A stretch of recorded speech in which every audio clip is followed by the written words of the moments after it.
All right, we are back with more of the mid-season championship at CEO Daytona for Brawlhalla. I'm Flambeau, and I am joined by, please introduce yourselves. Cheeto's good. It's Resort. Come on now. Okay, and so what brings you guys here to CEO Daytona? You can start. Win some money. Okay. Only, trying to meet the pro players, trying to join the ranks. Okay. And so, did the both of y'all enter bracket? Yeah. Okay. And so, are the both of you still in bracket? No. I lost shoes in Sandstorm. Oh. Yeah. Damn. Not gonna lie, bro. The setup was kind of trash. I was kind of lagging. That's crazy. I just got 02. Now, you went 02? Whoa! Did you go 02? Bro, I was lagging, bro. I was lagging. Yo, I was. 02. Why is it out in the business? I was lagging. That's good. Homeboy pulled up, said the setups were trash. 02. Are you serious? Okay, but I got 30-32s. I got 30-32s. I got 30-32s though. I carried. I got 33rd. He got carried. He got carried. What is his defense? I carried him to 33rd, by the way. 800 damage every game. Yeah. Oh, Mako, great sword. Look at. Oh, Great Sword represent. House of Great. Great Sword. Hold on, post up with me. That's new legend too. Great Sword. Great sword. Yeah. Yes, sir. Yeah. Yes, sir. Have both of you had a chance to try Imugi yet? No, I didn't try it yet. No? They look kind of broken. What are y'all doing? Get over there. Where is that? It's literally, bro, it is right behind those computers over there. Yes, sir. Go ahead, try out that new legend. I'm out. That's crazy. All right, we lost one dude already. Well, thank y'all for hanging with me. I guess we still got you. You want to say anything else before we hop off? Bruh, make sure y'all look up TTV Jarvis 7327 on Twitch. That's my dog, and he's goated. And he's about to win me chips. All right, does he go 02? Yeah, he do. Yeah. All right, there you go. O2 are some of the backbone of our community because literally any tournament, like 25%, 50% of people get knocked out in the first round. So, yeah, go support that guy. But thank you for hanging out with us at the CEO Daytona Mid-Season Championships. I've been Flambeau. Once again, thank you for watching. We'll be back soon.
Welcome to Brawlhalla.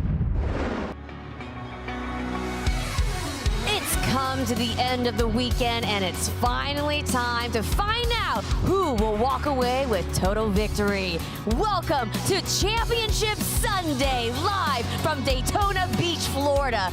We started with 80+ doubles teams and 200+ singles players, and we're now down to our top 4 doubles and top 8 singles. The players are rested and ready to get underway, and so are we. Welcome inside the Ocean Center. I'm your host, Win Ann, better known as White Sheepy, and alongside me to break down all things doubles is, of course, my favorite boys, Duke and Sparky. Guys, how are we feeling today? I mean, it's Championship Sunday. Like you said, it's going to be a good day. It's going to be an exciting day. There's a whole lot that's happened since Friday until now. We obviously like set things up and we're like, oh, maybe this, that, and the other. But really, it's always about those surprises, right? That's what the one of the best parts of these LAN environments is the surprises, and of course the community, the cheering and things like that. It's been a great time, and it's unfortunate, but it is coming to an end. But it's going to be a great end, of course. For sure. Sparky. We have 5 North American players in the 1v1 top 8. Who could have thought, man? Who thought that was going to happen this weekend? Not me. And then we also have a regional representation from every major region in 2v2 top 4 as well. So we have a great spread of people from all across the globe in each game mode, making it all the way towards the end of the bracket. A very interesting bracket that's been great so far, and it's going to get even better just like it always does. And we always know that, like, Championship Sunday, we're at a live event. We'll see what happens here as we start off our day with, actually, it's going to be top 4 of our doubles tournament. Now, you know, before we get to that, we've wrapped up 2 incredible, amazing days with so many upsets, things mixed up. We got to talk about them, okay? We still got plenty of matches to go, of course, but I wanted to kind of like take a look. Just take a look back on those first 2 days. Let's talk about day 1. Day 1 was Pools Day, and we started off with so much stuff happening here. Let's take a look. Duke, tell me, what are your thoughts? What do you want to reflect on? Like you said, we started off with pools, but it was pools for the doubles space, and so we got to kind of see how the meta was shifting. Obviously, it's been a hot minute since we've seen in-person doubles, so there's a big question mark of like, what are people going to be bringing to the table? Is there going to be some new stuff, or how is the kind of inter-regional competition going to shake out? And of course, like I said, there were a couple of upsets that happened across that day, but ultimately, you know, we whittled it down to our top 4 teams, and like Sparky was saying, pretty excited to see some representation of all 3 major regions. It was really great to see like several, well, obviously all of the matches, but like there were several ones that stood out to me. One of the ones was, it was top 4 qualifier on the top side of the bracket, Use and Fiend versus Wes and Vim 10 Kilo. Use and Fiend ended up coming out on top in that, but Wes and Vim took them all the way to game 5. Very impressive. They weren't able to make it into top 4, unfortunately, even though they won the last doubles tournament in South America. It was Use and Fiend that went on. It was Use and Fiend that went on to make it into the top 4. I haven't seen Fiend this deep in a very long time, so that was fantastic to watch. We love Foda in chat. We saw that. A lot of love from everybody towards pretty much everybody this entire weekend as well. Everyone's been having a great time. Even the issues we've had, we're trying to let it wash off our backs like ducks. We got the oceans behind us. We can throw it in the ocean and not even worry. It biodegrades. No problem there. Everybody's just been having a great time so far. That was some ones that we saw right there. Use versus Radish. That was a very intense set as well. Yeah, so obviously after we had our doubles day on Friday, we went into singles on Saturday, and of course the action just continued. I think one of the big things that stood out were obviously, again, I keep focusing on the upsets, but like really like the up and coming players were some of the big stuff. We also saw Bunny pop off. We also saw Marky Moo pop off. Brawlhalla as well. Brawlhalla, exactly. So seeing these new names kind of show up, that was also really cool. Yeah. I got to do Money Holla with Flambeau in the back. We had them for a set, and Flambeau got to tell me a lot of stuff about Money Holla, specifically the way he plays Greatsword, which was really cool. So I have a lot greater respect for Money Holla as a Greatsword player, beyond just like being good and beating the people that he did and getting as far in the bracket as he did. But I have a much greater respect for him as like a tactile and a tactician of the Greatsword and how he plays that after what Flambeau was dropping on me. Well, I mean, we had an incredible day 1 and day 2. I mean, but it all goes down to this Championship Sunday. I mean, what are the players winning? What are they competing for? Let's talk about the prize pool real quick and the breakdown of that prize pool. So the total prize pool for doubles was $50,000, all right? First place for that team, I believe, is $13,000. It splits up that way. Oh my goodness. I honestly, top 4, they're probably all gonna get a good chunk of change here, but you gotta look at that first place, and I know people want that. I mean, ultimately, at this level of play, they're basically thousands of dollars on the line. Every single set determines whether you're going home with another $2,000, $3,000, or even $4,000, just depending on how well you do. I know. So looking at it there, you can see it kind of split up by the different groups of people. 1 through 3 is, of course, that's the podium. Then you have 4, 5, 7 in that kind of blue color. That's going to be your top 8 there. That's where a lot of players were really gunning for this weekend. And then, of course, we play all the way out to 25th place. You made it in the top 32. You made it into the money. And you get to walk away with a little bit of change in your pocket. Maybe go have a lovely dinner. Maybe you and your 2v2 partner, or you and your romantic partner, or you and your homies going out and having a great meal here in sunny Daytona, Florida. Yeah, for sure. So, I mean, that is what our players are competing for. I mean, we are literally, this is the final day. We're going to crown a team, and someone is going to get that first place prize. Now, I got to talk about the stream. I got to talk about a few more things here before we talk about players. So, stream, where can you watch us? Well, lucky for you, we got this graphic, so you can ask, hey, wait, what time in my time zone, all right? So, it's twitch.tv/Brawlhalla. That's where you want to tune in. That's when you want to see all this stuff. I mean, we're already starting. We're going to start at what? Oh, if you're looking at this graphic, you're in the right place, because it means you have the stream open. Right? That's true. Did you know it's 2:53 in the morning in Sydney, Australia right now? Because I didn't until I looked at this. Shout outs to the Sydneyans. Is that what they call them? Probably not. Probably not, man. Sydneysians. Probably not that one either. The point is twitch.tv/Brawlhalla. Tell your friends, tell your family, tell your mom.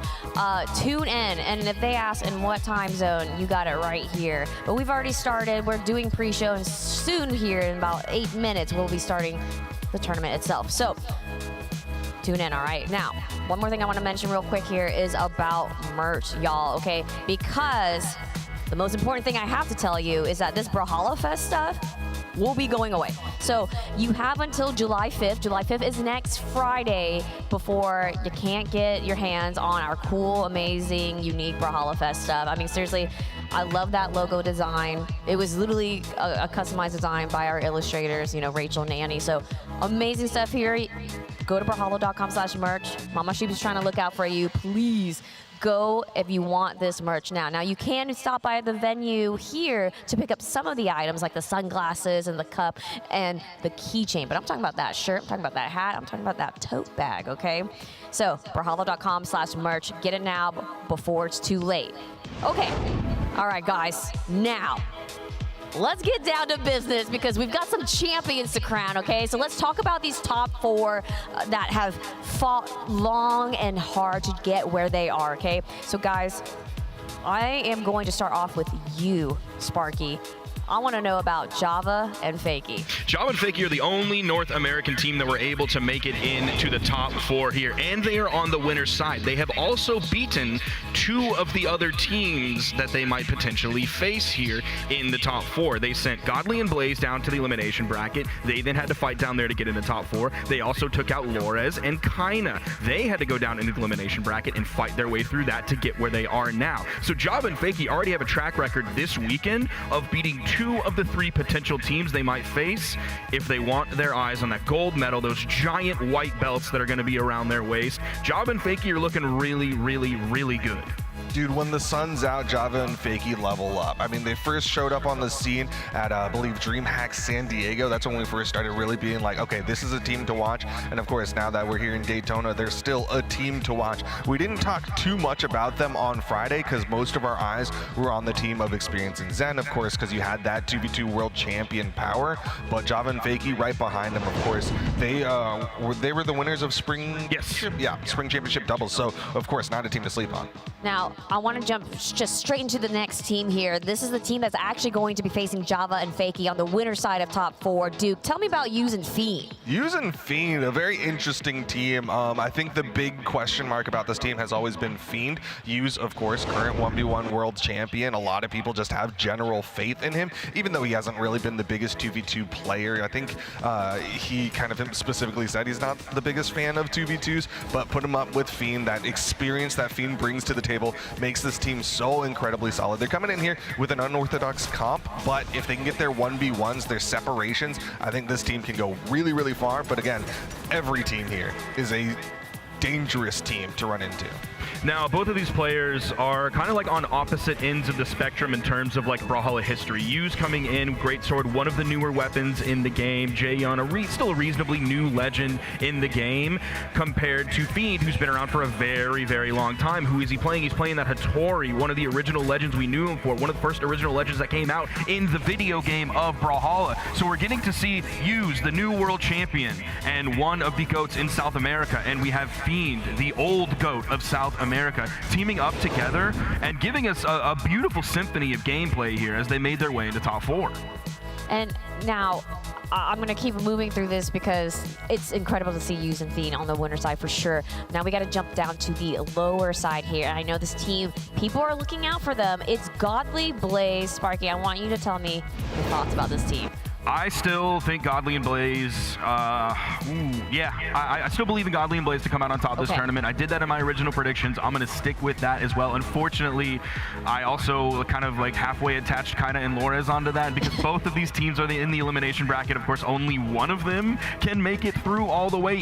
That may not even happen. They may not even make it into the grand finals there. So I think Godly and Blaze, they've had some time to go home, rest, get back to their hotel, chill out a bit, especially after a very difficult Wednesday, definitely for Godly, and maybe some a little bit for Blaze too. And I'm glad you mentioned their opponent is Kaina and Lores, also on the lower side. What? So Duke, tell me about this team. Kaina and Lores, definitely like the favorites of 2v2s right now in the South America, but also for a lot of people at home. Kaina, again, winner of the most recent Royale.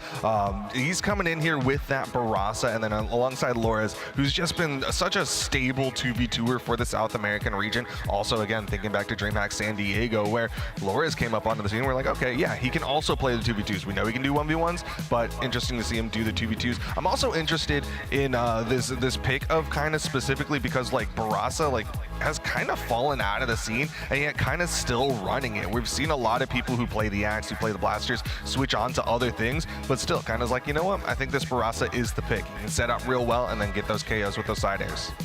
I mean, I just can't believe that they're just on the lower side. Can I just say that real quick? I know we're talking about them because they are amazing individual players, and then as a team, incredible. And they're on the lower side. They're going to have to face Godly and Blaze, and only one of them can get through.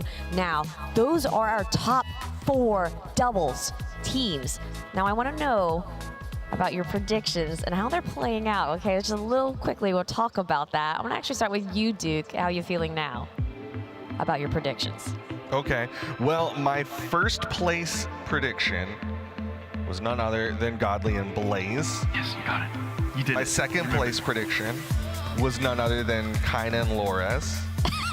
And my third place prediction doesn't matter. Ooh. Wait. Because they got bodied. Yeah.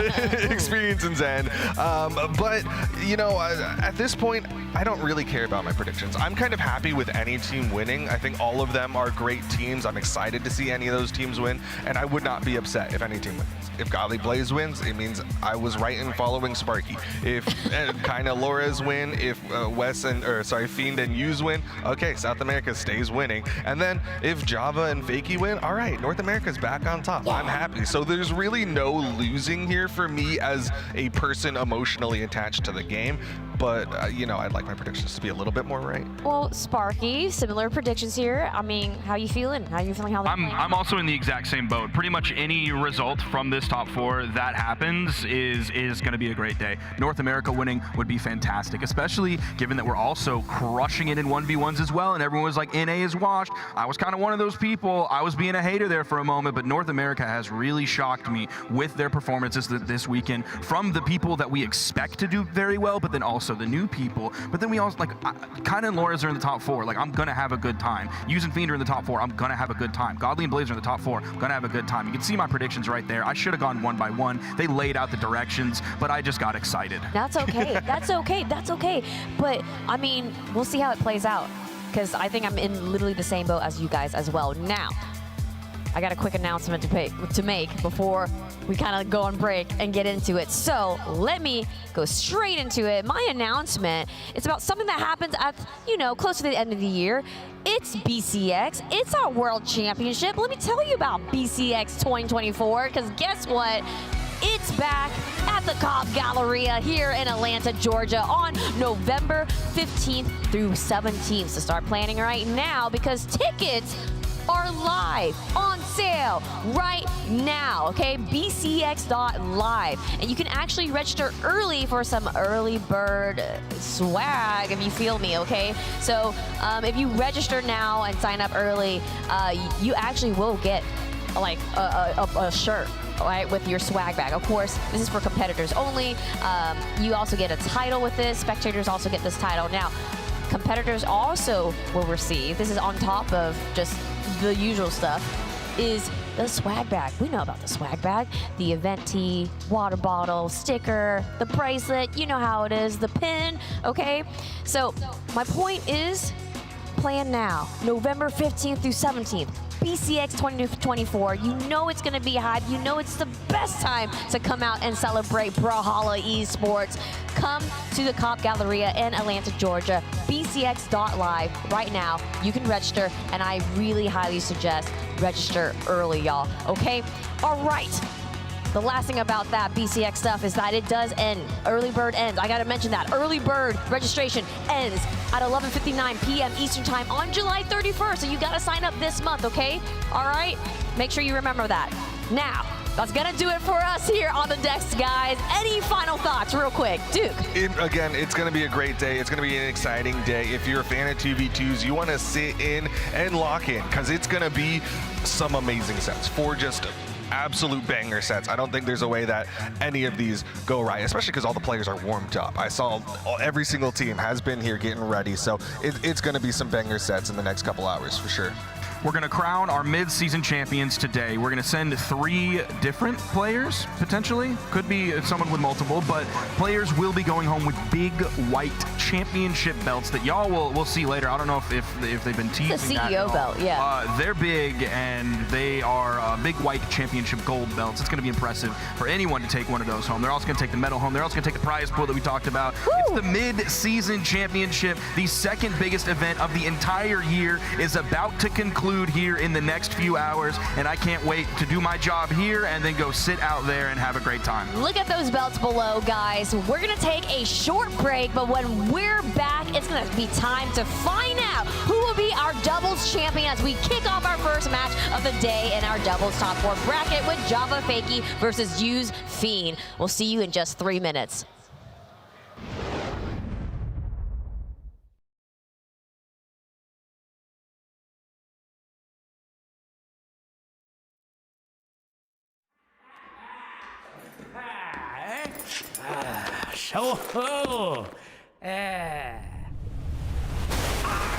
Water.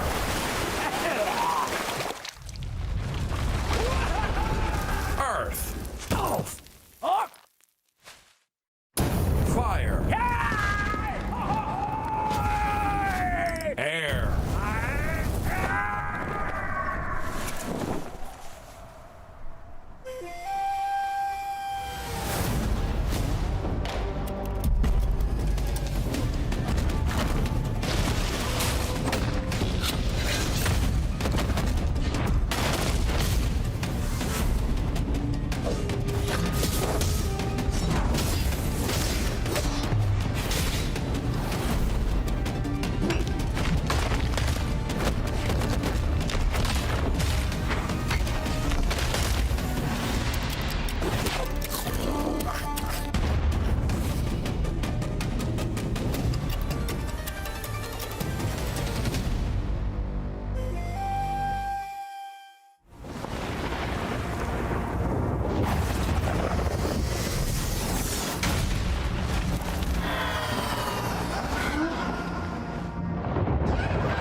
you think you could keep me out? I can't tell if you're sweating or crying. You're stronger than I thought. I'm not cheating, you're just not trying. You're so predictable. I'm Loki, and you're who again? Lord something? Very good, legend.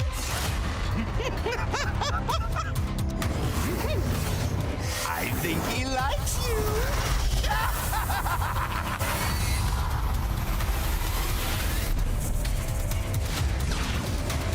I'm finally here. Or am I? Welcome to Brawlhalla.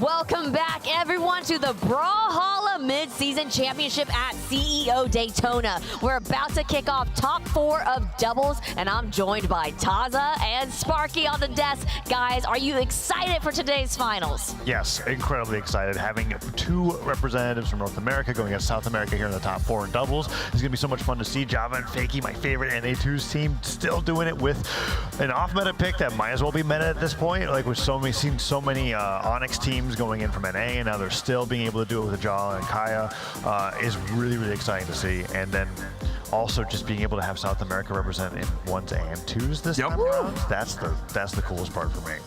I'm really zoned in on the elimination semifinals, the second set that we're going to see, which is Godly Blaze and Kinda and Lores. Those are by far my 2 favorite teams in all of Brawlhalla. So you and I both have a lot of favorites here in the top 4, and I know Duke does as well. Probably all the commentators. It's really easy to like Godly and Blaze and Kinda and Lores for sure, and also Java and Fakey and Using Fiend.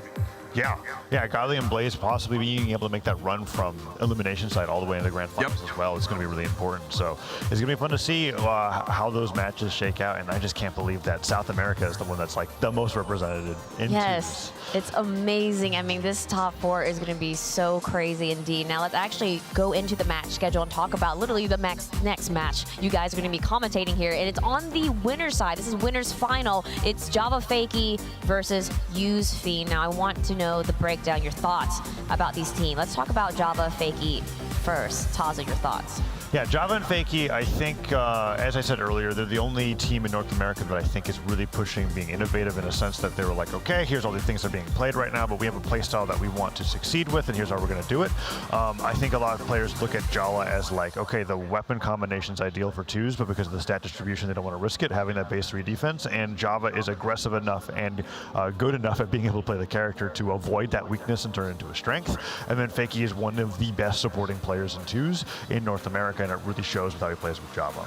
Yeah, there are a lot of ways to not get hit in this video game. Like you can just run away, you can shark and completely stay away from your opponent. You can never throw out an attack ever, so you're never in recovery frames. Or you can do what Java does and be like a movement monster, an elusive Larry, and just be able to get around everything using your dodge at the intelligent, most optimal time, so you're not caught out without your dodge, taking some hits here and there, but over on the edge, playing really well, utilizing his strength, utilizing the strengths of the legend of Jala, the high strength, some of those gravity cancel signatures as well. His ability to just not take damage or take damage in a opportune spot where when he gets hit, he's not sent to the blast zone immediately or sent far away from his teammate. He's just got, it seems like Java has almost everything. And then conversely on the other side. What's that? Yeah, look, tell me about Using Fiend. Yeah, so Using Fiend, I think, almost have the same same composition going on here, where Fiend, longer than Fakey, has been the best supporting twos player in South America, and before South American teams were able to come to lands, right? Fiend would show up by himself, the lone representative from Brazil, team up with somebody like Pugsy, and then randomly get top 4 at land.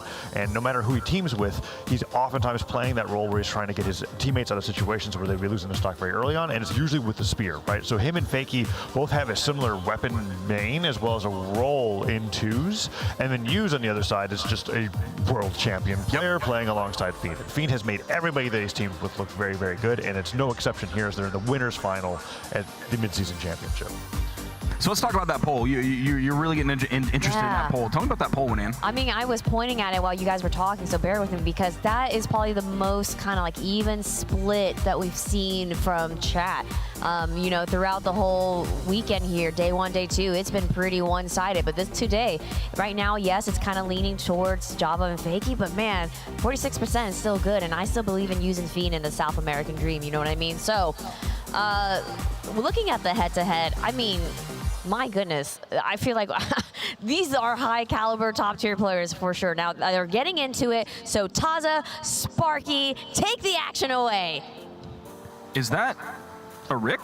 Surely this is a button check. In a 7 lock-in. Yeah, this is going to be interesting. Surely. A lot has changed. Interesting. Yesterday and today. So they, Yuz and Fiend were playing Hattori and Jaeyoung, right? And so they were doing this front-to-back play style where Yuz was in front, center stage, playing with the greatsword primarily, and then Fiend would be behind him, usually double jumping above him and attacking with a spear to get a follow-up. Now we've got a set 2-deck 7 lock-in with Yuz playing on Rick, which is epic crossover for Brawlhalla. So we got blasters and axe. Very different playstyle, but you still have the core components here, I think, which is that, well, actually Yuz is just on a very different character in general. Yeah, I was like, okay, it makes sense with Fiend for the spear, but everything else right now is... we're potentially going to have 2 Brazas in top 4 as Fakey loses his first stock there. Yeah, exactly. Kind of on the other side of the bracket. I don't know what kind is going to be running today. Yuz and Kai just had a conversation like, no, Brazza's actually just like that. What if we just swapped? We'll do a jersey swap here in top 4. And it's so far it's working for Yuz and Fiend. That was a great down air coming out from Fakey to get the KO there.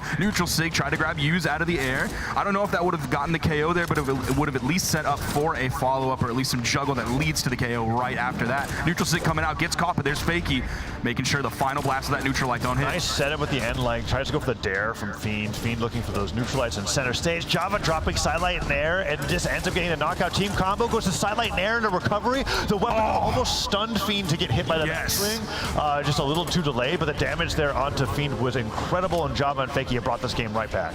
And Yuz was just over on the side. He didn't know if he wanted to move in or move out, whether he wanted to, he wanted to get caught in anything there. His teammates coming back in.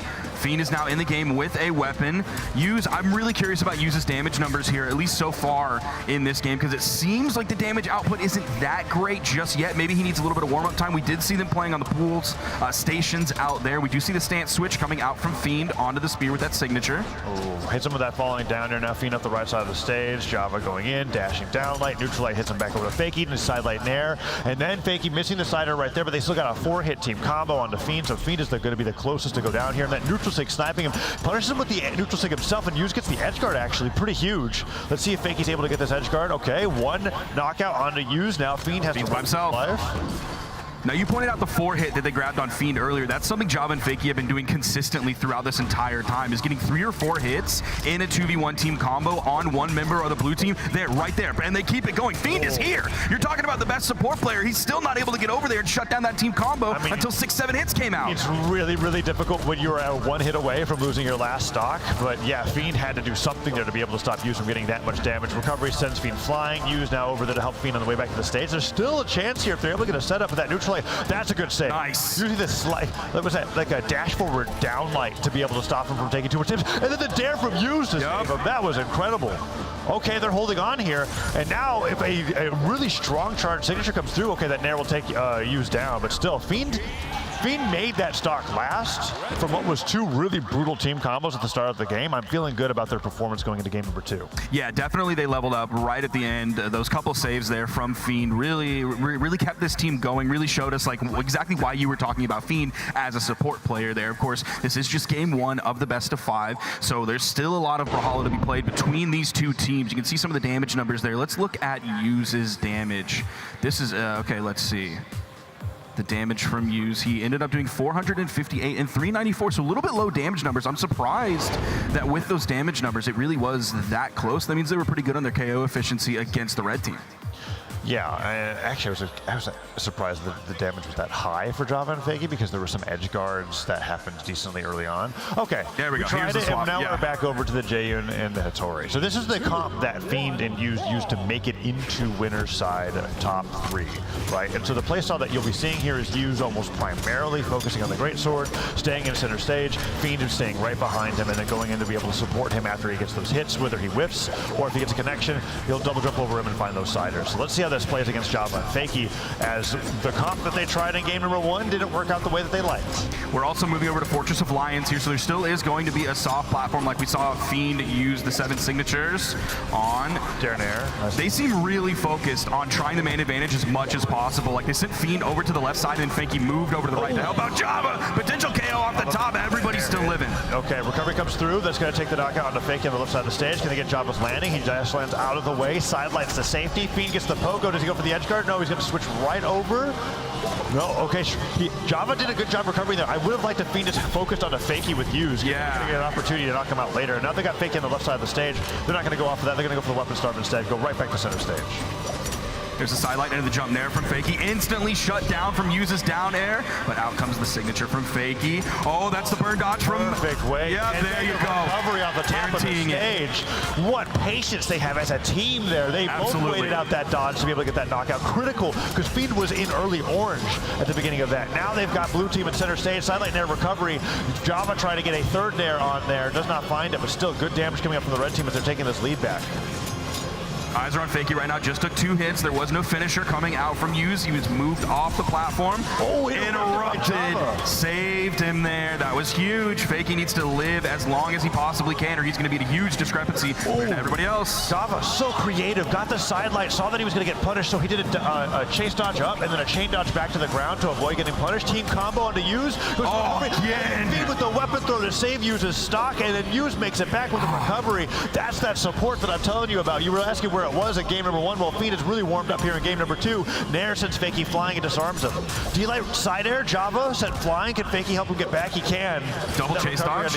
Over there, hits the recovery on Yu's, completely splits. The blue team drops the D-Light recovery, but the falling side air does hit his teammate as well. Is Fakey going to be able to get back? The recovery from Fiend does take him off the top. Java's by himself. Can Yu's get this stuck? And he does. Oh no, Fakey's just got to be able to clean up here. That was a constant reversals there of one person knocking out somebody else and then getting the favorite return. But Yu's ends up winning out, right?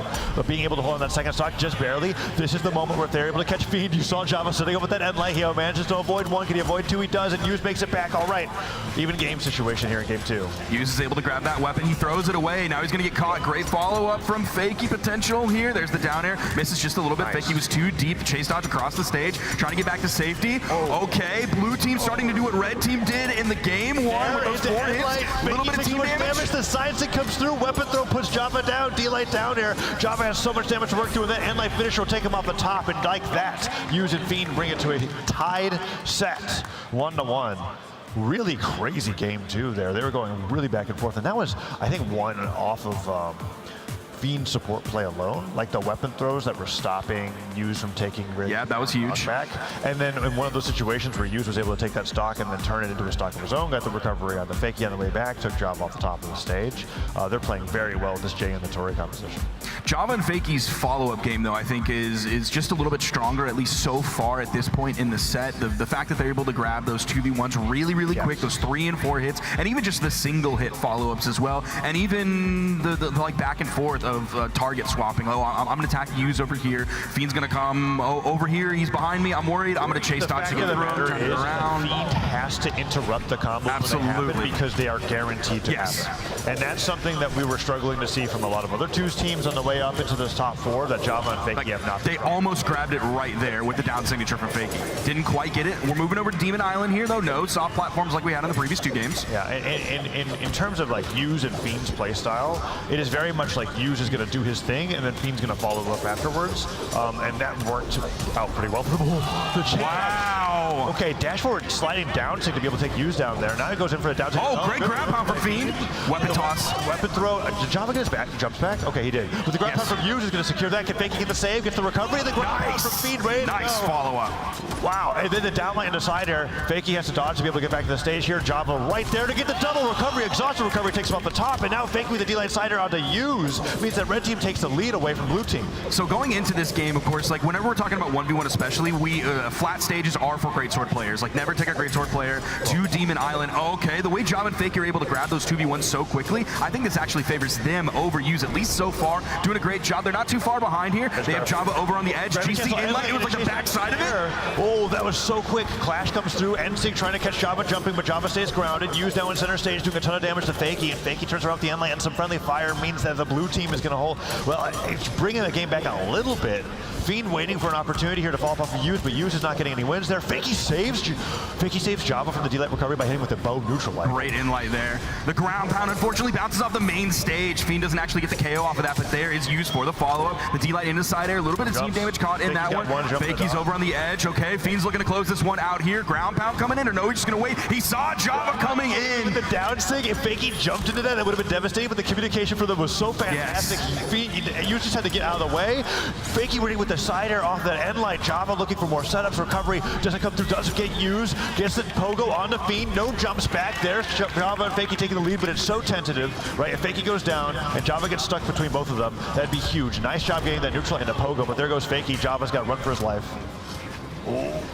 Dude, Fiend was backing up there. He was giving a lot of respect to Java, and they were about to pick up a team combo right there if Yu's didn't get it. All the time, even without a weapon. For real. Dash back goes for Endlight. Okay, gets the downer on the Fiend. Yu's gets the follow-up on the Java. He's so damaged, recovery would just knock him out. Oh, you looking for it. D-light recovery gets interrupted by Fakey. The grab property grabs Fiend, keeps his teammates safe. That was huge. And then Fakey with the Cider to stop Yu's from getting the finisher. Now Java from outside the stage. Cider would knock him out, but he has to go to the recovery to make it back to stage. Fiend now in center stage, looking for falling in the air. Java sidelights Fakey to safety. Oh, there's the Cider. Java gets it. Yu's now has to get one hit on the Java to bring it to a 1v1, but Fakey is so on top of the pressure. Gravity cancel down light into the side light. Down air gets the stuff recovery effect Ciders. He can't make it back, but Java secures the knockout after Yu's tries to clutch the game, and they bring it to match point. And that was a really interesting choice from Java there. You saw how far back he stayed, because if Fakey fell there, Java was still in a really good spot to win the game. I honestly don't think it was the right choice. Interesting. I do. I was looking at that. I was going, Fakey was getting destroyed by Yu's off the left side of the stage. I think Yu's just ended up dropping a really critical jump after that pivot side air. But I guess when you were looking at it, right, you were saying, okay, Java was like, if he's going to do all this offstage stuff, I just have to punish him when he's trying to come back to the stage, which is exactly yes. Because the alternative was Java goes down and Fakey has to fight the 1v1 and then loses, right? I'm worried that it was Demon Island with a small sidewall. Like, Java had room to go, so he could stay on the stage, maintain that stage control. If he needed to, just throw out a simple weapon toss to end things, or confirm an edge guard with a larger move once everything's been burned from Yu's. But if Yu's actually gets the edge guard there against both of them, game's over all of a sudden. So I like the safety choice from Java. Wow, that was nonstop. And that was a great game. This is an amazing way to start off the mid-season championship here on Championship Sunday, because I need this to go to Game 5 so badly. Yu's and Fiend are playing so phenomenally, and Java and Fakey are matching it. It's a constant battle of like both teams getting their setups and then interrupting in the least catastrophic way, like Fakey getting those neutralite snipes to be able to get them in between combo starters that would normally be like for a D-light recovery. Fiend has now swapped over to Queen Nai. Oh yeah, so this is interesting. For the huge defense here going into game number 4. let's see how that plays out. Fiend's setups with the signatures. I mean, arguably the best Queen Nai in doubles that I've ever seen do it. He brings this out for very specific scenarios. So we're going to be seeing a genuine Queen Nai team comp here for match point. If Fakie and Java win this, they're going into grand finals. So one thing you mentioned last game was the communication. As Java was coming in with the down signature to punish either Use and Fiend, I can't remember which, giving Fakie the room. Yeah, that communication. They also had that in game 1 when Fakie came out with the double D-light and then Java finished with the axe recovery. Their communication is so good. They're both like, we're not doing anything. The dodge comes down and he got it. It's like, okay, get the setup. Yeah, they know it perfectly. I don't know if they have to say that or whether there's just like so much synergy between these two. That long for sure. The Mammoth ends up hitting both of them there. Cider comes through. Fiend's not going to be able to help Use on that recovery. He just ends up drifting straight down. Now Fiend has to come back to the stage as well. Fakie covering it. Neutralite, no needed. Fakie and Java take the lead here in game 4. So far the defense not helping. Don't know what that sideline from Java was hitting Fakie. Fakie's going to end up losing his stock because of that. Java might be losing his here shortly. Fiend does have a weapon. He actually kind of moves to the right third of the stage. See how he plays for the down air. End up having that nair come too slowly, but Fiend is actually destroying Fakie in the guitars so far. Fakie brought out a deep yellow from Fiend's guitars alone while Use was able to finish Java's stock. Nair into recovery. Fakie taking so much damage here off of Fiend into Use alone. Neutral stick takes Fakie down, but Java goes for the reversal. Recovery into the jumping Nair, and Fiend on Queen Nai is knocked out in yellow off the top of the stage on Demon Island. What a huge clutch there, because Fakie was getting bullied. It was like, oh no, the tides are turning towards the blue team. Then all of a sudden, that stock off the top was huge, turned things into an even game, and now Use is the one getting bullied. The red team is in the lead. Yes, but look at Fakie, right? Deep into the yellow. Fiend, on the other hand, has a little bit more defense to play with than Kaya does. Use trying to take Java down here. Fiend fighting Fakie on the left side of the stage. Down sig, barely avoided by Fakie. He's trying to box him out as Use is just destroying Java on the 1-1, but the neutral light ends up disengaging. Another recovery from Fakie means that Fiend is running for his life, sweating back down to the stage. There goes Java. No, he still holds on. Both players on one stock are in a pretty good position. Nice D-sig from Fiend, getting chased into the air and actually hit by his teammate. Fakie wasn't able to capitalize on it. He got the landing. Floating for safety. Java coming in, hits his teammate, but instantly turns around. Fakie barely made it back while sweating. Now Fiend so damaged. Gets the hit onto Fakie. He's going to go for the edge guard here. Fiend will just trade a stock. Java gets the delay on the jump, and now using the 1v2 has to win this to stay in the winner's side of the bracket. What can Use do? It's going to be tough because the great sword shenanigans do not work as well when you have one person in front of you and one opponent behind Someone you. jumps. He has nothing. He has a recovery to make it back. Okay, dodge comes through. That was a great team combo coming out from them. Goes to the recovery onto Java. Fakie's got to wait for Java to get something started here. Fakie commits. I mean, he could just go down. Nair after nair after nair. Java's putting on so much damage. Use jumping in. Sidelight stops him from being able to get anything else. Goes to the recovery and stopped again. D-Light into neutral light. Use now without a weapon, but Fakie gets hit by the friendly fire from Java. Can Use get the stock here? He's denying both the red team. Oh my God! And then the dare spikes of Java and Fakie clutch the 1v2 and take game number 4 to get into grand finals. What an amazing performance coming out from both of them. That neutral light and a dare, it's like they rehearsed that a million times. Dude, Fakie was like just out of hit stun from the interruption on that signature from Use's greatsword. Unbelievable reaction timing and just understanding the state of the game in that moment. Java and Fakie have now beaten all 3 of the other teams in top 4, Tazza. Yeah, Java and Fakie look so good. And I mean, so good. There were so many times where Fiend and Use were like, okay, that should be the stock. Wait, what the heck? How did Fakie get the... Every time that Use saw an opening onto Java, he didn't even get to finish his first move before Fakie was interrupting with the bow sidelight. His reactions and his responses to those situations are better than anybody that I've ever seen. That was an amazing matchup between 2 of the best supporting players that I've seen in the game. And we have even more gameplay like that coming up from somebody who doesn't play on the spear, right? We've got Godly and Blaze on the elimination side, but let's take a look at the stats from that previous game. That's the closest I've seen those damage numbers between these 2 teams. And they've always been like low to mid 500s from Java and Fakie. That's just like the zone of interest that they've been living in. That's all of the damage that they need. They don't have to be putting out 600, and they've both been putting out similar numbers the entire time as well. Exactly. But at the same time, Fakie had a similar stock, right? Like we were just talking about how like, wow, Fakie went down so early. Java takes Queen Nai off the top of the stage with that much damage dealt. It's unbelievable. And it's not like with a giant axe recovery or a signature KO off the top. Just We'll get that highlight. In unbelievable just a little bit here. spacing. They had that opening up where they went with Rick and 7. And then I really liked when they went back to 4 meters. That was amazing. Them waiting it out and Java being like, oh yeah, I've got that follow-up. Them both waiting out the spot dodge there, and we're getting the crowd reaction off of that one because it was just incredible. Perfect timing, perfect spacing, just absolutely beautiful. That's what they would put in the Brawlhalla textbook if McGraw-Hill published it. What are you laughing at, I have no idea Tazza? what you're referencing. You've read a textbook before in school. It was probably published by McGraw-Hill. They have the monopoly. I'm sure. It's been So we're now in the Demon Island game, so we should be seeing that stock off the top. Let's see, we're gonna get some facial expressions from Fiend. He's locked in. I was wondering what this was a reaction to.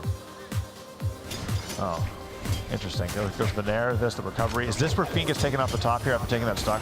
So he gets the neutral signature, and he goes up to the recovery, and then Java gets the jumping Nair. The jumping Nair after the recovery was crazy. No. And I think here comes... Yeah, we're going to see the neutral and a dare off the set. Perfect timing. In the middle of hit stun, Fakey was ready to be able to be like, oh, I know what the follow-up off of this is. That's so cool to be able to see that. Really well played coming up from Java and Fakey, and now they're in grand finals on winner's side. One game for today. The elimination side of the bracket, which has got 3 stellar teams in it to see who's going to come out on top to fight them in that grand finals match. And the next one that we got coming up is Godly and Blaze versus Lores and Kaina.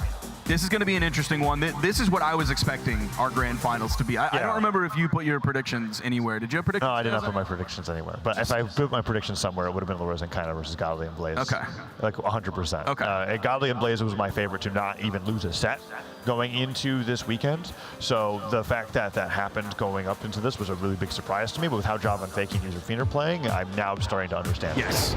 Dude, Java and Fakey are different this week. When I was watching Lores and Kaina, I was also convinced that they were just going to go straight to grands with how well that they were playing. So the upsets that were happening are just really incredible. Some of the highest level doubles play that I've seen in a very long time from the teams that are taking it's weird to say they're taking it seriously. I haven't seen a level of proficiency in team play coming out from doubles teams like what Java and Fakey is doing in twos ever before. I mean, the team combos that were popularized by Boomy and Sandstorm back in the day, that was like the highest level doubles play that I've ever seen. It's another thing to be able to see people so on top of saving their teammate out of situations where they're just not able to convert off of anything. It's like, oh, if you haven't hit the opponent's teammate off the side of the stage, you cannot finish your combos. If you take like the best parts of like some of the best teams in all of Brawlhalla's history, Java and Fakey have shown us like all of those already in one team just today. Not even including the previous days of this tournament, but just today. The support gameplay, the communication, the trust, the synergy, the understanding, knowing where you are, where your opponent is, where your teammate is, what the right choice in that moment, with the smart choice for you to do, with the smart choice for your teammate to do. All of these variables, they're somehow keeping all of these plates up in the air spinning. Yeah, it's really, really difficult, and they make it look effortless. Oh my gosh, they make it look so easy. Yeah, so I'm so excited to see more of it, and we're going to get more of that with Godly and Blaze and Lores and Kaina. Godly and Blaze, they have been locking in, I think it's like mostly the Olgrim and then the Dhalsim, right, Rayman coming out. Sometimes it'd be What did they Wushang. start with? It's some Gauntlet Legend with Olgrim. Right? This weekend they started with Godly on the Rayman, and then I know Blaze swapped onto the Olgrim. I can't remember exactly what he was playing before he made that swap onto the Olgrim. Yeah, I don't recall it. But yeah, so that's going to be interesting to see. We've got an interview going into this matchup, so let's go ahead and check that out before we get into this elimination semifinal.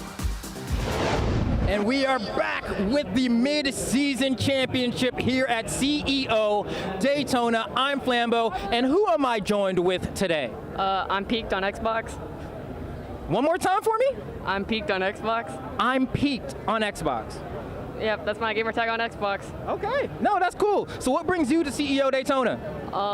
This was my birthday gift from my mom. My birthday was 2 weeks ago. I just turned 14, and I asked her if we could go to the Brawlhalla LAN event in Daytona Beach, and she said yeah.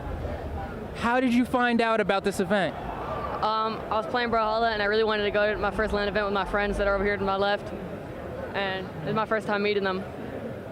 So you guys have been playing what, on like Discord or like? We've been playing a lot online on Brawlhalla. We've been playing for maybe like the past 6 months. I met them when I first started playing, and I've just known them since. That's crazy. You know, that's a wonderful story. That's a wonderful story. You had online friends, and you got to meet them for the first time here as CEO, and it seems like, let me guess, they're even better in person? Yeah, I'd say so. I've been having a lot of fun hanging out with them. I was kind of scared the first day, and I ran off before I could really meet them, but I've been hanging out with them all day today. Wow, and are you having a good time? I am having a good time. Are you going to ask your mom to go to BCX 2024? I am going to ask my mom. I'm hopeful that she says yes, and I'm going to hope to compete then too, as I did today. Wow, that's amazing. That's all. You got to be there. Thank you so much for coming out. Is there anything else you want to say to the people before we just wave our goodbyes? I want to say play Brawlhalla. Wiser words have never been spoken. Thank you so much for peeking on Xbox. We are here at CEO Daytona 2024 for the Midseason Championship. It's been a blast. Thank you so much. Do not go anywhere. We'll be back with more Brawlhalla. Good answer. Good answer. Play Brawlhalla. Also, shout out to Mom Peaked out there. Huge birthday gift. That's amazing. We love to see the supportive parents. That's fantastic. Yeah, and BCX is going to be so much fun. Oh, yeah. November 15th through 17th. You can sign up for it right now. So go ahead and check BCX.live, BCX.live. Yeah, but wow, what an awesome, wholesome interview. That was fantastic. What a cool birthday present, too. Yeah. What a great weekend. Yeah, you were talking to me, like, asking me if my Yeah, I asked Taz, like, yo, would your mom do that? Like, no disrespect to my mother. I don't think my mother would do that. So that's awesome. Coolest parents alive, yeah. Well, I mean, and now hopefully in the crowd here for this top 4, because that opening match was like, okay, if this is the tone for doubles here in the midseason, I'm kind of upset that we only have a top 4. But you know what? The next match is going to be coming up pretty soon. Godly Blaze, Laura's Kaina. We were talking about it. We were just getting into talking about how Godly and Blaze were playing. We didn't really talk that much about Laura's and Kaina. I think Kaina was playing, we were talking about that, was playing the Barroso. Yeah, because we talked about a little bit about that with Hughes locking in Rick for game 1 and then like, who is this guy? I think Barroso is the logical next step after Cross got nerfed 7 times and Zariel lost being able to grab people multiple times with neutral signature, because I still think Blasters is one of the best weapons in doubles. You're looking at me like I'm crazy.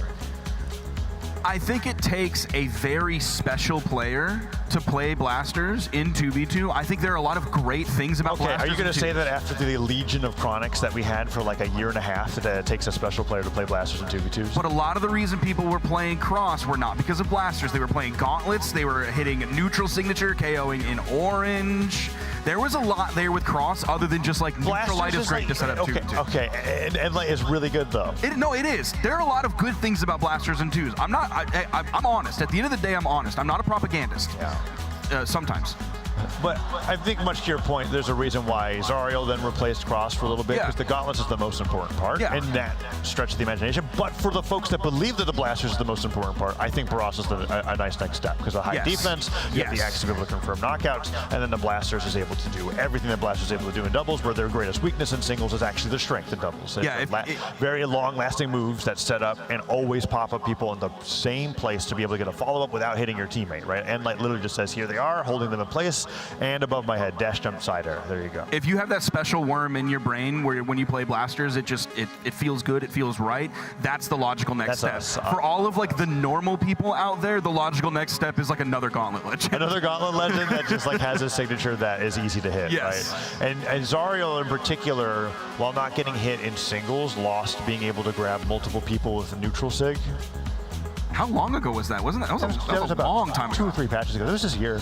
Are you sure? Yeah, I mean, you make the game, so you know better than I do. I'm absolutely sure that was this year. A long time ago. I'm absolutely certain that was this year. It was like after BCX. So like in terms of like a long time ago, within the last 6 months. I still disagree with you. If there's any patch note lord out there, at Who Is Sparky on Twitter, DM me if I'm correct. Otherwise, pretend you did not hear this message, so I can keep believing that I'm right. You could just go to brawlhalla.com/patch. I'm using my platform to make someone else do it for me, Tazarek. I have a laptop right in front of you. We've got time. Oh, we're going to do that right now. We're going to do that right now. I've derailed a lot of broadcasts. I don't think anyone wants to do that right now. Okay, fine. We don't have to do it right now. I'm just telling you that it did happen, and it happened after BCX. All right, hold on. Okay, we're going to go to brawlhalla.com/. Zonix was absolutely being picked at BCX. Yeah. That's because Zariel was still able to hit multiple people. Tazza, what's the patch notes URL? Okay, you can just do brawlhalla.com/patch and you'll just be fine. Brawlhalla.com/patch. Is he lying? Is he lying? He's not lying. Okay, go to the news though. It's not going to be in this. Okay, we're going to go to news. Yeah, and we're going to go to patch notes. Yeah, there you go. Yeah, and he's no one else can see this that year? within this. It's in one of these patches. Okay, so we're gonna go to January 31st, 2024. I think it was after 7 came out. I think it was. Oh wait, did this have balance in it? I can't remember if it has the balance tag on there. No, it doesn't. Hey, can we get the balance tag? I can add that if you want. Thank you. I'd really appreciate that. Check 804. It was probably after 7. Stop yelling at me. Anyways, they're going to map striking. Maybe we should do this later. Oh, are we ready? Okay, well, to be fair, they told me to fill. Okay, keep going down. Wait, you found the balance. It'd be under signatures, yeah? Yeah, but I don't think that's like section. It's just... yeah, there's a signature section. No, I don't think on this one. This guy, oh, okay. Oh, yeah, it's usually here. It's usually like under. We're going in the game. We're in the game? All right, cool. Godly and Blaze versus Laura's and Kaina. There it is. There it is. There, see, wait, remove the AoE hit with no secondary targets from the Crown Princess. It was right there. January 31st. It happened this year, less than 6 months ago. I was right. Do commentary while I read. Okay, going on to the match that's right now. Kaina opening up with Teros, going with Laura's on the Kaya against Godly and Blaze. Godly opening up with Val, so it is Gauntlet Legend number 60 million, right? But like one of them is going to be out there from Godly as we go into this best of 5, and we're opening up on Fortress of Lions here for game number 1. It feels like I've been watching Godly and Blaze for a long time, but we really haven't. They've only played in 4 tournaments this year, 2 of them being official tournaments. Yeah, but they won almost everything. Yeah, right? they won both of it. It just feels yeah. like we've seen this team for a long time, but there's actually no history. As Blaze gets knocked out first here, there is no history between these 2 teams, even though we would have expected that. Although, because Godly and Blaze recently hooked up. You can't really have that much history with South American teams because every single tournament they go into, they switch their teammates. Yeah, like logically it makes sense, but like in my brain it'd be like, oh, surely they fought at least once before. But no, because, okay, double knockout there, full team wipe. Blue team's still going to be in the lead here. Kaina's going to be looking for a weapon, waiting for his iframes to It is noteworthy that Godly and Blaze have become a staple name so quickly after like the culture shock that was Acno and Blaze separating. But they have done that very quickly going into the beginning of the year. And it happened so recent ago that it was around the same time that Dario lost neutral sig on Bo. Look, the way you presented it was misleading. I'm just going to say that. The way you presented it was misleading. You found it in patch notes, it was 804. The way neutral hits, hits both of them off the side of the stage there. What's kind of going to be able to do here? Sideline to side air, no. Blaze dodges straight in. The ground pound actually punishes the down sig from Blaze. Interesting decision. It's the first time I've seen it get punished in that way. Blaze is usually so careful and so mindful with that down signature. Godly getting knocked out of the side of the stage now as well. Can Loris get this extra damage to the Blaze? Looks like he can. Could go to the edge guard too. Pogo into recovery. Blaze taking so much damage on this last stock. Delight side air. Chase off the side. Blaze. Oh, the stomp to punish the recovery. Sidelight, gravity cancel sidelight. Doesn't catch him in there. He's trying to get the dodge in reads. Blaze was dodging in a lot off of those spear sidelights. There's the recovery. Not KOing off the top. They do get Kaina. There's the neutral air from Godly. Great juggle. Still behind about the exact same lead that happened when Loras and Kaina lost their first stocks. Yeah, the only weak link here that I'm seeing is that Blaze took a lot of damage at the very beginning of this. Let's see if Godly's able to make up for it. But Blaze being, like in game 1 of the Fiend U set, right? When the support player is the one that's taking the most damage at the start, doesn't really bode that well. Let's see if Godly's able to pick up the slack, but no, instead he just adds more damage on the Blaze instead of helping him. Now that downlight disarms Godly, they continue to weapon starve. Kaina and Loras look like they're in complete control over this game. Blaze gets up by recovery. Godly now in the 1v2, and Loras is chasing him with those nairs. Kaina looking for a stomp to be able to end the stock here, and Godly actually hits him out of the way with a down heavy. Loras was unarmed, so he moved over to the weapon spawn. Couldn't punish Godly after he went into the dash and down heavy. Oh, nice ground pound, splitting up the blue team, but Loras was in the perfect spot. It's like he wanted that ground pound to hit him. A couple notable legend choices here, though, based on what we were talking about earlier. Blaze is going in with the Ulgrim, starting right away with that. Godly is on the Val, not the Rayman that we saw Blood previously. Gauntlets. Blood Gauntlets, still, right, of course. Like that's the core. Yeah, so absolutely not a surprise, but something a little bit different than what we saw previously. And then Kaina already starting with the Teros rather than going in with the Barasa. With the Barasa, and we were talking a lot about how the Barasa was having a lot of success yesterday, and so we're just seeing some changes. And I'm sure that the Barasa would have came back if it didn't work out, but they're just trying it with Teros and Kaya at the moment, and it looked great. So let's see what they're able to do here in game 2. Blaze and Godly have got to get some adjustments into this game if they want to be able to take a game as that sideline there comes through, and Kaina and Loras actually take a good amount of damage here at the very start of game 2. Except there was a little bit of an interruption that came out from Godly. He ended up hitting Blaze with the recovery that kind of allowed the blue team to escape what could have been much worse. Okay, multiple dares coming out. Yet again, coming in with another one. Stop sider in the meantime. Kaina's giving him the room to keep doing it. And now they can get the landing here. The weapon throw stops him from neutralizing Blaze. That's the dodge. Stage. Godly gets sent flying. Kaina really down here on the way back to the stage. No. Gets the neutralite, takes Godly down, and Blaze gets neutralized into weapon throw, into weapon throw, into weapon throw. Loras gets combos and takes him down strictly with throwing the weapon at his head. An amazing edge guard coming out. But Lawrence hit like what? His combos was 6 down airs and 3 weapons. Yeah. What a nasty edge guard. First on the right, then on the left. I don't know if anyone can match that freak, Tazza. Oh, down sig pressuring him to go up to the top of the stage, kind of taking a ton of damage. That weapon throw alley-oop comes through, and Loras actually drifts off the side of the stage just to be able to help Kaina out sooner. Knew he didn't have the resources to make it back and didn't want to waste all that time. Gets a fresh bow, and now they're back into the game 4 stocks to 4. Tactical stock loss, and Godly and Blaze are not in a bad position whatsoever. They both just caught a hit there, one from Kaina, one from Lores as well. The juggling coming out, Lores immediately moving in, but Godly was able to jump and get above the side signature. Kind of getting that neutral hit onto Blaze. Godly gets him with the neutral signature coming out from Lores, but kind of sent flying. Lores trying to get the stock. Blaze goes for the knockout onto Kaina, and that recovery sends him flying. Another landing coverage here could be huge, but Blaze makes it back down. Lores continuing to juggle. It's interesting that Lores is like hitting with a neutral air into the air and then not chasing further with the recovery. He's like, okay, you're gonna come back down to land. I'm gonna let Kaina handle you. I think go deal with my boy. I think he wants to be in range close enough to be able to help Kaina out rather than go so far up to chase Blaze on what's not a guaranteed knockout. Because now they are technically behind by numbers here. Lores and Kaina against Godly and Blaze. Gets that neutral light. Let's see if Godly's able to avoid any more damage here while Blaze is carried back to the stage by his sidekick. He has a lot of room on this map. The soft platform helping out a little bit, but also the giant skybox that he can kind of float around in for a while as Blaze comes back in. He's coming back in with the lance. He's able to get a weapon fairly quickly. Godly has to worry just a little bit. He's not too far behind everybody else, taking a nair there. Kind of has his sights set on him. The D-Sig not hitting anyone, gets interrupted by Blaze. All right, Godly taking a lot of damage here. Suddenly the side Blaze came through that stair while doing a lot of damage to Godly, did save him. The weapon throw kind of accidentally interrupted the knockout to Godly, but they managed to secure it anyways, and now he's going in for the team combo to Blaze. Double D-Light Slider kind of dropping a few follow-ups with Hammer there, looking a little sloppy, but that's okay. They still have a good lead here against Blaze, and if he can't get this weapon, I don't think he's got a chance in this 1v2. Kind of throwing out some nairs, keeping the weapons denied. Neutral will take him down, and they go to match point here in the elimination semifinal. And they felt confident enough, specifically Kaina, to keep throwing those weapons, even if they ended up hitting Lores, because the more important thing, the #1 priority was keeping Blaze away from a weapon. I might interrupt your flow just a little bit. I might do 1 point of damage to you. That's not a big deal whatsoever, because the most important thing is making sure Blaze cannot touch a weapon. And now what will Godly do? The Val is the most likely thing to change in this team comp. I don't think Blaze is going to break out the Brim to deal with this competition from Lores and Kaina. And they haven't even forced Kaina over onto what I consider his primary 2s pick right now, which is the Barasa. Teros has been doing it, so we're going to go into game number 3. Is it Rayman? Game number 3. It is Rayman. So this is what we talked about at the beginning of the set, and now he's going to be bringing it out here into game number 3. They have to win 3 games in a row to stay in the tournament. Loser of this is out at 4th. Winner of this goes to fight against Using Fiends to have a chance to fight Java and Fakey in the grand final. Let's see what Godly's able to do with his axe here. He already hit a 2-piece combo onto Kaina. Kaina over on the edge. Godly hitting a neutral light. Kaina could be in trouble here. Instantly target swap over to Lores while Kaina's recovering back to the stage. Then back to kind of splitting up between them. Godly's axe is looking great so far. Yeah, Axe is putting in a lot of damage on the Kaina. Could get a recovery or a side air knockout on the Kaina, but sidelight recovery from Lores is going to be the first pickup for the blue team, and then the end sig accidentally hits Kaina, so Lores takes out his teammate. Goes 1 for 1 there in the fray.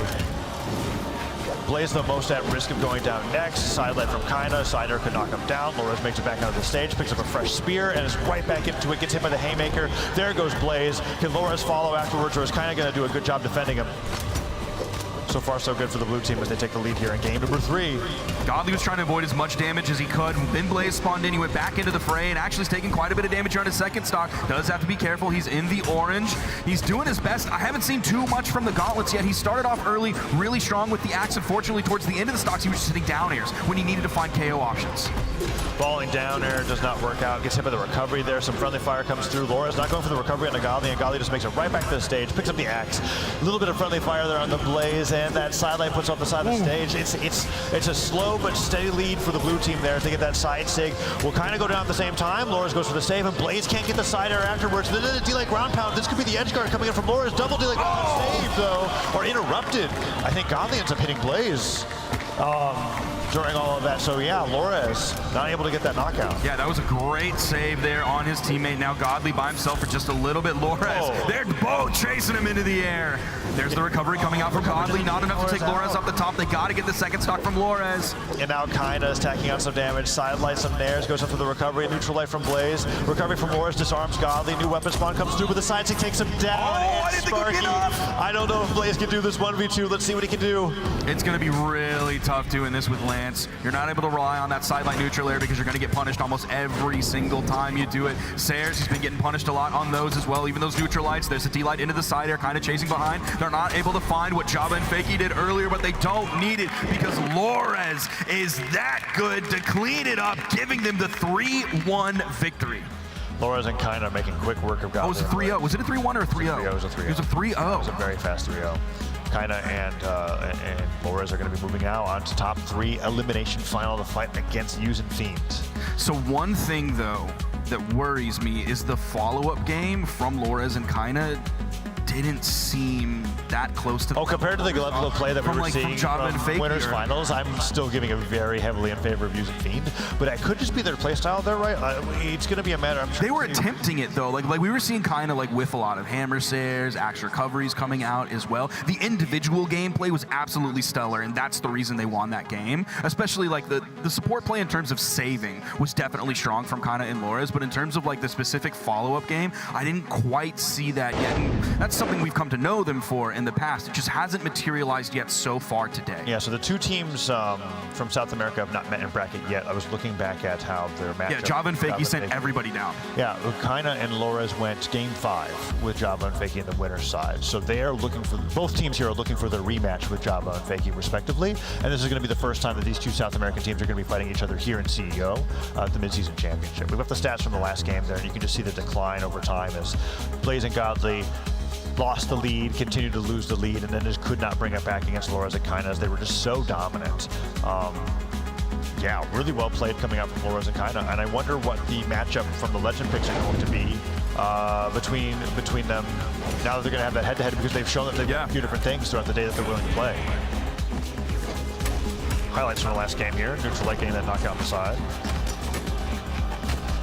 Oh yeah, weapon throw and Lores weapon is throw, just going to take this one, waits out the. And there's the weapon toss. Because that was the only option that Blaze could. I guess he could have waited longer for the recovery to ride up the side of the wall, but still. Yeah, he also could have tried to side air towards the stage and then recovery the other direction, giving his teammates some time, then moving back in with the side air back towards the stage. So yeah, there were several options, but I think like, of course he had to pick one, and I think all of them were going to be covered no matter what. And then a great edge guard coming out from Lores there, where Kinda was there, right above the stage, and they celebrate there at the very end, which they were pretty focused throughout the entire set, and they went, oh, we did it. We're top 3 now. We just have to get through Using Fiend, and then we have that rematch in Java and Fakey. And if they brought it to game number 5, there's no reason why they're not going to be able to take the set if they get that rematch. So the question is, do you think we'll see that Barraza from Use? Do you think we're going to see the Barraza from Kinda? I don't think so. I don't think so either way. I think there's a higher chance from Kinda than is. I would definitely agree with that. As for Use, I think that the Jay and Hattori is just going to be what they're playing the best with. I mean, in how their game plan is designed as well, with how Use is playing the Greatsword, is making me go, this is the best that I've seen Greatsword utilized in 2s. Is usually a weapon that I used to say the same thing about Lance and Cannon. Then Lance ended up getting popularized because of all the Ulgrim picks, but it's like one of those weapons where I'm like, oh, I struggle a lot to see how this works in the meta of pass to your teammate, sandwich somebody in between you, and then you're able to do like, here's my D-Light slider, I pass to you, you pass to them. They've really made this front to back play style work where Use is always in front of Fiend, and then Fiend's either dashing through him with like a side light or a down light, or jumping over him with a double jump side air to be able to follow up and get a lot of those hits in. And I think they're doing it better than anybody that I've seen play Greatsword in 2s to date. Yeah, Greatsword definitely, like, it has its place in the 2s meta. It doesn't have an obvious place in the 2s meta that you can just kind of slide into and fit like a glove. It doesn't have it where, like, okay, I play Greatsword in 1v1s. I can take most of that. I can take the vast majority of that and just carry it over into 2s. Like, Greatsword is so unique. Yeah, you have to learn how to play Greatsword. You're not passing to your teammate with Greatsword. Yeah. even Cider sends at a pretty weird angle. So it's interesting seeing how they've been able to make this work. I'm really looking forward to that match as we get closer on it throughout the day. So Job and Fakey still sitting in the grand finals here. They're just going to be waiting to see the result of our elimination finals to see who they'll be facing for that gold medal, the championship belt, all the glory and clout that comes with it. Yes, well, we'll be getting into the top 3 here at the Midseason Championship in just a little bit, but before that, we're going to have a quick break, so don't go anywhere, and we'll be back with more doubles action here to see who's going to be the Midseason champion in just a little bit. Don't go anywhere.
Pone las reglas.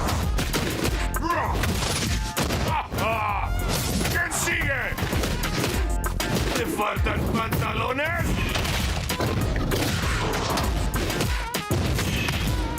¡No puedes detenerme! ¡No temo a nada! ¡Nada nos puede detener! ¡Somos imparables!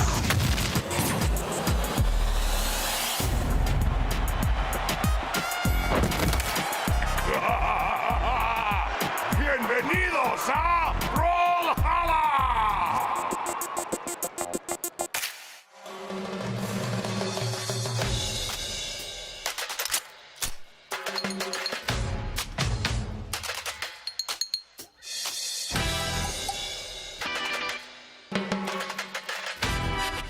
Are you ready to dance with danger? You don't wanna samba with me. My kicks are a bit over the top.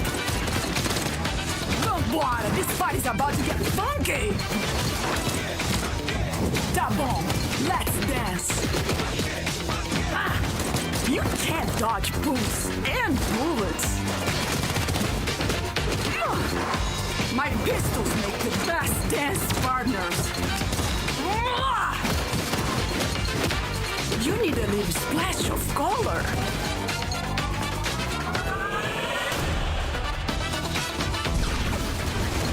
My bullets leave a lasting impression, but my dancing will take your breath away forever. Boas-vindas a Brawlhalla!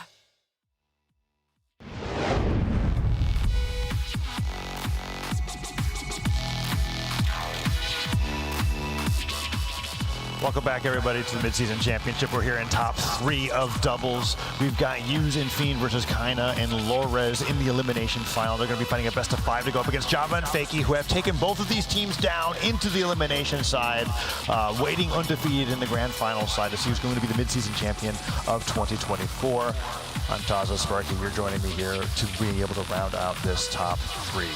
Yeah, we went from two teams who have never really faced each other in tournament before, Godly and Blaze versus Kaina and Lores, to two teams who have faced each other with the same partner, with other partners that have played against each other for hours and hours and hours, the way that South America grinds. And that is Yuuzhan Fiend versus Lores and Kaina. In terms of all tournaments, including community tournaments, they are 1-6 in favor of Lores and Kaina. And if we take that to game count, it's 9-19 games. So heavily favoring Lores and Kaina.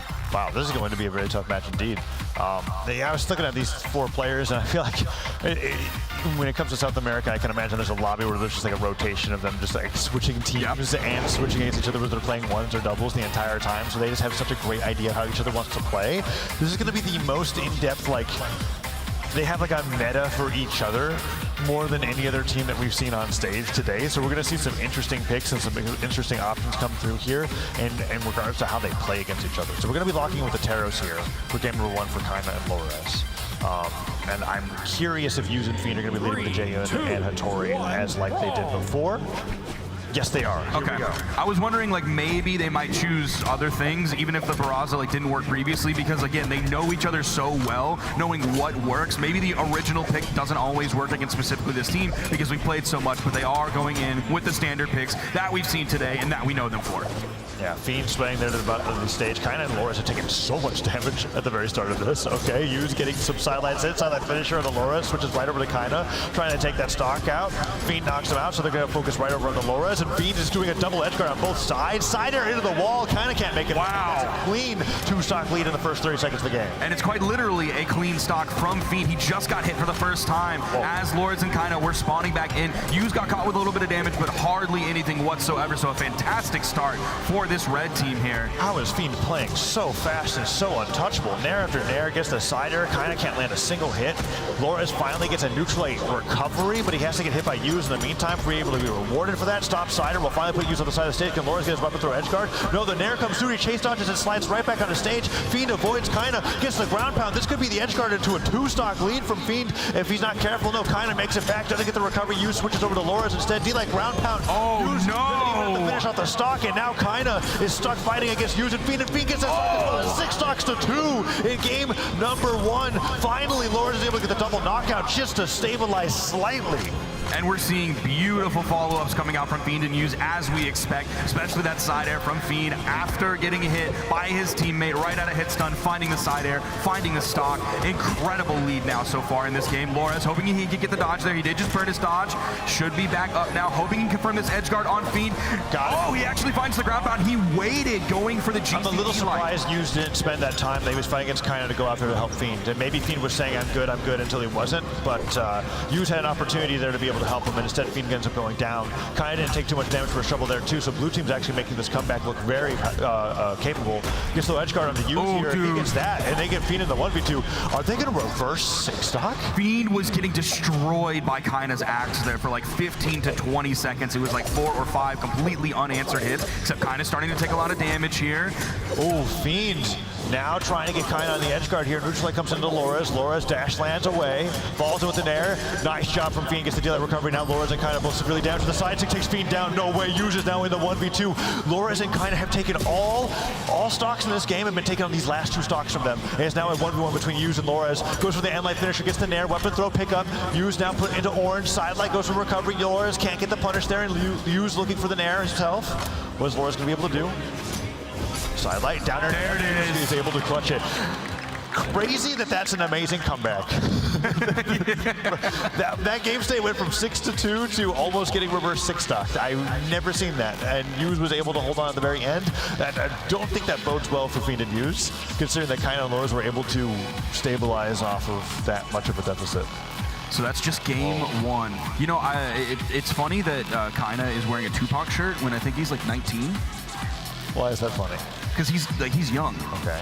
And Tupac passed away many years ago. I think probably before he was born. You think that he even understands what the shirt's for? He's probably just thinks yeah, no, man. He could. I wouldn't be surprised if he's a Tupac fan. It's just interesting. All right. Going back over. 2 Forges of Lions. Taz is trying not to lose it here on the desk. It's fine. As he doubles over, he still does not audibly laugh anytime I say anything, which is very disrespectful and rude. I don't think this is how I react to things, Sparky. It's nothing to do with the I've heard you laugh before. I used to make you laugh. Yeah. There you go, just like that, right? Laura's kind of, they're doing better in this game. Much better. One. Feed and use might be at the deficit here. The neutral stick ends up spiking Laura's. Oh, Laura's Lores. the jump to make it back. Weapon throw forces the dodge from Kaina. Yeah, Lores knew he was absolutely not going to make it back, and instead of kind of going for the save, Lores was hoping to turn around and find the KO onto use. They eventually did. Oh, side air whiffs as well. Kaina sits to the left side of the stage. Fiend looking for the downland to catch Lores on that the fast fall off the platform. That recovery. It does not get interrupted by Lores, and now Lores finds himself with a recovery on the side of the stage, has to dodge back on the stage, and Yuz is not going to go down there and help him. Okay, he did. The neutral came through. Oh, the down zig hitting Yuz knocked out Fiend when the arrow was launched. It was the second blast of that ended up making contact with Fiend and taking away that stock. We are very even now, about minute 15 into this game. Lores, getting hit with that harpoon toss all the way from the right side of the stage from Fiend. Bounces off the stage. Now Laura's off the left. Side light comes through, hits him with that side air. D-light side air. Yuz looking for anything off of the greatsword and goes to the recovery. It's so amazing how much Yuz is just like, I don't want to touch sword at all in twos.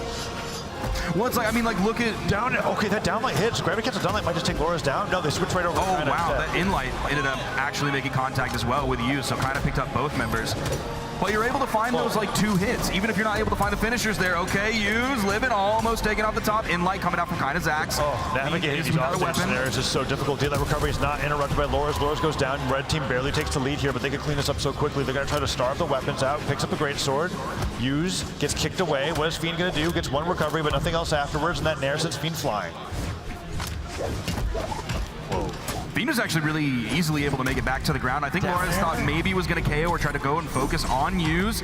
Great spacing and timing to get away from that dash-in D-light into the side air for the KO. Even game here on Final Stop. Even if that side zig hits, it's like you're locked into that animation for so long.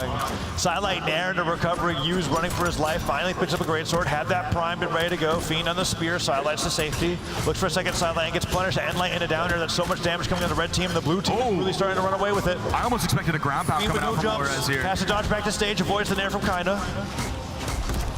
The down air beautiful down air. And then the dive kick. Fiend goes for the save though. Yuz makes it back. And Lores too low. Lores got hit with a weapon dive kick. Okay, Fiend has to get the edge guard here, but he gets hit with the down air instead of the ground pound, forces him down, and Kaina avoids the dive kick. Blue team gets the edge guard, gets the double knockout, and evens up the set 1-1. That was looking really scary for Lores there for a moment. He went deep, and then all of a sudden that weapon toss bonked him on the head. He scratched the blast stone with his toes. That was insane that he was able to survive there. Using Fiend. Trying to lock in here against Kaina. Talking a little bit what happened in that previous game, because obviously it's gone from a 6-2 stock lead into a really tough game 2. And that's why I was saying, like, if that's what happened in game 1, I don't think that bodes very well for Fiend and Yuz, because that means Lores and kind of like adapted, adjusted in the middle of a game, and then they went into game 2, and then they were able to win that pretty solidly. Game 3 could look even more one-sided if they don't make an adjustment, and now there's a chance where we might see them try the Queen Eye. Coming up from Fiend. I don't think Yuz wants to play anything other than the Jaehyun, but it's going to be the Hattori and the Jaehyun here going into the stop. And Kaina actually swaps over to Brawlhalla on win. Interesting choice here, especially after they did such a great job of bullying Yuz. Like, Yuz only did 278 damage last game, so they limited him quite a bit. Okay, he was juggling the axe. He's moving over to the blasters, tossing those away, going back over to the axe. Lores is taking some hits here while Kaina was juggling his weapons over there. Side air hits, weapon throw has to be fast fall all the way. Lores going for the edge guard, and the ground pound misses. Fiend. Lores. It's going to be reversal. He doesn't touch the stage, and then he avoids the recovery. Fiend at the edge of the stage, so much damage on him, takes down Lores in light orange, and that's going to be the lead. Kaina goes in for that slide charge pivot neutral signature. One of the my favorite Barasa mechanic in general. Does not get the knockout with it, however, and now red team barely has the lead here. Yuz gets hit by the recovery. Nice timing. Amazing spacing and timing on that for sure. And it added up a little bit of extra damage because he was so high that it's going to lead him to getting that unarmed recovery. He didn't need an axe in his hand, didn't need blasters in his hand. So a beautiful feed to his teammate, kind of getting the KO off the top. Neutral and Akaina. So Fiend side six the wrong way. He's not able to get that knockout, and now Kaina's getting even more damage through. Yu's looking for that exhaustive recovery. No dare and air combo. Deal that recovery will finally take him down. Now the punish on the Loras can happen. Weapon throw. Does he get the landing? He does not. Both Fiend and Yu's miss as Loras siders his way back, and the blue team holds on to this lead as Fiend continues to be severely damaged in game 3. Recovery takes the spear out of his hands, but the dive kick on Akaina could get another reversal. Ground pound to the ground pound? No. Doesn't find anything else.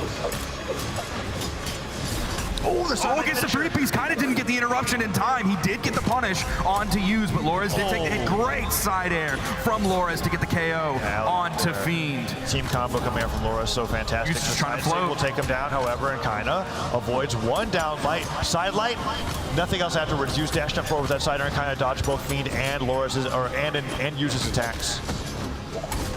Recovery comes through. Kaina could go off the top of the stage here, and that would give Red Team the lead. Downer and air, no. Yu's is looking for it. He wants the KO off the top. Kind of stuck on blasters now. He threw him away almost immediately before. Doesn't go for the recovery because he didn't want to get interrupted by Fiend. Yeah, ended up doing a diagonal chase dodge down into a pivot side light. Now Loras on the right side of the stage has to avoid Fiend. Fiend has been doing so great with the edge guards against Loras. And Yu's goes down to that ground pound. Okay, Fiend and Loras are the weak links here in game. Number 3 is going to go down first. Sidelight gets interrupted by a sidelight. And into recovery. Nice save. Great interrupt from Yu's. Would have been done for if they didn't come through. Loras over here juggling with the down airs. Fiend aggresses with this much damage onto his character. And he's unarmed. Him and Loras are just playing unarmed. He goes over 2 exhausted recoveries. Weapon throws. That weapon toss. Oh my gosh. He almost got into the instinct. Team combo on Akaina, but Yu's missed spaces. It's getting a little scrappy here in this game 3. Loras just looking for unarmed recoveries. Down 6 cents. Yu's flying. Fiend on the right side of the stage avoids the spike from Kaina. Now both blue team are on the right side of the stage, and Loras has no dodge. Weapon toss goes out. Fiend side airs his way back to the stage. Wasn't swept, but fades back. Gets the side air on the Loras. Down air from Yu's. Gets the KO with the DI because he was in combo. You got hit by the same move twice. You could aggressively DI that in another direction. Kinda gets the neutral light, doesn't get the knockout, and Fiend doesn't get the punish. The recovery. Oh, he tried to do the D-Sig. He got interrupted by the recovery. D-light side air from Fiend, and Yu's and Fiend take game 3. What a clutch coming out from Fiend and Yu's. I mean, it started off with the game, very beginning of the game, with Fiend being in deep red, and then Loras going for the edge guard, and then getting the reversal, getting the double down air, taking him out in light orange. And even then, it was that close going into the very end. Yu's and Fiend to bring this to match point. And you were saying statistically, historically, this goes in favor of kind of Loras. Absolutely, almost every single time. So we're going to be going to Fortress of Lions here. The switch to the Barasa did not work out as well off of that win. Kind of wanted to try it out. Now it's back over up to the Taro. Satori and Jaehyun are going to be here for game number 4, which means we have another chance at the Queen Nai in game 5 if we make it that far. Yu's and Fiend are going to try to stop them in their tracks and get into that rematch with Java and Fakey here in grand finals. Here we go. Elimination final match point. Yu's and Fiend 1 game away from being in grands, and Kaina and Loras need to be able to win 2 in a row to have a chance. Now ultimately the Barraza was reasonably successful, even though they did lose the game. 565 damage on the axe. He's going to carry that over, but the blasters weren't hardly there whatsoever. the third stock there. Yep. That's a half the game. So now he's going to swap over to this Taros because his hammer is going to be just better in this matchup, better the way he plays than his blasters were. Neutral light comes through, nothing else afterwards. Loras is just dash landing away, looking for an opening. Nice nair on the Fiend, but so far this is the lowest damaging opening to begin a game. That side air sent him so far. And it's Taros. Fiend took quite a bit of damage early on in this game, including like a 2 or a 3-piece coming out from Yu's greatsword. So like nair recovery, disarms Yu's. The Fiend now getting down air on the right side of the stage. Can he make the back? He's got the spear, but the down air from Loras snipes him off the right side. Yu's looking for a weapon, picks up the sword. He's going to switch over the greatsword as fast as he possibly can. Absolutely. Hopefully he won't have to wait too long for a weapon spawn. That D-light's going to hit him. He might not swap over. He might give it to Fiend first. Yeah, he might give it to Fiend, but also if he ends up grabbing it and then loses his stock, then he's going to be back onto the sword. D-light side air. He's sending both members of the blue team over to the left side, one after the other. Weapon throw stop Fiend from getting the dash dump ground pound. They do get the edge guard onto Loras, but Yu's, I have to remember that Yu's is still on that first stock. If they get this edge guard onto Kaina, nice. Gets the recovery. Red team's got a small lead here if Fiend's able to continue navigating the fray without taking too much damage. Loras remaining safe, floating really high in the air, still looking for that weapon spawn, moving over to it, grabbing the spear. Meanwhile, Kaina was able to grab a hammer very quickly after spawning back in. They get the stock off of Yu's, finally got that first one. Fiend already found 2 hits, only got hit by a recovery, so went over to the wall, did a pretty good job while he was waiting for his teammate to spawn back in, and it's Yu's coming back in. First weapon form is going to be the sword. Oh, but then it just takes one stomp stare from Kaina to make it look so rough for Fiend. Sent off the right side of the stage, fighting his way back on the stage. Kaina looking for that stare again, and Fiend sent it flying, and now Yu's just has to fight that 1v2 1v2 by himself as Fiend battles his way back onto the stage. Stomp, down air, sends him up to the top of the stage. Spot dodge in place, kind of following through with the teammate damage, but does take the stock on Fiend. Still, that friendly fire might add up. I thought we were going to see the attempt for the side air over onto Use from Kinda after he got sent over to the left side. He's down by himself. They're going to be looking to get this stock off of Use. It's basically the exact same thing that happened one stock previous for everybody. Use and Kinda are the ones surviving. We'll see if Kinda falls first, just like he did last time. He does. They're going to be looking for the stock off of Use. There's the sidelight. The recovery does not make a connection from Fiend. Loras floating in the air, hits the falling neutral air. Yeah, down six ends up hitting there. Use gets hit away, and I just feel like at that point you just let that stock go. Look how much damage Fiend is taking while you're spending all that time trying to survive on your second stock. Fiend now, in the meantime, one side air from Kinda is going to put him in the red. Nair almost puts him in the red by itself. Neutral air onto Use. He's taking so much damage, and Fiend doesn't have an opportunity to come in with the save because he's on the sword instead of the spear. Could go for like a weapon throw maybe. Use disarms himself, wants to go over to the great sword to have a chance to be able to win this game. Okay, great combo to Kinda. That was good 4 hits from the great sword. Fiend still waiting for an opportunity to answer. Sidelight Nair will send him to a point where any side air would take Fiend down, but Nair after Nair comes on to Loras, and now it's a much closer game. Kinda with the edge guard onto Use. Can he finish it? Oh, downlight hits him away. But Use with the sidelight finisher gets Kinda. It's in a 1v1. He's a stare away from being knocked out. Neutral is not going to do it. No, it's going to disarm him though. When they met at BCX in the 1v1s, it was Used, but there's the end light from Kinda's axe. Gets the KO with 4:33 left on the clock, and Kinda and Loras take it. We're going to game 5, Tazza. Okay. Sparky, who is it going to be? It's going to be Kinda and Loras. It's going to be Kinda and Loras, you think? After it's going that? to. Yeah, the game where they switched to Barasa was like, okay, this looked pretty close. Did Fiend switch to Queen 9? No, he didn't. All right, are they going to go to a different stage, or is it Fortress of Lions all the way through? I bet we still go back to Fortress. Yeah, I mean, that seems to be the place that they want to play the most. There's been no reason that I've seen for them to swap off of it. It's not like they want to go under the stage, and the big triangle, the big wedge is keeping them from doing that. It's not like the walls are overly tiny or overly large or anything like that, or someone's camping the soft platform, because you can't really do that as much in 2s. So yeah, of course they're going back here. All right, here we go. We've got Jaehyun and Hattori versus Kaya and Roman Reigns. The epic crossover there on Taros. Stomp sidelight. Let's see what Loras is able to do off of that. No end lights following up. Fiend and Loras clash. Fiend's got him on the edge guard scenario. Gets the side stick. Loras on jumps. Goes all the way out there to hit him with the side air.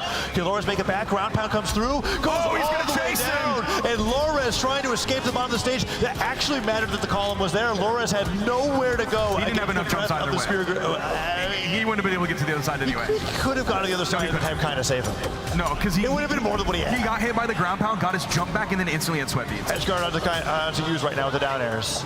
Let's see what he's able to do. Kinda picks up a weapon at the very last second, hits the Nair onto Fiend. Fiend goes down. Use falls with that side air and Kinda fights him off the side of the stage. Risky with a stock deficit, but still goes for it. And Use holds on for a little bit longer. This is the part of the game where I start to worry for the red team. Use tends to stay on the stock a little bit too long. Fiend ends up being on orange by the time that Use goes down to 2 stocks. Then Use finds himself in the 1v2 and then doesn't win it. And Use is stuck on the regular sword here, so not his comfort weapon of choice. So he's not going to be able to rotate as quickly and do everything that he wants to do like he does when he has the great sword in his hand. There hasn't been a weapon spawn in a hot minute. I don't know if he's going to look for it. He's got to lose his stock before it happens. We'll see if he's able to go over and grab this one immediately while Fiend is floating up above on that soft platform. He is able to grab that greatsword. Instant in light coming out, hitting Kinda and Use there. There's a 2-piece. Oh, unfortunately, Fiend wasn't able to follow up on that. It was Loras grabbing with the neutral air. And then Fiend lost his weapon just now, picks up the sword, dash jumping around. Let's see if we can get anything started on Kinda with that dodge being gone. That was so much damage that Fiend just took, even though the knockback didn't come through. Stomp Sarah would take him down. Recovery nearly takes him down. Fiend comes back to the stage. Loras risks it with an offstage edge guard, loses the bow actually, and Use gets the neutral light finisher. Doesn't go for the side light. Loras is not going to take it off the top, but Fiend, if he's able to find a deal that recovery can do it. Neutral stick takes him down, bounces him to the stage. No recovery to be seen, and now they've got it 4 stocks to 2. Use and Fiend just have to take 2 more stocks to get into grand finals. I thought we were going to see unfold exactly what you mentioned, where Fiend started to take a lot of damage, which he did. He just didn't lose that stock before the red team was able to take both off of Loras and Kinda. Loras trying to float here a little bit, getting punished, getting juggled. The down Use ended up falling into that. The target was originally Fiend. Oh, and Fiend now getting hit by that recovery, gets hit off the top of the stage. Use running for his life. Honestly, if I was Use, I would just reset, just dive kick off the stage. Yes, there we go. Use throws it. Okay, he's like, I cannot allow Fiend to get stuck in the 1v2 while I spend all that time coming back to the stage and just getting excited again. He wants to get back to the stage, chooses to lose his stock so he can find a weapon and have a better chance of winning game number 5. Loras, however, beating Use in the 1v1 off the left side of the stage. Fiend has to come help and Kinda knocks him away with the end light.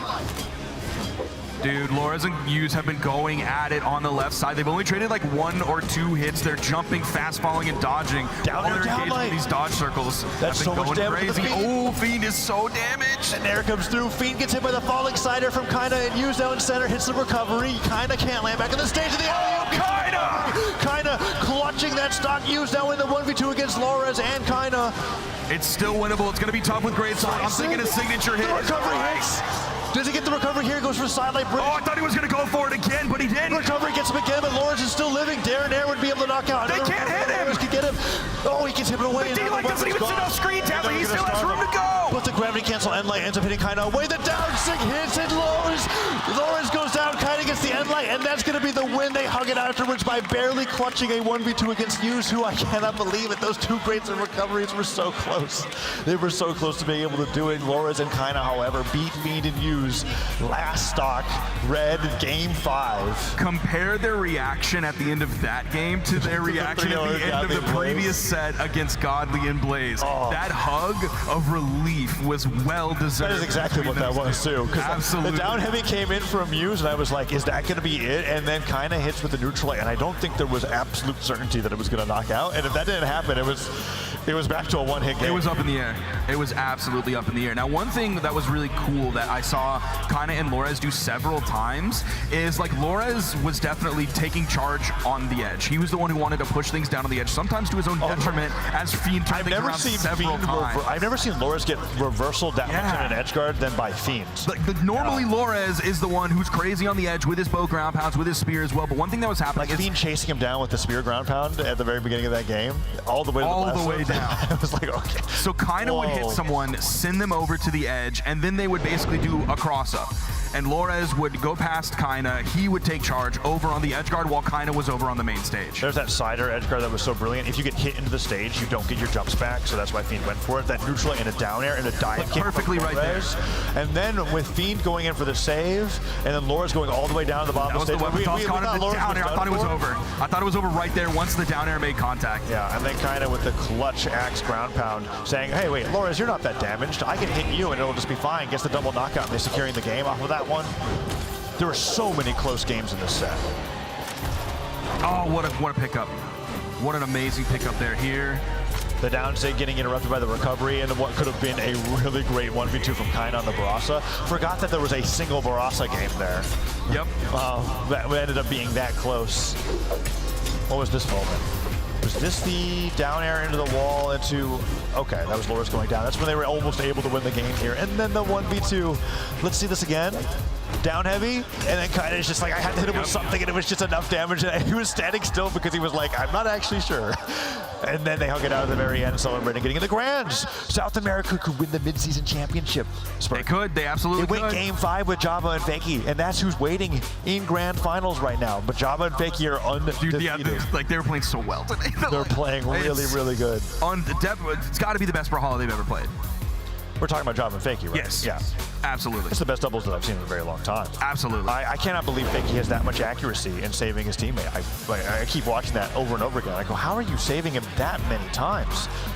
But like optimally, like it's like the weapon throw here or an end light there, it's the least amount of damage during the critical moment. He'll oftentimes hit him in the middle of a sword downlight recovery and then be able to get a follow-up afterwards because of the chaos that it causes from the interruption. And then it's not like it leads to Java or Fakey losing their stock right after that 5 seconds later. So really it's 6 and 1/2 dozen the other, but no, they're able to extend off of that. It's important saves that happen, not just the save, but the context around the save. They didn't fall out of a coconut tree. I was following you completely, and then I just heard coconut tree, and I was like, "Whoa, my brain." I mean, we're in Florida. Yeah, I know. But I just didn't hear how we got there. You didn't just fall out of a coconut tree. You exist in the context of everything that came before you. Oh, is this like a chicken and the egg thing? No. But like with coconut instead? No. Is that what it is? No. I don't understand. It's just evaluating the context of everything rather than pinpoint moment. You completely lost me, Spark. Okay, so we have the save. The save is the pinpoint acute. We're going to go to a break, and when we come back, we're going to have grand finals. Cool. They don't even let me explain. That's fine. With Java and Fakey versus Kaina. See you later. See you in a few minutes, guys.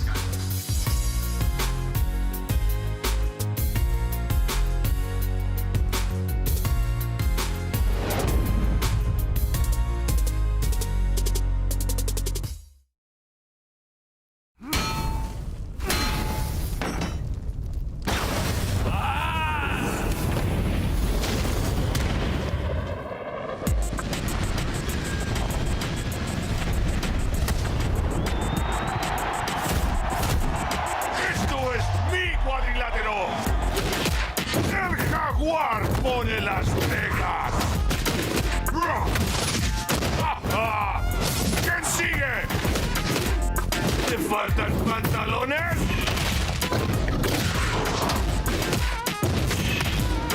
¡No puedes detenerme! ¡No temo a nada! ¡Nada nos puede detener! ¡Somos imparables!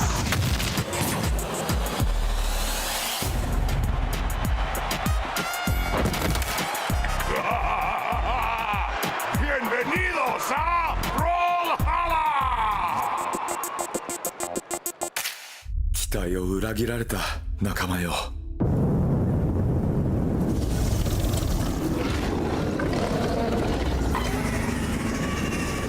違うよ。死ぬまでこの世界を守ってみせる。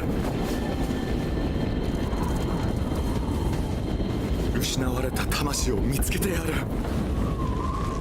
魂を貸してくれ。カルダ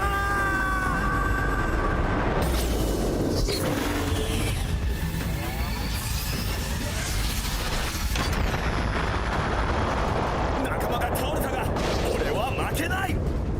手を貸そうか。かなわない相手なんていない。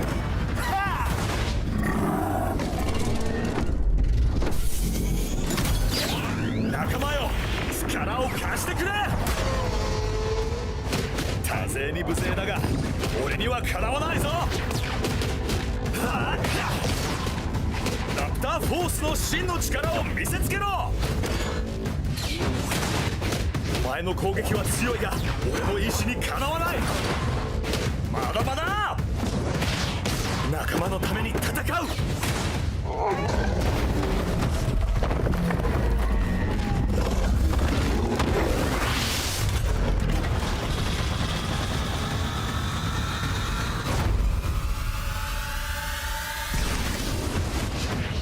残ってるのは俺だけだ。最後の防衛。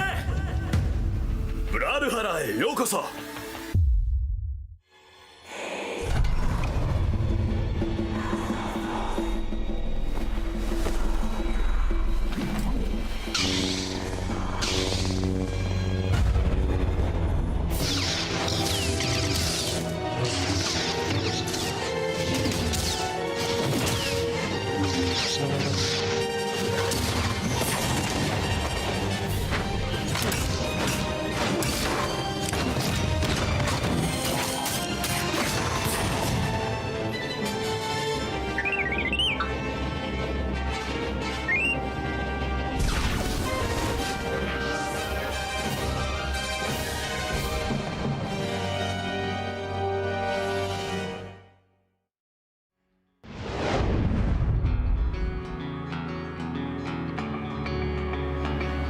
And we are back. I am joined here on the desk here at CEO 2024, the Midseason Championship for Brawlhalla. I'm Sparky878. Joining me is Tazza Raki, and we're here, Tazza. It's time for the grand finals. One of those belts will be placed on one of the team members. The other belt will be placed upon the other team member that achieves total victory here in grand finals. Yeah, Java and Fakey have gone undefeated here at the Midseason Championship, and they're fighting against a team that they have beaten once before in a nail-biting Game 5 set in the winners' quarterfinals.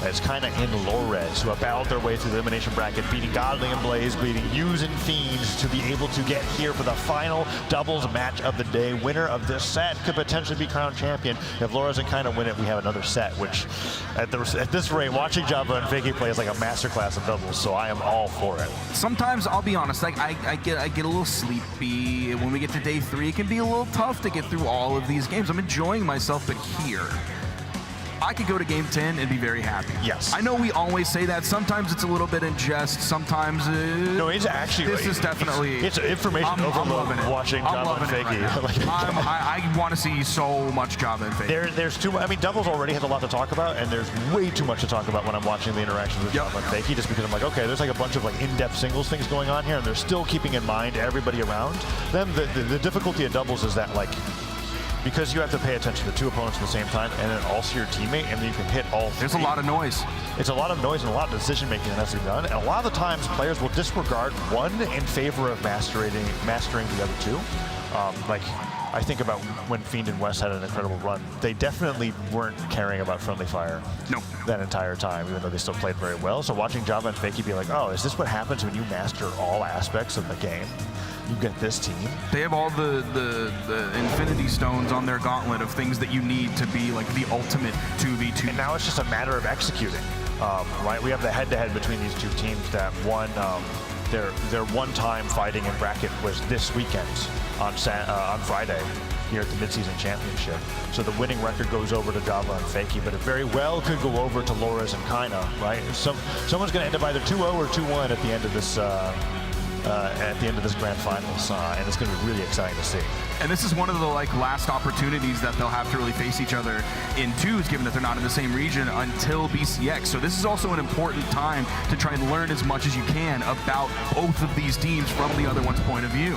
Yeah, and so we're also going to have that Fakey versus Lores Kaya mirror matchup, which I always love to be able to see, whether they're willing to do that or not. The way that Fakey and Lores play, while fairly different in terms of their support play style, is still very, very aggressive, right? Lores tends to be more offstage focused, whereas Fakey's just like, I'm going to be on stage and interrupt with the weapon throws and the end lights.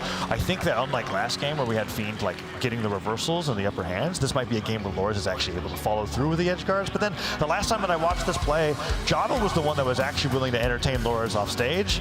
Lost game one pretty badly, losing 2 stocks to some offstage edge guard things, and then continued to do it into games 2, 3, and 4, and 5, and then ended up winning because he was just not afraid. Focused on it. He's not afraid. And I know you guys are ready to get into the next game, get into the grand finals to see who is the champion here at CEO. But before that, we want to show you the new character coming to Brawlhalla for just a second before we get into these games.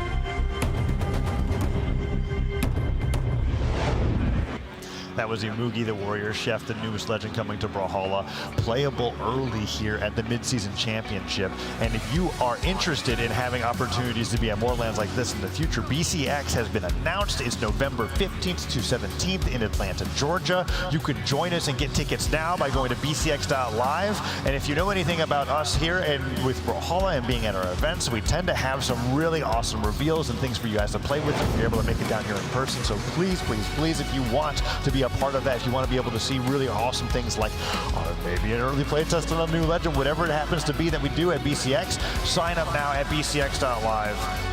We really like to be able to see you there. Midseason's been really fantastic this entire weekend. We love looking down the road to see what will end our Brawlhalla season, but right now we're still chalk in the middle of it, Tazza. At the Mid-Season Championship, you can see that beautiful belt right in front of you. The champions of the Mid-Season Championship will be taking that belt home, in addition to the prize pool and the clout and the glory and the medal placed around their neck. We've seen Sandstorm with one of those. That's one of the, I mean, beyond just like winning the tournament and getting the quote-unquote trophy, whatever that may be, there are very few Brawlhalla players out there that have a CEO belt. Yeah, I mean, Sandstorm's got 2 of them. Sandstorm could get another one. he's in top 8 here in singles as well, which would be incredible. For doubles, yeah, taking a look at that belt, and it's not just like generic CEO belt, which would still be fantastic to have. You got the 2024 tournament champion on it, as well as the Brawlhalla logos on either side, knowing that you were able to secure that win in doubles. It is a lot on the line here between these two teams, and they both really, really want to secure that win. So we're going to be getting into this game shortly. It's going to be Kaina and Lores versus Java and Fakey. I'm still blown away by Java and Fakey.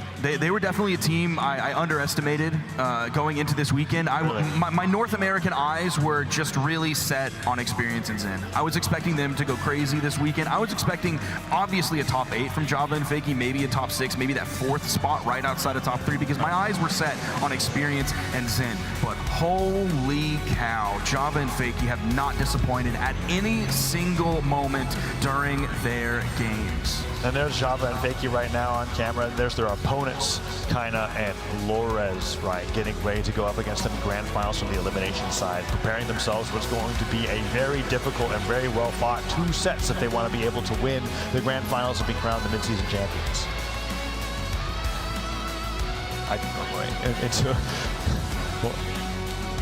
And so now we got Java and Fakey coming up onto the stage.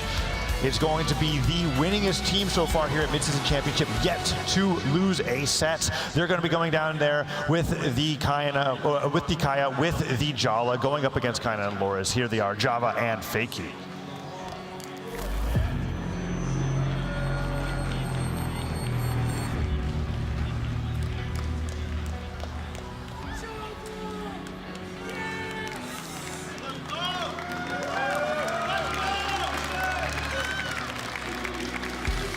And then on the other side of the stage, sitting across from them, hailing from Brazil, Vamos Brasil, the representatives of South America, Kaina and Lores.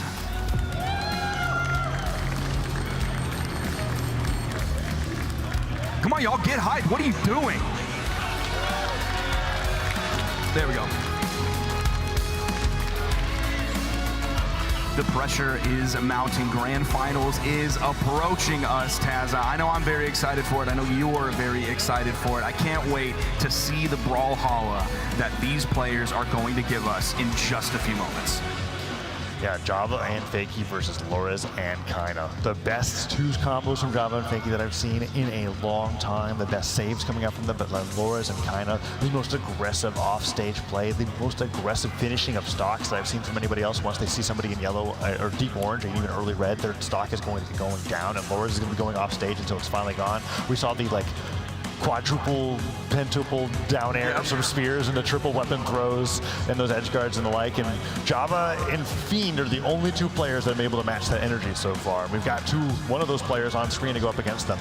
Really excited to see how this matchup plays out. There's Java and Fakey right now just getting ready for the first games, and there's Lores and Kyle looking over just to make sure everything's okay as they're getting ready for game number 1. You think it's going to be the Taros or the Barasa for it? I think we're going to lead with the Taros here for Kaina.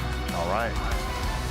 Just a reminder, all of the teams in top 4 have been beaten by Java and Fakey, of course, except for Java and Fakey themselves. So this weekend, they've already set the precedent that there is no team here that can touch them. We'll see if that continues into the grand finals. The stage banning is starting. I believe we're going to the Demon Island here for game 1 of grand finals at CEO 2024, the Brawlhalla Mid-Season Championship. 3, 2, 1, brawl! And here we go, Fakey and Java right away on Demon Island. Jumping in, goes for the weapons. Lores and Kaina take both of them away. Weapon spawn comes in for Fakey, but Lores takes him right off the left side of the stage. One sidelight into an end light. Kaina can't get the team combo. And blue team started off with a very small lead, but red team has been stabilizing despite losing out on that weapon start. Now it is kind of starting this one off with the Roman Reigns here. He's just dashing around trying to figure out where his opening is against Fakey. Meanwhile, on the other side, Java and Lores, a little bit of team damage coming out there. There's the inlight. Nice interrupt, and then a counter interrupt from that weapon toss from Lores to save Kaina. Now Fakey going to center stage, and like comes he almost got ready for the down take, but the ground pound from Fakey forces Lores back on the stage while sweating. Java misses the side air, and that down take doesn't get interrupted. Kaina and Lores now have a double edge guard. Goes in for Java. Weapon throw misses the edge of the stage, accidentally hits Kaina, and they make it all back.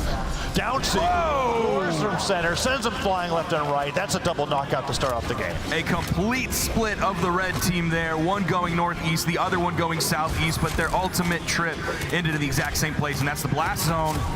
Lores, he's taking some damage here, but he wasn't even sent off screen with that. The follow-up, there's the recovery that kind of wanted. He had some room out there. He had some airspace that he felt comfortable in. Still hasn't been taken out yet. Lores did lose his first stock. Their eyes are kind of set on Lores now. That kind of was sent over to the right side. Drifted off the stage just to be able to make it back in time because he saw how much damage Lores was taking.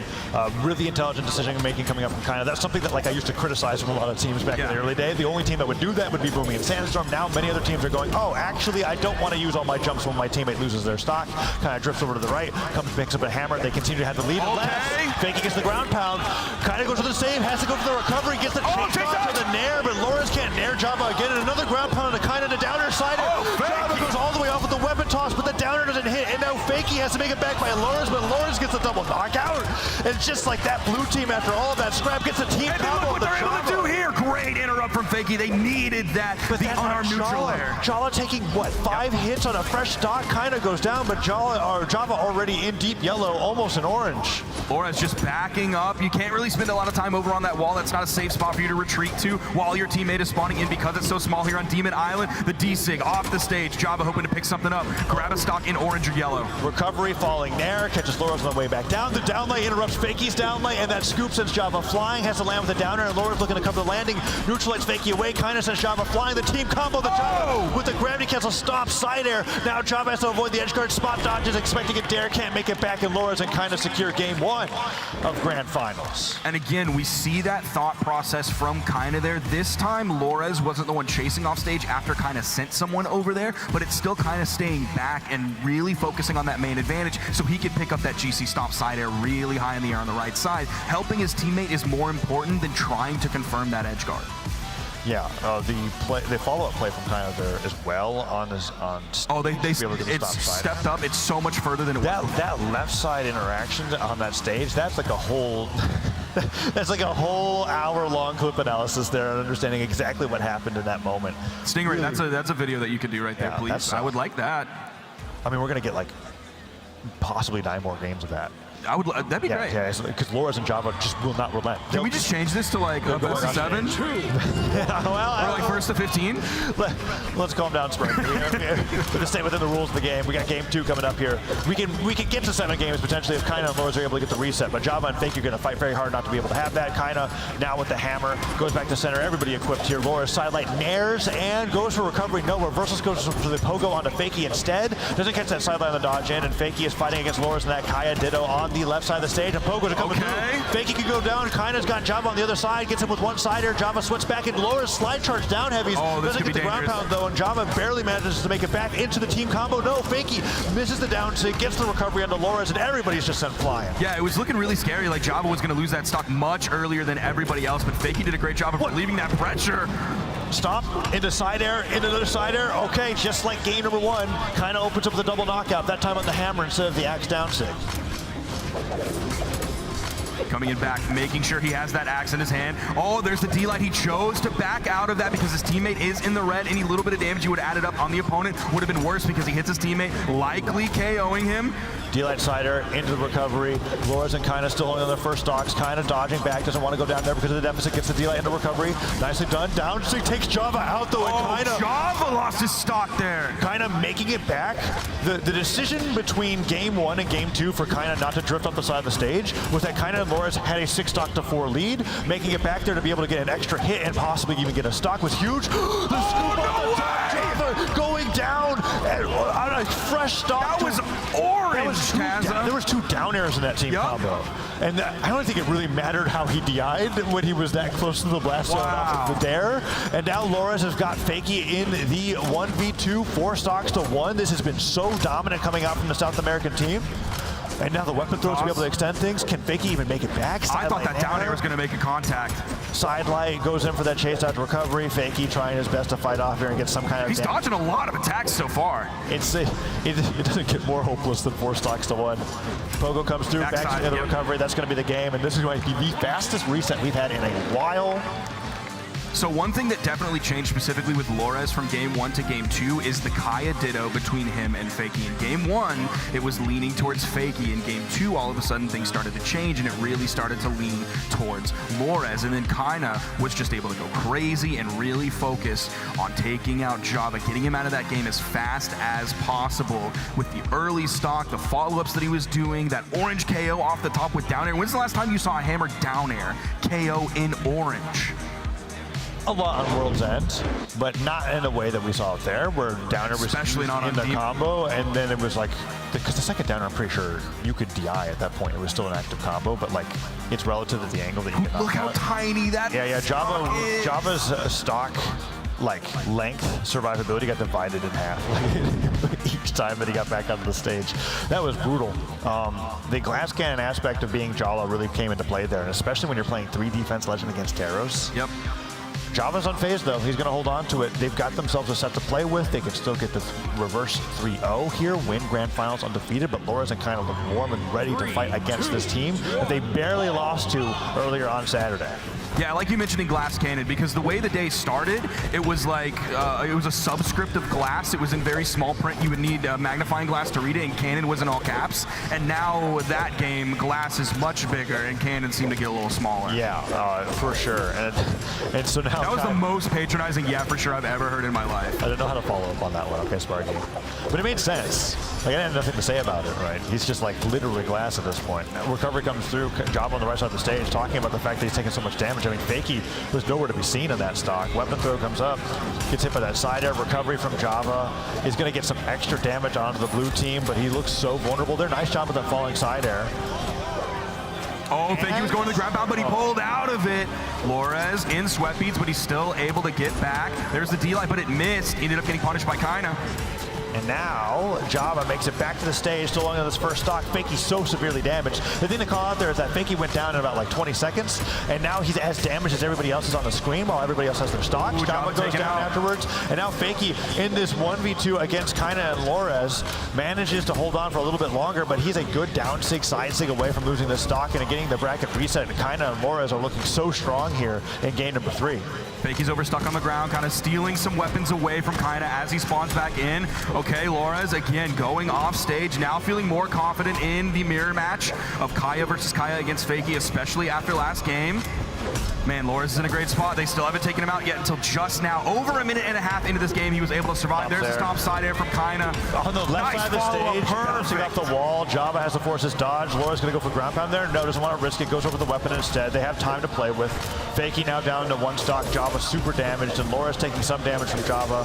Neutral light as it does come through. Man, no team combo though. Barely misses that down light. It could have hit both of them. Yep, they really needed that in that moment. Java's going to have to be so careful. He's kind of in the middle of the fray.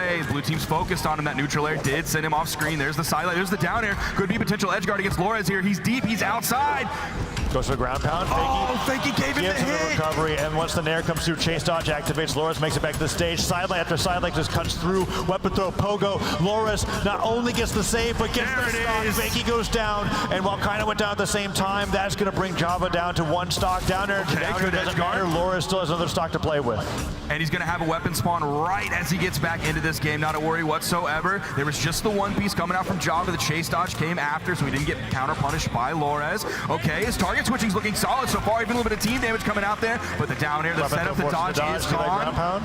D-Light, oh yeah, I was expecting the D-Light ground pound. Interesting reversal. Wait, Java could get the ground pound here. Goes to the Sarah instead of the dare, and Lores manages to make it back. Java gets the neutral stick again. Edge guard to Lores, goes for the Sarah. Recovery here, gets the side air to the edge of the stage, goes in for the recovery. Kinda manages to hit that neutral air. Lores still willing to fight off the left side of the stage there, and Java somehow getting so much damage into Lores. I can't believe he's making this 1v2 look possible. Weapon spawn now being starved there as Java's axe was just too hard to deal with. Lores is going to let Kaina take the lead here unless Lores chooses to go off stage, dashing in with the inline, the weapon toss. Now Kaina immediately disengages from the edge. He's really not engaging in edge guards whatsoever in any of the sets that we've seen today. Oh, they're not denying the weapon. Okay, they finally go for it. Java's still holding on. That's the neutral light that will get it, and that's the reset. That's going to be Lores and Kaina bringing the set count between these two teams 1-1. And again, we saw the exact same thought process that we saw, I believe, from the Godly and Blaze set that we saw against Kaina and Lores earlier. Kaina is staying back from that corner, maintaining that stage control, using the corner guard to his advantage, letting Lores do his thing. He trusts his teammate. Lores is the crazy offstage man. He's going to let him be the crazy offstage man. Wow, and that was I feel like that game was decided by the game 1 momentum. Where it could have gone any other way, and then it felt like the wind was really taken out of Java and Fakey's sails. But in a grand finals reset situation like this, I could almost feel like they were going, okay, let's not put all of our energy into the first set. Let's gather some information, figure out what we want to do, really lock in here going into game number 1 of the grand finals reset. This is the set that's going to decide who's going to be the mid-season champion.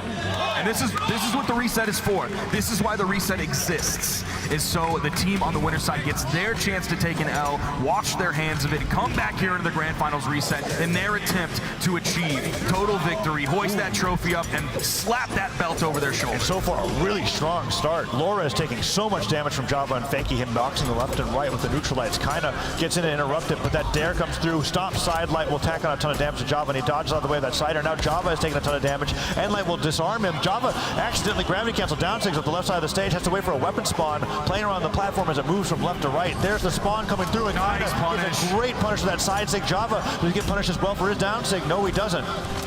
Okay, Java doing his best to move back away from the blue team while still throwing out down airs to still put damage onto Kaina, who is the least damaged so far in this game. All right, Java goes down. Sweat beads! Okay, he still gets over. That was close. Recovering.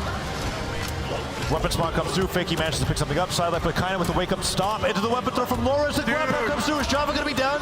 Fakey goes down to save him. Okay, there's the recovery from Loras. Gets sidered all so far away, but Java's taking so much damage. And the delay and Sig ends up coming through there. Only hits Loras though, and actually gets the KO. They finally got that stock off of Loras, and now they get the stock off of Kaina. Loras over on his own on the left side. And Loras navigates his way through that 2v1 on the right, on the left side of the stage. Fakey looking for a weapon, ends up finding it. But Java. Oh, he picked up both with that! Edge guard coming out from Loras here. He's going to go for it for sure. Gravity cancel sidelight. Fakey dodges straight up, manages to make it back for a little bit longer. Kaina with a stop there, however, might be able to knock him out. For it, dude. And then Loras. Okay, reversal opportunity from Java there. Doesn't get anything off of the recovery, but he does get good damage. Oh, the neutral light gets interrupted by Loras' neutral light. That might have led to the KO. I wonder if Loras was preempting Java, interrupting. Could be. And that's why he was like, it's okay, we'll find another neutral light there. Fakey ends up going down. Java gets hit by sidelight, weapon throw, no dodge. Weapon throw comes through, misses the D-light ground pound, but Java with that wake up gravity cancel down sig, that could have been so risky. Loras goes down, okay. Can they take Kaina down? He's not even on his last stock though, Sparky. This is such a rough game one. He could take a lot of damage here very quickly. He's not afraid to touch the ground as Loras is spawning back in. There's the sidelight. Oh, the recovery ends up hitting Java after Fakey's sidelight. He wanted that follow-up to get the KO on Kaina, but it ended up hitting his own teammate. Loras down light. Is that Java's stock? Yes, it is. And now Fakey takes down Kaina to his last stock, but Loras has so much damage on him. Stacked Endlight's not going to end up hitting there, and Loras already winning the 1v1. It hasn't even gotten into the 2v2. Fakey. He's gonna let Loras do his thing. Goes for the GCD light a little bit early and in the wrong direction. Had to make a guess there at the timing he wanted to do it. The in-light from the middle of the stage. Doesn't even need the harpoon toss. And Kaina and Loras. I feel like the harpoon toss would have let him live like for another jump there. It might have. But the neutral light is able to knock out from center stage. This is tough. Java and Fakey are going to have to adjust pretty hard. This has been 4 quick losses. Yeah, all of a sudden, like this seems like a completely different Java and Fakey. Everything that they were doing before, they're just not able to. Loras is stopping everything from happening, and then Kaina is just barreling through. Off stage, Java's looking a little shaky actually. I've been noticing a lot of like wake up gravity cancel down sigs. Fakey is too.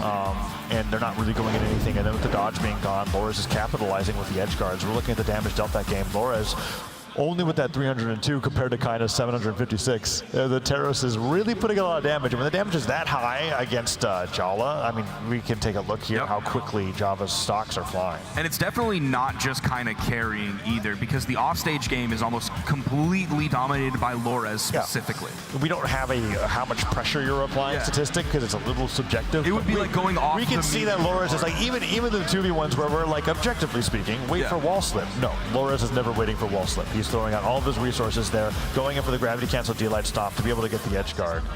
Very well played so far. They've gotten 4 wins in a row, and with 2 more wins, they will be the 2024 midseason champions. And his timing and his confidence on those GCD light ground pounds, because that was something that we kind of weren't seeing some of in their previous sets on the previous days here this weekend. But all of a sudden now it's really starting to come in because it shows that Loras has complete control over on the edge. He's okay to burn his dodge there, whether it's GCD light in the ground pound, whether it's GC side light bouncing off the wall or sending directly towards the blast zone. And then Kaina is just on stage and he's playing Terros the way you should play Terros. He's controlling so much space with the hammer. He's finding stocks exactly when they need to be taken away. He has great axe follow-ups with his axe recoveries off of Loras. Fantastic job from this team. All of it. I don't know what they said to one another between the beginning of the day and then where we are now after what we saw from Java and Fakey earlier, but a stellar turnaround. I do think the first set that these two played with each other kind of was completely on the Barroso. All the way into game 5. Okay. And so that's the big thing that I'm thinking that's the difference here, where it's like, oh yeah, kind of thought that Barasa was better, but actually his Teros is just really, really good. Because this is a very different kind of set than what I saw before, and they're going to be going with it, continuing into game number 2 of the reset. Map counter picks have now come into the play, right? This is Western Air Temple. We've barely seen anything other than APOC and Fortress of Lions here. So this is Java and Fakey being like, okay, the maps that we're on are not working. Let's try a change in scenery. So you got the pillar at the bottom of the stage, fairly thin, and then the side plats that raise and lower throughout the stage that give you different opportunities for really early knockouts off the top, and Java tends to like to go for those on the sword. And then you have 3 bald men front and center right there. Okay, complete split from the red team. There's the side air from Kaina. The weapon toss goes just a little bit high. Java had to sneak down a little bit low. You saw the sweat beats. Oh, it's Flores. Time to go on another Pogo. Laura's looking for another down air here. Yes, sir. Again, that one gets dodged through. But the end light comes through and takes Fakey down, and Laura's and Kaina are now up 6 stocks to 4. And that was Fakey in like the worst possible spot. If he dips down, he's going to get hit by that spear down there. If he goes up, he didn't have a dodge anymore, so he's going to get hit by that axe neutral light from Kaina. There was no winning that. Good follow-up from Fakey. Gets the down stick onto both Laura's and the Kaina. Kaina makes it back. Another down stick comes through. Laura's not able to interrupt in time, and Java doesn't get the punish there with the neutral air. Gets one nair, goes for recovery, but Laura's still not damaged enough for D-Light recovery to knock out, so Java goes for D-Light down there for damage instead. And then he chase dodged down into the stage for the instant D-Light, or the instant good follow-up. Gets the side air off the end light. Not enough to knock out though. Side light, chase dodges forward, gets the recovery. Loris goes down. Kaina getting hit by the team combo here. Chase dodges all the way around. Neutral light, D-Light side air into the side air. That's huge. That slide charge down sig almost takes Kaina out. Kaina has no jumps, has to land back on the stage, picks up an axe on the way back down, but a ton of damage went over the Kaina there while his teammate Loris was looking for a weapon. Yeah, that 2v1 combo was fantastic. That was something they were doing so well against Use and Fiend earlier. They were able to pick those up all throughout the game. Maybe this is the momentum shift that they need. There's the grab pound, putting Kaina onto final stock. He's the first one to reach there. The Nair not knocking out the top. Fakey barely surviving as well. Laura's going all the way to the top of the stage, just trying to take both of them out, but they're both managing to survive. Axe picked up, so that means sword is primed. Java gets the gravity cancel sidelight and then resets with the chase dodge to center. Fakey still holding on. Can they get the stock? Kaina starting to take a significant amount of damage. Endlight coming through. Java has survived so many hits, just barely. Sidelight comes through again. Down air on the Lores. Weapon throw from Java goes to the stair, but the chase dodge comes through and they're able to clutch the edge guard and take the lead. And that is why Kaina lets Lores handle the edge guards. He was on the middle of the stage, and he just lets Lores do his thing because he is a general over on the edge. Okay, 1v2 opportunity. What's Kaina going to be able to do? Lands on the center stage. D-Light downer gets the down tick. Oh, he doesn't get the hit, and there's no follow-up from Java, even though he had the side six set up. Fakey looking for the edge guard to Kaina. Goes to the downer. Kaina goes to the recovery. Oh, but he gets interrupted by Lores of all people. Oh, where's the recovery? Comes through D-Light grab pound. That's it. All right, Laura is now in a 1v2. Java and Fakey could take their first game of Grand Finals. But it's both of them against Lores over on the edge. His ground pounds with the bow are so destructive. Chasing after Fakey. Java's trying to follow behind, but he can't. Java and Fakey regroup on the main stage. Lores is able to get to the main soft platform. Java's looking for a combo starter with neutral light, and I think Lores is playing around that a little too well. Now Fakey is taking the front lines. Dude, Lores' movement is too good. Red team can't regroup. Platform lowering, making it a little bit easier. Down tick hits Fakey away. There's the first hit to go into Lores in a while, and there comes through. Falls down on the stage, doesn't go over the new weapon. Dude, Java does nothing! Java can't get any punish there. Side sig gets punished by just a nair. Gravity cancel, end sig into the weapon throw. D-Light, grab pound, edge guard opportunity. They're both there. Pogo hits. Dare. Another downer can come through. Loris doesn't have a weapon. Weapon spot comes through and he steals the spear. Dare comes through, side sig misses. Another Pogo, this could be the edge guard. Weapon throw comes through, gets hit by the recovery. All right, Laura's now 8 down line side away. There's the recovery. Java and Fakey get on the board. It's 1-1.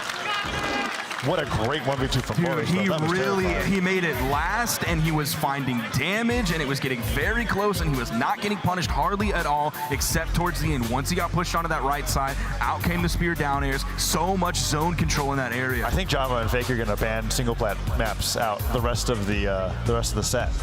Why? That was the first time that they won on Western Air Temple, and we're looking at this. Yeah, I mean, I just think...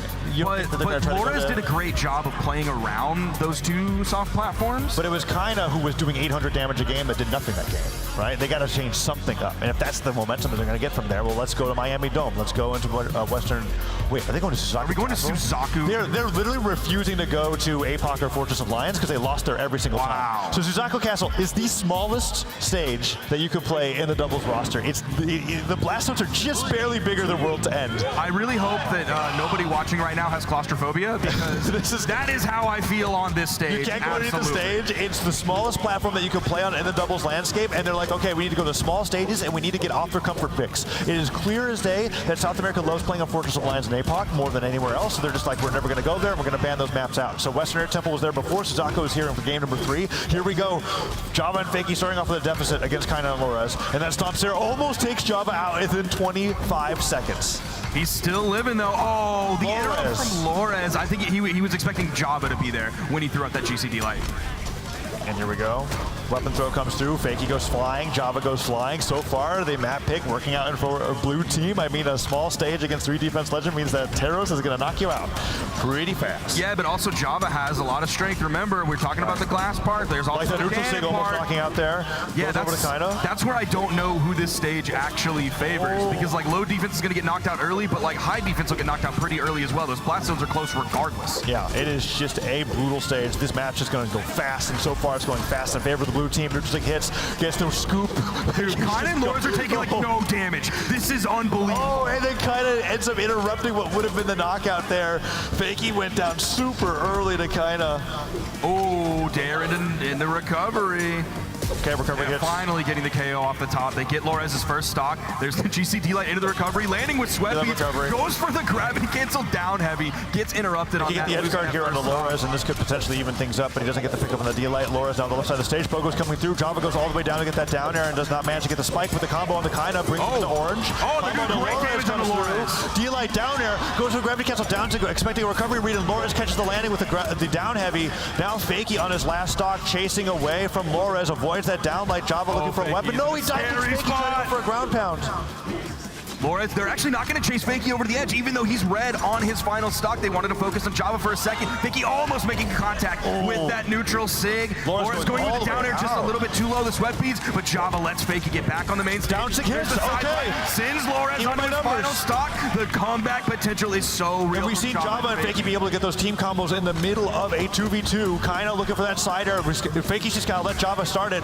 Oh, goes all the way up those nairs. That's one neutral light. Fakey gets in a hit in without getting too punished. Nairs aren't going to matter that much. When another neutral light comes through, Java gets hit by that neutral light dare combo that Lores kind of loves so much, and that's a disarm. That might be too much to come back from. Can Java find a weapon? He finds the even sword.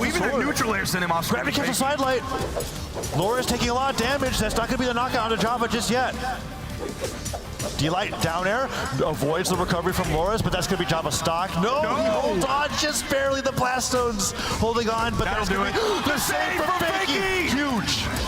But the D-light is going to do it, and he's going to follow up and take away the stock from Java as well. Okay, let's see. Lores and Kaina up 2-1 as we head into game 4. It's match point. I do think that they're going to ban to like only tri-plats and dual plats. That's what Java and Fakey are going to do. That's how I feel like it's going to be happening right now, because Lores had kind of banned to APOC, Fortress of Lions, Suzaku, thinking that they wouldn't pick it. That game actually looked doable for Java and Fakey. Oh, absolutely. Yeah, the first few stocks just were like, okay, they got outplayed, and then they were fine. So the map bans here, if they want to keep us on this camera angle, please. I gotta. Can you go up just a little bit so we can see? Okay, this works. Yeah. So they're banning out the single plat maps. Okay, they left APOC open though. Oh, I don't know about that one. What did they leave open? They left Dome, APOC, and what was the one on the right side? Okay, Western. Yeah. So we're gonna be going to APOC here for game number 4. It's match point. Lores and Kaina have won 5 games against Java and Fakey, and they need to win 1 more. I wanted game 10, Tazza. Wanted game 10, I know. But Lores and Kaina absolutely the best that we can ask for is a game 5 here in the reset, right? And that's what we're looking for here from Java and Fakey. Kaina and Lores, however, playing so strong. We're going over to APOC, what could be potentially the last doubles game of the day. Already starting this one off. D-light on the right side. Oh, there's the in-light from Fakey. Now completely target switching over to Kaina. They've swapped. Downer to downlight. Nicely done. Lores taking a good amount of damage, but Java gets hit by that sidelight air, and now he's a side air away from going down that first stock. Lores looking for that down air. Fakey in the meantime getting beat up by Kaina in center stage. That side sig will take him down. Tries to get the team combo off the recovery, but Kaina whiffs. Dare into weapon throw, forces the dodge from Fakey, and Java's just looking for a weapon and kind of goes right out there with that hammer side air. Yeah, he goes deep into that push-off column, try to hit that side air, maybe the down air follow-up. Oh, Java wanted the down air. Weapon throw goes all the way up. Java loses his jump. Weapon throw to recover. recovery, stomp into recovery. Java now at the bottom And then of the Lores stage. comes in. The ground pound interrupted by the recovery from Lores, and Java takes a ton of damage trying to end the stocks there. Gravity cancel down, interrupted, punished by Sidelight. It wasn't a huge punish, but it was a nice punish regardless, and kind of recovery. go into it. That's going to be a stock on Lores. Oh, he didn't touch. I thought he might have gotten just barely the touch before he got hit with the down Eli air. Nair goes into the recovery. Java's not able to get the stock. It kind of holds on. That's a stock that they have to get rid of here. Oh, this is looking brutal for the red team. Nice recovery. Gets the Nair right afterwards. Java's getting good damage on the Lores, but any damage on the Kaina is just wasted. Nice recovery. Let's see if Lores can land. Yeah, they were hitting neutral airs on X on the Kaina. That's not what they needed, so the recovery from Fakey to get that stock kind of waiting. The stomp into the side air. Java trying to go back and forth, doing everything he can to let Fakey get back to the main stage. Yeah, Java hitting sidelights and not going for the bread and butter because Kaina was ready to punish. Laura's now deep in red, kind of the only one with a lot of health on his second stock. Java does get the chase dodge somehow after that exhausted recovery. His recovery's gone again. He has to dodge back to the stage. Gravity cancel lands, gets punished. Fakey goes up for the save, and he might lose his stock for it. Toss. Oh, it's just going to be the down air. Didn't even touch the wall. The dare hits, and now it is 4 stocks to 2. Match point. Java and Fakey have to clutch this. Java didn't take any damage while Fakey was spawning back in, so great job to him. He even put out just a little bit of damage as well, so he's doing his best to survive. There's the side air sending Lores over to the edge. Kinda was there. He spot dodged perfectly. That's for the side swing on Lores, but he spot dodges it, ready for that reversal. Ready for the target switch, rather. Goes for the down like ground pound. Sidelight hits him. Kind of trying to sidelight his way back in the stage. Fakey just sending Lores flying, but they can't get the stocks. Okay, sidelight into Java drops it. He needed that follow-up. Gravity cancel down light missed again. Fakey has to knock out with stairs and headlights. That recovery's not going to do it either. It's from the wrong side of the stage. Lores uses the Agno to recover back with that gravity cancel end sig. Another recovery comes through. That's going to finally be the stock.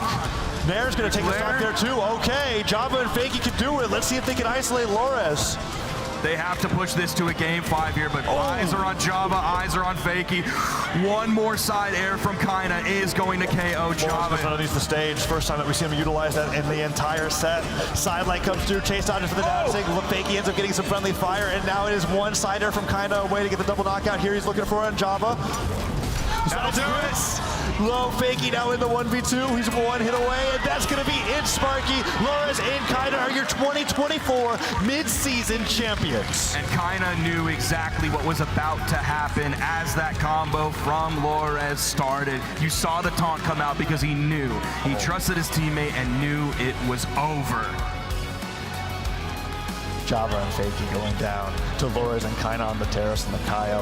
How well played. And now there's a storyline that, I mean, I think, is that the first South American doubles land champion for sure, right? Yes. Like that is like a pure South American championship win. Wow. SA is looking the best that they've ever looked. I mean, they could potentially take both game modes. And Lores and Kaina were looking, you know, there were parts of their gameplay on Friday that were looking a little bit shaky. I mean, this was a situation where they went down last hit, last stock, 1v1 against Yuz and Fiend. And if Yuz and Fiend got the rematch against Java and Fakey, I think Java and Fakey had it. I would agree with you on that. So Lores and Kaina really leveled up after getting that win. And then they looked unstoppable in the first grand finals, taking a 3-0 and then 3-1. Yep. An incredible 2v2 team. Both of these teams showed us amazing gameplay today. Of course, Java and Fakey showing us how far you can push it in the North American region. And Lores and Kaina showing how dominant they are. Kaina can just stay on stage. He doesn't even hardly have to go off stage whatsoever. He just lets Lores do his thing. Sometimes Lores got in a little bit of trouble. We saw that in the Fiend set quite a bit. Fiend had his number on the edge, and even Fakey kind of did in the beginning when they were doing the Kaya did. It was on the edge on a Demon Island game. But then all of a sudden, Lores really woke up. He turned that around, and he was an absolute threat anytime he was over on that side wall. It's like he was never in disadvantage state over there. Yeah, beautifully well played. Lores really changing my mind on the you don't have to go out there opinion when they're going off of those offstage plays. Because there's a lot of teams that sometimes happens with, and one player will remain on the main stage and then the other person will go out there. Here we are seeing the belts for our champions here at CEO 2024, the Brawlhalla Mid-Season Championship. 2 belts hoisted high for 2 Brazilian Brawlhalla players.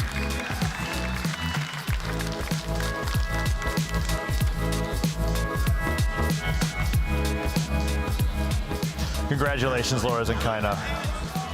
They are the mid-season championship doubles champions, right? Holding up those belts together. Kind of wanting to hold both of them. I get both of the belts. That's precisely right. Now Lores is like, wait, no, it's my turn. It's my turn. No, puts it around his neck. They're going to be joining us here for an interview. We're going to get to talk to the champions themselves. You can see their walk of, what do you call it? It's the opposite of a walk of shame. I guess it's like a walk of fame. I guess so. I don't know. I don't actually have a word for it. It's their victory lap. It's their victory lap. That's what it is. There we go. They're going to be coming up on stage to join me and Tazaraki here with their big gold belts. They're going to be sitting here, Kaina and Lores, two incredible competitors who came out on top here. Java and Fakey were looking unbeatable, and then all of a sudden, Kaina and Lores, they found the exploits, they found everything they needed, they found out how to dismantle Java and Fakey at every turn. But dude, I'm still loving North America Brawlhalla right now, man. Yeah. Everybody was counting this region out. I was an naysayer at times as well, but they showed us something special. Java and Fakey have been innovating in the scene constantly, and they did beat every team that they fought against today, right? Yep. It was a 2-1 scoreline at the end there, so really well played by them. But yeah, Lores and Kaina, fantastic job. They're sitting down next to us right now, just getting ready to get their headsets on, and we'll be able to talk to their champions here at the midseason championship. Really excited about that. Look at the stats for that last game. Lores and Kaina barely took any damage there. Look at that. Yep. Both of them. That's like 2 hits each.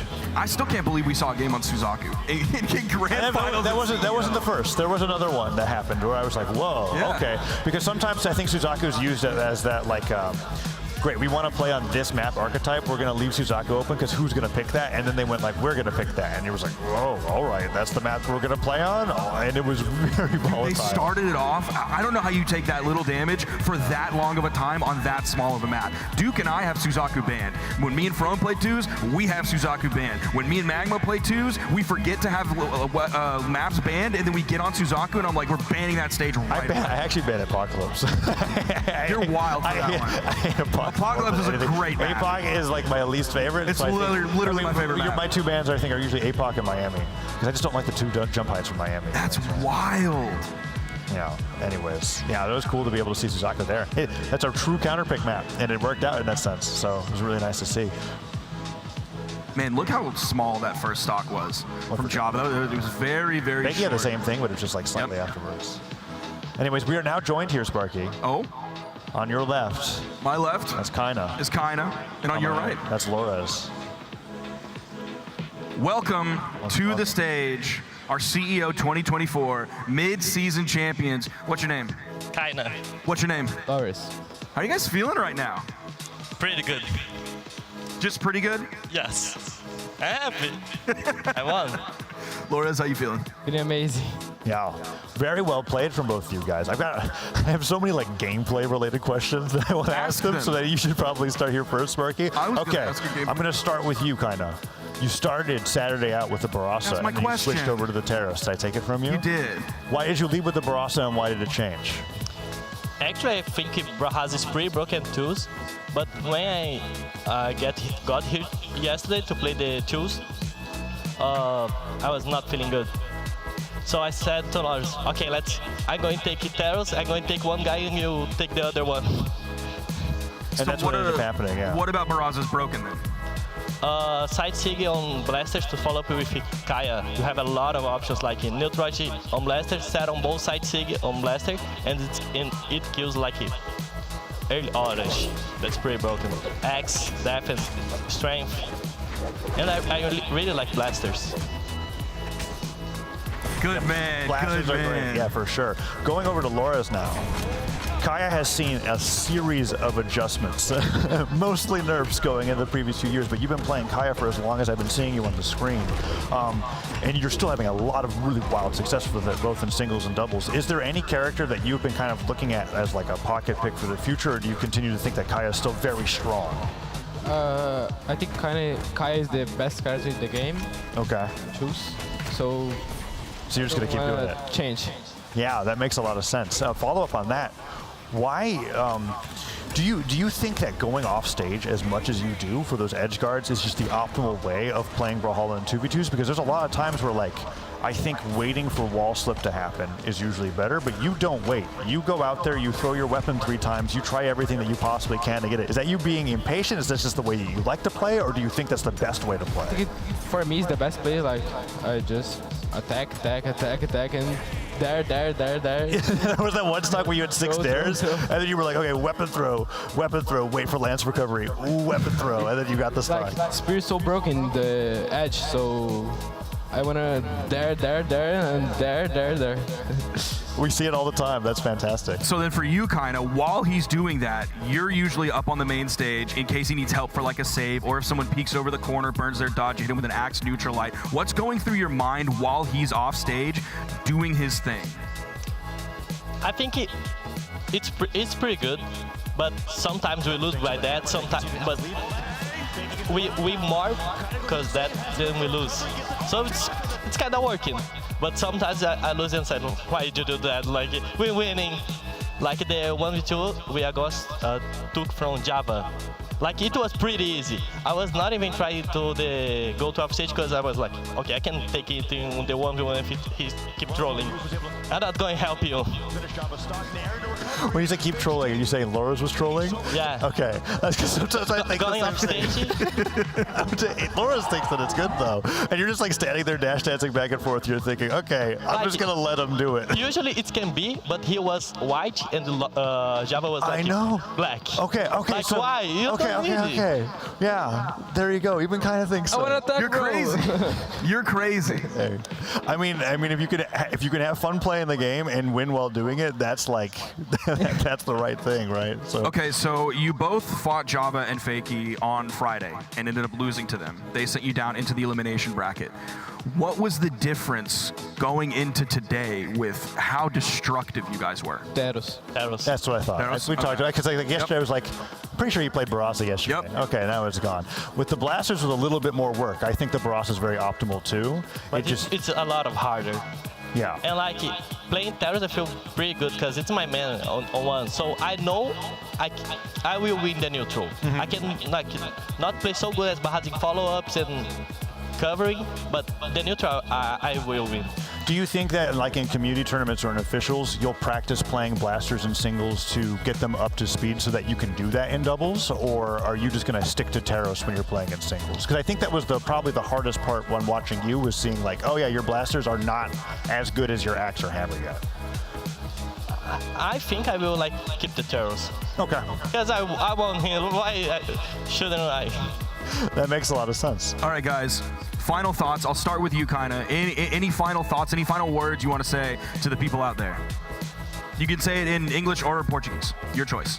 Oi, pai. Oi, Lara. That's all. Flores? Te amo, pai e mãe. E meu irmão.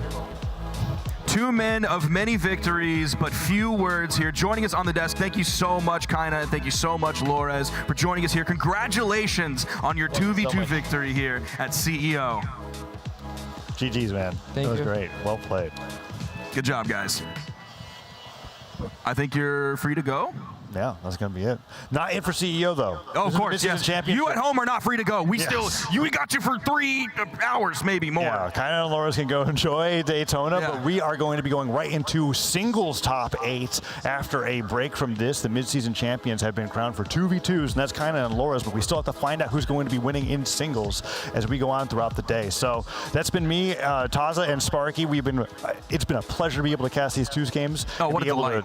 What a delight. Yeah, it's been fantastic. And the day's just started, so stay here on twitch.tv/Brawlhalla and get ready for amazing singles action in just a little bit.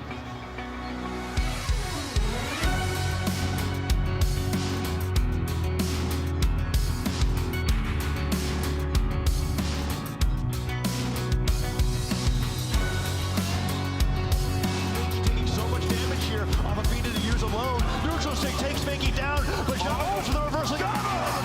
Gets the neutral light, takes Godly down and plays. Gets neutral light into weapon throw, weapon throw. Lores gets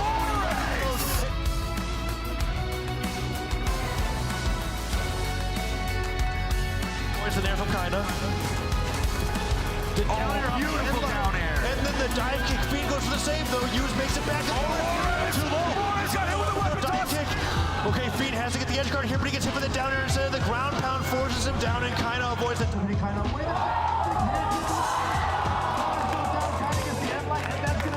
picks up a hammer, and they continue to have the lead. Fakey gets the ground pound, kind of goes to the save, has to go for the recovery, gets the take off with a nair, but Lawrence can't nair Java again, and another ground pound to kind of the downer side. Java goes all the way off with the weapon toss, but the downer doesn't hit, and now he ends up getting some friendly fire, and now it is one-sider from kind of a way to get the double knockout here. He's looking for it on Java. That'll do it.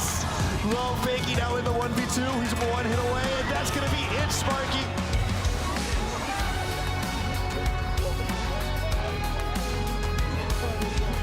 Another person will go out there.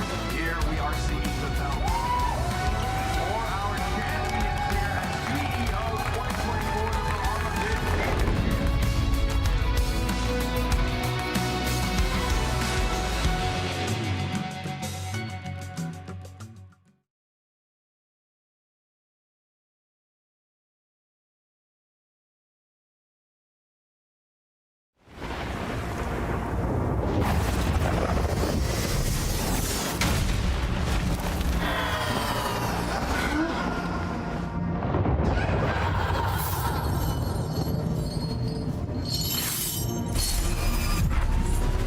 Did you think you could keep me out? I can't tell if you're sweating or crying. You're stronger than I thought. I'm not cheating, you're just not trying. You're so predictable. I'm Loki, and you're who again? Lord something? Very good, Legends.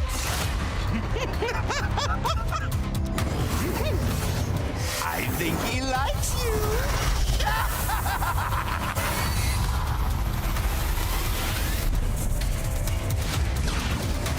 I'm finally here. Or am I? Welcome to Brawlhalla.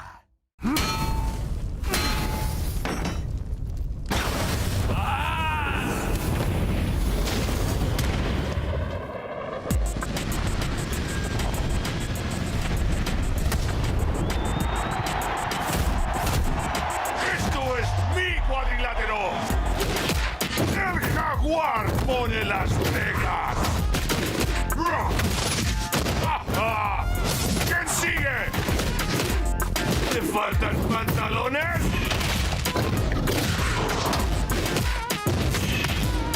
¡No puedes detenerme! ¡No temo a nada! ¡Nada nos puede detener! ¡Somos imparables!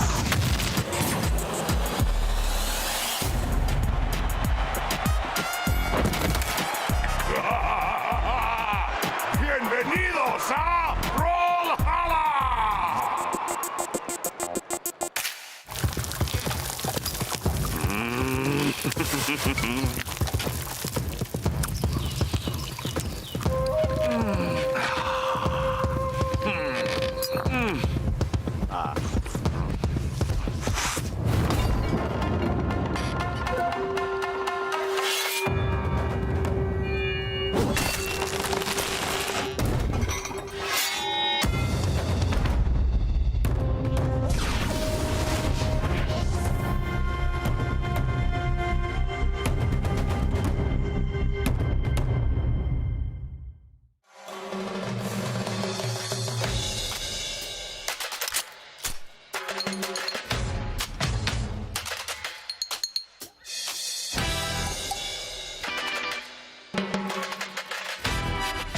Are you ready to dance with danger?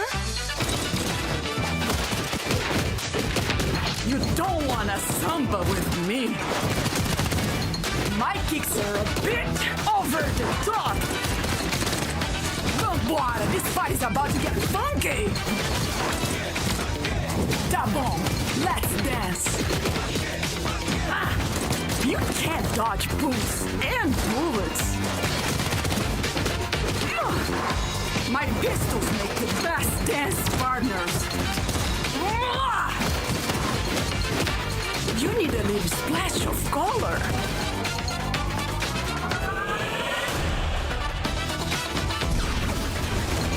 My bullets leave a lasting impression, but my dancing will take your breath away forever. Boas-vindas a Brawlhalla!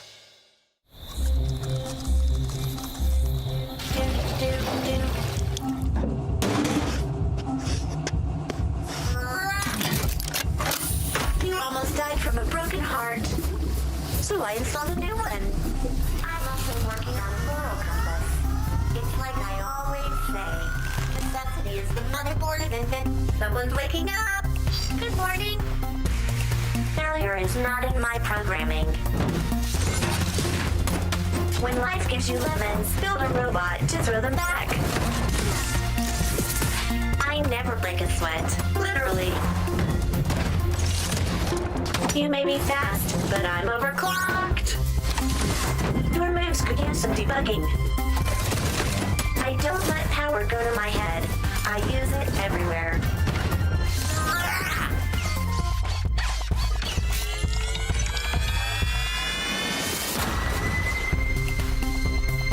All I need is a wrench and a plan and a power source. Welcome to Brawlhalla.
Welcome back, everyone. We're inside the Ocean Center, gearing up for our singles top 8 here at the Brawlhalla Midseason Championship. I'm your host again, better known as, Winan. I'm your host, Winan, better known as White Sheepy. And here alongside me on the pre-show for the singles tournament is Duke, Sparky. Guys, I know we just finished seeing doubles and we crowned our champions, but I gotta know how you guys are feeling about the singles tournament today. Duke. Honestly, kind of crazy good at the game. Like, we knew he was crazy good at the game, but watching him in that double scene, some of the decisions he was making moment to moment, some of the actions he was taking, yeah, some of it is unique to the 2 space because he's going for a hit and then going for someone who's going to come in at him, but also just his ability to find all these different catches with his hammer, those gravity canceled down lights into side airs. That made me go, yeah, he might win this too. He might get the singles and the doubles. Like, he might be just that guy. He's up in the winner's bracket. He's gonna have to play against Impala. But there's like 5 North American players that want to end his run and everybody else that they're gonna come up against in this tournament. I'm so happy that there are 5 North American players. And that's not just like me being a North American player myself and enjoying that. If there were like 5 EU players, that would be crazy. If there were 5 South American players, that would also be crazy. It's just really cool to see the story of NA unfold in this way, where Jav and Fakey made it into Grand Finals and 2s, and then now we have the majority of North American players in top 8. And I mean, it's pretty much the battle of South America and North America, if I could be really honest here. That's pretty much what we have lined up for our top 8. And I mean, honestly, if I can just talk about the doubles real quick, that's what we saw too. Okay, South America versus North America with obviously Kind of Lures. My brain's all over the place because that last Grand Finals reset, what just happened? Because I super agree what you were saying. That Kaina is looking so strong, and so he's already in the top 8 of singles. He's sitting in winner's side. I mean, he's looking so good. If that's what I saw for doubles, I cannot wait to see what's going to happen in singles. Now, before we get into the match and the players and things like that, we got to remind the folks at home, what are the stakes here? What is the prize pool? What happens if you actually win that first place that we keep talking about? I mean, $50,000 total for the singles tournament, with $11,000 going straight to the first place winner. Whew. What do you guys think about that? Definitely a nice chunk of change. 11,000. Some people at home were like, wait, 11,000 smaller than 13,000. Singles players are crying, except that you don't got to split that $11,000. And also, you get a belt as well. It's a nice little prize. And of course, like I was saying during the doubles portion, every single one of these sets is basically going to be the decider between $1,000 more in your bank account, depending on how well you can do. Yeah, we have the potential that Kaina could go home, of course, with both gold medals, both belts, both first place prize purses, and all of the glory that comes from that. The potential is real. He's on the winner's side of the bracket, but of course we have people like Impala, who won the World Championship in the past. They've dealt with the pressure of prize pools like this, of trophies like this, and even beyond this on the world stage at BCX. And we still have Wes, we still have Sandstorm, we still have the GOAT in here as well. We still have Stingray. We talked to Stingray earlier. He said he believes he can win today. We have Jeff! Hello? We have Jeff! Jeff in top 8, An unbelievable performance from Jeff! All right, and Megdy and Hughes. You didn't finish the bracket. I don't want to take too long because we have like a limited amount of time, but I also don't want to forget Megdy and Hughes. Well, to oversimplify, we have 3 world champions in our top 8. We do. We do. Word. That's our singles tournament. And we have a future world champion, Jeff, also here. Whoa, okay. All right. Well, we can see what's on the line here, what the folks are winning or trying to win for here at the prize pool. But before we get, you were kind of jumping ahead because I know. You wanted to talk about the players. So I get it. We're about to get there. But let me first remind folks at home about merch, okay? Because seriously, before you missed out and you feel bad about it, please go to brawlhalla.com/merch right now to get this exclusive Brawlhalla Fest stuff, because it's a limited time. After July 5th, which is next Friday, okay? Next Friday, this is gone. So if you're at the venue, you can get some really good deals. You can get your hands on the sunglasses, the keychain, and the cups. But if you want the shirt, the hat, and the tote bag, go online now. Brawlhalla.com/merch. I cannot repeat this enough. I'm just trying to look out for y'all. You got until next Friday, okay? And just in case you want a little reminder of some time zones and what's going on, I mean, I'm hoping by now you guys are watching twitch.tv/Brawlhalla and tuning in for the singles tournament. But just in case you don't know what time it is and what is it in my time zone, here it is, guys. We started at 12 p.m. Eastern time, and so that is what has been converted on that graphic. Now, okay, you mentioned top 8. You went down the list. Let's start on the winner side here. The man that we've been kind of already talking about, the South American player who just got a dub and doubles, Kaina, and I'm actually going to be looking at you, Duke. Tell me about Kaina. It's like I was saying earlier, kind of looks like the guy right now. He's been winning so freaking often. He, of course, won in the double space recently with Lores just a moment ago, but also he was able to get the W at the most recent Royale, the most recent opportunity to get all of these players from around the world together. His Teros is a force to be reckoned with. I think everybody who's running into it is going to be having to worry about how they're going to handle this Teros. And specifically, I genuinely think it's about the hammer. And that's one thing that I was thinking about while watching him earlier today, is like both Kaina and Yuz are playing weapons that you don't see that many people play in the competitive scene. Yeah, Yuz is playing Enchantress right now, or the Fate, but I'm talking about his Greatsword. And then on the other side, Kaina's like the only guy who's playing the hammer, and he's doing it really stinking well. Yeah, that's definitely why you saw him swap over to Teros, or one of the many reasons you saw him swap over to Teros intos away from the Barraza, is the blasters weren't working for him. The axe absolutely was, as it always does, and that's why he made the swap to Teros, because you see what he can do with the hammer. We saw it in 2s, we've seen the history of it, and I think he's going to basically have a repeat performance of what we already saw in 2s. I mean, I cannot wait to see what he's going to bring out here, and just, he's already sitting on winner side as well. Like, he's looking real good. Now, we're going to keep moving on. I'm going to talk about another South American player, but this time, he's sitting, well, he's still sitting pretty. He's also on winner side as well. It's actually Wes and Sparky. I'm going to look at you. Tell me about Wes. Wes has had an amazing performance this weekend as well. I said it to him, I believe on Friday, it might have been on Saturday. It's like, I always underestimate you. And you and Vim as a team were incredible. And you as a 1v1 player are also incredible. I underestimate you so often, and it seems like you always surprise me. So I love anytime we get to watch Wes. I love his Rayman. I love it in 2s. I love it in 1s. I love to see him as a player and how he's grown, how he's moved away from Lance onto this Rayman, onto the Gauntlets, even when he had the time on Teska as well. He's a multifaceted player as well, and he's been around like for a long time. We always talk about like Fiend being the GOAT of South America because he's been around so long. Like Wes is kind of like on his heels. Kaina and Lores, they're the new guys, but like Wes has been around a long time. He's been relevant for a long time. It's not easy to do.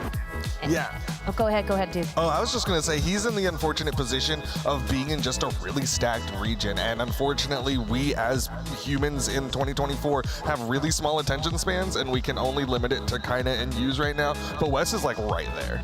Yeah, for sure. And they might actually have to battle it out. You know, they're on the winner side of things, right?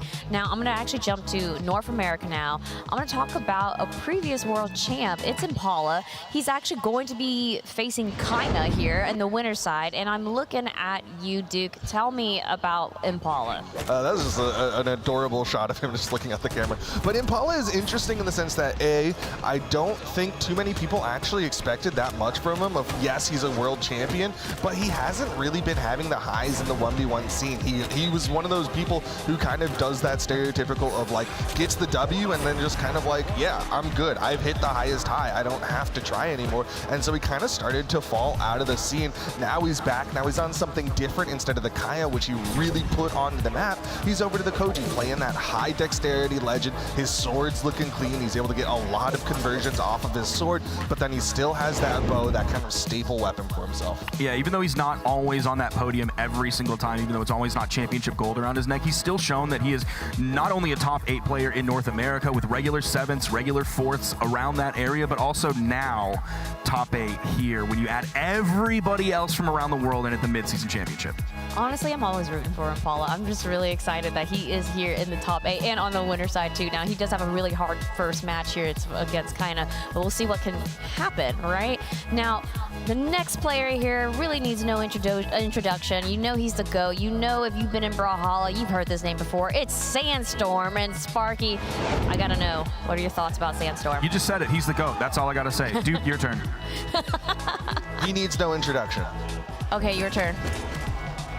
I mean, we said everything. That's all that. That's all that needs to be said. Go. He's back on the classics. He's playing the Fenrir Mordex, which is something that I think a lot of fans of Sandstorm are really excited for. And you know what? He's got the girlfriend buff, right? We saw the poster. So we'll see how well he does here. I think a lot of people are hoping for a good Sandstorm W. He's one of those people that I think a lot of people are looking at and are like, I can't wait for him to get a win again. I can't wait for him to be back on top, but he hasn't quite gotten there yet.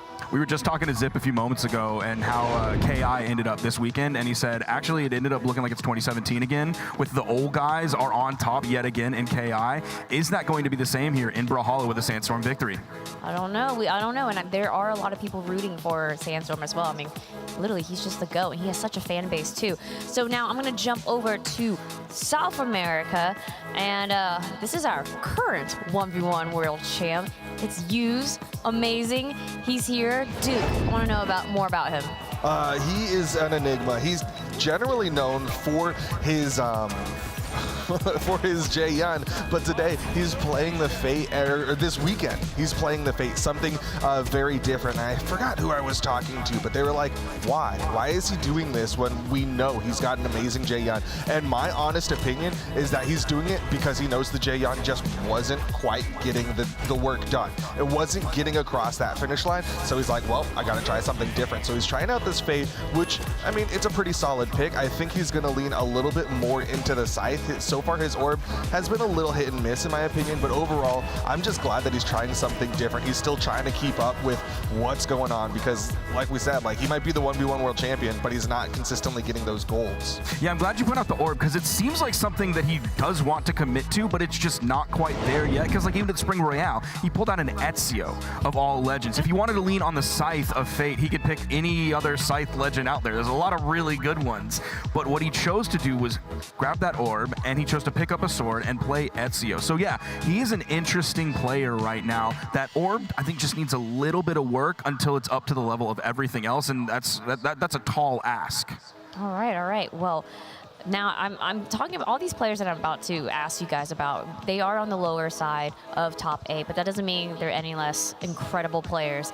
And my next one, I'm jumping to North America. It's Stingray, Sparky. Tell me your thoughts about him. He's playing Hattori in 1v1s, and he's been doing work with his Hattori in 1v1s. I briefly mentioned that we talked to him earlier. His brain is good, his mental is good. We've seen some shaky placements from him in the past. You never know when he shows up to a tournament, whether he's going to be on or whether he's going to be off. So far, as we've seen, he's made it this far. He's on, but today is a new day. You never know how that's going to work, but he does think, not just that he's going to do well, not that his mental is strong, but that he could possibly win this tournament. Ooh, that's incredible, especially when you're that confident. Now, I'm looking at you, Duke, because we're going to talk about another North American player. It's Meg D, and we know Meg D can perform. Tell me your thoughts about him. He is often, I think, criticized for his quote-unquote slower play style, but it's a play style that definitely works. When it comes down to it, like it might not make you the biggest fan of him, but it's a play style that he has really forced and made work for him. He's got arguably some of the best neutral in the game because that's what he's using to his advantage. He's making sure he's not getting hit too often, and he's making sure he's hitting the opponent more often, and he's just playing it to an extreme. He's coming in here, he's been on the Val, he's long time called himself a sword player, so I doubt he's going to switch to anything different. It's just a matter of, can he keep up with these other people? Because usually what happens is if the other person can start forcing their own pace onto him, that's where he'll struggle. Well, we're going to see soon here. And last but not least, we got to talk about Jeff, Sparky. We got to talk about this up-and-coming player. Tell me about him. It's Jeff. We've known his name a little bit in the past. It was Jeff Wardo. I believe he played alongside Fred Fredberger in twos. And like some people foresaw this coming. There are definitely people in the community that were like, we knew Jeff was next up. he's playing Thor. Where did this come from? Like, how is he doing this well with Thor? How the orb side sig that he was finding hits with over and over, whether he gravity canceled it early and found like on the final hit because there was an early dodge that came out, whether he found it right at the beginning of it. Nobody plays Thor. There are a lot of reasons to not play Thor, but somehow Jeff, who I'm assuming is entering this tournament with his government name, I don't think we have like an Ethan situation here, but he's entering this with his government name and he's playing Thor. He's just a mystery box, and it seems like everything inside is great. I mean, we'll see soon. I can't wait to see what's going to happen there. Now, quickly, I want to go back to your predictions. Duke, what were your predictions again for singles? Did I even say them? Oh, I don't. Yes. I think you did. No, I didn't. I was on yesterday's pre-show. Well, tell us Nobody now. knows, but the people in the back do know. Oh, I thought you meant send them in Discord.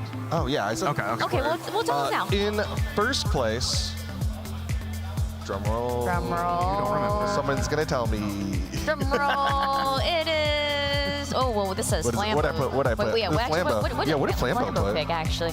But I'm going to look this up for you. Yeah, look it up for me. I'm pretty sure in first place I put Kaina. I'm like 90% sure I put Kaina in first place. In second place, I want to say I put Use. No. And then oh, no? You're no, did wrong. I do Use then Kaina? You said Use in first place. I was believing in the world champion. Get him, bestie. Okay, it was one Get of him. the two. One of the two. Use Kaina, then second, and then Godly in third, Okay, which that makes sense. my heart hurts. Yeah. It'd be like that. I am a person who likes to regret things, and that's what happens. But I mean, it's hard not to put the world champion in that #1 spot. It's like it's always a toss-up between the two, and I'm going to try to lean towards the world champion just because, like, come on, he's the world champion. You got to give him a little bit of a buff. Okay, all right. Sparky, it's your turn. What were your 1v1 predictions? It was not hard for me to not put the champion in first place. No disrespect to you. Love that guy, but first place, you know who it's going to be. It's Kaina. Everybody knows this. We all know this. At the end of the day, we know it's coming down the pipeline, and it's going to be exciting to see the journey, but at the end of the day, we all know this is going to happen. In second place, I have Lores, who unfortunately did not make it into the top 8, but still went home with championship gold in 2v2. That's right. And then in third place, I had Godly. I was sleeping on North America this weekend in both 1v1s and 2v2s, except for Experience and Zen. So yeah, I will readily admit North America has surprised me through and through, and I'm so happy to be wrong about my own region. Honestly, I'm actually so happy North America is showing up right now. But okay, guys, that's gonna do it here for us on the desk. I do want to ask for your final thoughts before we get ready into the action here. So Duke, final thoughts. I would love a North American W. I always want one, but I don't believe in one. My heart wants one, but my brain says that honestly Kaina's kind of the guy. It's going to be a good day, of course. We got 1v1 action. We got some amazing 1v1 sets, and I love watching some 1v1, so I'm about to have a lot of fun. Kaina better get some new pants because he's about to go home with 2 belts. Ooh. 2 real big belts. So make sure the belt loops are like, they gotta be tall. They probably gotta be like 6 to 8 inches tall. I don't know the pretty thick. The band width of the belt. So yeah, Kaina's going home with 2 belts this weekend. That's all I gotta say. I can't wait to get down in the audience and watch these games as they unfold. The confidence here on Kaina. Well, we'll see what's gonna happen here. We're just a few minutes away from getting into the action on the Championship Sunday of 2024 CEO Brawlhalla Midseason in Daytona Beach. We'll be back in 3 minutes. See y'all in a bit.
Are you ready to dance with danger?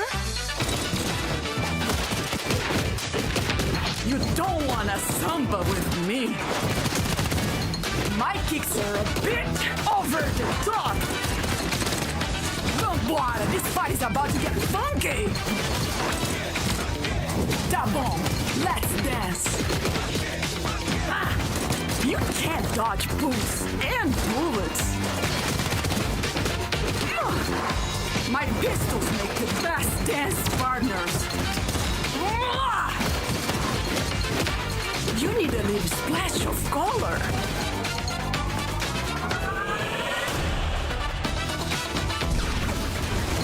My bullets leave a lasting impression, but my dancing will take your breath away forever. Boas-vindas a Brawlhalla! 期待を裏切られた仲間よ。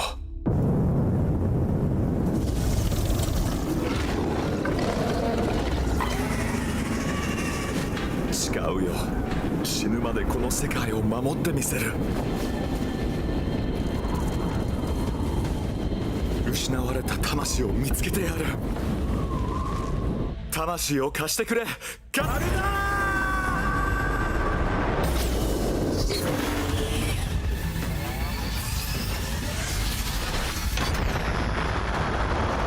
仲間が倒れたが、俺は負けない。手を貸そうか。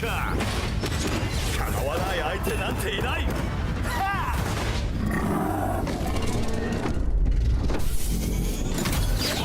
仲間よ、力を貸してくれ。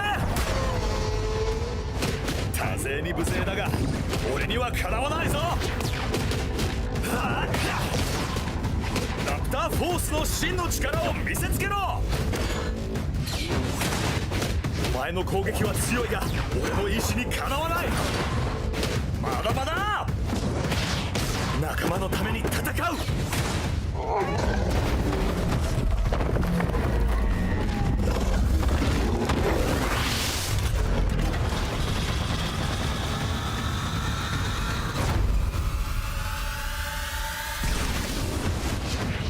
残ってるのは俺だけだ。最後の防衛。ブラールハラへようこそ。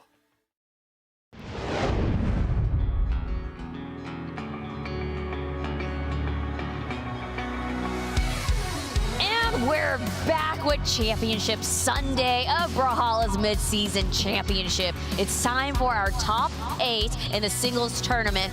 And we got Dara and Polymonto on the desk. So, guys, how are we feeling about these final matches? Who's going to take the crown? Dara. I'm incredibly excited to be here. This is a ridiculous top 8 for singles. We'll get into what exactly makes it so crazy. And I'm just glad that I have the privilege to be casting this alongside Polly, who's my favorite person to basically cast with. We've been doing so long, like together on the side streams. We've casted so much, and we have this amazing opportunity. Polly, how are you feeling? It's been a pleasure for sure. You asked me to take a picture together with you earlier, and I was kind of waiting.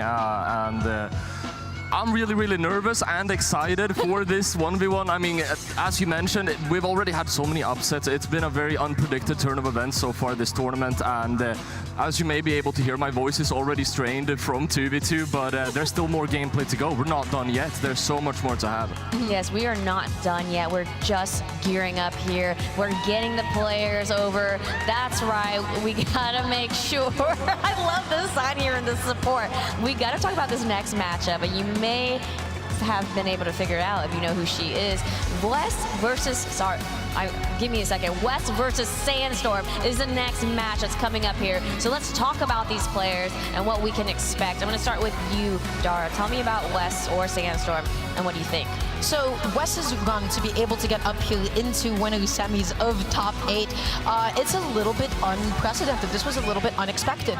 West was able to get a collection of a lot of really good wins under his belt. Specifically, this event, he was on a bit of a loser's run, on a winner's side run, and he was able to knock down Meg D and Stingray both into elimination side.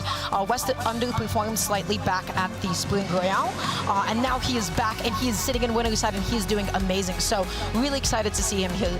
Now we go to Sandstorm. Sandstorm, of course, everybody knows Sandstorm. If you've been watching Brawlhalla for even 5 minutes, it's impossible to forget about his name. Sandstorm, #1 in NA, sitting in winner's side right now, and Sandstorm is definitely one of the toughest opponents that we have left coming up today.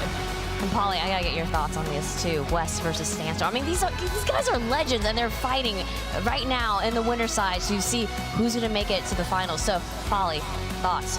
I think the Armgar summarized it fairly well. I mean, this is a really, really anime 1v1. I feel like we have Sandstorm, you know, the potential for the return of the king has been performing better and better. And really, in my eyes, Sandstorm has gotten to that point now where he's been good for so long that just him being like top 10 would be impressive to me, because to be able to stay competitive for this long is hard to begin with. And he's PR1 right now in his region, playing in here, trying to even potentially get his third belt. Wes, on the other hand, as you mentioned, didn't get the best performance at the Royale, and I just think the development that we have seen from him as of recently has been absolutely amazing. So regardless of who wins here, I think it's going to be a very, very sweet victory.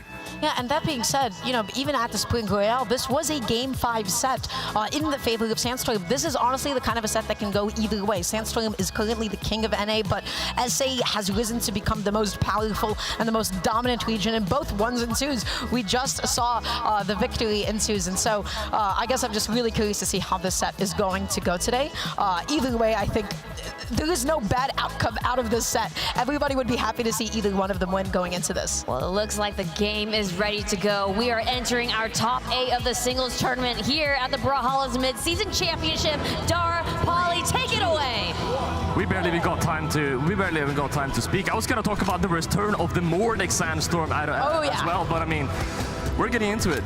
We got 2 gauntlets on the screen. We have Wes on the Rayman, Sandstorm on the Mordex, already getting that sidelight, looking through that neutral. And let's just see how it ends up going. Wes gets the falling downer. It's not the back end of it, so not able to combo it into a D-light. Just opting to play a little bit floatier. Really good sidelight to be able to catch that. Started to juggle, and you already know the kind of damage output that Axe has. First game of top 8, and the pulse is rising. Sandstorm able to pick up that scythe. Wes is gonna have to be careful with his dodge options now. Immediately going in for a sidelight, trying to get that wake up, potentially to surprise Sandstorm. Not going to be very effective though.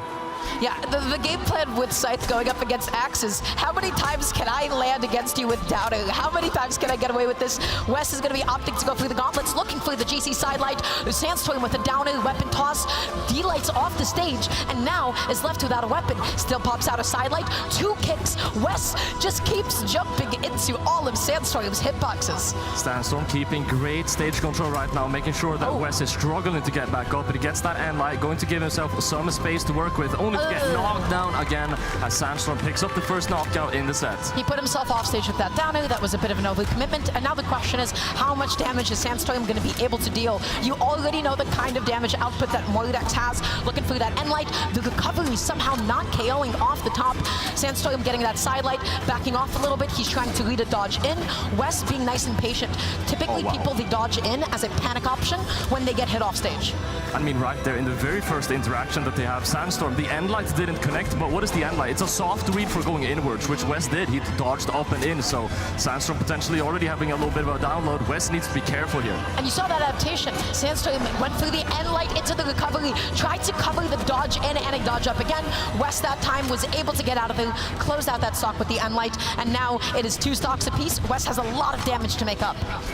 Sandstorm trying to keep his stage control here yet again. Sticking to the side, but weapon throw is going to give himself some space. Wes picks up a nair. That's going to be a true combo as well. Sandstorm can't allow too much damage to be built up here, but it's already orange. He's already orange, and he is up against Axe. So you already know it's going to be a couple of headlights, maybe 1 good sidelight dodge read sider, but not going to be anytime soon. Wes stuck off stage. You got to get back on against gauntlets. You're so afraid of sider, but that's going to be the sidelight into the sider. Not going to result into a KO. The D-light sider true combo comes out, and that's going to be the KO, Paul. Only 1 more stock to go now, but Wes still has a lot of space to make this comeback. He got Sandstorm down in orange, couple of sidelights, able to build some space over to the gauntlets now to try and find the knockout. Nice delayed dodge there, coming back down onto the ground, sweating, and Sandstorm just barely missing that sidelight to catch it again. Oh, the GC side sig, Wes. We've seen you use a lot of those yesterday. they're so scary. He keeps going for them. I think Sandstorm at this point knows that at any point one of those can come out. Maybe it's a bit of a conditioning tool for West, but DC comes out. That's going to be hitting. That's going to be the knockout. At every level of play, you sometimes forget about Gauntlet D-Sig from Rayman. It is so active. It sends you at such a nasty angle, and it just covers so much. Sandstorm not opting to immediately pick up the weapon, wanted to secure the edge guard. He was so patient. He gets another D-Light. Wes is stuck off stage. Why does Wes keep jumping back on the same way? That was so many times in a row. That's Sandstorm. And then he closes it out. Wow. With a full, healthy stock to his name, that is a very comfortable first game. I mean, still very close, but if it keeps going like this, unless West makes some substantial adjustments, they're either going to be very close or Sandstorm is going to continue taking him. The biggest thing that I'm noticing thus far is the way that West is getting back onto the stage, or the lack thereof. Sandstorm has consistently punished him going over the ledge in the same place over and over again with Scythe and Sandstorm has too much pressure, man, especially on that Scythe. I mean, West is really struggling with that. As we mentioned, also out of disadvantage, Sandstorm's able to pick up so much. I feel like Axe can definitely get away with some high recoveries. You can thread him with down air, but oh no, West off stage against Scythe. Sandstorm putting him back on though with the active input inwards from the down air. I love the double DC coming out from the Axe, though, able to connect at least one of them. So we're still going to be having even damage here thus far, but Sandstorm is going to keep that stage control, trying to make sure that West can't land here. He will do so successfully, picking up that true combo. West is having a hard time, but he will finally get that weapon. He gets that side air, he goes through the weapon toss, just barely missing Sandstorm, picking up the Axe now, okay? Commits to the side air, just enough movement to be able to drift past him. Sandstorm now picks up the Scythe, gets another D-Light. Wes keeps coming back onto the stage the same way. I want to see Wes stall a little bit more off stage. I want to see Wes go up for a really high recovery, and he has not established that yet, and Sandstorm has taken full advantage of it.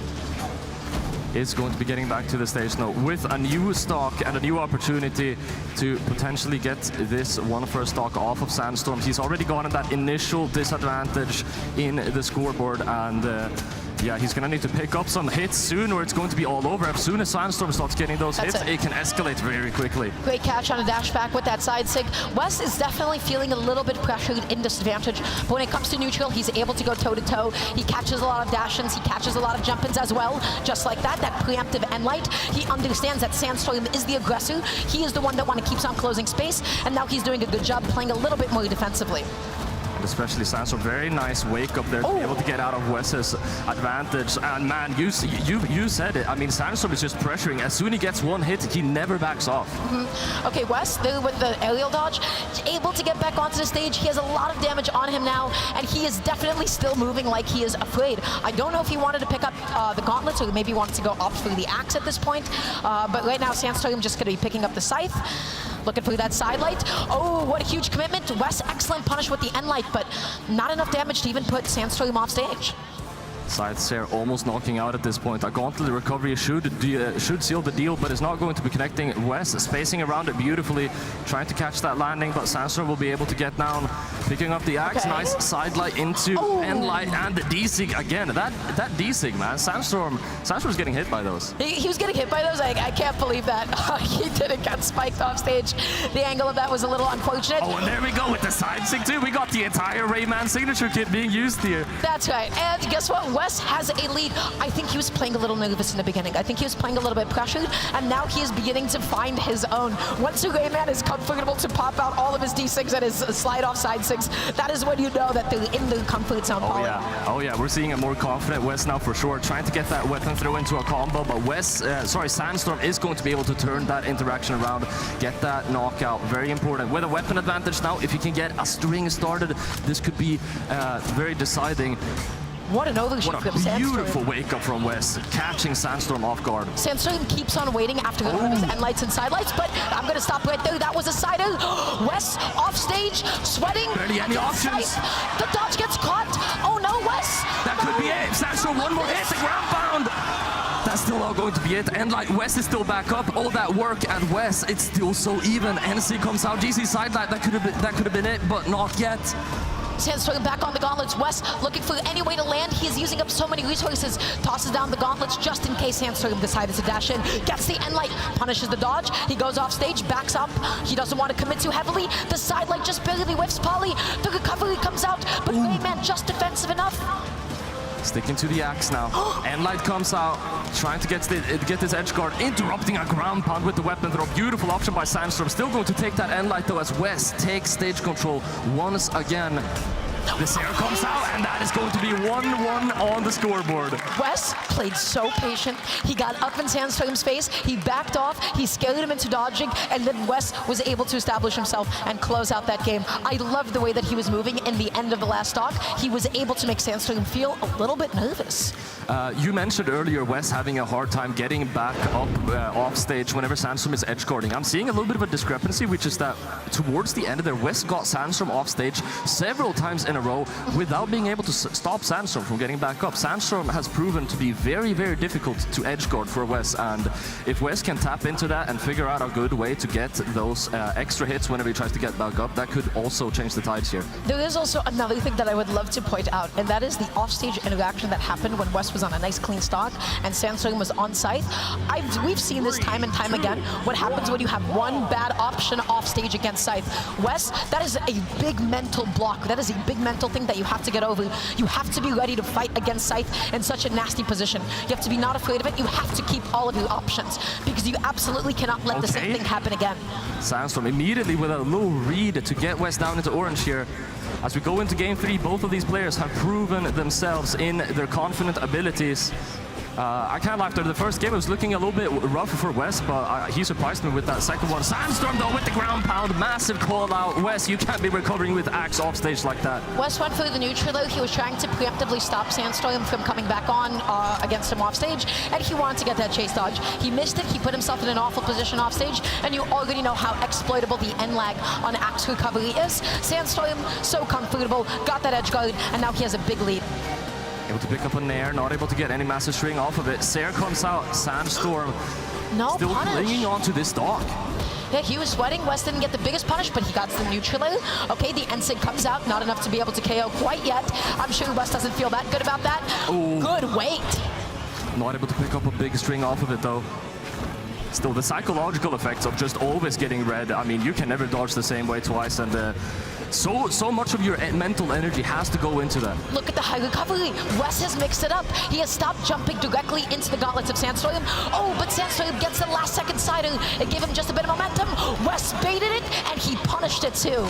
Beautiful there. Beautiful offstage interaction coming out from Wes. He's going to be sticking to that axe as well. This axe has been working out phenomenally for him so far in this matchup. I mean, definitely better, slightly better than the gauntlets, but it is the scythe, man. Wes is having a hard time against the scythe. Actually, I've scratched that, man.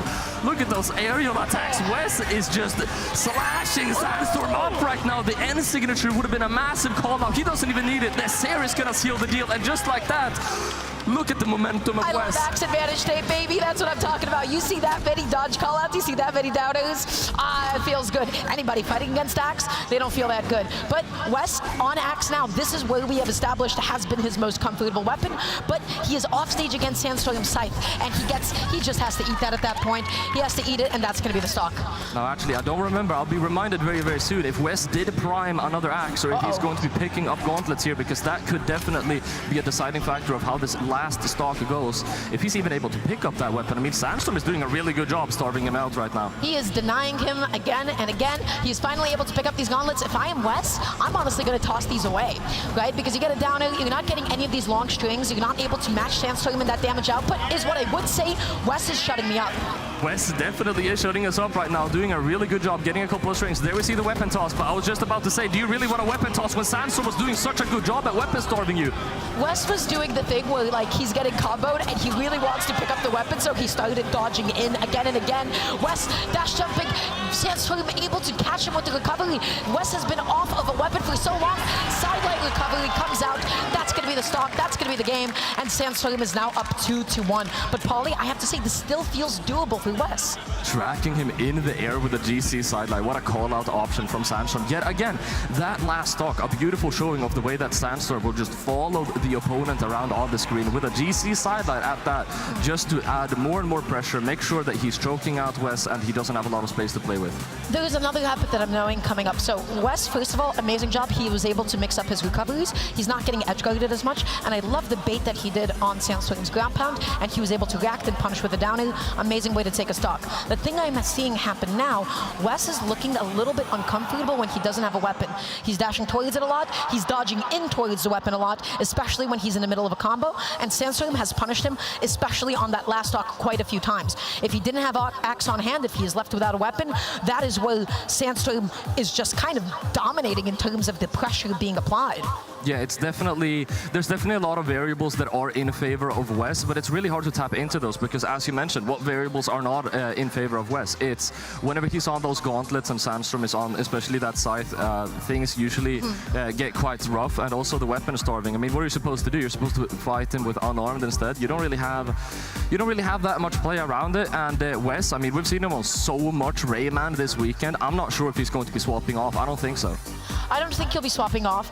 I just would like to see something. I mean, I don't know how much the gauntlets are actually working out for him. We saw a couple of strings, but really the axe seems to be shining for him in the set thus far. But everybody, before we do get into the next game, I always figured out a couple of things. We got to talk about, of course, the limited edition Trolley Gummies, the Brawlhalla little, I guess we could call it a crossover.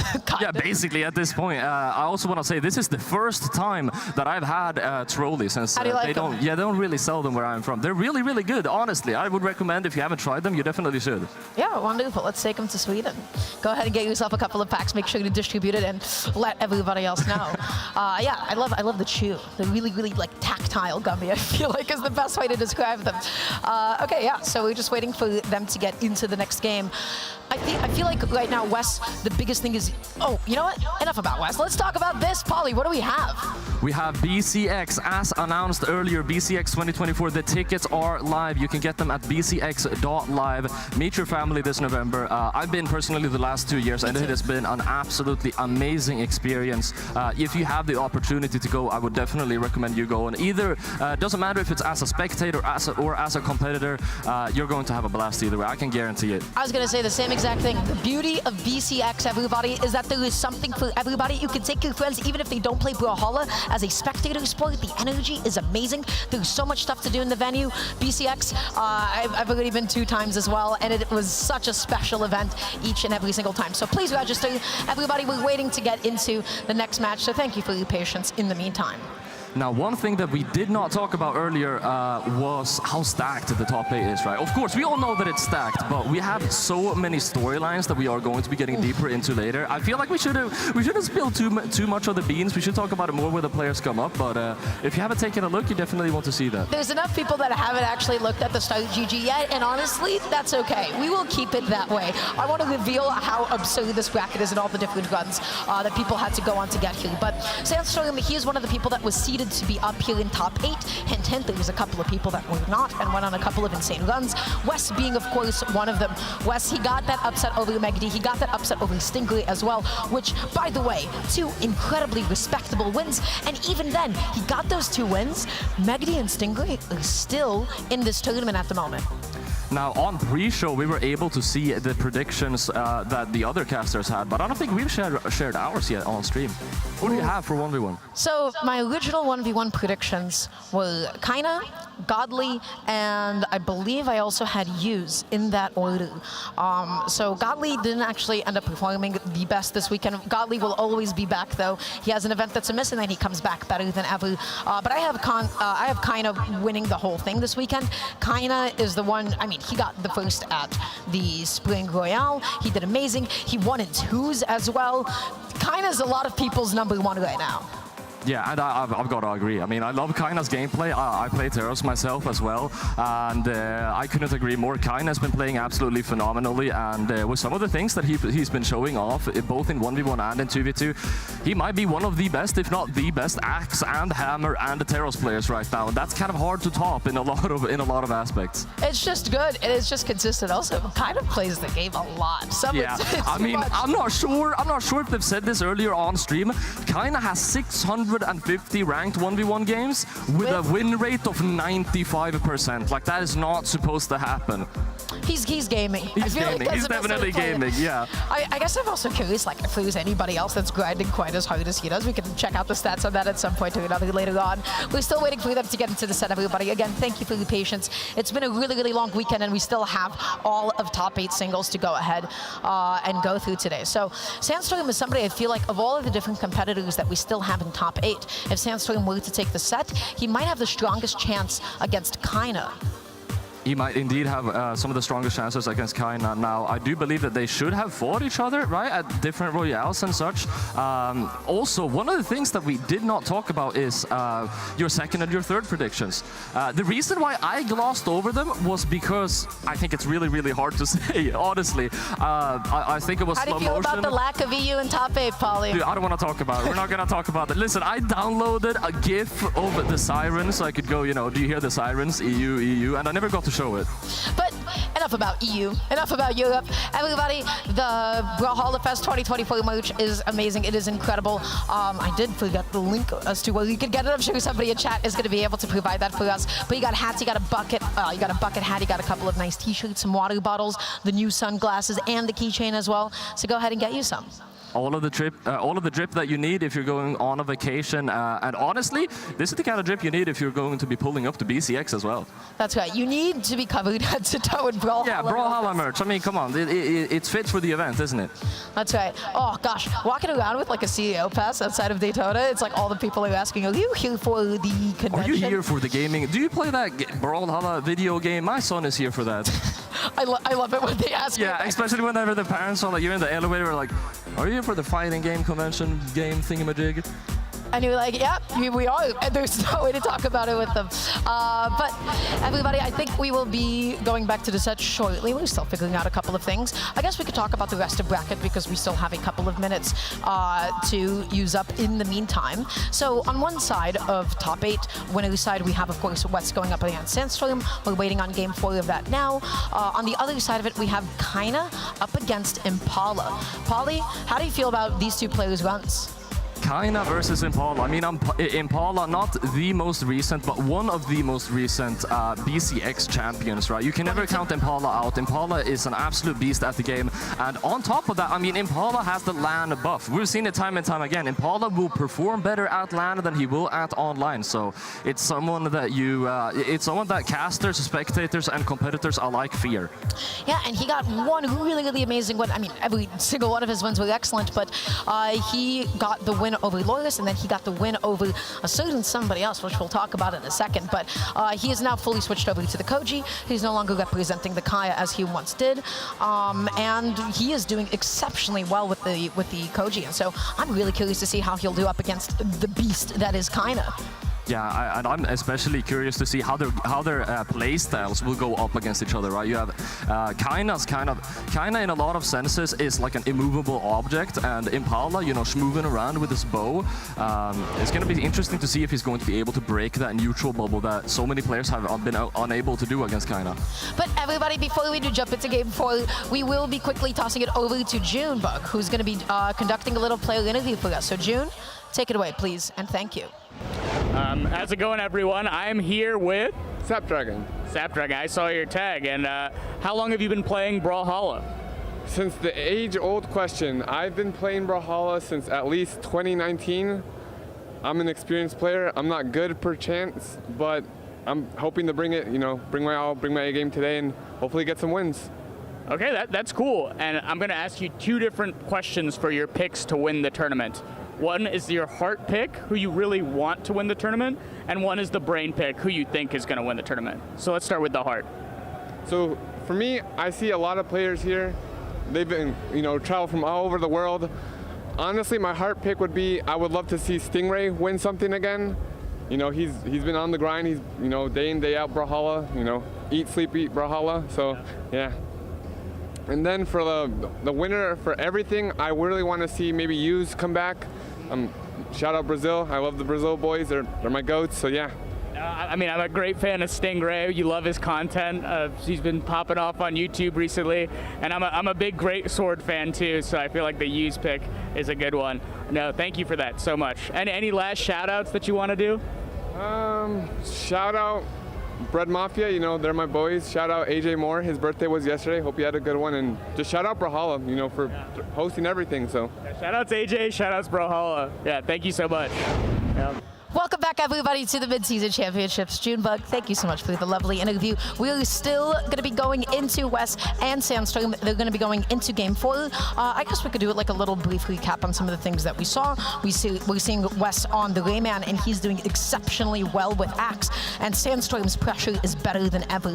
I mean, I love the way that Sandstorm just keeps on resetting after every single like side neutral light, every single side side light. He keeps waiting, and then he just is able to like latch onto your dodge options. And then, once he's going, Polly, you know what he does to people. Absolutely, and so far the set has progressed in a very back and forth manner, with Sandstorm picking up the first, then Wes back and forth until we now are at 1-2. The way that this almost always shakes out is it goes to a Game 5, although if Sandstorm takes 2 in a row, I want a Game 5. I want a Game 5 so me too. bad. I mean, who doesn't? I mean, I want as many Game 5s as possible. That just means we get more gameplay. We got 6 matches tonight if everything goes well, and I want all of them to go to Game 5. So that'll be great. We'll see some amazing competition. And so, in the beginning, I feel like the first game was a little bit bleak for Wes. He seemed really, really nervous, especially getting back onto the stage. Now, that having been said, I feel like he has really, really collected himself. The biggest problem that I saw in his gameplay was how often he was getting edge-guarded, how often he was coming back onto the stage the same way.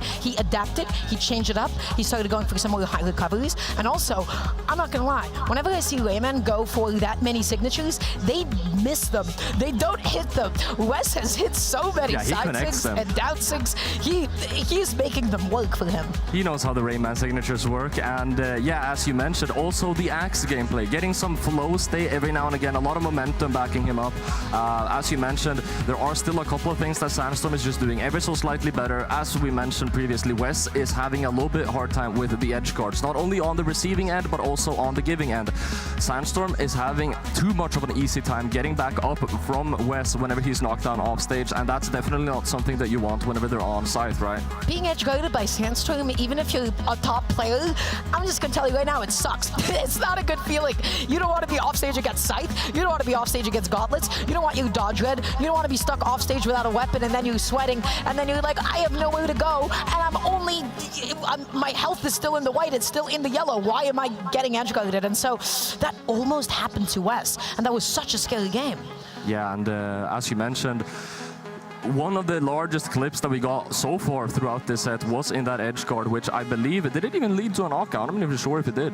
It did not, and then Wes was able to get back on it. I think that was the game that he won, if I remember correctly. Yeah, which again, I mean, Wes is showing great mental fortitude, a lot of consistency here, not panicking, which might be one of the most important things whenever you are fighting Sandstorm, whenever you are fighting a player that is trying to capitalize off of their advantage state, trying to get some cheap reads in. And yeah, we're staying competitive. We're going into Game 4. The players are ready. Here we go. Let's go. Sandstorm up 2-1. Wes going to be switching over to the SpongeBob for this, and honestly can't blame him. It is an amazing crossover. Right now, Axe on hand, gets that end light, dashing in there, not able to punish the dodge, and now Sandstorm with the neutral going to be tossing him off stage. Already a D6. The second one, what a call out. Not going to be connecting those Sandstorm weapon throw to cancel what would look like the beginning of a third one. Still all the way down in orange. This is the thing though, Wes, you can't get overconfident. If you go too far off stage, Sandstorm could just bring you back out there. Wes has the lead. Sandstorm is consistently just neutral air dodging over and over outside of the neutral airs, and especially when he gets put off stage. Wes almost called him out for it with the side air. His timing was a little bit off. He gets a side air that time around. Weapon throw connecting as well. Yeah, the counter reads are in full effect right now. We're going to the third dimension. These guys, we got reads and then counter reads, then counter reading, the counter reads. Endlight D-Sig. What is that? Ew. Dude, we're watching Wes and Sandstorm. These guys make the rules, okay? That's a string now, that's a combo. Write it down. It's been written down. At white health, the first thing that you do, Endlight with Axe, and then into D-Sig. Great, lovely. D-Light into the side light as well. Wes picking up the gauntlets now. Gonna be whipping that side sig, but Sandstorm a little bit too far back to be able to whip punish it. He has landed back on the ground, and Polly, I can't help but feel like because of the break, Sandstorm has lost a little bit of his presence and steam. He is regaining some of it though. I mean, in the second stock, he has been running towards Wes a little bit more. The thing is, whenever Wes gets one of those wake-ups, that's when he can kind of yoink all of that momentum. Able to pick up a Sarah though, trying to get Wes off stage, not able to do so. He keeps catching Sandstorm's timing on the dodges, but he was not ready for him to dodge in. Gets the Sarah, wants to commit for the offstage. Grandpa not going to be connecting. Wes tries to get one in return. Not going to work though. Recovery hits the side sig. Wes is pressing buttons right now. Oh gosh, that's going to be the D-Light into the ground pound. Sandstorm catching him going over the lip of the stage again. And now Sandstorm has a very gentle 2-1 stock lead. He has a 2-1 game lead as well. Wes, you need to figure out how to close. Is he going to keep trying to dodge it and lean in? It's the same situation, Polly. Only one stock to go for Sandstorm to secure his position in the winner finals. He's got Wes right where he wants him, down in orange. He got that GC, didn't have a weapon to capitalize off of it though. Sidelight recovery, adding up just a little bit more damage as we go into some competitive, grueling neutral game. The Sarah is going to be enough to get that knockout though. And you already know how well Wes is able to put on that damage, especially with Axe on hand. He's looking for the down air, he's looking for the D-Light, he's looking to get something started. He whiffs the sidelight, falls off with it, makes it nice and safe. Sidelight into the recovery. Wes is in a bad position off stage. How does he make it back on? And this is it right here. Sandstorm, his edge guards have been phenomenal so far, but Wes is going to be able to slip by him. Picking up the axe now. The weapon throw is going to just poke at him a little bit. Nair into ground pound, adding up some damage. It could be too little too late. You're knocked off stage. Sandstorm, is he going to make the commitment? He's waiting for the edge guard. He's being nice and patient. Sandstorm slides off. He goes for the GCD sig. It doesn't get punished. He goes for the down air, misses that down air as well, misses the side air. Sandstorm on the stage. Neutral has been reset. He dodges the weapon toss. Wes able to punish the signature. The recovery doesn't KO. Dodges past the weapon toss. That should be it. That's there going it to is. be it, Polly. 3-1 for Sandstorm as he advances in the winner's side of the bracket. He's going to be sitting comfortably in the winner's final. Oh, okay. I thought that was going to be Wes's game for a second. He was getting those hits in. Oh my gosh, those GCD sigs. Dude, that game, so close. That game was a trance. I can't lie. It started, and then somewhere in between the start and the end, Sandstorm was able to pick up 3 stocks. Yeah, that felt like Wes's game, so a little bit of a heartbreaker for him. Sandstorm more than happy about that, going into winners finals now. Wes, not the last that you've seen of him yet. He's going to be knocked down into elimination side, and we'll talk about who he will have to fight in just a little bit. Aw, that's a little cute. And so, you know, we can at least talk about these stats in the meantime. We can talk about like some of the damage distribution between these two players. And so I feel like our mutual conclusion about how he was more comfortable with Axe, I mean, it is evident in the damage difference between his two weapons. We are going to be taking a look at the damage difference first. What I want to talk about really is how do you use 9 signatures and have an accuracy of 11%. The signatures were working really, really well in the first and the second game, but I feel like Sandstorm was able to adapt to them better and better and better, and Wes wasn't really, he realized way too late that this trick isn't working anymore. Yeah, and I gotta say, given the amount of time that he had Axe on hand, I would love one day for us to be able to get charts of how long he had each weapon on hand. Wes seemed so uncomfortable on gauntlets, and he seemed pretty uncomfortable when he was unarmed. When he was playing with Axe, if he could have Axe just glued to his hands the whole game, he would be perfect. There we go. There was the off-stage interaction we were talking about that Sandstorm was able to get. It did indeed lead into the knockout. I think it did. The recovery comes out. It didn't even lead to the knockout, like we mentioned. Sandstorm. All right. So, you know, Sandstorm once again just going to be moving on to winners finals. He played very well, even though like in the beginning I feel like he had a lot more momentum. He's going to be able to regroup himself. Yeah, everybody popped off through that. The crowd is a highlight. Like Foda said yesterday, the crowd really is a highlight here. The energy in the venue is absolutely amazing. And I mean, this is the first game of top 8. Can you imagine what it's going to be like in grand finals? I can't. Go to LANs. I don't care if this is your first time spectating Brawlhalla. I don't care if you don't compete in Brawlhalla. Go to a LAN because it is an amazing viewer experience. It is an amazing spectator experience. It is an energy that is universal and surpasses all language, right? So everybody, that means the next set that we have coming on up, this is going to be a banger of a set. We have Kaina up against Impala. Kaina, the #1 player in SA, arguably the best player in the world right now, according to my sources, are everybody talking about him. And then we have Impala, the BCX 22 champion and king of lands. Yeah, we did already hype up this match up, but we are going to be seeing now how the cookie crumbles. Kaina, as we mentioned, one of the absolute gods in the neutral game especially. His axe and his hammer, I mean, they have really, really, really strong aura. I think Impala's bow should be able to break it though. We've been seeing Impala, of course, in a lot of lands previously on the Kaya, the Koji pick. How do you feel about the Koji pick? I feel like the sword has been working out kind of well. It's been working out well for him, and so this was something that I got to talk to Impala a little bit about. And basically, post the Kaya changes, he was not able to resonate very well with a lot of Kaya's signatures. Loyalist was the one that really picked up Kaya afterwards. And so Koji is the one that sort of feels closest to the things and his game plan that he was doing before. I got to play a couple of friendlies with Impala, and wow, getting juggled by Sword Neutraler feels awful.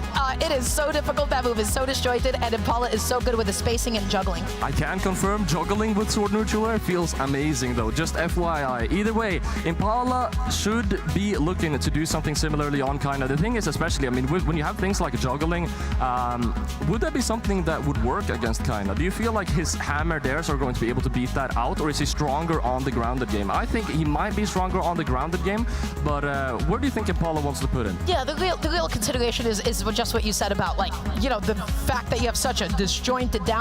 And so the key to juggling something like hammer, is to get kind of closer to it than you would other weapons. So the benefit of it is that you're able to outrange other weapons. In specifically the hammer matchup, you would want to be up a little bit closer or go for a lot more grounded resets. And so I guess I'm also concerned about how Impala is going to get a lot of his damage, because that feels like the bulk of his damage output, and he is so proficient in his edge guards as well. For sure, and we've seen it time and time again. Kaina, as mentioned, having some of the strongest hammer gameplay and axe gameplay in the entire world right now. Now, I do actually have something a little bit interesting to share, which is that there seems to be a general consensus that one of Kaina's weaknesses is that they're just not afraid, which I think is really, really funny to have as your main weakness. Is that Kaina, yes, plays very grounded whenever he's on the axe or hammer, but he just kind of stands there menacingly and doesn't really recoil that often whenever someone approaches them. So if they come at him with enough force, that could definitely put a dent into their neutral bubble. The thing is, the more work you do, the more you move around Kaina, I mean, he's just gonna stand there and daylight stare you. You need to remember that fear is an important evolutionary mechanism. You're afraid of spiders because, you know, your ancestors that were afraid of spiders did not get bitten by one and survive. So Kaina might not necessarily have that instinct in him. It can be great to get up there and up in somebody's face, but also, just as you mentioned, the double-edged sword of it is that you might not be as cognizant of somebody else's KO options. That being said, it's also Kaina. Yeah, this is Kaina that we're talking about. I mean, who else other than Kaina would just stand there menacingly whenever a top player is approaching them, you know, sword in hand, bow in hand, trying to get that stock off, and yeah, he's so chill on it. This is what Zoomers would say is aura. He is somebody that absolutely has it, but also I feel like Impala definitely has it as well. He gets people to land in really, really precarious ways, and he's just able to initiate all the way from the other side of the stage. I mean, Impala can be relentless. I feel like one of the main things that Impala does really, really well is that his movement and his spacing is so good that his opponent has to spend so much time worrying about that their other areas of skill just kind of decline slightly. Yeah, it's difficult to play bow. You need that kind of spacing. You need to be like that locked in to be able to connect all of your end lights, to be able to get the fullest spacing of your D light, to make sure that you're not whiffing it, because a lot of bow's grounded moves, they can become commitments, right? Things like side light, things like D light. If you're whiffing it, you are giving your opponent this massive window of opportunity to go ahead and punish you. And so Impala is somebody that has just been able to balance that so well, and he knows how to pick his fights. He knows when to initiate, and that is what makes him so difficult to hit sometimes. And I can see the players getting their map bans in, and it's enough hyping this game up. We're about to see how it is going to go as we are moving into our second semifinal for the winner's side of the bracket. Is going to be Kaina versus Impala, game one. This is their first time fighting each other, that I would also like to add. So honestly, there is a little bit of optimism in me that this could go either way. At the moment, look at the juggle that Kaina is already setting up. Impala is orange. Impala is orange. Like Kaina, a couple of hits on hammer, it takes so much damage. Ooh, whiffing that side light, not able to overshoot it. Kaina, okay, finally gonna be just eating a little downer, I believe that was. Now Impala backing off, using the weapon toss to initiate. And the weapon tosses will be important because Kaina has established he's just gonna play back. Stomp just barely didn't connect there off the edge guard, but the second one will, and that is already going to be a knockout. I'm not sure, did Impala get 1 or 2 hits on Kaina? Either way, it's not enough. Wow, that was like 3 neutral interactions, and that was the stock. Right now, what's happening? Impala's whiffing in front of Kaina's face, and then Kaina was able to punish him. So what is the adjustment? Dash in, dash out, or begin to overshoot. That being said, Kaina's juggling is phenomenal at the moment, missing the downer, not able to get the reverse edge guard set up, dashing in there, and look what Kaina did. He dashed in there with the end light. His movement is already so tight, Polly.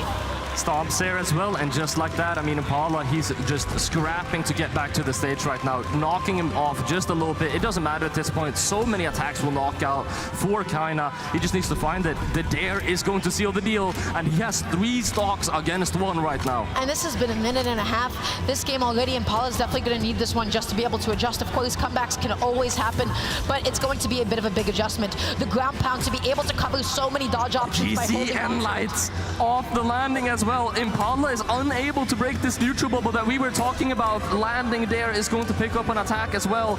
Kaina's about to even up the damage here at 3 stocks against 1 if Impala is not able to find the knockout quickly.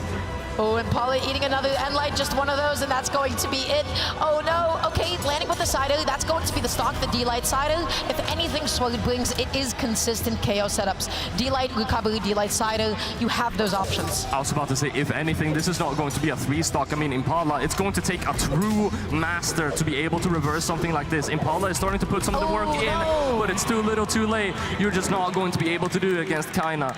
Yeah, didn't pivot the end light and then just ended up eating that stock. And so that was a very confident game 1 for Kaina. So what were the biggest things that I noticed?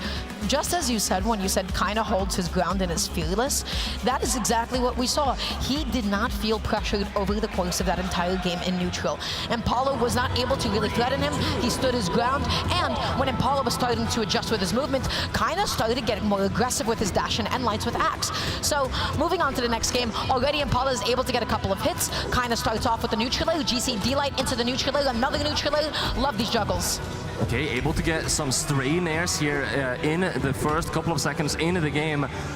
Now, Kaina trying to get this edge guard. He loves to go for those stomps whenever someone tries to get over the lip. This time, not going to be going for it, though. Not trying to stay too predictable. Is going to get the punish off of the end light, though. That end light was so close to hitting Kaina, too. That's right. Oh, gosh, jumping back on. Kaina able to punish it. His edge guarding is so simple. He's staying on the stage. He's not committing off stage. He's putting his feet down, and he is threatening with stomp. He is threatening with a jump sider. He's threatening punishing like a dash land with a downer. He is making Impala feel very uncomfortable coming back onto the stage. This is the thing, man, about Kaina. He keeps it super, super simple, but whenever something complicated and flashy is optimal, that's what he will go for. He's like a simple 2.0. This is the modern version. Okay, Impala has established he's going to jump sider preemptively, and that is how he's going to get back onto the stage. So what are your adjustments? Kaina, this is where you do a lot of empty movement. This is where you start just randomly spot dodging when you have Impala off stage. I'm really curious to see how that offstage game plan progresses. He's in the same position, preemptive D-Light to cover a high recovery, side light neutral air side air to be able to cover a dodge. It wasn't there. Another D-Light. Oh gosh, Impala, how do you get back onto the stage? Is able to land, able to pick up the weapon as well, picks up a dare now, but the end lights, that's almost enough force to knock out already. The weapon throw, charging it for so long, but Impala with a turnaround situation, the air connects! It's still going to be 1 stock for 1, but we're even now. Impala is in a better position. That might have looked like a mistake towards the end, but I mean, you're still chilling. Shout out to that sword weapon toss. That thing came out in the best possible time, Impala still picked it back up. Hey, guess what? He has a little bit of momentum. He has kind of cornered for even a little bit. D-Light neutral air, reset, looking to catch another jump with the recovery, unsuccessfully. Kind of holding his ground, looking for that call out. Oh, he is so patient, Polly. He is showing some momentum here. Is able to break into this neutral bubble right now. Kaina, which is so difficult to approach. Impala is proving right now that he is mortal. He is mortal, but guess what? Even mortal enemies can be a problem, Polly, because Kaina continues just to make him so pressured in the corner. Comes in the D-Light connects, the side air connects. He's stuck off stage. The side air just to be able to reset neutral. Ooh. That's another side light. Great punish. Getting that side light, just knocking him away slightly. That could have been massive, but Kaina isn't going to be able to connect it. Amazing movement from Impala. Getting around that, not getting hit by the nair either. Impala is starting to figure out what Kaina likes to go for. Impala has adjusted 1-1 on the scoreboard. He's able to space around those. Couple of adjustments. First thing, we got to talk about the way that he's coming back onto the stage. He has stopped just jumping into a lot of these D-lights. He stopped jumping into a lot of these siders. He is now coming back on with a jump sider with Sword. That is a disjoint that, even if it's not as big as Hammer's disjoints are, it is at least bigger than Stomp, and so you're able to go ahead and get into. That's a very huge adjustment. Second of all, he was able to finally get strings. He was lacking a lot in his damage output. That game, he was able to finally match Kaina. And I would love to continue speaking about the adaptations that they made, but I'm loving this energy from Kaina and Impala. They are not messing around. They want to get into the gameplay as quickly as possible. Kaina already with a beautiful start, getting Impala down to orange here. Another sidelight just to be able to shove him off stage. Looking for the dash off down air, not able to find it. Chase dodges and gets the neutral recovery. Bow damage output and Koji, phenomenal. Okay, not able to get the sidelight. The axe juggle begins, and Paula goes for the recovery, lands with the neutral, and now guess what? He has a sword on hand. Can he get Kaina off stage? Able to land though, and I mean, Impala has figured out something that's very, very important against Axe Hammer. He's figured out a way to quite consistently, safely land against Kaina right now, which is going to be a really, really big deal for a lot of these interactions that he will get afterwards. Okay, sliding off with the D-Light to make sure he's not punished. The weapon gets knocked off, the GC D-Light doesn't connect. That was a huge commitment, but Kaina lets Impala get back out to the stage, and there it is again. GC D-Sig picking up that stock lead as Impala is going to be juggling those weapons, sticking to the sword here. We mentioned it right before the set started. How are we feeling about the sword? Impala's been playing Kaya before. This sword is doing absolute wonders. It is. He is able to get in there. He's able to dash jump down it, but of course the great equalizer, Axe Neutralite, does come out, and now the stock count is even. Kaina's game plan has not changed significantly. He's continuing just to play second beat. He's not the one initiating, and look at how much damage that is. What amazing aerial gameplay coming from Kaina. Getting so much damage right now, and Light to top it off. Impala able to get back up with a GCD Light though. Big call out. Sticking to the ground here. Kaina approaching him, getting just a little bit of chip damage. When I say a little bit of chip damage, you have to keep in mind that's Terror's chip damage. It's not a low. Oh yeah. Okay, gets that sider, tries to get the chase dodge neutrally, but he didn't hold the chase dodge long enough. He canceled it a little bit too soon, missing the neutrally again, and now he is off stage. How to get back on? The weapon toss doesn't really come out. The sword on hand, D-Light, down a good damage, but how do you land against this axe? And Light comes out, almost a knockout already. I'm expecting one of those super charged up weapon throws. Kaina isn't going to be going for it this time around though. D-Light, I can smell it from a mile away. Kaina, I know he wants to go for it. There it is. Dash forward, D-Light going to be picking up that stock. Impala needs to take this one back quickly if he wants to have a chance here. It's so difficult to find an opening against somebody like Kaina, who is so patient and so difficult to get a read on his timing. The D-Light didn't connect. Of course, you want D-Light neutral light. You want D-Light recovery if you can space that out. The recovery, of course, on Telos not going to be able to do it quite yet. And the GC, oh my gosh, great, so good. Such a nice way to be able to mix up your landing. In the perfect height too, so that Kaina's stomp isn't going to be connecting. Beautiful option used. Now stuck on the sword as he's getting knocked down further and further into the percentages. He's able to pick up a quick string though. Weapon throw, sidelight won't be connecting. Kaina trying to get him up into the air, the Sair, the juggle, and it's going to be enough to get the knockout. 2-1 for Kaina. Wow, I think both players are playing phenomenal at the moment. Impala is slowly finding a couple more openings, but Kaina's game plan is so good. He is playing second beat, and I think the thing that makes him so scary, it's like, you know, in a horror movie, like when the villain, the guy that's, you know, trying to get you, he's moving slowly to you. That is so just standing there menacingly, right? Just waiting. He's waiting, he's reacting incredibly well, and it's impossible to get a read on his timing. Sometimes he just doesn't press anything at all and he's close to you. It's impossible to tell whether he's dashing, if he's going to stay in place. That is what I feel like makes Kaina so scary. Well, as we mentioned time and time again, Impala has figured out a way to get through this. The only thing is, sometimes, I mean, this last game, he was just so shy of being able to take him down. Dashing in there, whipping the GC and Light, and you eat so much damage. That was the jump call out. Impala was already getting away with jumping out of the sidelight neutrality a few times. Kaina adapted. He adapted, he's no longer ground pounding after it, and oh boy. Getting the quick read off of that Nair second time around that you did it. As we mentioned, I mean, you can't really be doing the same option too many times. Showing great sportsmanship here from both players. Okay, they're both back into it. I think they got over whatever that was for a second. Got that sidelight, not able to get the D-Light. Kaina jump recovers out of disadvantage. yeah, really large call out that you can do on Axe, but Impala won't be falling for it. Then again, I mean, if you have those really massive call outs, you need to do them fairly rarely, but when they do hit, they're gonna hit really, really hard. Oh, that side of the whiff, but that's okay because that's going to be the recovery to be able to go ahead and seal it out. So what is happening? Kaina's movement is so subtle that any time that Impala tries to get into an approach, Kaina always seems to be in the best position to whiff punish. That being said, lovely string from Impala.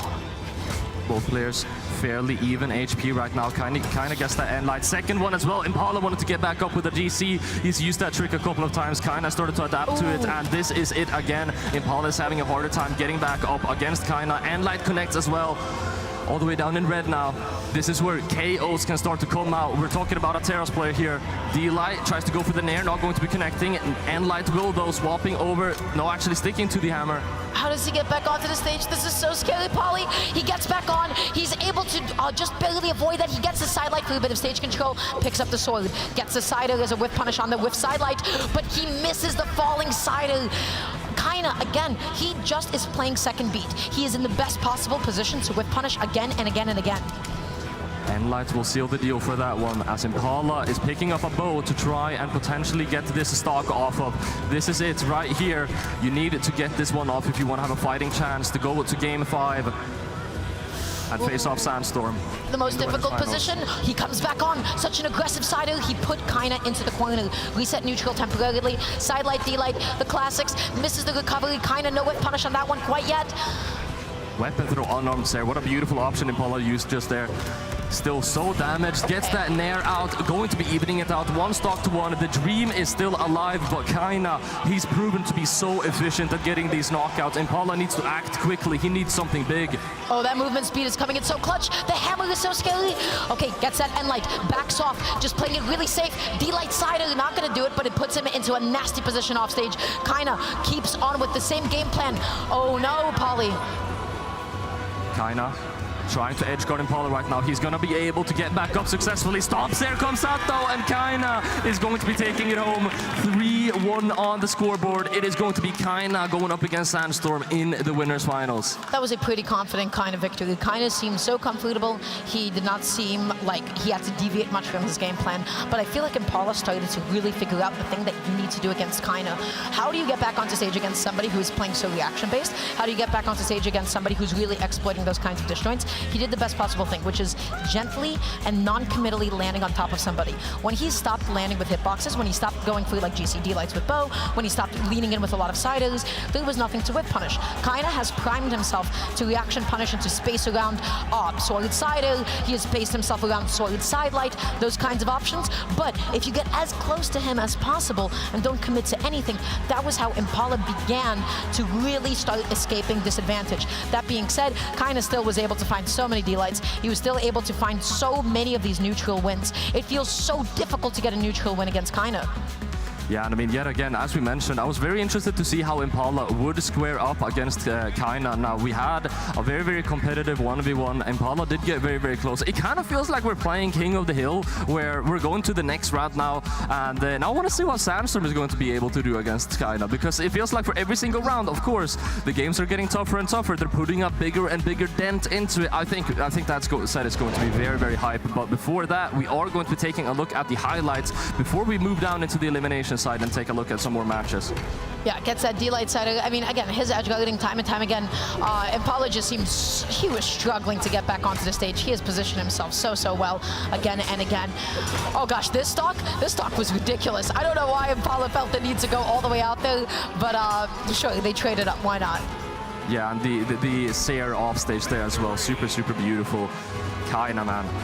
A very important thing to mention too, Impala, of course, not out of the tournament yet. This is a double elimination format, and I mean, the elimination side for the entire duration of the tournament has been filled with really, really dangerous bracket demons, and Impala is definitely going to be one to beat. And there's something I do want to touch on about the set, and a really big takeaway for anybody that plays any kind of fighting game, Brawlhalla especially, and that is the importance of understanding primed reactions and how to punish them. Basically, a primed reaction is nobody can physically react to every single option, even if they were all, reactable after 14 frames or so. People have a set amount of options in their head that they're looking out for. Let's say you're fighting against Sword, and you're worried, okay, I don't want him to jump sider, I don't want him to dash land sidelight, things like that. And so you put yourself in a position to react to those. How do you beat that? You have to come up with different options, either in your movement or pull out something that they have just not seen before. That is why sometimes you'll see top players get away with random GC side sigs so dissonant compared to everything else, because the player was not previously primed to react to it. And the second thing that you can do, that I touched on before, was mixing up your movement. The way that Impala was consistently getting out of disadvantage was by gently landing into Kaina without necessarily leaning in with an attack. By gently landing in that way, not committing to anything, Kaina didn't necessarily have any animation startups to react to. And so understanding primed reactions is really important as a player to know what options do I look out for and what options is my opponent looking out for, and how do I mix that up. Yeah, and as you mentioned, with those very, very small movement changes, we definitely saw that as well with landing with a GCD sig, right? Just so that you're outside of the range for that stomp. It was a very, very good set with lots of great adjustments, and I'm very excited to see how both of them are going to be performing in the rest of the tournament. But before we go to that, we are going to be taking a very, very short break, so make sure you don't go anywhere, and we will be right back.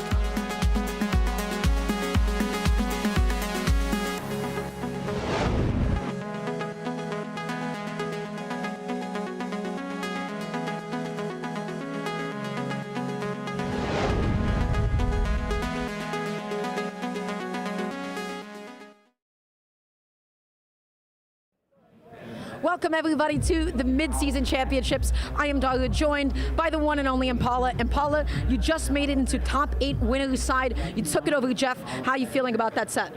I'm just glad I made it out alive, because Jeff is something. I knew he was already there, because if you queue him in ranked, if you queue him anywhere, to be honest, you'll know he's a good player. He's a solid player. He just sharks. So that defensive thing really holds him back.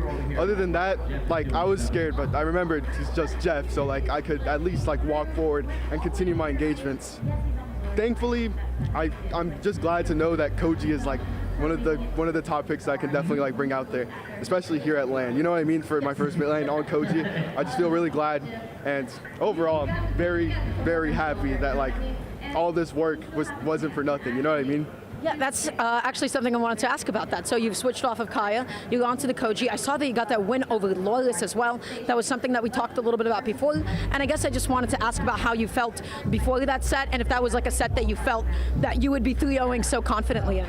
Right, so against Loris, normally I'm not confident into that kind of stuff, but as the games were progressing, I realized that there's not a lot to worry about, especially if I've been working to fight this kind of player before, to be defensively, because Loris is he's very sporadic, so if the pace is fast, then I'll just play along with him. That's how you kind of win against Loris, is just matching paces with him. Somebody who plays so fast and always just looking for that next chance to hit somebody instead of making the engagement himself. So that was all me.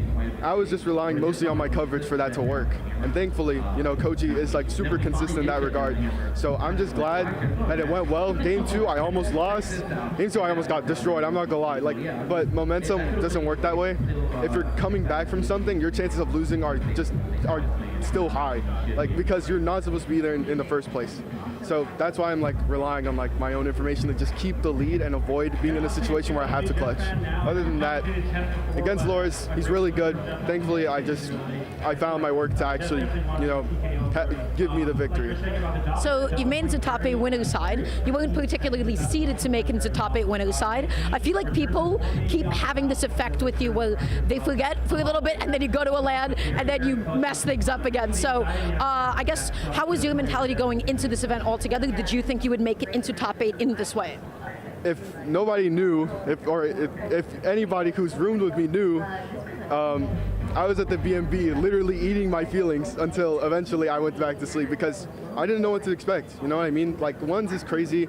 North America is completely stacked. South America has like other nutters over there, and EU is just like, rah. Like I don't like fighting them because they all have that super fast pace on 9 strength Ulgrim. It's disgusting, or whatever strength it is. But you get the idea. It's just like overall very complicated. So going into this event, I can't say like my confidence is already pretty low. So I was expecting the absolute worst. So, but like my respect, as it usually is for every other lane, is really high. So very excited and overall very glad that what I did is working. Like that's like the biggest thing, like is it working? And the answer is yes, especially for a different character. So thank God, honestly. Yeah, you seem so much happier, you seem like so much more confident. I'm really excited to see how you're going to do going to top 8. So now that you've had like a bit of like a shift in your mentality, it sounds like compared to last night going into today, is there anybody that you feel like is still currently in the running that you are looking out for? I mean, to be honest, whichever the competition, but if I'd say consistency, it'd just be to see how I'm doing against Sandstorm or Kaina. I haven't fought them in a while, or I haven't fought Kaina at all, to be honest. So that's like the edge for both me and him. And Hughes is just like up there. He's just sitting there like ready to fight. So we'll see what happens because he's also playing Fate, and I don't really like 7 strength engagements on string weapons because it's always really nasty, and you watch yourself die at 140 because the balance doesn't really look at that, or they don't look specifically at extensions, but that's for a different story. Point is, I'm looking out for pretty much everybody in the bracket. Like there's nobody who I don't respect, and in losers, same goes. Everybody's cracked. Everybody's literally climbing up the ranks right now. And I have nothing but respect for every single player because we're at a point where Brawlhalla has definitely reached perfection. Great, so I have one last question for you, and that is, what makes you different? What separates you, and why did you get this far, and why do you deserve your spot into top 8 winner side? If there was one thing that you feel like you do differently above all else, I want to know what that is. I think it's being able to assess my opponent in a way that makes it so that I'm not inconsistent, like ever, thankfully. Where it's like, if I were to make an engagement, sorry, what trailer is that? Oh, sorry. Okay, so what makes it different is just I work on my inconsistency instead of working into other players. So what that does for me is it makes it so that I can reach like a long-term goal at the end of everything. So if I'm walling out the opponent and I'm bleeding into juggles over and over again, then I know that I'm doing exactly what I need to. And on sword, it helps because Nair is just disgusting. If you've already seen it, you know what I mean? And then pick up recovery just leads into another juggle. D-Light Nair, D-Light Dare, recovery, all that stuff. So just as long as I can send my opponent into the air, and I've been doing this for like over 6,000 hours, that's what I need to do to win. And thankfully, juggling is still a completely foreign concept that doesn't really have like that much assessment because you see people get knocked up like once or twice, and that's it for the juggle. That's about as far as it goes. But for me, I literally lead into a juggle every single time because that's what's beneficial for my weapons and my game plan. So as long as I'm looking into a juggle, as I mentioned like 5 times already, it's literally what separates me, thankfully, from the rest of the players. That was an excellent answer. Thank you so much for going so in depth. That was my final question for you. Do you have any closing thoughts at the moment? Nothing else, but we'll just see what happens, you know what I mean? Like, I can't go in too confident. The competition is stacked, and, you know, it doesn't mean that I'm just gonna, like, give up, you know what I mean? I came here to to try my best. With those results in mind, or with that effort in mind, I'm trying as hard as I can, just simply put. Excellent. Well, thank you so much for the interview. You're doing amazing. I personally can't wait to see you you play throughout the rest of the weekend. And we'll get back to some more interviews. And Paula, thank you again so much.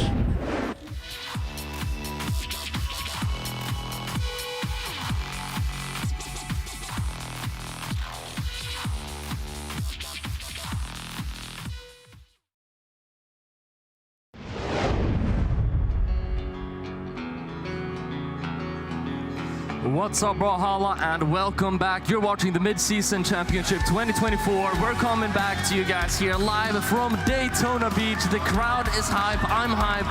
I'm here with Dara. Are you hyped? I'm absolutely hyped because everybody, we're going to be going into the elimination side. And the elimination side is swimming with sharks. Sharks that we thought were extinct and found new species of as well. Everybody, we have a set that, quite frankly, nobody could have anticipated happening in top 8 if you looked at all of the people that went here. We have Stingray going up against Jeff. Yeah, we have Megalodon, the shark, going up against regular Jeff. Yeah, I mean, Jeff has really proven themselves in this bracket, beating some really good players to get up into this point. And I believe you wanted to mention, as many people probably have figured out, this is the first top 8 for US West since 2019, which LDZ got. So massive props, a very big moment for all US West players out there. And as you mentioned, we're moving into the elimination side. It would be really fun if we just kept playing, you know, basically friendlies. No one had to go home, but we're moving into top 4. Players have to go home. We're gonna start getting people out of the tournament, and it's all starting here. Yeah, it's definitely an underrepresented region, and so a lot of people coming out and showing a lot of love for the NA West. And so let's talk a little bit about the wins that Jeff got to be able to get up until this point. Jeff beat Pierre, Jeff beat Zach, and then Jeff beat Radish as well as Bunny. The Radish win is an incredible win to have under your belt. Now, I don't want to steal some of Stingray's thunder. Let's talk about Stingray. You can see his openings, you can see his results for yourself, but also he was on an incredible run to be able to get here. Java, Sack, and Blaze to be able to get up into the top 8. We're going in. We can barely talk. I wanted to talk about how Jeff only got 3 top 32 finishers into his first top 8 at a LAN, but we're going straight into the game here. D-Light and Sig from Jeff. These guys aren't playing around. We're 10 seconds in, and Stingray is already yellow. And so we have to talk about the character representation from Jeff, because Thor, nobody touches this character at all. And so this is amazing that we get a chance to see this. Second stops there. Dude, Jeff has barely gotten hit so far. Stingray is having a hard time against Jeff. The US West Demon. Maybe Jeff is the Megalodon in the room. Oh, he is so scary. Okay, barely any hits taken. Jeff popping off here into the first stock of the first game. That's such a confident and a strong opening. So let's see what Stingray does. Picks up the sword, backing off a little bit here. Weapon toss, looking for the GC pivot D-Light. Not going to come out quite yet. Both of them are opting just to slow the game down. Sidelight, neutral, begins a juggle. Jeff escapes to the platform and uses that as the way to get back down.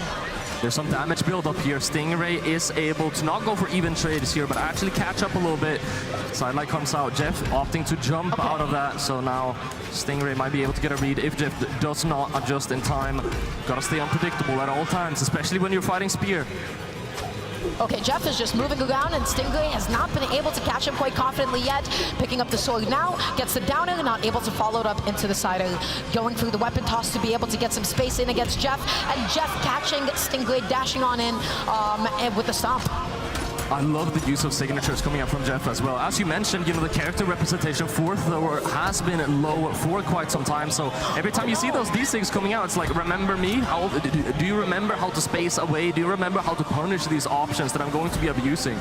And Jeff has not shown his cards. He has not shown his hand quite yet, right? So right now, just standard hammer stuff. Not even on the orb. He has been only playing hammer through the entirety of this game. Standard top level hammer stuff right now. I mean, Jeff has been performing excellent so far. Stingray able to get a couple of shares in, though. 1 stock lead now for Jeff. Stingray is going to have to try and close this up. Potentially, he's started a little bit of a download, able to get a read on the spear. But, I mean, Jeff, his neutral is so good. You just take a couple of stop shares, and this is Jeff's game. He gets a downer. He's able to get the sidelight. No immediate follow-up quite yet. Looking for the D-Light, and that's just going to be a quick sidelight punish on behalf of Jeff. Gets the sider, doesn't follow it up into the neutral. And right now, the biggest difficulty for Stingray is Spear is not a weapon that you want a lot of one-off hits. You want strings. Yeah, Jeff really respecting Spear here. Every time he takes a hit from Spear, it either goes up or out straight away, trying to create that distance. That's what he wants. Those quick 1-2, 1-2 interactions. But what is that combo? That could have almost been, I don't think that would have been the stock, but I mean, that Sayer would have been detrimental. Stingray, though, able to get that stock in. He's very slowly, you know, catching up on that lead. It could be too little too late. You can't afford too many hits now before you're out. The sidelight comes out. Jeff has been using so many of the side sigs. We're going to see a sidelight Sayer coming out instead, almost a knockout. Not quite yet. Jeff trying to space out a downer, playing nice and safe, dashing in, dashing out. Stingray not able to establish neutral quite yet, dashing in with the weapon toss. But luckily for Jeff, it does not actually connect, and Stingray did not get punished. That's 1 downer. Just being really patient here. Nobody really wants to commit too heavily quite yet. Sidelight here comes out though, and Jeff is going to be picking up the first game, doing so quite confidently as well. He had a full healthy stock left by the end of that. Yeah, so there's a couple of things that I've noticed from that game 1 alone, which is, hey, Hammer knows how to control stage, especially Jeff with the Hammer. He makes it so difficult for people to get in on him. The second thing that I've noticed is Stingray was struggling a little bit in terms of getting some of his follow-up started. Hammer is not a weapon that you can go hit for hit with. That is a weapon that will go up and above you time and time again. And so we'll just have to see how this set ends up progressing. This was just game 1, and I love all this love that we have for Jeff. Yeah, loving the signs for Jeff here in the audience. Definitely has his supporters in the front row now. I bet there's a lot of support for Stingray too, but he's gonna have to try and take this back, man. Jeff, as you mentioned, a lot of these games, and I hate to potentially jinx this, a lot of games whenever you have a very experienced player, the player that is seeded to win up against an up-and-comer who's been having a couple of upsets, the most common result in those games is 1-3, because they're able to take that first game. They have some form of shock value. They're able to surprise their enemy, but the level of adaptation that the opponent has is all too often way too strong. So this next game is going to be one of the most important ones for how the rest of the set will develop.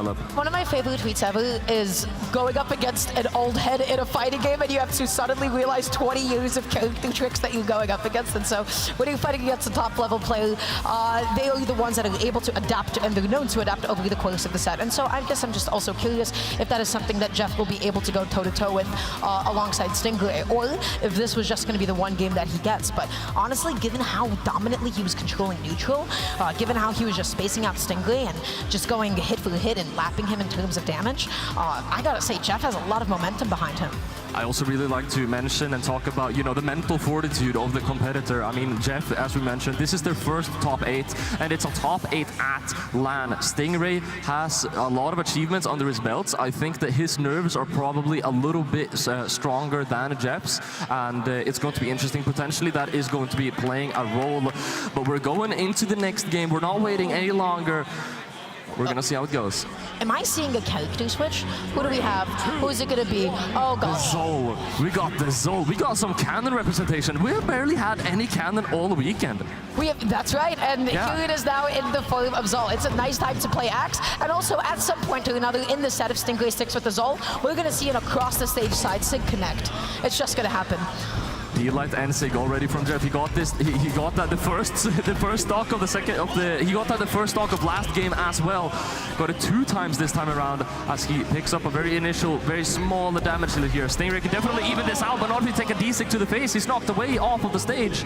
The move is so active. It is so lingering. The neutral is not enough to KO. Zol still gonna hang on to the stock a little bit longer. Gets in there. The rising downer doesn't connect, and the stomp sider does. Jeff taking out stock 1, Polly. Beautiful stomps here, keeping it as simple as he needs to as we're moving into the second stock now, but Stingray able to get a little bit of a string started there, able to get some chip damage onto Jeff. The thing with Cannon though is you know that after each of those sidelines he's looking for a read. If Stingray is able to pick up one of those reads, that could change the tides of the battle very, very quickly and very hard. And Cannon is the weapon that you need to be able to get that kind of a string with. One-off hits, hey, that's what Axe is for. So picking up the Axe now, looking for that landing. Again, that's another downer that Sting has not been able to connect to. Trying to just find any opening kill. Jeff just avoiding everything that he's doing. Every time we get into these neutral situations, the tiptoes, Jeff is able to sneak in there with a stomp there in a due time. Not that time around though. Stingray is able to break through that neutral barrier, not getting hit by the stomp there and actually getting that knockout. And the downer and Sig, that's a little unconventional, but hey, you know what? He got the stock. It was an excellent way, and Jeff was just not ready for it at all. Whips that side Sig, gives Stingray an excellent opportunity to punish, but I think that was a bit of a vibe check. That was, do you know how much end lag I have? No, nobody knows on Thor. Nobody knows who fights against Thor. Just making sure, as we mentioned, you know, saying, do you remember me? Do you remember how to punish that move? A lot of these players don't, because the Thor has not been represented for a very long time. And look at that patience, go for D-like ground pound. Patience is one way to definitely put it. Aggression is another. Jeff wanted to close it all out. Sidelight neutral, you already know the kind of damage output that Zol is capable with on Axe. So, oh gosh, there it is. I talked about it. That's the one moment. The side signature. A Zol player gets one every single set. We knew it. We knew it would come out. As you mentioned, the Zol players, they love going for it. You can't really. It's whenever the intrusive thoughts win, you gotta throw out a couple. It's so scary. It's so scary when this animal is running at you at high speed. So Sting able to even up the stock count, and especially with the Axe on hand, he can easily even up this damage too. Able to pick up the dare though. I mean, they're going kind of even right now, getting even trades, which so far, I mean, Jeff is in the lead in terms of the damage, and he goes out for another Sair. 2-0 on the board. What timeline are we living in for this anime best out of 5? We got 2-0 right now with Jeff in the lead, Dara. This is quite the underdog storyline. Jeff has clawed his way to be able to get into top 8 elimination side, and so he is showing that, hey, he has a place here, and he is currently up 2-0 against Stingray, somebody that I believe, I don't think they played recently, but he does not have a winning record against at all. It is 2-0 historically in the favor of Stingray. So going into the next game now, again, I like the switch to Zol. I thought it was actually excellent. He was just struggling to initiate. He was struggling to connect some of his downers. The quick string off the start. I mean, what are you thinking right now if you're Stingray? I mean, you probably were not expecting anywhere near this level of gameplay that Jeff has been delivering. Or are you starting to get nervous at this point? Honestly, if I'm Stingray, that last game felt so doable too. He started to get a lot more presence in neutral. Axe seems to be his preferred weapon at the moment. And I am seeing a timeline where the reverse 3-0 comes into play. For sure. I mean, I definitely don't want to jinx anything, but still, anything is possible. We are in the best out of 5 format, and anything can change. Okay, whipping that sidelight. Jeff with a sidelight just to be able to kick him away 2 times now. Orb, what do you want? You want sidelight, you want endlight, you want that sidelight sider. But now Stingray, can you get this juggle?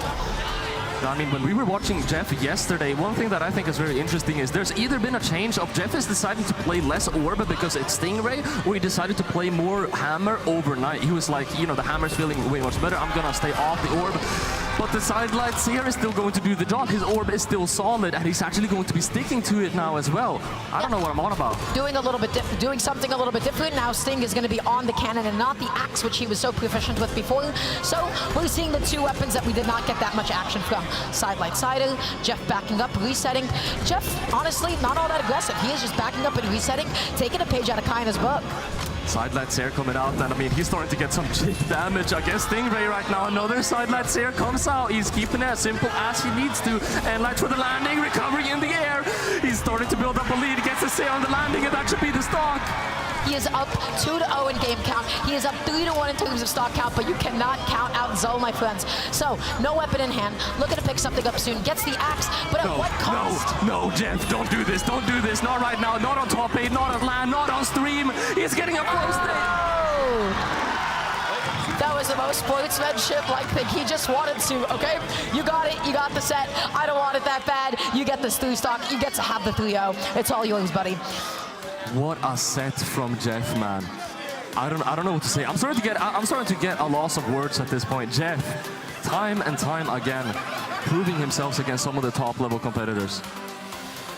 He took it over Stingray. This is not somebody that he has taken a set over. He is here. He is representing NA West. And yeah, by the end of it, Stingray looked at the situation. He didn't want it that bad, right? He was down 2 games. It was 3 stocks to 1. He said, okay, you got it. It's all yours. So really good stuff to Jeff. He did amazing game 1 and game 2, and then through the majority of game 3 as well. He was patient. He was spacing things out. He was hitting so many D-Light N6s as well. Yeah, Jeff is a menace at the moment. Love that energy as well. Smile on his face as he daps up all of the homies in line, one after another. Yeah, I'm on the Jeff train. I don't know about you, Dara. I'm definitely on the Jeff train at this point. If you're not on the Jeff train, honestly, get real. Get real, honestly. What are you gonna do? You're gonna hate nice things in life? That's right. So Jeff is gonna be moving on throughout elimination side. Jeff is going to be going up against Wes. In that case, Wes got knocked down by Sandstorm in a 3-1 victory for Sandstorm, and so that is going to be his next opponent. I don't think that they've actually gone up against each other in the past. We can just assume that. I mean, Jeff has probably not gone up against a lot of players that we're going to be seeing here. Again, man, we are going to be seeing that later. Jeff going up against Wes is going to be yet another super strong skill check, really, at this point. Considering you are on an upset run, you are on already, you know, what is going to be by far your best placement by every single game. You know, you just have to prove yourself a little bit harder. That's right, and so I like the way that Stingray was playing. I like the way that he was playing with Axe, but we definitely saw a bit of a difficulty in that last game, especially with the damage or the lack thereof dealt with either weapon. Any attack. He barely took any damage towards, I mean, the entire second stock, the end of the first stock, and also, of course, the third one. He could not hit Jeff. he just couldn't. And every time he found it down, it was never like the back hit of it. He wasn't able to get the backswing. He wasn't able to get the landing hitbox either. Yeah, it was a lot of whiffs. There was a lot of whip punishes. And that is what Hammerly does best. If you've got good reactions, if you know how to space yourself around the opponent, you can dominate with your disjoints and just say, hey, you can't touch me. You can't get anywhere near me. How are you going to approach when I have Cider and D-Light with your name on it? But then again, I mean, as we mentioned, Jeff kind of towards the end of that set was leaning more and more into that orb. Here in the final game that we had, he did 320 damage on the orb with only 80 on the hammer. So definitely proving that he is a versatile player. He can play both of them. Nice little celebration there. And yeah, I'm all about Jeff. I want to see how he is going to be performing up against Wes, but that is not going to be coming up next. We have some other games that we need to finish up first. Yes, and the first game that we need to finish up is going to be Meg D going up against Hughes. So Meg D going up against Hughes, the last time that these two played, it was back at the Spring Royale, and that was a 3-2 set victory for Hughes, as well as DreamHack San Diego. So Hughes, of course, the 2023 BCX champion, and Meg D is one of the strongest competitors that NA has to offer. Meg D also went through a massive tear throughout the bracket. He beat Salome, who, by the way, mind you, Salome was the one that upset Godly to begin with, beat Fakey and Vem 10 Kilo. So good collection of wins to be able to get up until this point. No winning record against Hughes. Hughes was considered to be in a lot of people's top 3. Polly, how do you feel about the set? I'm very excited. I mean, we're seeing Hughes is keeping it fresh. We're seeing some new picks coming out from Hughes. I really expected the Greatsword to come out from Hughes, but we've been seeing the Fate time and time again. I have not seen him diverge off of the Fate a single time. I'm not sure if maybe I missed a set where he did, or he's just been on Fate for the entire weekend. The one time he was on Jaehyun was in twos. And who plays Greatsword in twos? Hughes does, and it works. Right? It's like yeah, you want to do Jaehyun in ones and Fate in twos, and so everything is flipped over, but Hughes is just, he is him, right? He is able to make anything work, and so I'm really excited about seeing how the set plays out. I'm also very excited about seeing Meg D on the screen. I mean, we've been seeing some real, vintage peak Meg D gameplay coming back. What we know and love Meg D for, some of that very patient, neutral gameplay, which he does the best. He invented the meta. He invented the meta. He knows, I mean, some would say, oh, he plays passive, but he plays reactively. He makes you approach. So if it's going to be the Fate here, how do you approach with either of these weapons? You're looking to typically land on top of value. You're looking to be the one that is playing a little bit floatier. And if you're going to be on the Jaehyun at any point, I don't think Hughes will. Hughes seems to be locked into the Fate. That's going to be a little bit more of a grounded approach game. I mean, I'm going to be completely honest, and I think Meg D is an enigma. I would not, even if I had the baseline skills, talking mechanics, talking movement, all of that, I don't know what kind of approach I would use against Meg D. Slowly. That's Slowly? the answer. Yeah, Slowly but surely. It's not a race. Yeah, I guess. I mean, if Slow Motion really likes to talk about that. Meg D and also Radish, especially whenever they're playing together, they're really good at forcing the tempo down. It's not, I'm playing slowly and you can play quickly against me. No, I'm playing slowly, and if you play quickly against me, I'm going to really punish you for that. And it's interesting because I feel like, especially with Fate, these are two weapons that they typically do benefit from playing back. We're talking about Orb, we're talking about Scythe, you have incredible disjoints, you have really good ways to call out people's movement options. When we think of aggressive weapons, we think boots, we think guitars, we think something like gauntlets as well, something that wants to keep on getting in there. Scythe and Orb, for you to be the one, Meg D is the one that defines the pace of the game. If you're fighting against Meg D, you're typically the one that is the aggressor. And so how do you consistently approach with that weapon kit as Hughes against somebody like Meg D?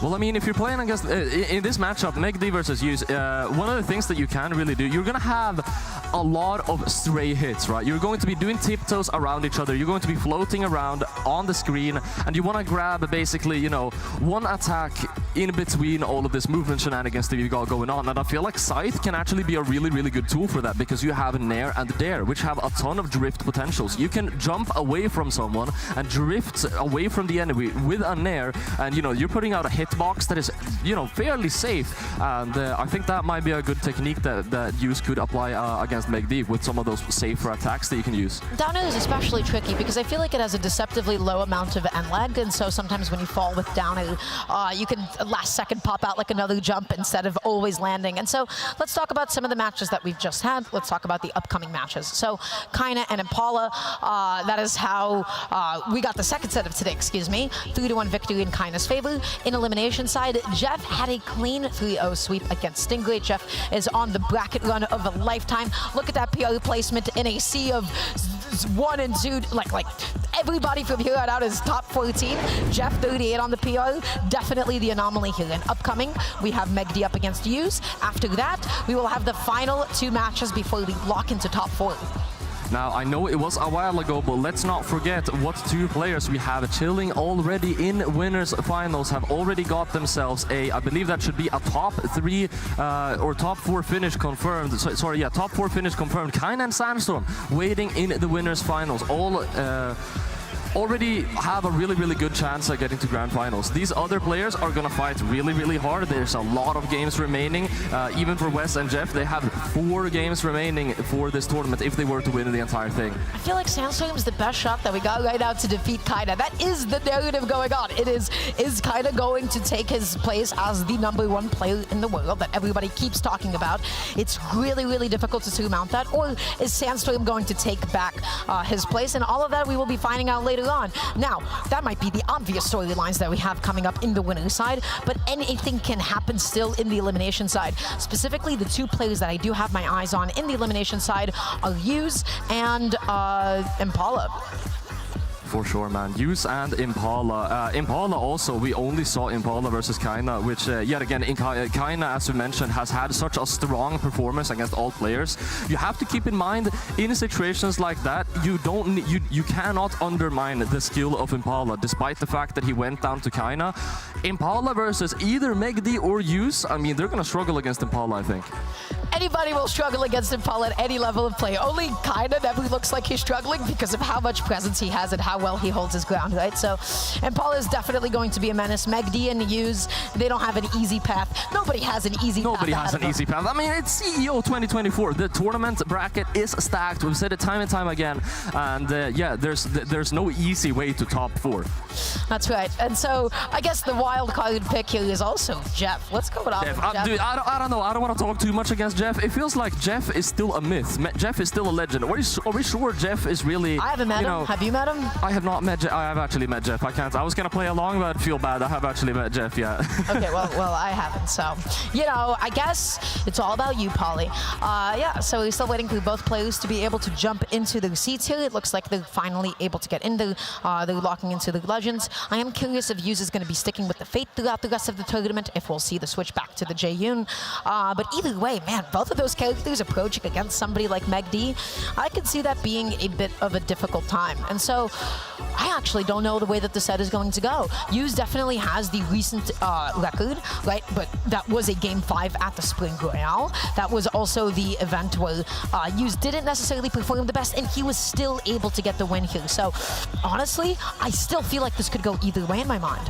This could definitely go either way, and I do want to mention again at both San Diego and the Spring Royale, I really do believe that Megdi has leveled up since then. I think Megdi, even at top level gameplay, I mean, he has been making some pretty large and strong improvements, which are pretty unprecedented. Whenever you are already basically at the top, that burst of increase in skill is very impressive. That's true. And so, Polly, I have a question for you. Of all the people that we have left, who do you think is going to be the one to take Kaina to, potentially their own victory? Who do you think is going to be able to take it over Kaina? I feel like that's the predominant thing on everybody's minds at the moment.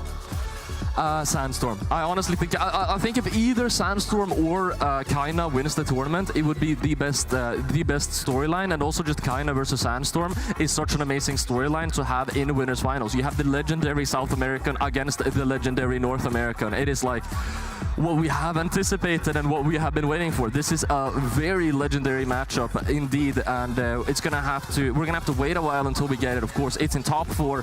That's locked away for a little while. We're gonna finish up this top 8, but worry not, we have amazing games here as well. As we've been hyping up, we can see MegD and Yus getting prepared to go into this set. That's right, they're locking in the legends now, they're trying to get into the stage. It does seem like Yus is going to be continuously sticking throughout the Fate, and MegD on the Val, always and forever. You can keep people out, you have some really nice disjoints, you have excellent movement speed just to be able to dash around somebody, and so I'm anxious to get started. I want to watch some gameplay, Polly. I'm anxious to see how this set is going to be developing. Still, I mean, as we've mentioned, we haven't seen Yus diverge from the Fate a single time. Would this be the first round in top 8? Would this be too late to try and tap into other legends, do you think? That's a lovely question, and the answer is, I mean, Yus has already established that he can do that given how he was playing in 2s today, right? There is never such a thing as too late. If he goes down 2-0, we've seen what happens to people and the kinds of legend swaps that they may have. Everybody, game 1, elimination side. Whoever loses this game gets completely knocked out of the event. MegD on the Val, Yus on the Fate, and already picking up the orb. MegD playing nice and slow, playing out of the corner. Yus able to catch the jump with the side. A lot of respect initially in this game. They both know what they are capable of, and they both know exactly what they have in store. Yus also infamously one of the players in this tournament that has been playing very patiently. MegD knows exactly what he needs to do to beat him. So MegD is doing the thing that I forgot who it was I talked about this with. It was either Impalo or Godly, please forgive me. But he is dash jumping over and over again. And so how do you counter that, especially when you have orb? The answer is D-Light. Make MegD uncomfortable for this. Dash jumping like that, it can be amazing to be able to, you know, put yourself in a position to get somebody to whiff. But if you can anti-air them, it'll be amazing. That being said, look at that lovely string from MegD. I mean, we talk a lot about reads. We talk about soft reads here on the stream, especially whenever we have a string weapon on the screen. But whenever you have these kinds of games, what do you need to go for? You need to go for movement reads. You need to go for soft movement reads throughout those D-Lights so that MegD knows which options he's going to have to be a little bit more careful with using. I can't believe that MegD did get hit by that end light as well. Yus wanted to cover the weapon, he had the right idea, but MegD just spaced himself so well, picked it up, and now sword on hand. How does he land against Orb? Yus missing the side light, that would have, of course, comboed into the sider. That is the way that Orb KOs. Either the jump call out with sider or side light sider. Or sideline neutral signature. Apparently, Yus has been using that a lot throughout this weekend and showing us that it has great use. MegD, though, showing the great use of the standard D-Light recovery combo on the sword, picking up the first stock in this set. And now you have a stock lead, and you know what that means? You can go ahead and play back. Yus, though, picking up the scythe. Okay, looking to catch a landing with a side light. MegD is just making the most use out of this engine. He is playing floaty. He is just waiting to see what Yus does. But look at that anti. That was amazing. Using the neutral signature to make sure to stop him from landing there. A lot of these landing callouts are probably going to be very important moving further into the set here. Picking up the end light, able to get the Sarah as well. MegD able to kind of stop some of that momentum with a weapon throw. Actually scratch that. Yus is going to keep on this weapon starve, and MegD cannot get in. He can't get a weapon either. All the way down in red already. Is Yus going to be able to get a knockout? He just said, hey, you're gonna keep jumping in? That's cool. I have scythe. I'm gonna end light you again and again and again. Back it off with that end light, picking up the orb. This is how you get you consistent KOs. Can I get a side light? No, but we can get an end light as well. It puts you off stage. You whip that end sig. MegD gets back on, whiffs an end light of his own, and he is still somehow not hanging on to the stock. That's what I was gonna say the whole time. I didn't even realize a neutral signature on the orb is such an amazing tool against MegD whenever he's dash jumping right above you. You have a large hitbox, it's hard to punish. It's fast. If they are also in the air, it can be kind of tricky to get the punish in. Yus has a toolkit to dismantle MegD's techniques right now, but MegD's techniques just seem to be a little bit too strong. It gets that read, goes for a second one, gets a true combo off of it too. Backs off a little bit here. Yus just going to be looking for another end light, looking to catch a landing with a side light, but MegD has established again and again that he is going to delay his landings as much as possible. He is not getting hit by any side lights.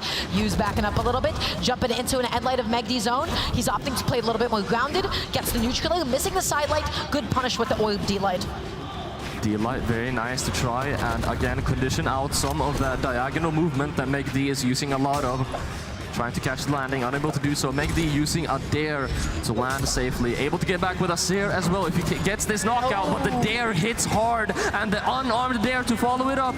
Megdi is unable to get back up. That's a 2-stock to begin our set here in the first round of eliminations bracket. Use is going to be taking it on Megdi. And normally Val signatures, I mean, they're quick, they are a little bit committal because of the fact that they put you off stage, but they're so fast, and typically people forget about them, at least in a game 1 against Val.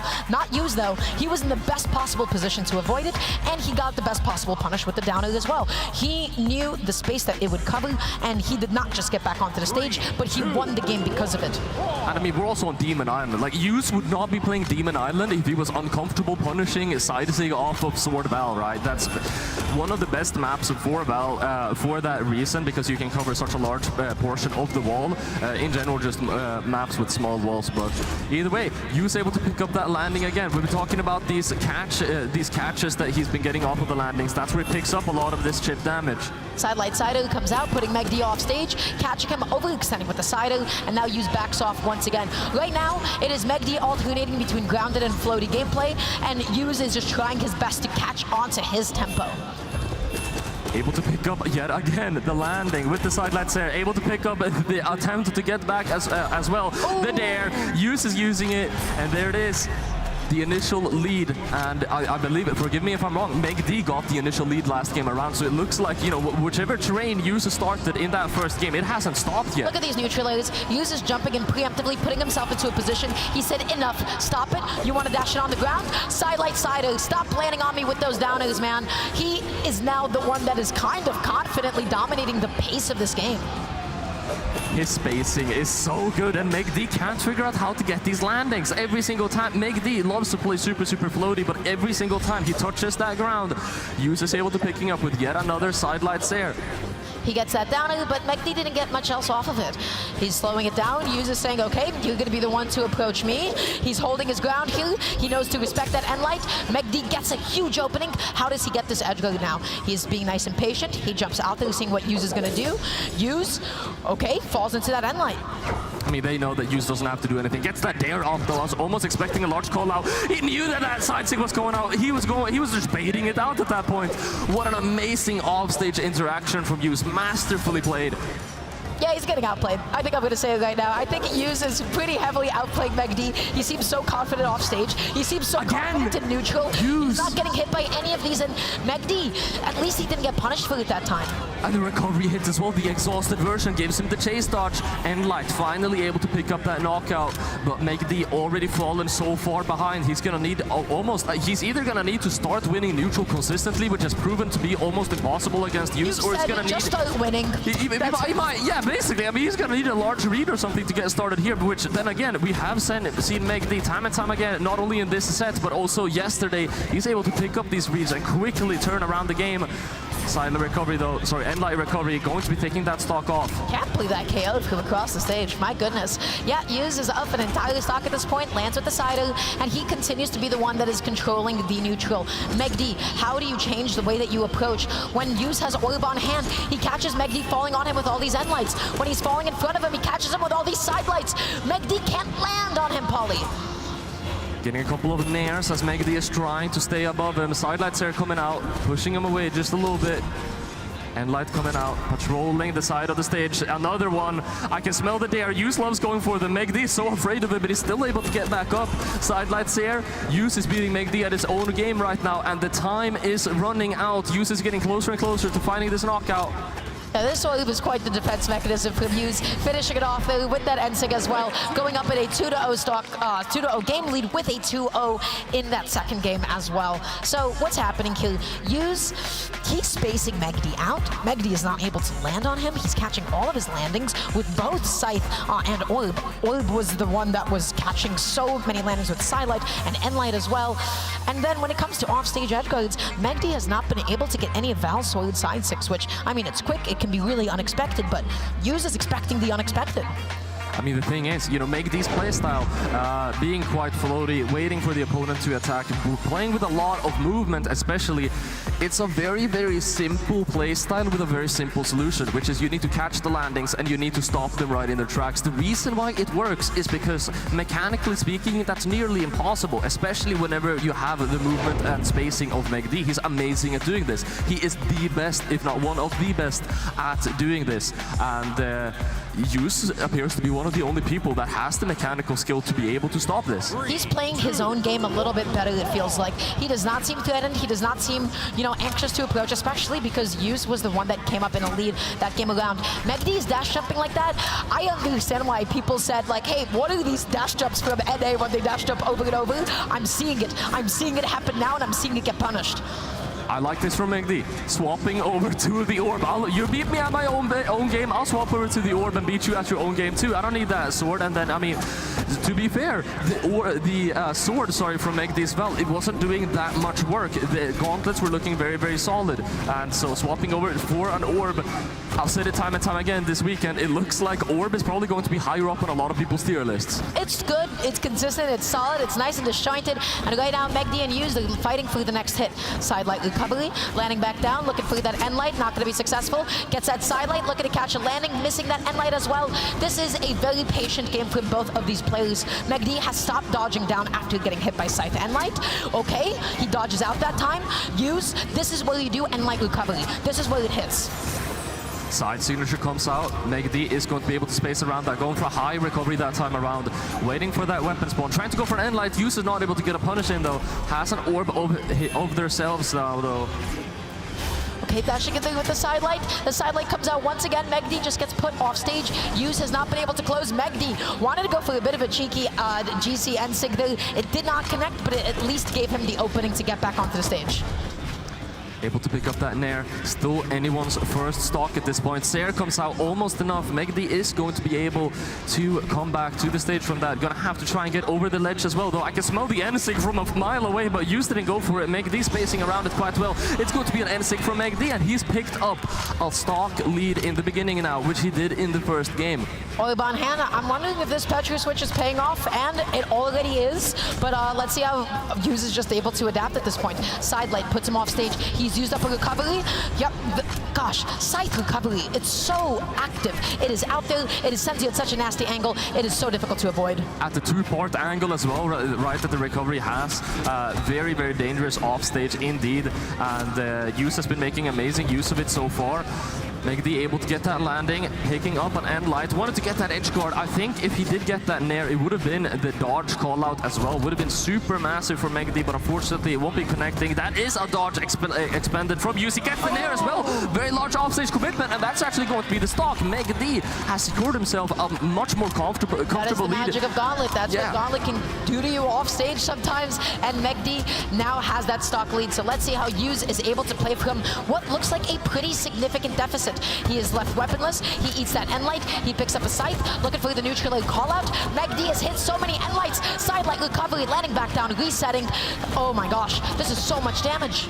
By far the biggest lead that Megd has had over Yus this entire set so far, and he is keeping it pushing. This is the thing, you can't go even against Megd. This is what he's so good at. If you're one stock behind, it's as if you were 5 stocks behind when you're against this man.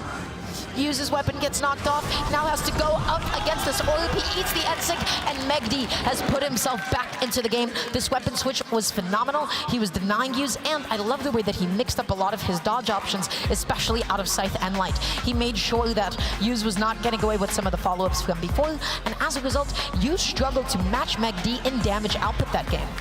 I feel like the strangest and almost coolest part of that game is how Megd swapped away the orb and still did almost all of his work on the gauntlets. 374 damage on the gauntlets compared to 55 on the orb. He picked that orb, maybe, I guess, just to have another weapon to throw away. I'm not sure. And he never this needed ring it. from It was just a Petrov. nice little backup, just in case. Exactly, just in case you might need it. But then again, this orb still has time to shine. But I think we all understand now which weapon Megdi prefers in this matchup. Scythe is one of those weapons that, hey, if you're hitting it, great. If you're not, then it kind of feels like the worst weapon in the game. And I'm kind of seeing that happen now with use. I'm seeing Endlights not lead into anything. I'm seeing Sidelights not lead into anything.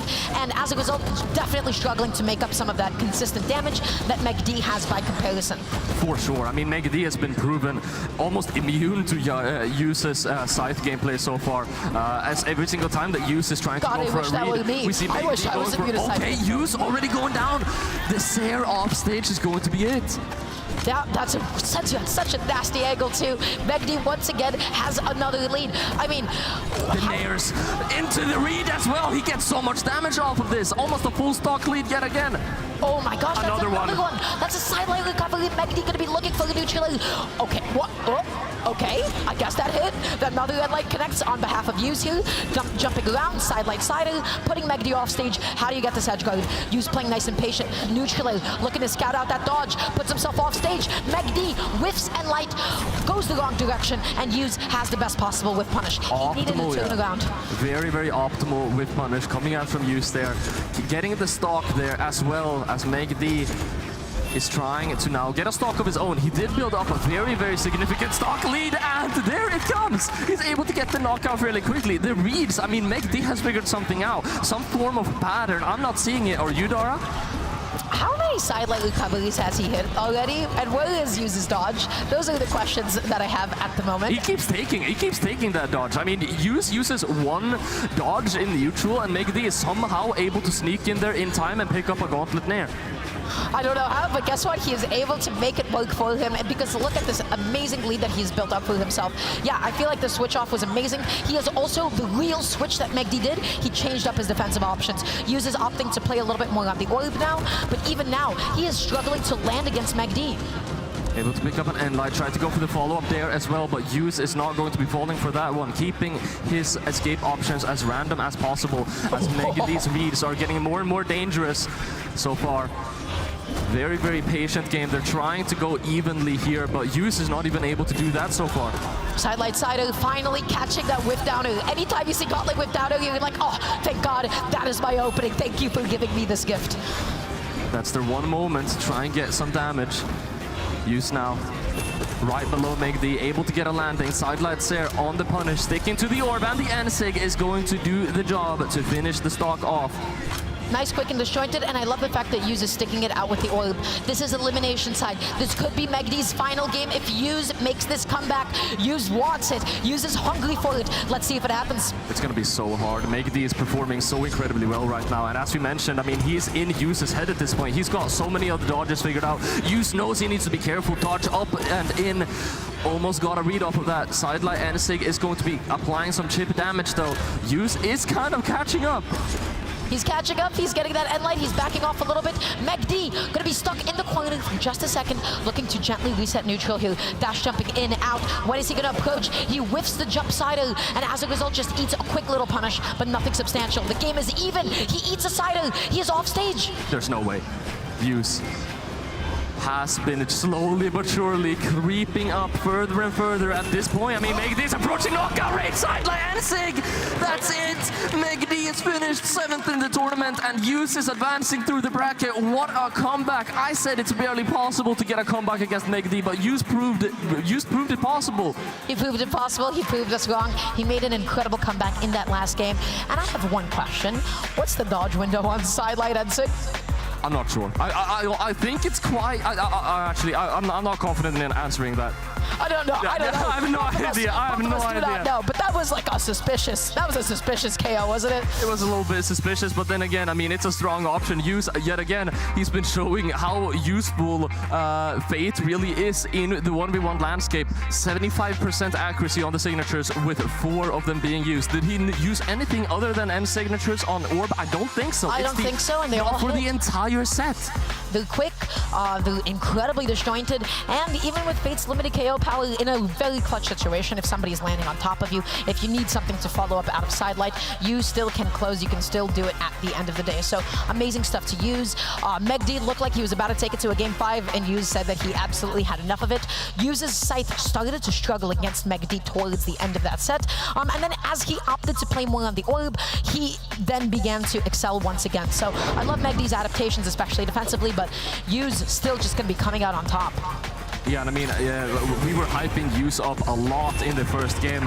He definitely proved to us early that he has it in him to counter Megd shenanigans, and you know, he waited to bring out all of his tricks into that last one game. The comeback was absolutely immaculate, and really, what can I say more than Yuz is, you know, the most recent world champion, and he kind of showed us why. We still need to respect Yuz. He's PR number 2 in South America right now, and what a set. I just want to see this again. Like, why? Would the sidelight Sider not have KO'd? I don't think so. Side air on Orb actually knocks out deceivingly late. I'm not sure, maybe someone can go into training mode and try that out. I think neutral signature, although of course a little bit stronger of a call out, a little bit more risky, it would be easier to get out of it. It's not a true combo, at least. I don't know about the dodge windows, but it's not that. It's still gonna knock out earlier, much earlier. And that's a really good also example of when not to go for the true combo, when not to go for the true follow-up. I feel like a lot of low to mid-level fighting game players, they get stuck in thinking like, okay, this is the thing that's guaranteed, this is the thing that I'm going to be going for all of the time. Sometimes, when you get hit by Orb sidelight, me personally, hands off the keyboard, I'm not dodging, I know that I'm eating a side A. I am the most susceptible to getting hit by those kinds of like Fate N6, and so, same exact thing happens with Axe. Sidelight neutral is true, sometimes you'll see sidelight Sider to catch somebody that's not been even trying to dodge. Even if something is true, the important takeaway is that you still have to be ready to dodge, you still have to be ready for them not to do it, and if you're on the actual dealing end, if you're the one that is attempting the seemingly true combo, you have to know when is the right time to not go for the guaranteed follow-up, when do you go for the maximum damage output, and know how to balance that out. And so, it was a sidelight N-Sig, and Megd didn't dodge, but there is a lot behind it sometimes. Now, yet again, absolutely amazing set that we have had here so far. All of our sets so far in top 8 have been super great, and there is much, much more to have, but we are going to be tossing it to a quick break before we continue with these sets. And I believe that we are also going to be saying hello to some new people, and yeah, do you have anything to add? More sets. I think we have 2 more sets for the both of us, and then we're going to be going into top 4. We have 2 more elimination side sets, Polly, so yeah. All right, well, we'll catch you guys right after the set, right after the break, so make sure you don't go anywhere, and we will see you in just a moment.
Are you ready to dance with danger? You don't wanna samba with me. My kicks are a bit over the top. Vambora, this fight is about to get funky. Tá bom, let's dance. Ah, you can't dodge boots and bullets. My pistols make the best dance partners. You need a little splash of color.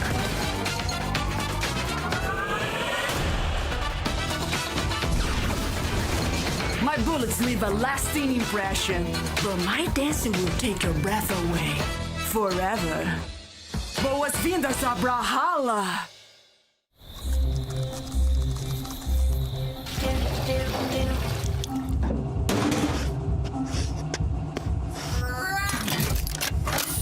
You almost died from a broken heart, so I installed a new one.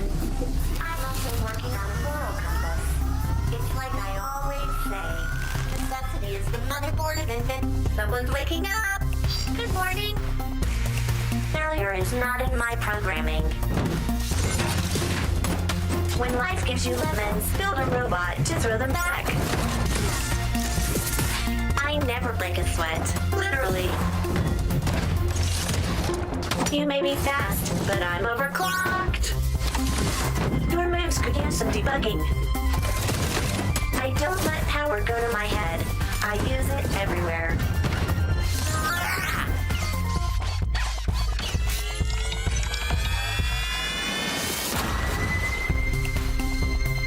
All I need is a wrench and a plan and a power source. Welcome to Brawlhalla.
Pone las reglas.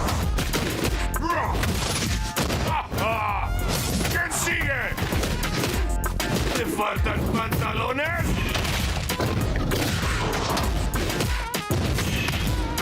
¡No puedes detenerme! ¡No temo a nada! ¡Nada nos puede detener!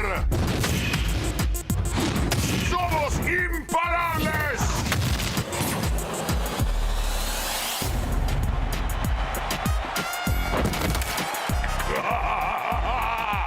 ¡Bienvenidos a Brawlhalla!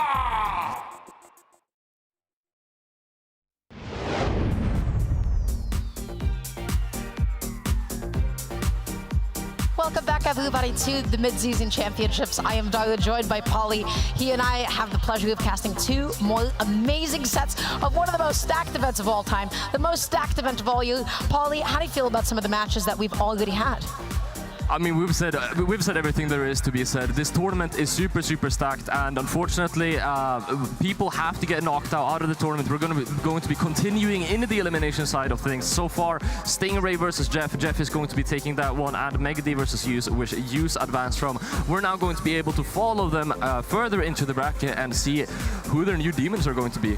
These are going to be some of the scariest matches that we have left. Jeff, coming from NA West, the first NA West player to make it into top 8 since 2019, representing the region, and everybody has come out and give him so much love. He is going up against Wes. Wes is also somebody who has clawed here tooth and nail to be able to make it up until this point.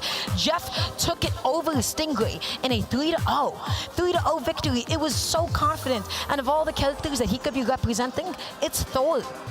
I mean, those Twitch votes are really something. I mean, we said earlier, who is on the Jeff train? It looks like a lot of people are on the Jeff train. At least 47% of the entire Twitch spectator population right now. It's a really good train to be on. It's comfortable. It's got nice cushioned seats, ventilation. Almost 50-50. I mean, this weekend it's been very, very polarizing, but this is very, very close, actually. It is indeed. So Wes is going to be sticking with the Rayman. And Wes, I have to say, I felt like he had a really good performance against Sandstorm. When he had Axe on hand, when we saw that set, even though it said like a 3-1 set victory, Wes's Axe movement was phenomenal, the way that he was spacing out. And so I bet he can deal some serious damage onto Jeff. Now it's going to be very, very interesting how Jeff is going to be dealing with that gameplay, and we will find out as we're moving into the game. 10 seconds into the game, how does Jeff run away with this early damage? Already down in orange, but just like that, I mean, a couple of true combos off of Wes's Axe, and we're all evened up. The way that Wes continues to keep on the pressure. He wanted to go for the GCD sig once again. He gets that sider. Jeff is knocked off stage. All of a sudden, Jeff is sweating. Oh gosh, Wes? Hello? Jeff got out of there. Jeff wanted nothing to do with that. I mean, I definitely wouldn't have, if you're off stage in that situation against Wes. He's proven it time and time again that he's super lethal in those situations. And a signature coming out from Jeff. Not going to be connecting. Wes picks up that end line, knocking him away. Trading stage control back and forth. Now Jeff loves those orb dares off stage. And I'm starting to see why. It is so tricky. That angle, the way that it bounces off the stage, there is truly nothing quite else like it. At the moment, Wes gets the neutral, gets Jeff off of him, gets that end light, pushes him off stage. How do you get this KO? Weapon toss, forces out the options, gets the recovery. Not enough damage for that to KO, but that recovery with the gauntlets, that'll be enough to take him off the top. Sticking to the orb, but will lose it quickly as he is looking to pick up his hammer now. This hammer that has done amazing work. We mentioned this earlier, last set of the game. Oh, sorry, it was an orb, actually. He primed it up. He wants to play more orb. All right, Jeff, show us what you got. Let's see how you can compete with Wes's Axe, because it is looking like a menace. That D-Sig, even if it whiffs, it puts you to such a nice, safe position off stage. Okay, missing that downer. Again, Wes on the Axe. We gotta say it again and again. Wes on the Axe, I mean, it looks impossible to get in against. Especially, I mean, as soon as he gets one of those hits, he strings it up so well. Trying to go for that dash jump there. Not going to be connecting, though. Jeff is able to turn it around. Trying to edge guard here. Wes smartly using that platform to, the soft platform to be able to get back up safely. Wes is chilling. He's sitting on the left side of the stage saying, what are you going to do? You're going to jump into me? You're going to jump into Axe sidelight? Jeff, though, finds a sidelight side of his own. Wes is going to be hitting back with an end light. This game is so back and forth in terms of exchanges. Nair recovery coming out from Jeff. Now swapping over to the hammer to try and find this knockout. Nair knocking him away so far. You're starting to see some of the damage that's getting applied. That neutral signature was so close, but it's going to be the dare instead to finish it up, as he's probably going to be sticking to the orb. He really seems to like to have the orb for the damage build-up, swapping over to the hammer whenever he needs to grab a knockout. That momentum that he had there for a moment, the strings he was trying to push his advantage into was kind of scary. It was so scary to follow up with a downer like that, but finally Wes is able to get that KO thanks to Axe GC side sig. And yeah, Rayman side sig, not punishable. That thing is active. It'll hit you even if you're not anywhere near it.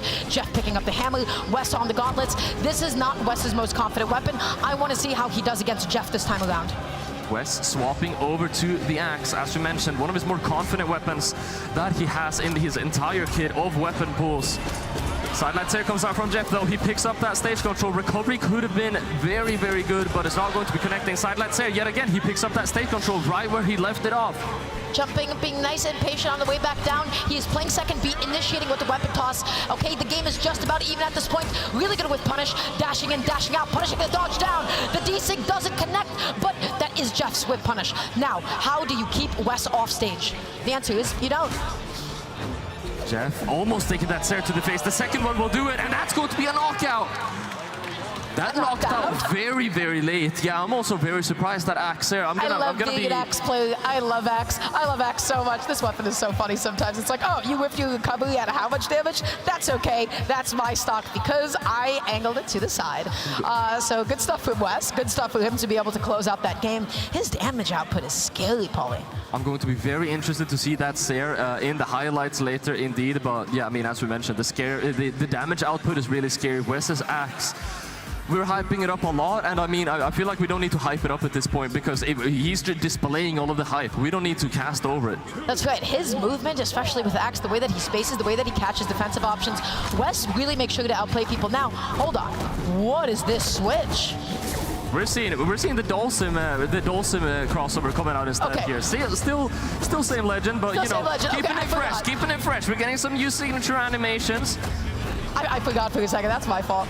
Jeff still gonna be sticking with the throw. Wes just going over to a different crossover. Axe on hand, let's see what he can make happen. That is the patented D-Light N-Sig that Jeff has been doing to people again and again.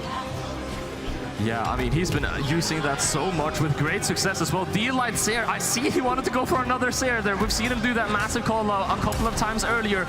Dodges down, beautiful read from Wes. He's starting to get some of these nair escape options figured out, getting these reads. Just a straight N-Light. Jeff gonna be stuck off stage once again. Wes looking for a neutral. That's an N-Light. That's not gonna be a stock quite yet. Thor has some serious defense. That was close. That was super close. The dare, still no options. Was not able to touch the ground or wall in all of that time. So something that I'm noticing, Jeff in a lot of different positions in disadvantage has been opting to dodge down, and Wes has been covering it. That is something that I would like to see how Jeff switches up. That being said, side-light side, putting Wes off stage, opting to play on, play nice and safe, get the down air.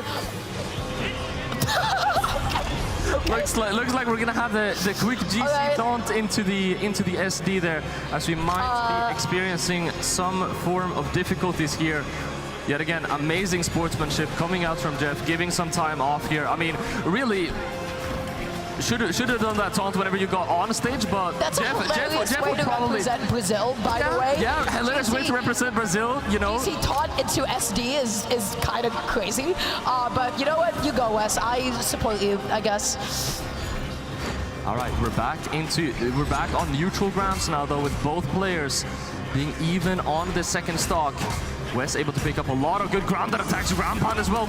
Down signature would have been amazing. Unfortunately, just so shy of connecting. He's in some form of slow state right now. Side-light side, Jeff is just coming back onto the stage. He's spacing out some of these down airs in case Wes landed in front of him once again. Just keeps on covering these platforms. If there is a weapon that can cover platforms exceptionally well, it is Orb. Neutralize and recovery, they're active and they're disjointed. Trying to throw out a couple of dares to stop him from getting the recovery. The GC side sig just barely connecting there onto Wes. Such a massive call-out option that so many of these players don't expect to come out, and Jeff is surprising players with it time and time again. Yeah, okay, I said that the D-Light N-Sig was Jeff's patented option. I feel like the GC Orb side sig was the one he was... They're both. Oh my gosh, he has a lot of patents. He has a lot of patents. GC side sig coming out from Wes as well, showing that he can also use those with great success, picking up that knockout as he secures a lead for himself here. Jeff needs to find it very quickly to get this evened out. Love that kind of a ground pound. It covers so many options. Axe ground pound, that move is huge. N-Light dash jump ground pound. Wes has been using that several times now. An option that we don't really see represented by a lot of Axe players. Also the GC N-Light. Wes is slicing Jeff up right now. Slicing him up, or I would say hacking him into pieces with this Axe. Picking up the Axe one more time. Orb on hand, Sido comes out. Wes isn't going down quite yet though. Stuck off stage, avoiding the GC N-Light. Gets the Sido, the double bounce into the KO. Oh my gosh. The 2-0 lead. Wes with a fairly confident showing here. Sider into Sider off the bounce. Bear in mind, that was also off of the unfortunate SD that we saw from Wes. I mean, he's looking super good. I mean, Jeff has had an amazing run. Every single game that he's had, he's gone up against a stronger and stronger skill check. Is Wes going to be too hard of a skill check for Jeff? Is it over? His movement's solid, his spacing with Axe is incredible, and also his advantage state with Axe is honestly some of the best that I have seen, period. I have not seen a lot of players chain together so many hits with Axe quite like Wes does. We've seen so many downers connecting to each other. We've seen him just reset back onto the ground, catch a lot of dodge options, a lot of D-lights. It feels really difficult to escape this advantage when you're going up against somebody of Wes's caliber. Well, I mean, it really was a rhetorical question. I mean, is it over? It really isn't, since this is a best out of 5 format. It's just that the reverse 3-0, I mean, you're going to struggle. You're going to have a very hard time to do that, especially against a player of Wes's caliber. The pulse is definitely high right now for Jeff in probably the most stressful situation that he has been for this entire tournament. I wonder why he keeps opting to play Orb, because I feel like Hammer gives you a little bit more space, gives you a little bit more of a disjoint. But let's see what's happening in this game 3. We got the legend, not the legend swap, we got the skin swap coming out from Jeff, going to not the default Thor, almost just called Thor Jeff, and I feel like they're really starting to become almost synonymous, being the by far top representative. He's the of the legend. reincarnation of Thor, right? That is how fantasy works. Somebody gets reincarnated as a god. At the moment though, Wes, okay, dashing in there. Okay, Jeff looking to occupy the ground with the D-Light, sliding off of that N-Sig, but I can't believe he got back on again. Almost got the second Seer again, Jeff, with those call-outs. Wes not prepared for them. Really saved by grace to not get hit by the second Seer there. They were both swinging. Oh my gosh, I can't believe that didn't connect, but Wes not able to get that big of a punish on it. Jeff able to close it out. What do you feel about that, Paulie? Wes remembers how to punish the D-Sig on the hammer. He knows how to punish these options that Jeff has to some extent, although sometimes not as much of a large one, that people are not as comfortable punishing the signature options that Thor has. He's not going to let that one go again. Wes trying to space out a GC side sig. Jeff is just not going to have any of it at all. Nice neutral out of disadvantage. I love how much Jeff swings out of disadvantage and not just always opting for jumps and dodges. Whoa. What are these things? D-Signature going to be connecting stock, getting the first stock off of Jeff, and that is it. Wes only now needs 2 more stocks to secure himself his game in the eliminations semifinals here. Keep in mind, we are in the second round of top 8 now. That's right. Okay, chase dodging just to be able to pick up that weapon. Sidelight neutral. Jeff dodges down, but Wes went up with him instead of just going back to the ground and finding a D-Light. That is something that Wes did before and it worked out for him. But again, how does he connect so many N-Lights? The GC sidelight off the side too, what a massive option to use. The DC almost connecting, he uses so many of those on that platform, on the main stage. I think that is to give himself some more time whenever he needs to survive the recovery frames, right? You have that option to drift back with it, but you know, sometimes he should just go for the full-on commitment. Yeah, Jeff keeps landing on top of Wes, and Wes, as a result, has been able to find so many Axe N-Lights again and again, slowing down the neutral. Both of them playing back, going through the weapon toss, sidelight sider, nice bread and butter, jumping off stage, baits the sider, sidelight sider. Once again, this is a guaranteed edge guard. This should be the start. The dare was so close. The dare was so close, but the Seer is going to be finishing it up instead. Jeff is still in the game, 2 stocks to 1. Wes needs to get this stock quickly if he wants to get back to even ground here. Any damage build-up that Jeff is able to go. We've seen that Jeff is able to go evenly if he needs to. Wes just occupying the ground. Jeff so afraid to land on him at this point in time. Finds a sider, finds the downer as well. Now he is keeping him out. He does not need to initiate. Jeff is chilling. I mean, definitely yesterday, Wes was showing a little bit of his kryptonite whenever he's on that axe. Wes swaps over to gauntlets to get a knockout, which I think is super interesting. He really struggles with the D-lights and the N-lights. He opts to, a lot of the time, fish out the Seers instead, which a lot of these players have are very good at spacing around. While axe is strong and deals a lot of damage, sometimes the KO options are a little telegraphable and linear. Jeff avoided them for so long. The weapon switch up, I think, was an excellent idea. And now Wes, how do we tack on that damage? Jump call out with the D-Light. You get that N-Light as well, and it's basically even now. I mean, you get a couple of attacks. Wes doing such a good job at pushing his advantage state whenever he gets these grounded axe attacks. Couple of N-Lights, the D-Sig as well. Jeff barely any options. He managed to get it back though with a Nair. He uses that Nair so skillfully. Seer, as he runs back as well. Sidelight Seer picks up the stage control. It's not over yet. The little Nair that could, but he gets hit by the sider. Jeff is off stage, dodges back on. Pivot N-Light to be able to cover him. Going behind him. Sidelight recovery. Not going to come out quite yet though. Jeff needs this weapon. Wes tosses it out. No weapon up against Hammer. D-Light sider. You're off stage. Jeff, can you do it? Weapon throw all going to be connecting, sticking to the orb now. Sidelight, that could have been it if only was able to connect it, but West faces around it so well. N-Light is not going to be enough. Is he going to commit to the offstage? Jeff is afraid of it. He's going to be in there. It wouldn't have knocked out even if it did. The Seer punish.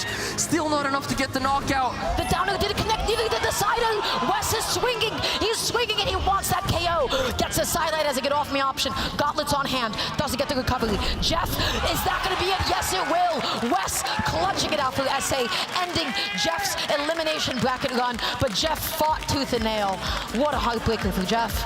in maybe the closest last stock situation that we have had all this week. Wes is going to be taking it down the wunderkind of US West.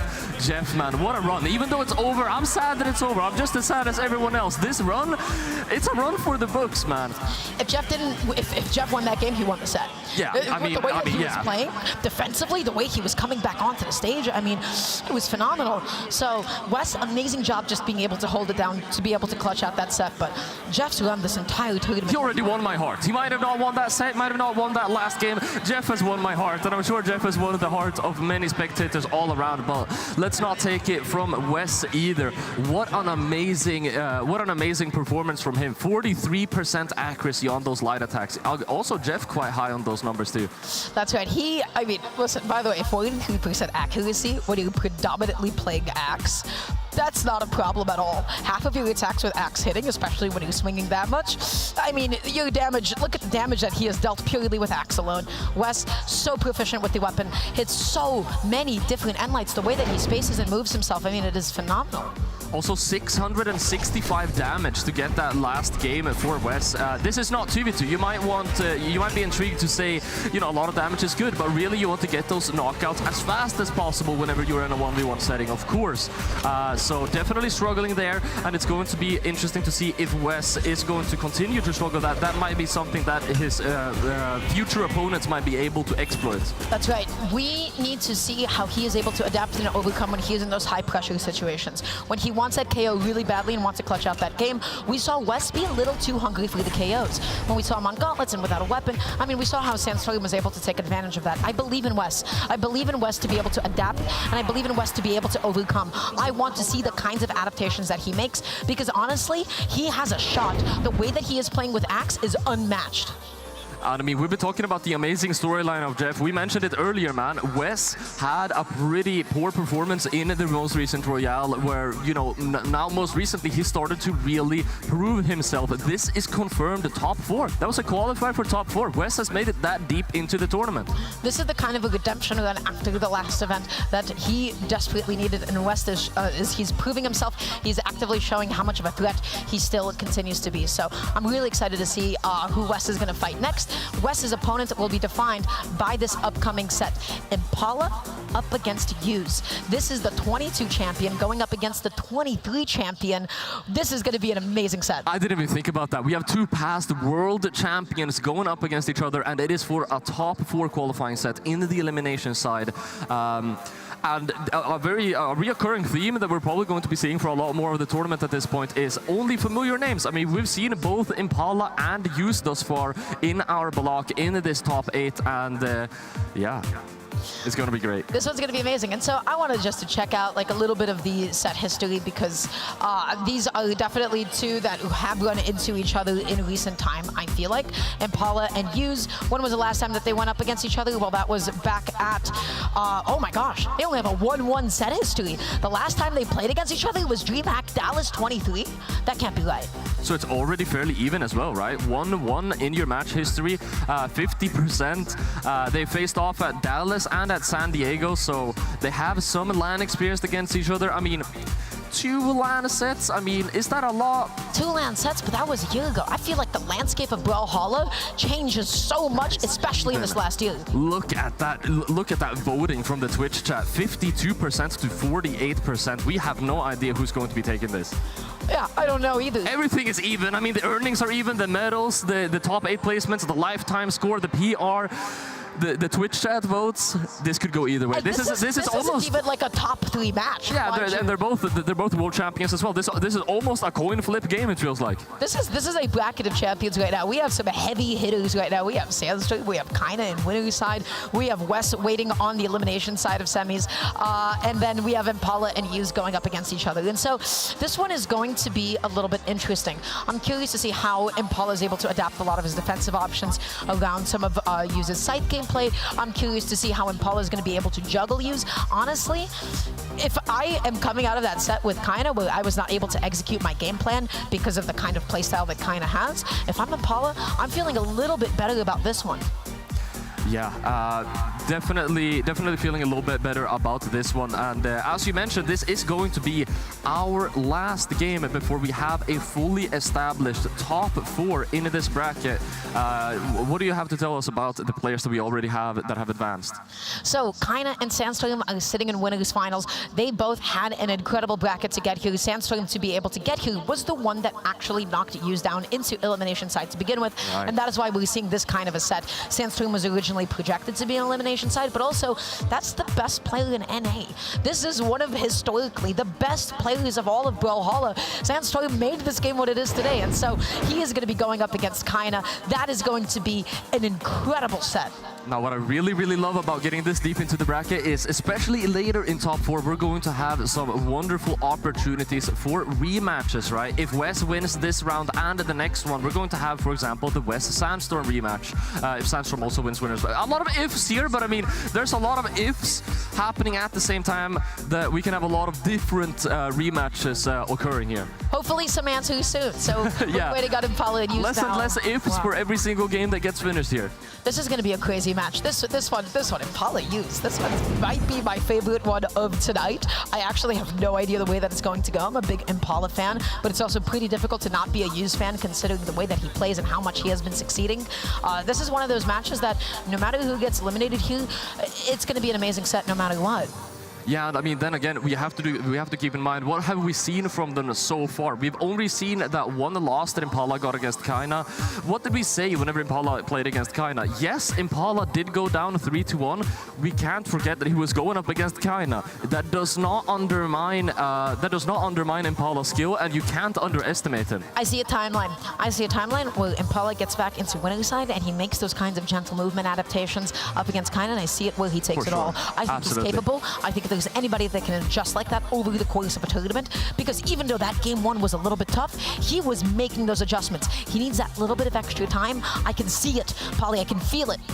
I can definitely feel it, but then again, I mean, Use is on a little bit of a win streak here in the elimination side of things, right? He also, most recently today, he did get a W against the Meg D, going 3-1. He has a little bit of wind in his sails as he moves into this next game, and regardless of what happens, it's going to be a really fun game thereafter against Wes. That's right. So they're both gearing up. They're both going to be ready to go into this game. Everybody will be jumping into it momentarily. So once again, thank you for your patience. This will be the final match of top 8 before we transition into top 4. Polly and I will be in the audience cheering them on, and so we hope to finish off strong. Oh yeah, I mean, you can already tell my voice is already strained. This is nowhere compared to how strained my voice is going to be whenever top 4 is finished, man. It's time to get hype. It's almost over. That's right. So everybody, game number 1. Here it is, the final match of elimination quarterfinals. We're going to be seeing Impala on the Koji. Use, I believe that's also the Fate. Quite the skin, quite the crossover that I'm not aware of. And already, Impala just going to be off stage. Use patrolling the stage and able to get that down in. Use trying to patrol the edge right there, able to pick up a sidelight nair coming out from Use, probably trying to go for a sidelight snare instead. There you go, this time around. That is not a Fate, that's a Dusk. I didn't call it out. I didn't call it out because I also was unsure, but very underrepresented crossover here, but a very good one still.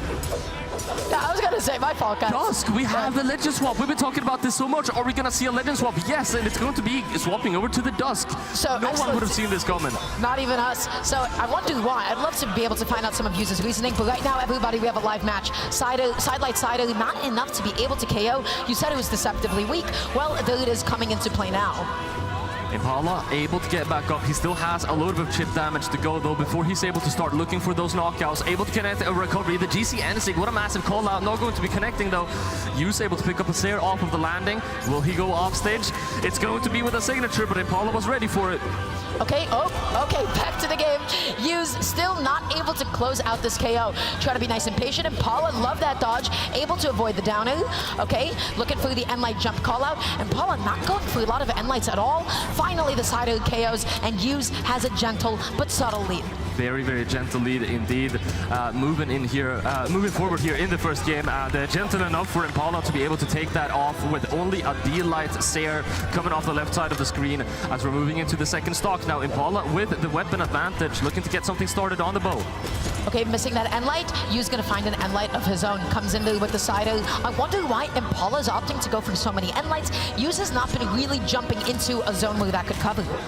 I mean, Enlight, one of the strongest tools on the kit for Bo. Yu seems to just be really, really good at fighting Bo. Oh yeah, he seems comfortable indeed. Gets the neutral, comes back onto the stage, not able to get another neutral, but still is able to reset, use such an aggressive landing. This is completely even, Paulie. Completely even so far. It's anyone's game as we continue to take even trades here, left and right. This time around, it's going to be Yus dominating the stage control. Impala, what a nice dare. I really like the idea, but Yus was not far enough down for that to connect. Impala, I feel like he has been stuck off stage for most of this game. Yus has been threatening him, and he has been keeping him out. If I'm Impala, get me back. Please let me in. I want to play the game. I want to be on the stage. Yus grabbing that stage control as often as and as hard as he can. Able to pick up, actually wanted to probably stick to the sword there, but not able to get the juggle correctly. Gets the next weapon spawn though, blessed by Odin with a really good spawn. The second one spawns right on top of him as well as he knocked Impala off stage. The lead, he's running away with it, able to get the weapon storm again. Impala can't get a weapon. Let's look what your unarmed is able to do. Okay, picking up the orb now, able to get the neutral, just dash jumping, waiting back a little bit, able to get the D-Light side, gets used off stage, that's a down stage spike, weapon toss, closes it out against the Ezio, and now, sword in hand, let's see what Impala is going to be able to make happen here. He has a bit of damage to make up for, but he can definitely get it started. He needs a downer, a neutral, a D-Light, something. Sidelight Air comes out, knocking Impala away. Not able to get the edge guard, though. Impala is so good. I mean, you mentioned it before. Impala's been off stage for such a large duration of this game, but Yus has not been able to fully capitalize off of that. The edge guards have been kind of weak, or rather, Impala's been that good at getting back up. Oh, Sidelight, okay. He wanted to see what he would do, or maybe he used it put Sider at the right timing. I don't know, I'm going to give him the benefit of the doubt. Dash jump neutral, not able to connect. That one does, though. Sidelight gets whip punished by the downer, uses consistently spacing out Impala. Able to get the dare out, and the weapon throw is going to seal the deal as Yus picks up the first game of the set. Impala played a lot of this game off stage. Yus kept him off. Yus really denied him again and again with so many different downers, and it did not feel like Impala was able to get the bulk of his damage output. But again, when it comes to players of this caliber, you cannot count them out after game one. Trust in their ability to adapt and change.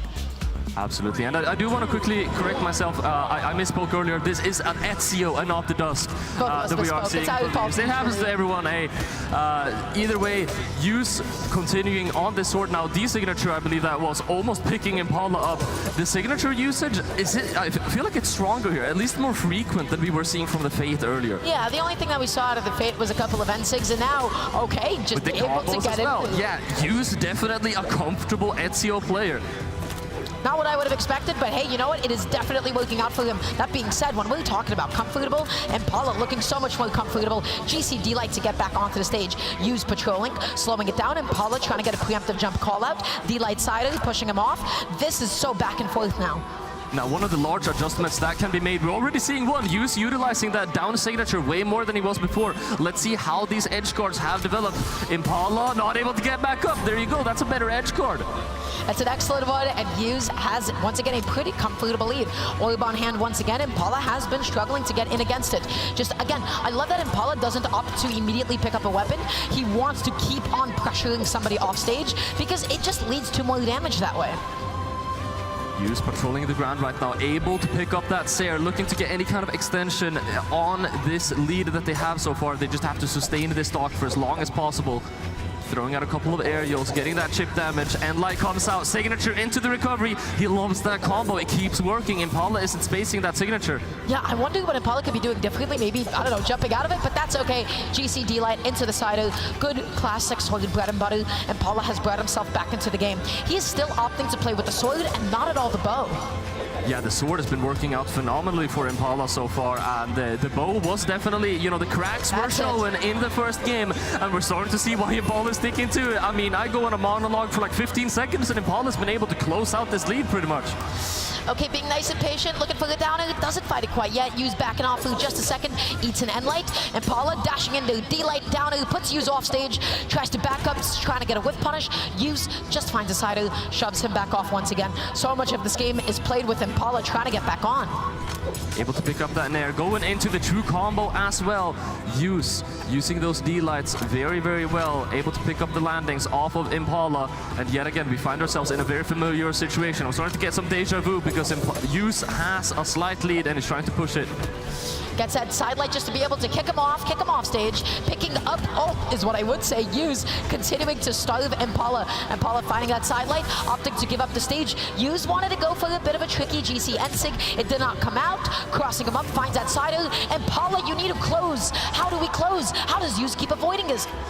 Closing has been a really, really large problem, and Yuz, I mean, to be fair, Yuz has not been able to get that much reward off of it so far. Impala has been able to play quite safely, but it is starting to rack up, even though it's very little by every single interaction.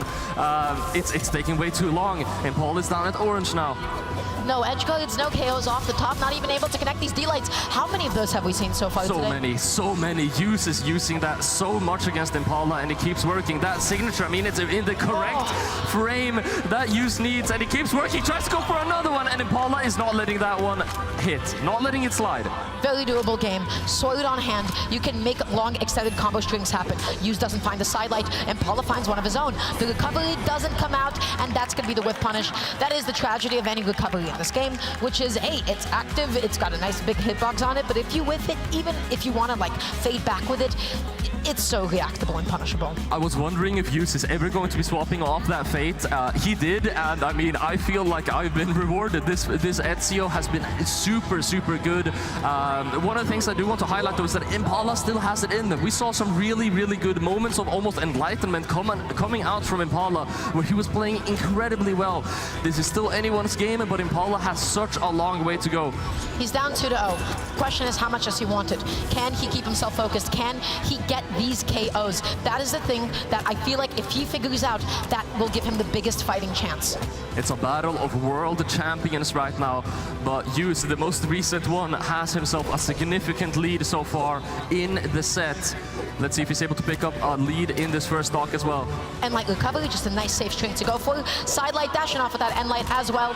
D-Light, Neutralite, almost gets that Ensig as well. And there it is. Impala, we're so back. D-Light Ensig, we're so back. Sticking to that orb, I mean, you were on that sword a whole lot last game. Maybe this is the adjustment that he needs. Starting to use some of those tricks that he's got figured out.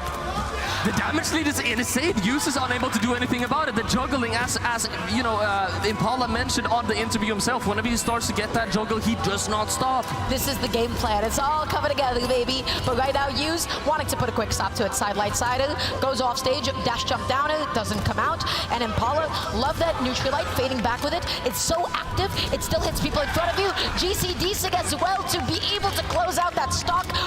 This is a different man. How does Impala do it? How does Impala do it? Such a massive change in his gameplay. He's 3 stocks against 1 now, against the player that he's been struggling to beat for 2 games straight.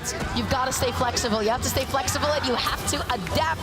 The GC Ensig doesn't come out, but Impala, I mean, this is his game right now. Unless Yuz is able to do something incredible here. Dash jumping in there, looking for the jump call out, slides in, gets that N-Light as well, and the damage just does not stop. The comeback is so unlikely at this point for Yuz. Impala only a couple of attacks away from getting Yuz to knockout range at this point. D-Light ground pound, I mean, Impala is starting to go for some funky options here. He knows that this is close to being over. Yeah, that was insane. There's no other way to put it. That is called, I'm going to go for the hardest lead of all time. The sider doesn't actually connect. The recovery doesn't KO either. The Neutralite does not either. This can be the difficulty of Sword, which is if you're not connecting a D-Light, getting those KO options can be a little bit difficult. That's the N-Light, that's the stock. You still have quite a bit of damage to make up. How does Yuz do it?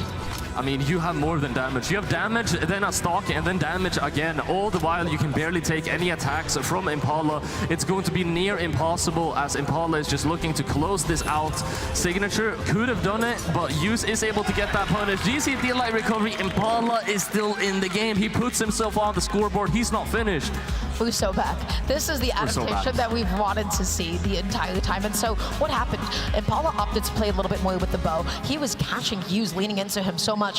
And he finally got a couple of leads on his movement, on a couple of his defensive options, so he was able to string along so many bow hits over and over and over again. Yuz did not seem comfortable that game. Let's not count out Yuz though. This is Yuz. This is the 23 champion. This is not somebody to mess with at all. I mean, something that I did see this only ever so slightly concerning is that, you know, Impala's sword is still slightly struggling against Yuz right now. So one of his winning conditions is to have that sword, bow in hand. And what am I talking about? 15 seconds into the game, Yuz has already picked up such an amazing lead, and he keeps it pushing. Yeah, when it comes to the sword versus sword duel, Yuz is coming out on top again and again and again. He is so proficient with it. He's played so much Jaeyoon, of course. Sidelight just to be able to go ahead and push him off. Oh gosh, Impala, if I'm Impala, I don't want this weapon. Get this thing off of me, please. Let go. Yeah, Impala evidently disagrees, not going for that weapon throw.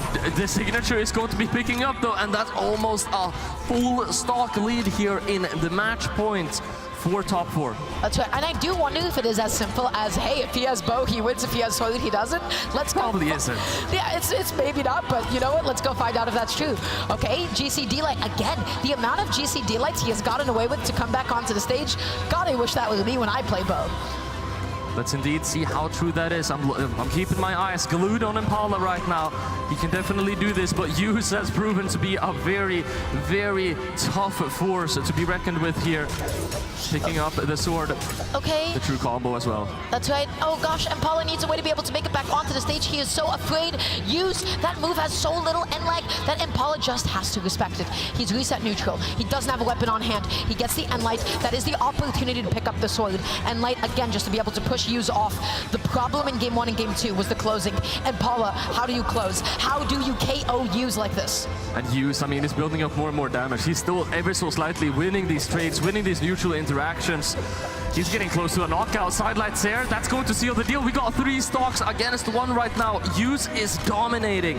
He is dominating. He is spacing him out. Impala needs to pull a fast one here. He needs a lot of adaptations here to be able to overcome this. He gets the neutral. He has the bow on hand. He whiffs the recovery. That would have been the KO off the top.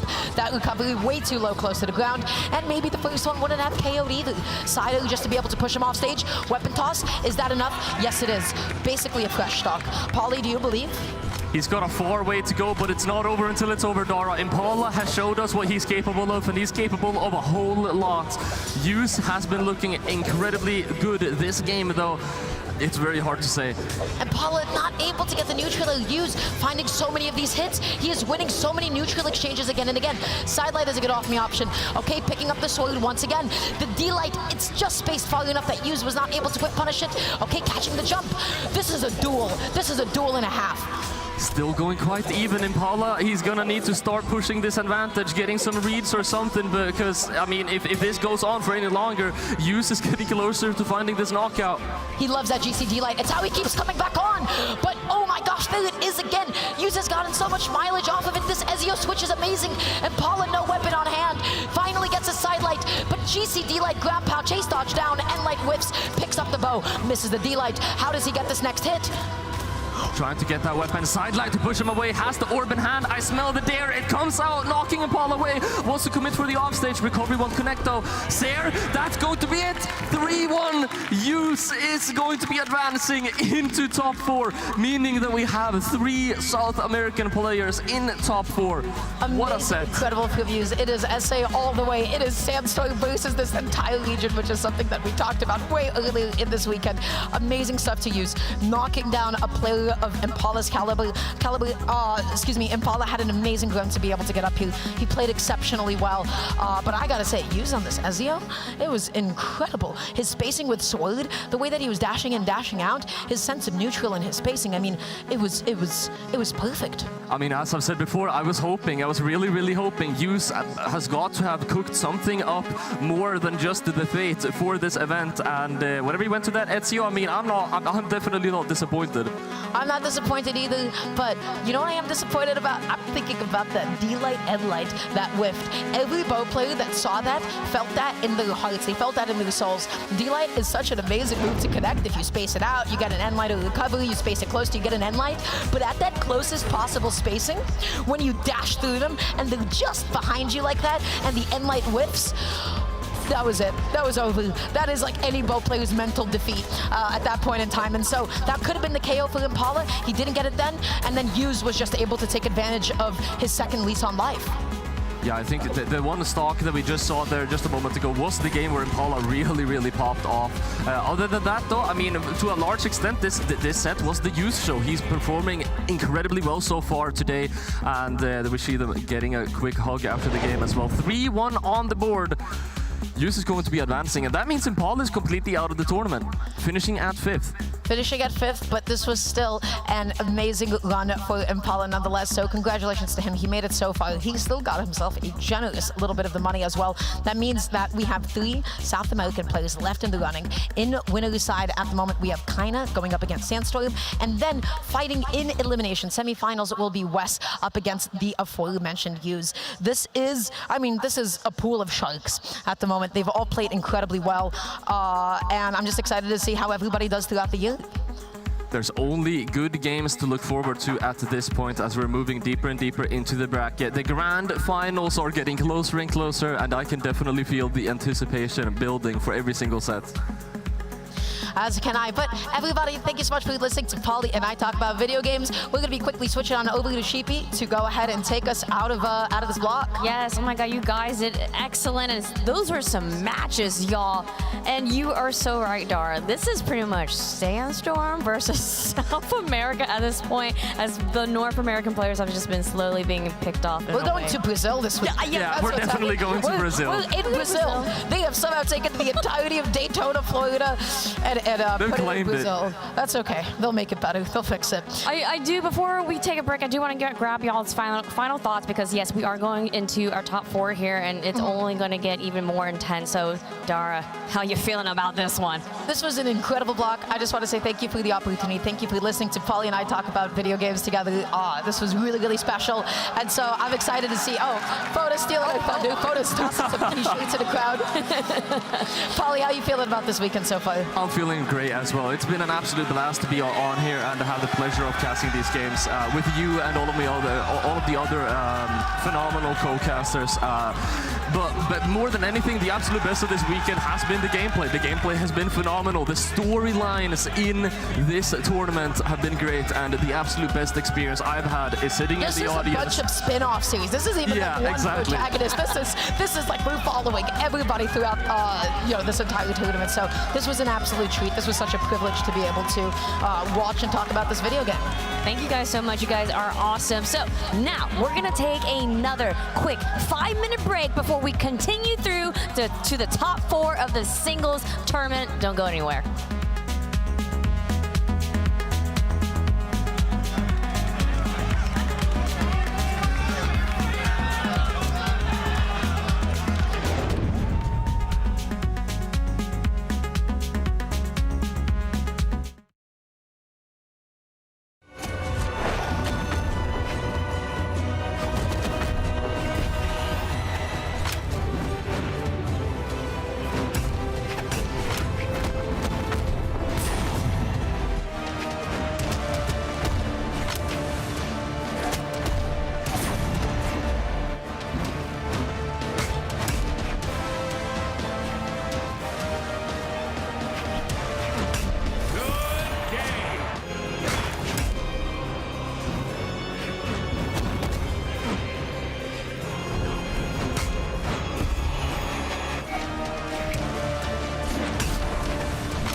be able to clutch out that set, but just throughout this entire move, you already won my heart. You might have not won that.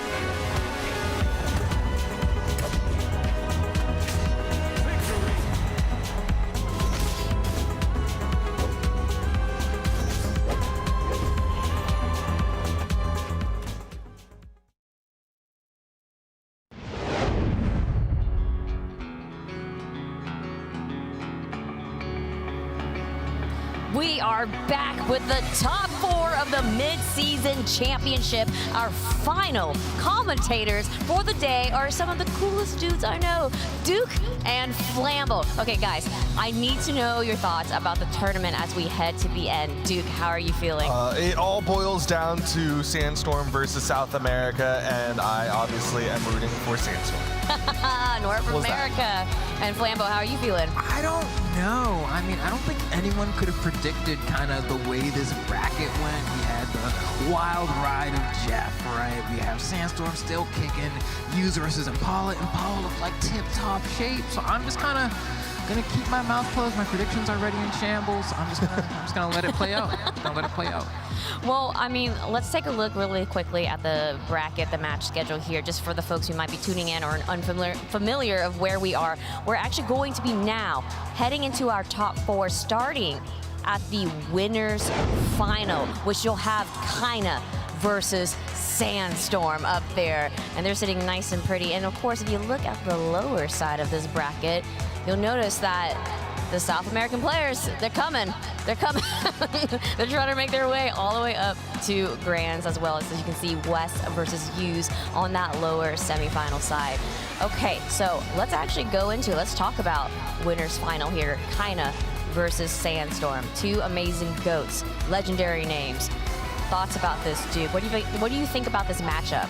I mean, Kaina is kind of at peak Kaina right now. Again, we talked about it in the transition between doubles to singles. Kaina's playing out of his mind. He's playing so good that I think he's almost undefeatable. But at the same time, Sandstorm, he's just, he's the GOAT. He's the classic. He's that guy who's able to make those minute adjustments from moment to moment that can hopefully lead to some victories because, again, I'm hoping for the North Americans.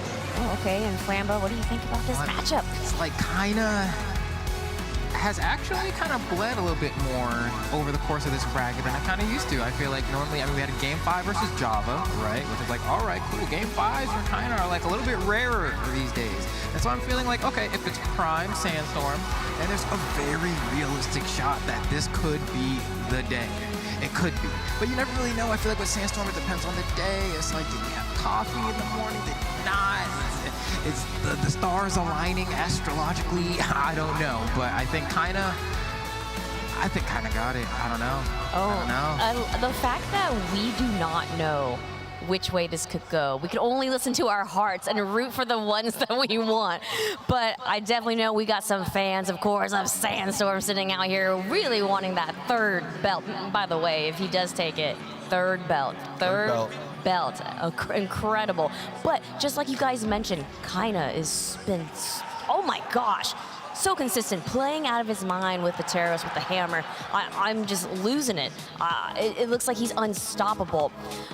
So guys, I'm on the legend talk right here now. Why don't we talk about that? Do you think for Sandstorm, we can expect the Mordex, Duke? Yeah, I think these are 2 people who are pretty much kind of locked into their characters. I think out of everyone who is left in the top 4, these 2 are probably the most locked into their characters, even though Sandstorm has a really large character pool. We've seen him on everything from the Mirage to the whatever, but he kind of, as of late, has really locked into the Mordex and has been like, no, this is the thing. I think he's even to himself said, like, having those other characters actually throws me off a little bit because I'm thinking about what character to go to instead of what changes to make my play. And talking about the Mordex and things like that, we're expecting Sandstorm on the Mordex. I mean, I'm sure we're going to expect Kaina on the Terros. I mean, he's been doing so well. Is this a bad matchup? Is this a good matchup between the Terros versus the Mordex? How do you guys feel about the weapon pairing and all that stuff, Flambo? I feel like it's one of those things where it doesn't really matter all too much. Mordex has been like one of those classic legends for a very long time. Terros as well. This is a head-to-head that I think The ability for that knockout potential is incredibly strong on both sides. A little bit easier for Teros just because of the nature of what that legend is. But then on the other side of things, when it comes to the offstage, normally I would say that, like, you know, Scythe Gauntlets has the advantage, but Kaina's hammer is not like everyone else's hammer. And so that means it feels a little bit closer than I think it should in terms of the offstage, but Kaina is just that different. On the other side of things though, as far as like extended punishes go, I think that's really where Sandstorm shines. That's what most people know him for. That means he has a very strong opportunity here to really kind of push that. But will he be able to crack the defense of the strongest in South America? I don't really know. Yeah, I think in terms of just like historical matchups, generally Mordex has the advantage, but really right here in this head-to-head, I think it's a disadvantage because we're expecting Sandstorm and Kaina to go like neutral for neutral, and that means Sandstorm has to get the longer wins in those neutrals because he's going to be hitting for less damage. Okay, let's see.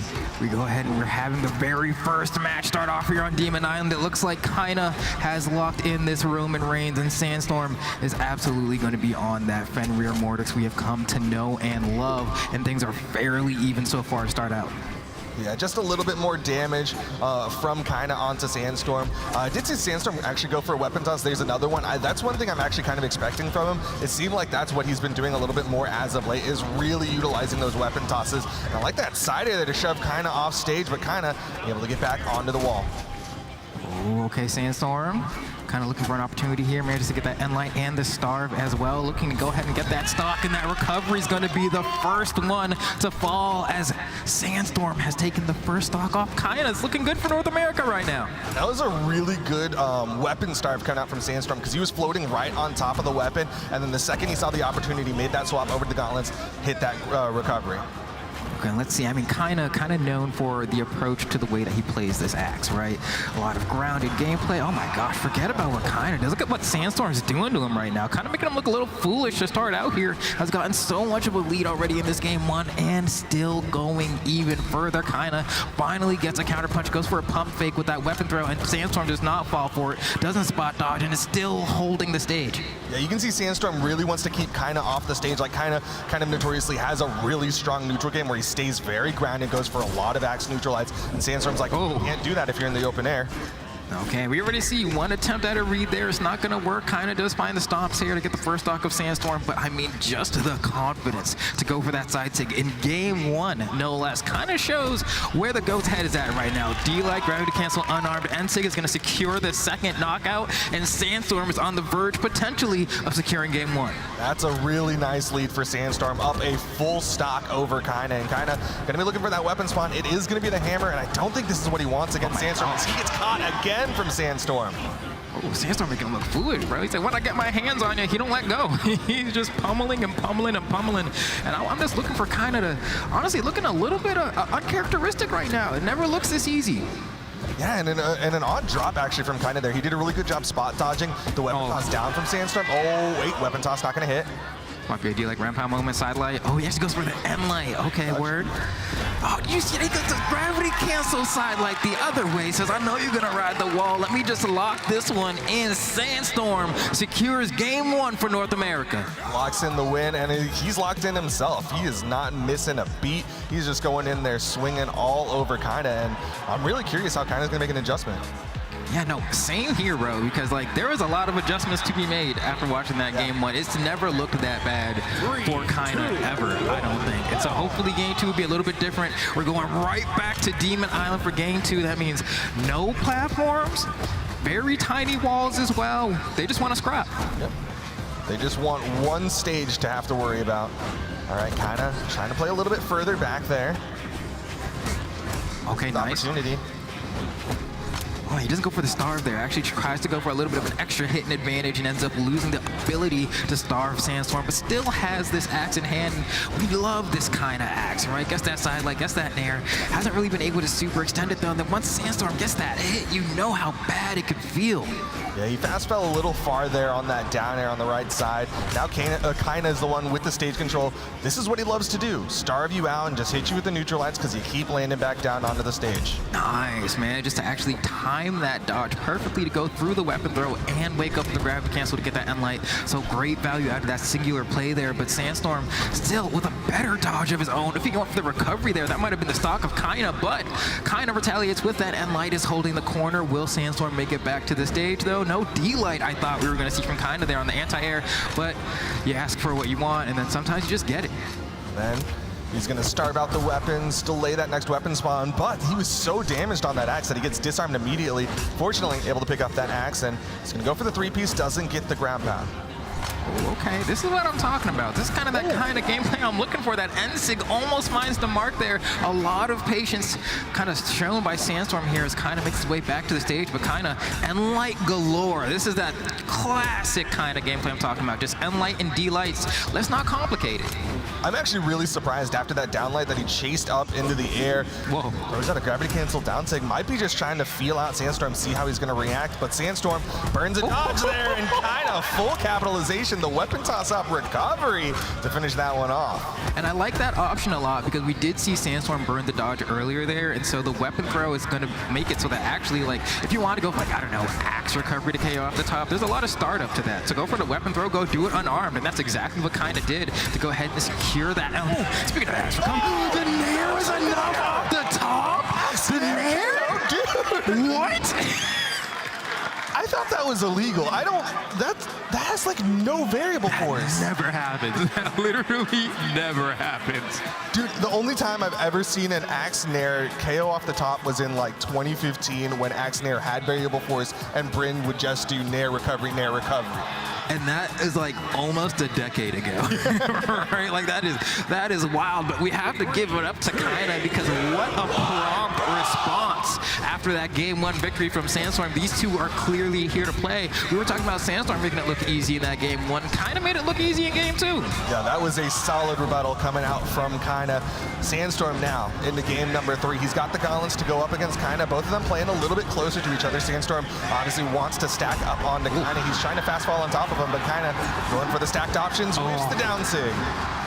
Big punish opportunity drop from Sandstorm there, but has the scythe in hand now. We know what this scythe can do. We've all seen it before. This is going to be an opening on Kaina. Kaina's so good at deciding whether or not he wants to dodge, though. Even when Sandstorm gets the hit, he goes for a backdash instead of actually going for a spot dodge or a dodge away. And it makes it so weird to kind of follow up and get your hits in. But Kaina having no issue finding these hits. That D-light's going to be enough to KO because, I mean, come on, Taros, like, come on.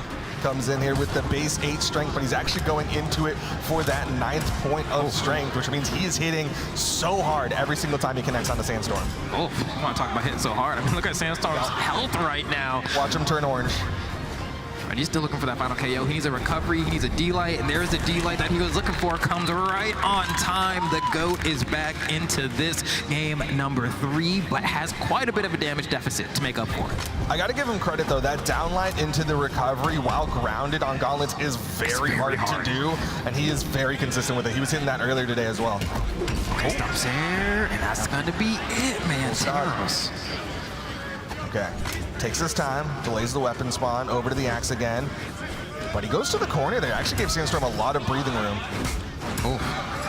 Man, he can't get back down to the stage with the way that Kaina is guarding him right now. Finally, Sandstorm manages to get an end light, tries to follow up with a sidelight, immediate dodge into a wake up from Kaina. Like, Sandstorm cannot be having such a terrible time. I mean, Kaina's just pressing the attack button now. Every time he gets hit, I'm gonna swing back. And you wanna see a swing? Here's a swing. That's gonna be an easy game number 3 for Kaina, smacking Sandstorm across the face with a sack of bricks to go ahead and close out that game. That jump up into the side air, just kind of calling out like, Sandstorm, all you're gonna do is dodge. You're not gonna swing at me. You're not gonna do anything I gotta worry about. So once you burn that dodge, big old side air, you're already deep red and you're gonna be out of here. Kaina, he's already up 2-1 now after, once again, Sandstorm had an amazing game number 1.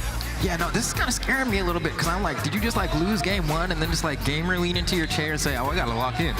And then just like that, like was able to make the adjustments. I think we have the crowd going wild a little bit here as we load up into game number 4, and we're right back to Demon Island. There will not be a change of scenery. The GOATs are gonna do it right here on this stage, but it's not looking good for Sandstorm already. Getting sent into the orange by Kaina in less than like 15 seconds. Jeez. The thing that's going to change is the gameplay. Sandstorm going to start to go off stage against Kaina. Oh. Nice dare. Resets the jumps. Kaina yet to touch for a little bit, but he is going to get the wall touch. Okay. He still has the damage lead. Oh my goodness. And that's a tough one there too, because you can see Sandstorm's kind of trying to fish for a little earlier of a stock with that scythe, but couldn't quite find a moment to secure the knockout. Tried to refresh and go back to the stage, and immediately that down tick from Kaina came out. In with the side light, gonna land with the down air on top of Kaina. Another down air. Oh, that was the dodge. Can he finish the stock? The weapon toss will do it. Sandstorm able to keep this one close. Okay, there we go, just like that. Can never count him out. Gonna go ahead and see if he can maybe force the game 5 here, but Kaina has looked so solid ever since that rebuttal, but Sandstorm starting to get the turbines pushing a little bit. Oh my gosh. Close. How many punches? Other side air. Oh, down light just off the mark, kind of managing to fast fall below it. Oh, okay, Sandstorm again with these neutral lights going for the fastest option in the gauntlet kit to go ahead and get these punishes and these openings, and it's been working out, but now we're onto the scythe. Kaina, such a great job with these anti-airs on the D-light. Sandstorm once again needs to be careful of those down 6 from Kaina. All right, he gets in, gets that down air, and like you said, Kaina can start looking for that KO tool. There's the weapon toss, but it's gonna whiff, and once again, Kaina's like, you're getting too close. Down sig.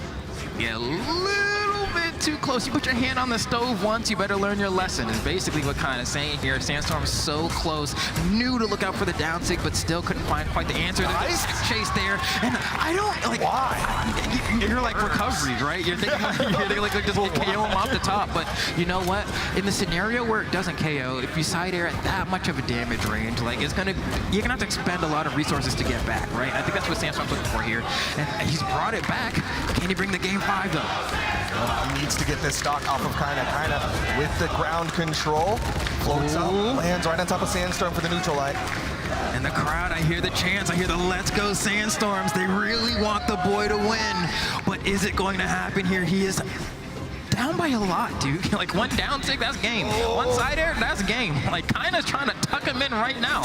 Neutral light from the right spot could also do it. Kaina knows that he's almost got this one in the bag. Can't take another one of those. One more end light, a D-light will be enough, and Kaina is able to defeat Sandstorm here 3-1, and a pretty convincing, I'd say 3-1. That first game, of course, you know, was, as we pointed out, like, whoa, what's going on, Kaina? And then, yeah. Flocks in. Yeah, no. Like, good one, kid. Now it's time for me to 3-0 you. Gamer lean for sure. You locked in, but still, you know, we still got to go here. Yeah. You know, we still got him. It's not like he's not going nowhere. We'll see more of him later. Yeah. I really feel like that one kind of boiled down to, like, game 1, Sandstorm was doing a really good job of keeping Kaina in the open air, keeping him out of that center stage position where Kaina wants to be. But then, like, Kaina in game 2, 3, and 4 was like, okay, I know how to get past that and keep forcing my positioning to be where exactly I want to be and keep myself out of that open space. Yeah, and even looking at the game stats, right, we're not seeing a whole lot of signatures from Sandstorm. I think even thinking about it, the only one that I recall was that one side tick he went in game 1. I think outside of that, I don't know that he actually pressed that button again. And I guess that kind of goes to show how good the defense of Kaina is. It's like, where do I even throw it? When can I get him? There was that one where we saw Sandstorm go for that gravity cancel D-light on the right side of Demon Island, and it just whiffed. But I think that was like actually a pretty key moment. If he had gotten that, he would have gotten a guaranteed neutral air, been able to throw Kaina down, probably secure that edge guard, and then have a lead. It's just a bit of a shame that it wasn't able to connect it. Jeez, I can't believe that KO'd, so dude. Crazy that KO'd. A 3 stock in response to Sandstorm. What a baller. That's wild. And that's, I mean, like, you know, the reactions of the kids these days, man. Like, I'm not hitting that, but these guys, now they got it on lock. Patience, too, man. Like, you're seeing all shades of Kaina. He said, I can be aggressive, I can be passive. Any role you need me to play, I'm in there. I'm an all-rounder, but I got an S in every stat. Does it all. That's the Pablo Sanchez of Brawlhalla. That's wild. I don't know who that is. Yeah, that's a backyard baseball reference. I mean, these kids probably too young for that anyway, but. I was like, what does Pablo Escobar have to do with Brawlhalla? It's Sanchez, first of all. Anyway, we have the bracket here in front of us. We've just seen Kinda secure a spot in the grand finals 3-1 over Sandstorm, and then of course we're going to be taking a bit of a dive into the semi-final elimination bracket where Wes is going to be going up against Hughes. How you feel about that one? Yeah, this is tough, and it's mostly because they've fought like 1,000,001 times. Like South America, they've all seen each other. Kinda Wes and Hughes have been fighting against each other a lot, and usually Wes is kind of on the bottom end of that. So I mean, I wish the best for Wes. I do think that this is going to be a different kind of event, right? Because it is the mid-season championship, and they're all bringing out their special guns for this one. Wes, in the past, has been playing that Tesca, but it seems like today is all about the Rayman and which Rayman skin he wants to rock. And then on the other side, we saw Hughes was playing Fate yesterday, but so far today has been all on that Ezio. So it is going to be a little bit different. It's not like they can just rerun what happened in an online event. Right, yeah. No, it's extremely interesting because it's like, I still, even the first time that Hughes whipped out the Alucard at the Spring Royale, I was like, what are we cooking here, actually? I'm not entirely sure. And then we kind of got to see it in some of the matches, and I was like, oh, okay, that's cool. But also, I think we've seen Sword do really well this weekend, as well as Orb. And when you kind of put those two things together, forget the signatures, just those two weapons-based kits alone really make me think like, yeah, that's a wild combination. We should have a whole lot more of that. And Hughes is like the first one to really be like, yeah, let me stand on business there. And I was like, all right, cool. Now, granted, against Wes confuses me. I never really know what he's gonna do on any given day. I'm like, you could cook. Personally, I'm happy to see him this far in bracket. I initially didn't think he was gonna be able to get here, right? He was able to make it this far where other people did not, that I think were kind of expected to make it this far, right? We have players like Godly who weren't able to make it this far. We have players like Lores who weren't able to make it this far. And Wes, obviously an amazing player, just there are so many names I think people were looking to be in this spot that weren't. That kind of makes it a little bit more of a wild card feeling when he's here now. That's a crazy lifetime score. I know. 26, and it's in favor of Wes. I actually did not know that. That's crazy. Okay, that means Wes looking pretty good then, you know? He might have a top 3 spot here if he's able to go ahead and defeat Hughes. But that's the thing, is that one of these dudes is a world champion. Yeah. And it's not Wes. Yeah. It's not Wes. Hughes has shown the ability to persevere, to make it all the way through to an international bracket and get to the end and come out on top. Wes has not been able to do that. Well, this could be his opportunity to really put himself on the board as another one of the big dogs in the South American region, right? Like we talk about how many heavy hitters are in the South American region. Well, Wes has long wanted to be in that contention for people to be talked about, and this could be a real opportunity to say like, hey, I'm also here. People need to stop sleeping on me. It's true. It's true. You know, I really, really, really want to have Wes be in those conversations more, because being at the top of the shout outs to one of our favorite Young production Last. hands, Young Last, man, that's the GOAT. Yeah. Look at him, no phone in hand, living in the moment. Thank the Lord. You know, you touch some grass, you know, that's what I'm talking about. We here at the event, why I got me on my phone for? We here at CEO Daytona, man, a mid-season championship where things are about to get down. I'm a little sad though that we haven't been seeing, you know, my boy Jay Yun, the GOAT, you know. But who knows? Maybe if he gets desperate enough, he might have to bring up the big old sword again. What are your over/under right now on Hughes picking up a Moogie? Not happening.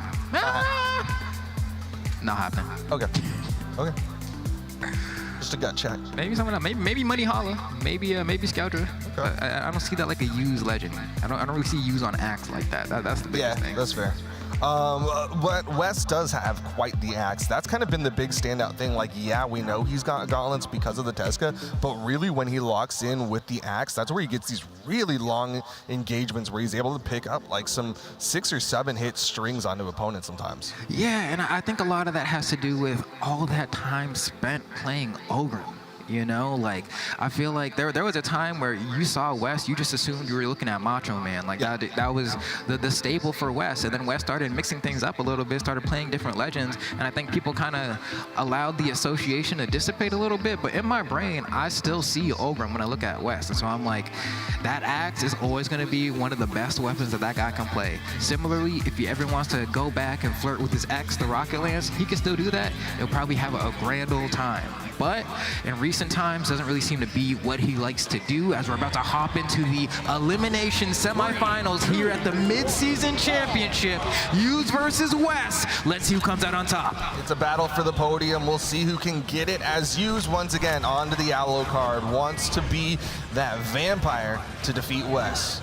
And it's interesting too, man. We've seen a lot of Rayman this weekend, right? Definitely slamming down that spot in the meta, saying I'm here to stay. But Hughes, I mean, the double M-Light getting all this damage with that orb. We've seen a lot of orb too this weekend. I mean, Moonir, Jeff, right? You know, we had quite a few of those, but we'll see what ends up happening here. I mean, Hughes definitely in the driver's seat right now, but as you were saying before, West does have the advantage by 2 games in the lifetime set count, but they've played like over 50 times, so that's kind of wild.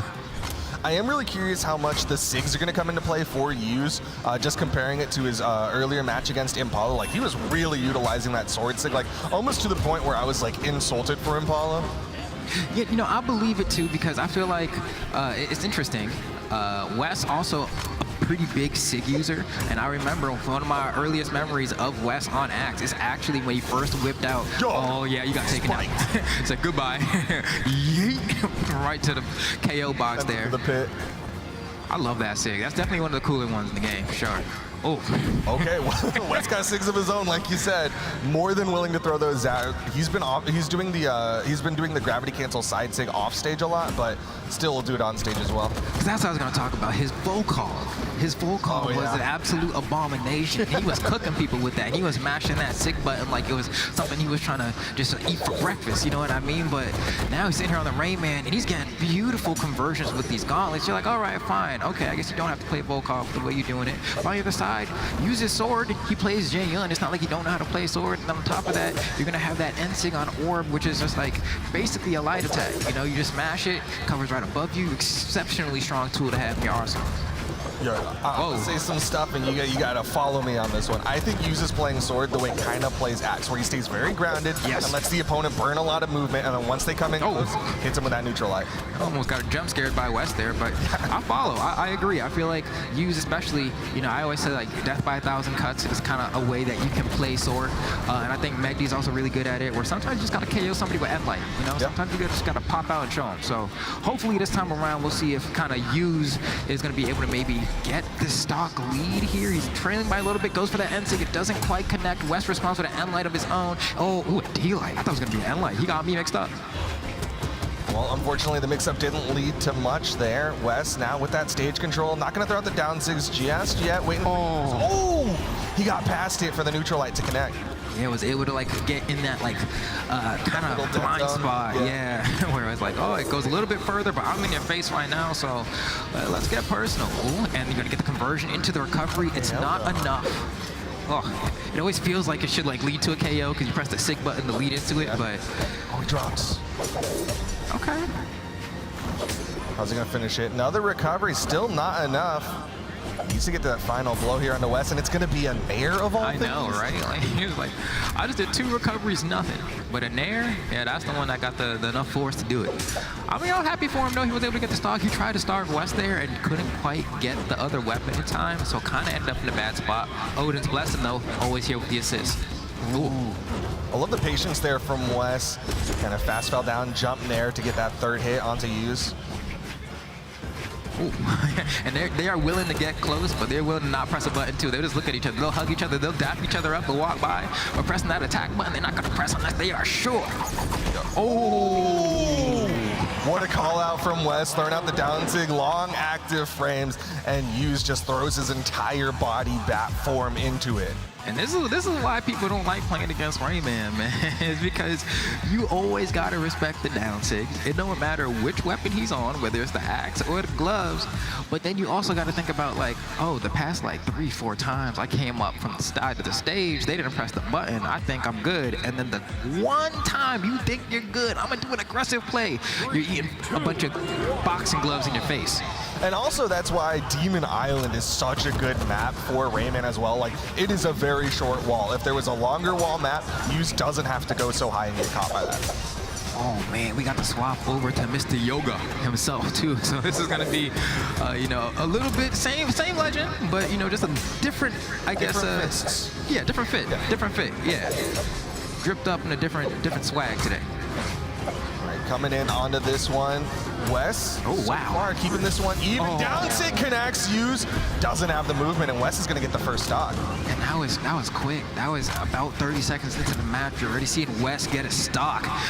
Yuz, I don't know. I'm waiting to see that moment where he pops off, where he really brings things back here. I feel like Wes has been playing more confidently, but Yuz isn't playing like scared necessarily. I just don't feel the same amount of oomph that I'm feeling from Wes right now.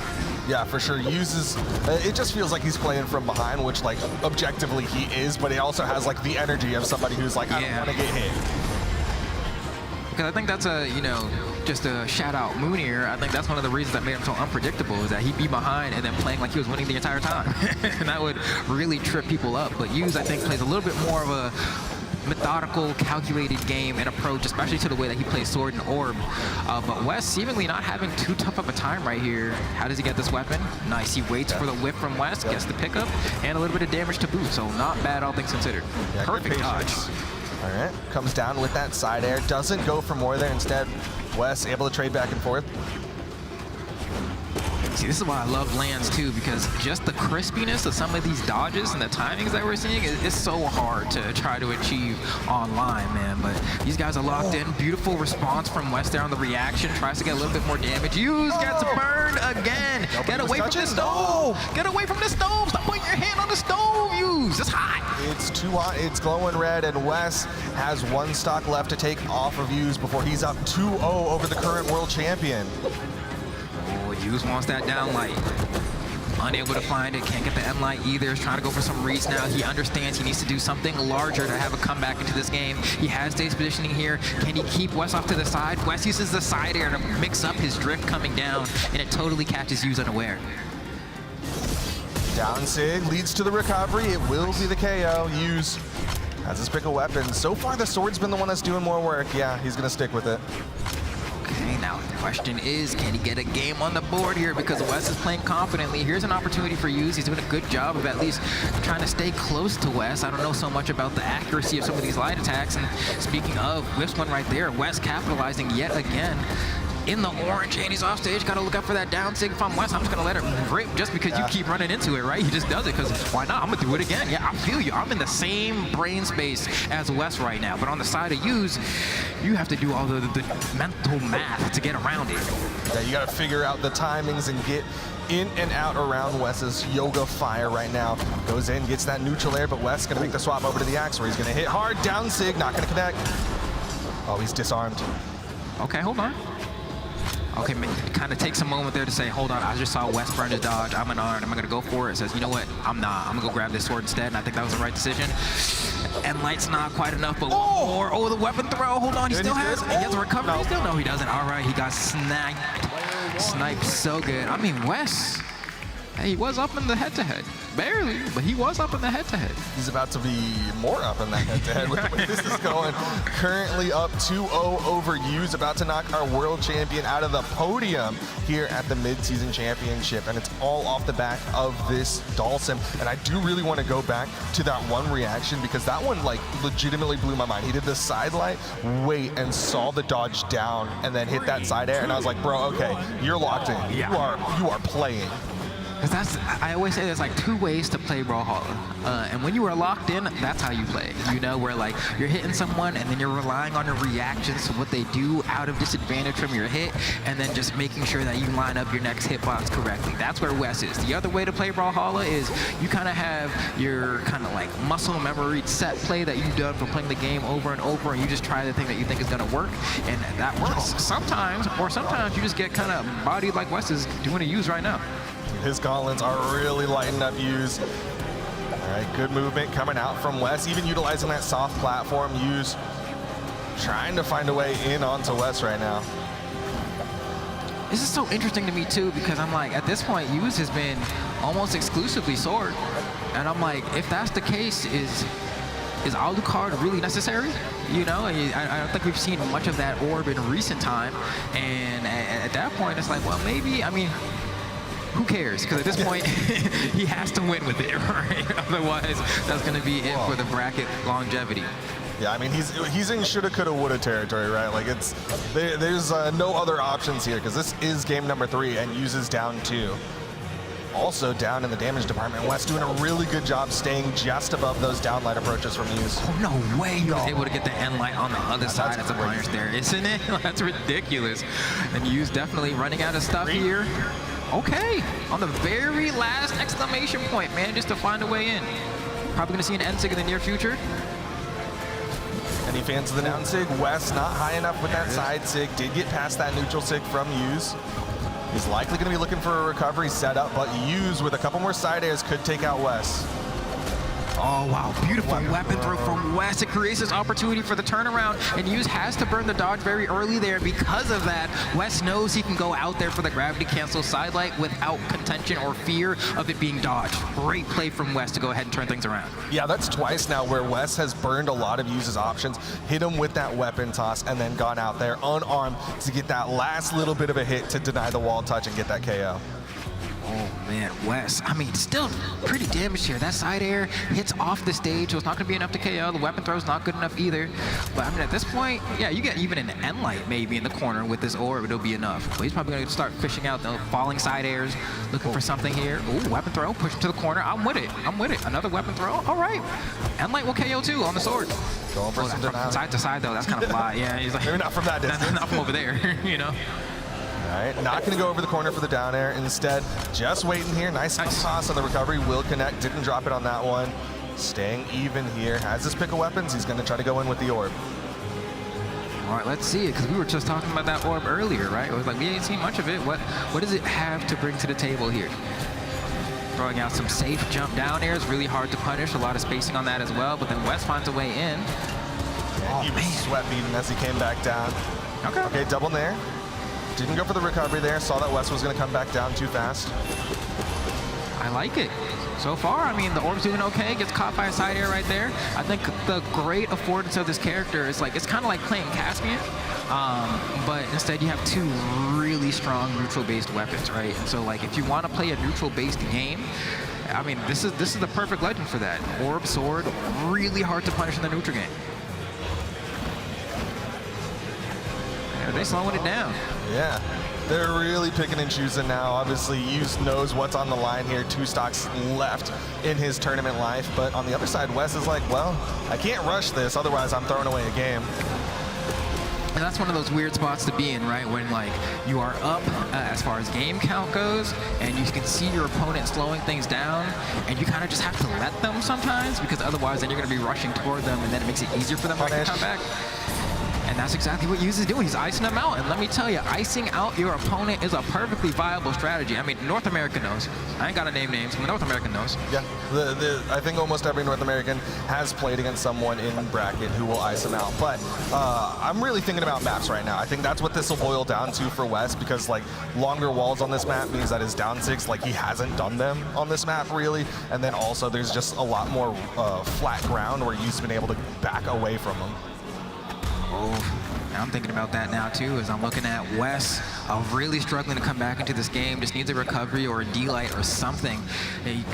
Okay, so if we have the Axe, yeah, we can start throwing out these N-lights, D-lights as well. But I mean, look at the way Hughes is moving. This N-light's not going to be enough from center stage. The weapon throw goes high. Hughes narrowly manages to avoid it, but this is starting to look like, I mean, you're already in the orange on your final stock. Definitely not out of the realm of possibility. It's definitely not impossible. We've seen Wes, I mean, even I think in the last game, he took that first stock so quick, but he's on the gauntlets now against Hughes. Hughes, there's the dodge out. He's going to avoid that recovery.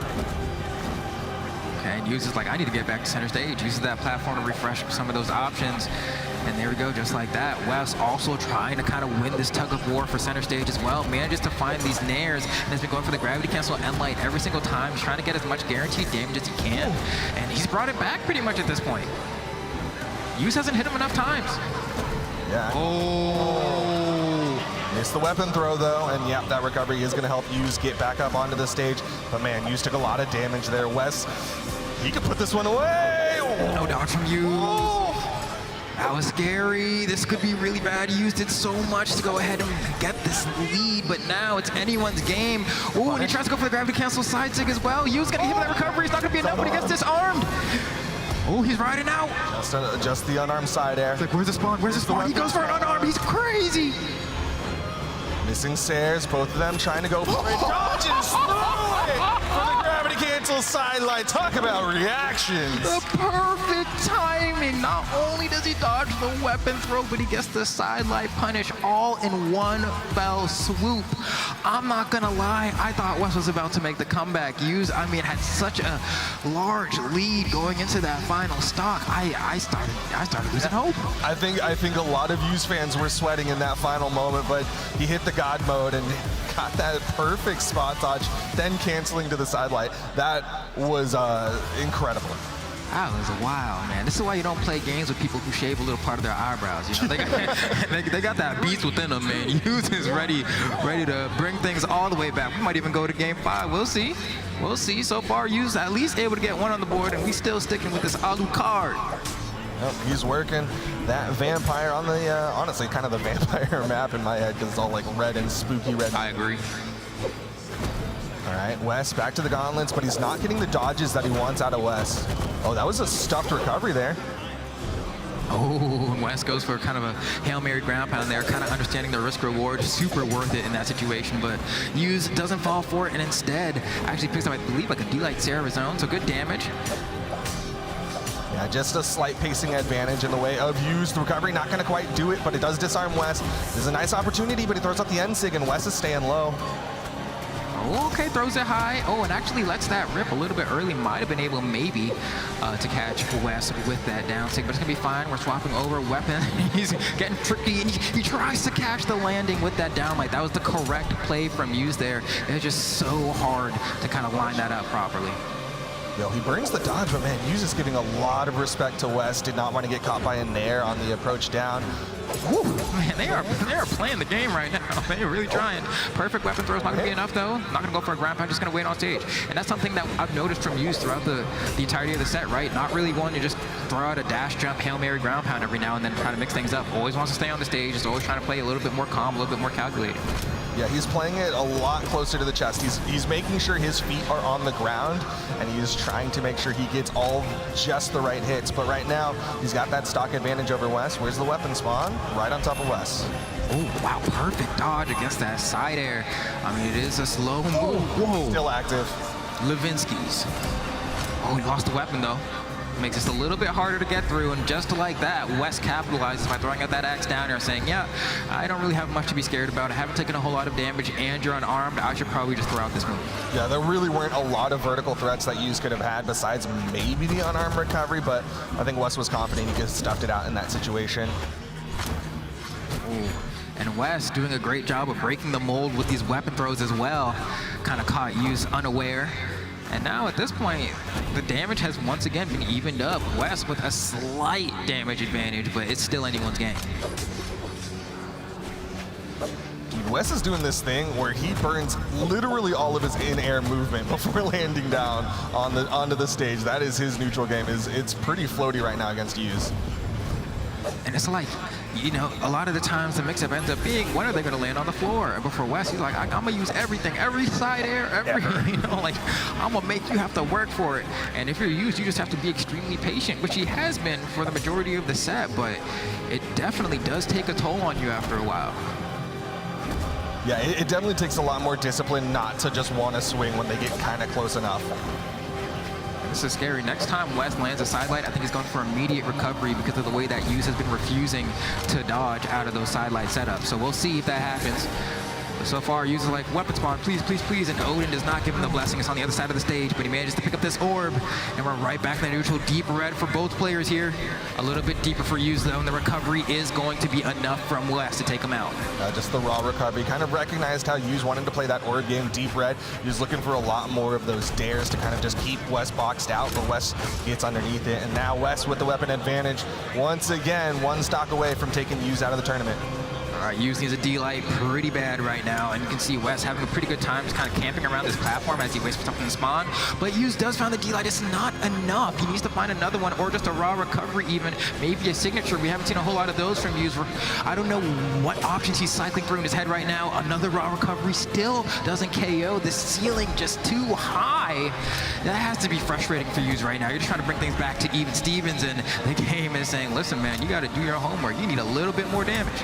I think there's that and the fact that, like, Wes is not giving him an inch. They keep playing this in-air game of chicken, and Yuz is hoping Wes will burn something so he can go in for that final hit, and Wes is just like, no, I'm going to keep floating around here, and you have to just choose when to swing. Oh man, Yuz still looking for that final blow. Gets caught by the Nair yet again. Wes in hot pursuit. Wes is trying to get as much extra damage as he can. The endlight's still not going to be enough. You can just feel the pain from Yuz right now as he's trying so hard to find these KOs, but he's not playing a character like Taros, where that endlight, you know, is really going to just do the job for you. One more, maybe, will probably do it, depending if it's from side to side or not. Goes for the weapon throw, says maybe if I get some stage positioning, this will work, but no, can't get this stock off of Wes.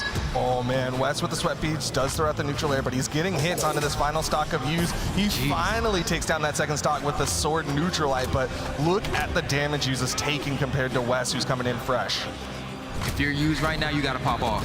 That's the only answer, especially as this Nair into Endlight connects from Wes, and then another Endlight. Oh, it's not looking great. He does the recovery on stage. That's extremely punishable. Wes does not take his life for it, though, but at this point, it's only a matter of time. Can Yuz somehow, some way, find the magic option to bring him back into this set? The answer is no, as Wes takes him out 3-1 and secures himself a spot in the elimination finals against Sandstorm. Wes is gonna podium here at the Midseason Championship, taking out our world champion. And now Wes he's in that hot seat, right? He's in that position where he's like, if I want to win the belt today, I'm gonna just be sitting here putting my name on this seat. Wow. Okay, this one's gonna be interesting. It's gonna be interesting because I feel like Wes versus Sandstorm is one where I'm like, I don't really know how that's gonna go. My brain says I think Sandstorm probably historically might have the winning record there, but we'll find out in just a moment. But I'm just very, very, very surprised kind of by how that last set went. I know that Wes had the winning record on Yuz, albeit not by much, but I did think that, like, I don't know how I feel about the Alucard. It wasn't bad, but then there was that one sequence at the end of that fourth game where Yuz is just like looking for that KO. I don't think Fortress Alliance really helped much there.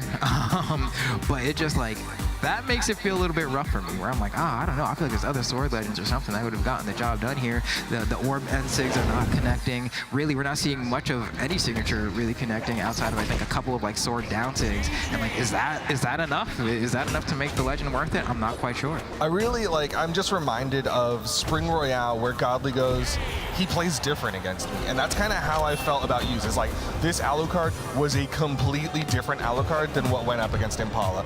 Way less signatures, way less conversions, way less pressure. Instead, he was, like, it legitimately felt like he was scared of Wes and was really not sure how he was going to get in on top of Wes.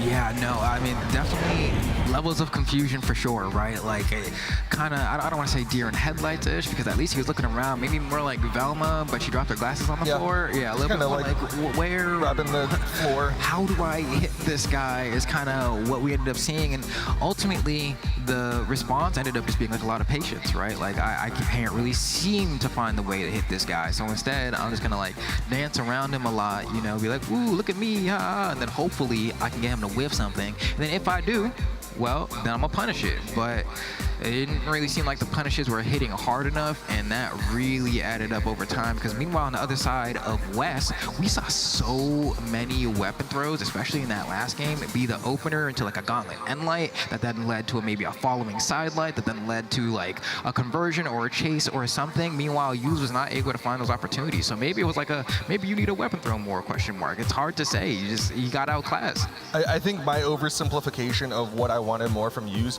was forcing things out of West. Like, it felt like he wanted West to make a mistake and he could capitalize, but he wasn't really pushing West to do anything. He was just like, okay, eventually you're gonna slip up and then I'm gonna get in there. But either way, that is gonna be West continuing on. He'll go up against Sandstorm, but he will have some time to take a little break because we're gonna be taking a short 3-minute break. When we come back, we've got Sandstorm versus West.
Are you ready to dance with danger?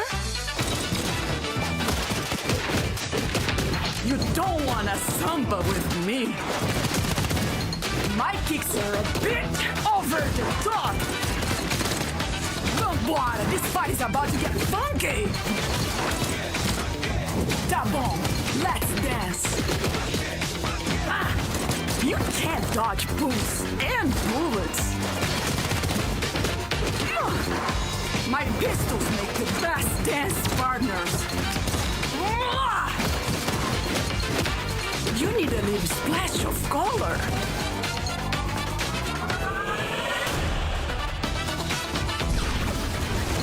My bullets leave a lasting impression, but my dancing will take your breath away forever. Boas-vindas a Brawlhalla! 期待を裏切られた仲間よ。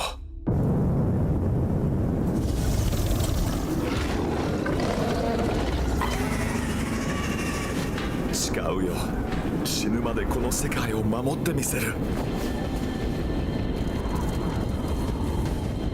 失われた魂を見つけてやる。魂を貸してくれ、ガルナ！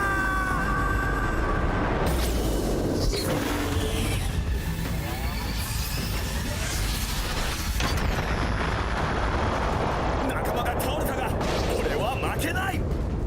手を貸そうか。かなわない相手なんていない。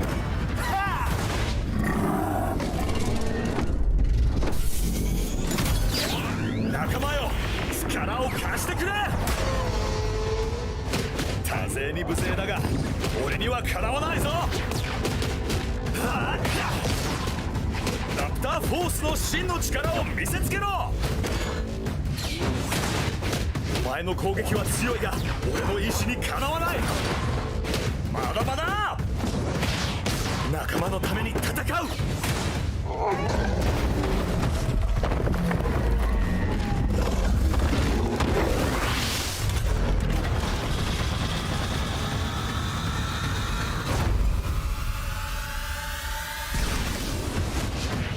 残ってるのは俺だけだ。最後の防衛。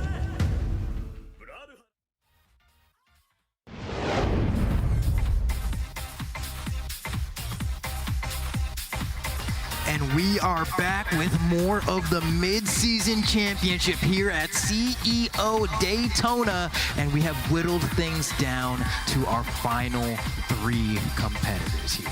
Right, we need to figure out who's gonna go ahead and get the gold. We gotta hop into the elimination finals of things to see, all right, Sandstorm, are you gonna be able to take out Wes? And then, of course, after that, the winner of that will have to deal with Kaina in the grand finals. But not only will they have to deal with Kaina, they're gonna have to deal with Kaina, win, and then win again. Yeah. And this has been like, has anyone done that? Like historically even? I'm like, I don't know. I feel like Kaina's just that good. If Kaina's coming on the winner's side of bracket, I don't know that he's really been reversed on. Yeah, definitely not in grand finals. I want to say, like, if anything, maybe he used double taps him at the World Championship last year.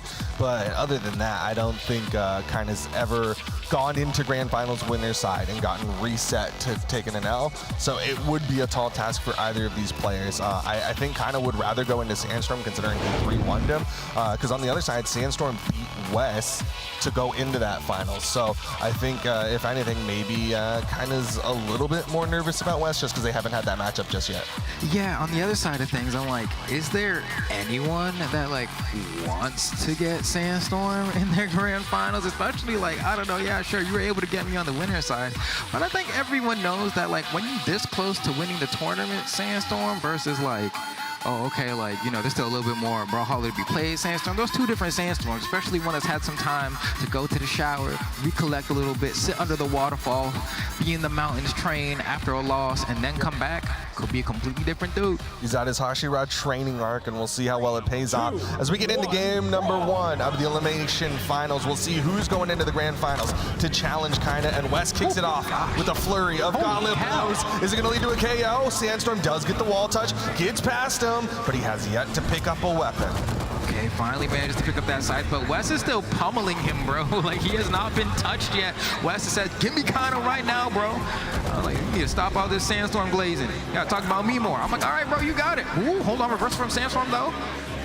Gotta put me in my place. Oh, that was a spot dodge from Wes. He was going for the gravity cancel side sig, but Sandstorm got him before that sig could come out. That was a burn dodge, but Wes able to get back down safely.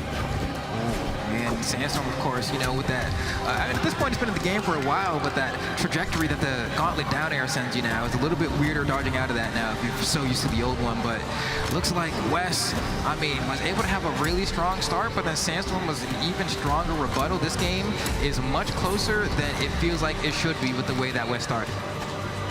Yeah, Sandstorm did a really good job adding up some damage onto Wes because Wes was making it look a little free to start that one off, but once again, he's back over to the gauntlets, something that worked really well to kick off game number 1. All right, let's see how does Sandstorm find this KO, though. Goes a little bit cheeky. The Scythe was actually still in play there, so he was able to pick it back up, but not without taking a little bit of extra damage. Needs a D-light in the corner or something. Tries to go for the side light. I love these weapon throws he's doing to cover his way back up, but oh, that didn't hit him? That's wild, bro. Stayed just underneath it, kept his head under the corner, but I got to give a shout out to Wes on his adjustment against Sandstorm. Sandstorm's gone for that up toss into unarmed recovery 3 times. First one hit, after that, Wes is like, I'm gonna drift just enough to the side and I'll punish you when you come up. You see, he tries to get the D-light into the jump side air, but it's not going to connect there. Finally does manage to find that recovery, though, and Sandstorm manages to remove that first stock off of Wes, but Wes has been looking so strong and powerful in this elimination side finals. All right, nice start from Sandstorm. Good recognition of where the stage was. I'm not sure what camera he was playing on, but on our cam, I had no idea he was going to touch down on the ground. Oh. Okay, nice reaction from Sandstorm there on the spot dodge. I thought we might see like a light side light into N-Sig maybe, but instead says, no, I'm gonna go for a little bit more hits, and then the side air is gonna be enough, and just like that, Sandstorm responds back, and you can already feel the crowd becoming more alive. They love when Sandstorm has the lead. Yeah, I mean, I think the more Sandstorm pushes a victory, then the more the crowd's gonna just start waking up, because you know they want the Sandstorm victory, but they don't want to increase it by getting too excited just yet. Wes with the side sig, trying to even up the stock count, down heavy, not gonna connect. Oh, and he gets yoinked as well. Are we going to try to go for the starve? And there we go, that weapon throw into the recovery again. And he picks up another. If he got that side light, that would have for certain been Wes's stock, but still so much damage has been amassed from that one interaction. Sandstorm just turned up. Yeah, he's really figured out what he needs to do. Wes will clean up the stock with the unarmed recovery. Can't say it's over just yet, because of course West still has some health to play with. Oh, and there again, does the dodge in place. You know Sandstorm's going to be scouting that one out now. Might even go for the same setup into an end sig. No, instead goes for a recovery off of that end light. And I don't know, Wes, how do you bring yourself back down to this one? Maybe a down sig? Ooh, okay. Good decision making coming out from West. Went high as Sandstorm thought he was going to go for the dodge down, which is right through at that down signature. And Sandstorm just getting the free damage there with the end light. Doesn't want to go for a side light setup. And then the side air is going to close out game number 1. Sandstorm, after a pretty precarious first stock, coming out on top in the first game of the elimination side finals. The West still looking really good on that Rayman, though. I still feel like this set could go either way. Yeah, for sure. I do want to say I like the confidence that's starting to come out from Sandstorm. Namely, he's throwing out a couple more signatures, which is like how you know Sandstorm's kind of in the zone, because he already threw out that side down signature to kick this one off. If he's keeping that going, like he's got 2 signatures thrown out, that's more than he did in his entire set against Kaina.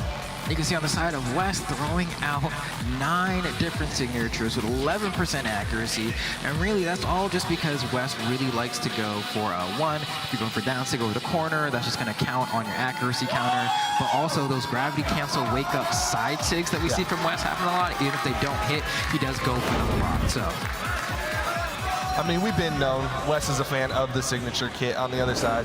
Sandstorm, big fan of the... Oh, okay. Wes said, you know what? I think I know what the answer to Sandstorm is, and it's the Roman Reigns. Yeah, I mean, looking exactly like Kaina. Maybe even trying to play a little bit of the psychological game, saying, well, if I look like Kaina, he might respond to me like I am. And honestly, Wes, at this point, you're in the elimination side finals. You got to start whipping out all the stops you can to try to give yourself any edge you could possibly have, but I don't know if it'll be that easy to confuse Sandstorm. Well, so far it's not doing the worst job. Again, Wes has quite the axe. Gravity cancel neutral is going to lead to the KO. What a response, what a wake up from Wes. All right, Sandstorm definitely kind of taking the Taros pain this weekend for sure. I mean, kind of already giving him a taste. And look at Wes goes for the unarmed down air as well, and he's still hunting. He is not slowing down. That's that South American gameplay we came to know and love, baby.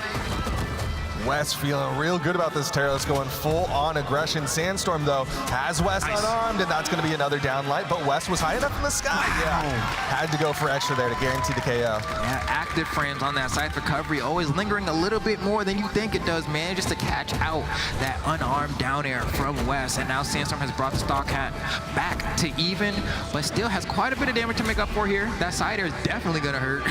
Ooh. Yeah, I mean, he's red. Just like Kaina. The KO down sig. A Sandstorm goes right over Wes's head. Oh man, yeah, he's like channeling the ancestors right now, the way he's doing this. I don't know if like South America just has like this little thing they can just tap into. They can just channel each other, kind of like Ben 10 be doing. You just hit the Omnitrix, said Kaina, and slapped his wrist.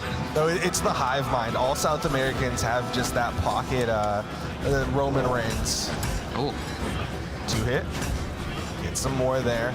Goes for that turnaround down there, but Sandstorm getting away from it, but he's still taking a lot of hits here. Good spot dodge, good reaction from Sandstorm.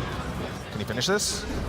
Oh, interesting. Okay. Okay, yeah, I'm not entirely sure what he was trying to cover with that option there, but wasn't quite what he was looking for. It looks like Wes ended up being a little bit trickier. Sidelight recovery is going to be the answer to go ahead and secure that second stock off of Wes, but Sandstorm has taken quite a beating on his final stock here. Yeah, we've seen that gravity cancel side light come out from Sandstorm before. Usually it's towards the stage, right? But I think he's doing it as just like a very safe option. If it hits, it can lead to some good stuff, but that can lead to better stuff. Stop side air, and Wes is on the board. Okay, just like that. That game 2 definitely a little bit quicker than that game number 1.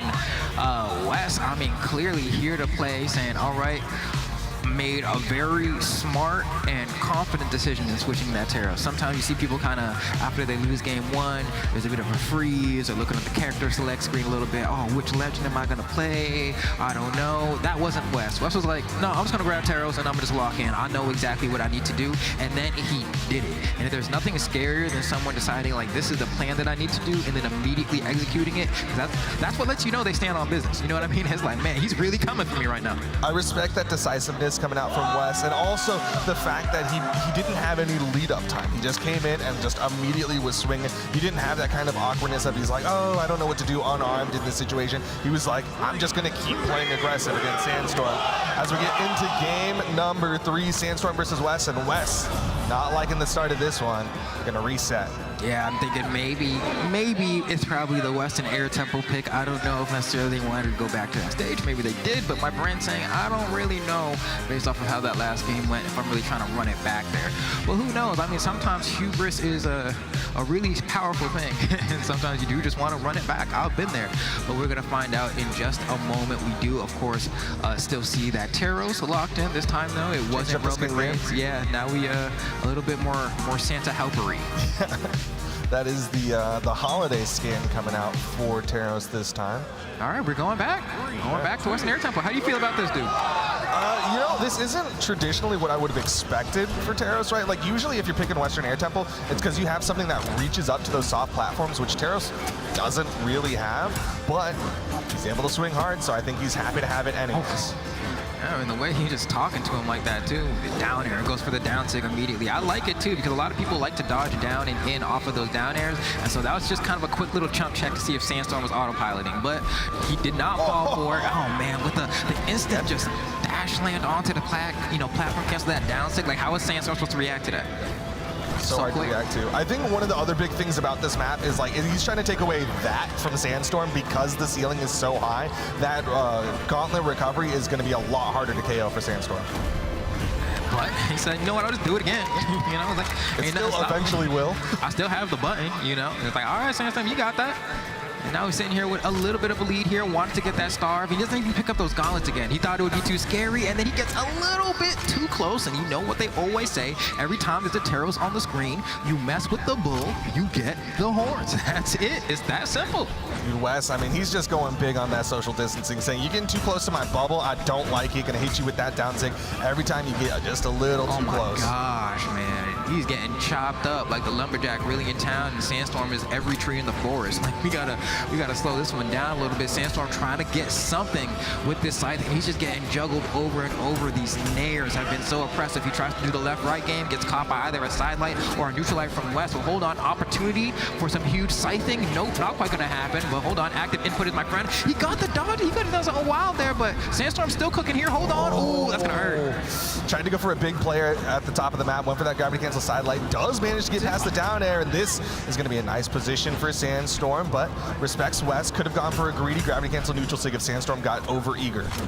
Yeah, he actually goes for that down light to the side of there. I really thought Sandstorm wanted a down sig and just get that stock, and that kind of cost him an opportunity a little bit as the West once again gets the lead, but it's not by much. But as we were talking about before, you have that high ceiling on this stage, and he has the sight there, so probably going to be looking for maybe these falling side airs or maybe side lights to push into the corner, but he needs something, and every single time he gets tagged by West, it matters that much more. Goes for the side air again, and does the gravity cancel end light recovery. Cheeky stuff from Sandstorm, and it's going to be enough. He gets to pick and cycle which weapon he wants here going into the final stock of West. I'd be surprised if it's not Scythe, and you can color me surprised because he wants to have the gauntlets to go up against West on these final stocks. And this is arguably one of the most pivotal games for the two of them because this is the one that gives them that advantage going into the final map pick. But West with the big hits, he's got the axe. There's nothing worse than trying to watch someone break their way through and try to open up someone to neutral against Axe and just getting chunked and chunked and chunked because you can just feel victory getting smacked that much harder away. It's crumbling like there's perforations. Oof. Now he's got the hammer, also a chunking weapon. Goes low there. All right, Sandstorm has him off stage. Nice recovery. Staying out there. Goes for the spot dodge. Ooh, just enough drift to get that wall touch. And I like the idea there from Sandstorms too, saying if West dodges here, I can kind of like tech chase with a gravity cancel and maybe get like a down tick or something. But West got him, dude. Man, the movement from Wes, I think Wes is doing a really good job of baiting Sandstorm with the movement. There was a moment earlier on the gauntlets where he drifted to the right, so Sandstorm read and went for the gravity cancel side light to the right, and then Wes drifted back to the left really quick and hit him with the side air. And just there, he was using that soft platform to really keep moving left and right, and Sandstorm comes up and tries to swing on him, and Wes is like, well, now you're in trouble. Your dodge is going to get burned, and then I'm going to hit you with that side air. What do you think the answer is from Sandstorm? I know he's been playing this Mordex all weekend. Do you think he's even contemplating switching to a different legend? Or are we just gonna ride it out? That's a swap. That's a swap. I want to say I want a different map as well, but please, I agree. I do not want him to go back. I hope they do not go back, bro. No, they didn't. I think they went to Apocalypse, but instead it's going to be the Tesca from Sandstorm to go up against this Teros. He's thinking that the Tesca is going to be the answer to go up against Teros, and I don't know how to feel. I mean, it's gonna come down to the boots. You know, I'm with it mainly due to the fact that you're trying the Mordex, it's not working. This is your last potential chance to do something in this tournament. If you're gonna do something like this, when else are you supposed to do it, bro? So far, he's cooking, but we had gauntlets on that Mordex, so it's not like we've seen anything particularly unique or exclusive to Tesca yet, but something about swapping is making Sandstorm feel a lot more confident. Throws out the first SIG, and it connects. We might have something here with this Tesca. Already throws out that side signature. West threw out some SIGs of his own, but he wants the axe spawn. It's over on the right side, and Sandstorm knows that's what he wants. Instant denial and the pickup neutral air. And the wild part about this, I think, wow, that recovery was almost enough. Sandstorm looking for that final blow. But if there's anyone who kind of knows what Tesca can do, it's going to be West. We cannot forget that West also has played Tesca. D-Light Cider is going to be the first stock, and Sandstorm saying, you know what? This Tesca might have been the play. This might be the play, but the big question, like, if he gets through this, is it the play against Kaina as well? Well, Sandstorm has this opportunity to keep this thing warm, goes in on top of West. West starting to whiff a lot more. Oh, got him on the dodge down. And Sandstorm just getting his hits in and kind of waiting to see what West does. And he's trying to react here, avoids that side air, needs to find a way in. Probably going to do it with weapon throw, a great way to go ahead and break the mold there. And that's going to be a punch with the end light, chases with the reverse nair as well, and goes for the extreme gold. And he's still going, he's still cooking. I love that decision from the Sandstorm to go for that weapon toss down, keeping himself safe. Oh, the turnaround down air. Got the wall touch. Weapon throw up, yep. Okay, he's safe. Huge opportunity, goes for the read on the jump. It's not going to be a jump, but falls with the side air. Hold on. Sandstorm is still in a position to get this stock. Wow, that down doesn't hit as well, but that side air does connect. He'll have to spend a lot of resources to come back now. Oh, but he has enough to get to that wall, got that touch, and he's added up a lot of good damage on the West. What a madman. Downlight pickup, gauntlet, ground pound, and Sandstorm's up 3 stocks to 1. Okay, Sandstorm. He's here to cook. He said, you know what? I just had to put my Air Forces on for real. You know, I wasn't able to do it with the sights, but a new pair of kicks, bro, will make you feel different, bro. I'm telling you, this Tesca is out here really to try and mess up West, and West is just whipping down 6, and Sandstorm's starting to do the thing that we know Sandstorm wants to do. Look at these weapon throws. Keeping West on his toes. The Neutralite will finally finish that stock off of Sandstorm, but I really feel like Sandstorm has found his flow state against West right now. He's done such a good job spacing out West, making West go for these hits and misses. And it's so tough too, because you don't get Boots experience like that. It's really Sandstorm, Radish, and West are like the people that I think of that like really do it. And so like if Sandstorm decides he wants to play Boots that day, West doesn't really have like much to do in terms of like preparation for this, right? And clearly it's working, but West is slowly starting to whittle his way back into this game. Sandstorm still needs to win this game and another one. You can't forget, just getting one game of Tesca is not the end all be all. Yeah, I mean, it ain't over till it's over. West knows that. He's still playing this one out. It's another Neutralite. A couple more of those could be enough to take down Sandstorm. A side air is not going to quite do it, but the weapon toss will. And suddenly, West sees an opportunity. And he's only in the light red too here. I mean, you get caught by a Teros and Sig. Like, I think we've all been in the last stock situation, been hit by that, and then cried afterward. So we'll see if Sandstorm's able to close it out. He burns his dodge here a little bit scarily, and I wouldn't want to be in the corner if I'm Sandstorms too against the Teros, man. He's whiffing a lot. The pressure's getting to him. Okay, Neutralite, and it'll KO. The Gauntlet Neutralite is just enough. Sandstorm's gonna force a game 5. So what do you think? Do you feel like that Tesca was like a one-hit wonder? You know, because it felt like toward the end of that game 4, it looked like, you know, West was starting to adapt to it and was like bringing himself back into the game. It's like, can Sandstorm get another game with that Tesca? Or was it I whip it out once, I get kind of my free game, and then I gotta put him back in the pocket and go back to something else? I think he's sticking with the Tesca, and I really feel like it wasn't exactly West making the adjustments at the end of that game, as much as I feel like Sandstorm started to run out of gas. Like, he was doing a lot to stay just outside of West's like kind of area of attack, and West is instead going to be making the swap here for game number 5. He's going to be going to the Rayman. for Game 5. We just had the Let's Go Sandstorm chants. I don't know what's going on with South America. I don't hear the Let's Go West chants in retaliation. With the 3-2-1 brawl has been shouted by the crowd as we go into Game 5 of the Elimination Finals. Both of these players looking at their shot for an opportunity at the gold and also another chance to try and defeat Kaina, who is sitting pretty on the winner's side. See who can get into the grand finals. This game decides who it's going to be. There's a burn dodge from Wes, but Sandstorm went high, was not expecting that opportunity. It's going to hurt. Sandstorm trying to get his legs on him now, and Wes doing it with the hands. A little bit of a, it's like I'm watching Steve Fox versus Hwarang. Woo, that's spacing though! Stared that fist in the face, got a little whiff of it, but still outspaced it and got some hits for it. You can smell the rubber on the gloves. Oh, and he's trying to hold that advantage there. I respect it, but now he's unarmed, and it means Wes is going to pick up this weapon, and he does that D-light a little bit too high. It goes right over the head of Wes, but he bounces off the stage. How in the world? Great break for Sandstorm, I guess, but Wes is definitely kind of scratched his head at that one, I'm sure. Yeah, I mean, he went just enough to the right that Sandstorm ended up bouncing off that corner and going up, keeping himself alive. He just gave that away to Wes right there, going for that ground pound onto the stage. Oh, dodge is down as well. Wes gets the end line. It's going to be enough, but only a very slight baby lead. But I feel like in this situation, we've actually seen Wes do such a great job of tacking up extra damage. He usually opens up with like a weapon throw into an end light in this situation as well. And it almost happened right there. Sandstorm with better defense, though. I'm staying high. Oh, again these weapon throws. And they go dodge for dodge there. Sandstorm knows he needs that one hit to finish off this stock. Trying to keep this one close, but he also doesn't want to give too much damage. Wes with the exclamation points. He's going to fall. And that is going to be the stock evener. I'm surprised he didn't go for a side air. No, the same, but I guess, I mean, at that point, if he knew, man, you know, that Wall Slip was playing a hefty game and he spent a lot of resources, maybe he just did the math. Ow. Totally valid, but Wes on this axe once again, chunking hard. Down sig, not going to go over the corner. That one will, but it gives Sandstorm the stage control.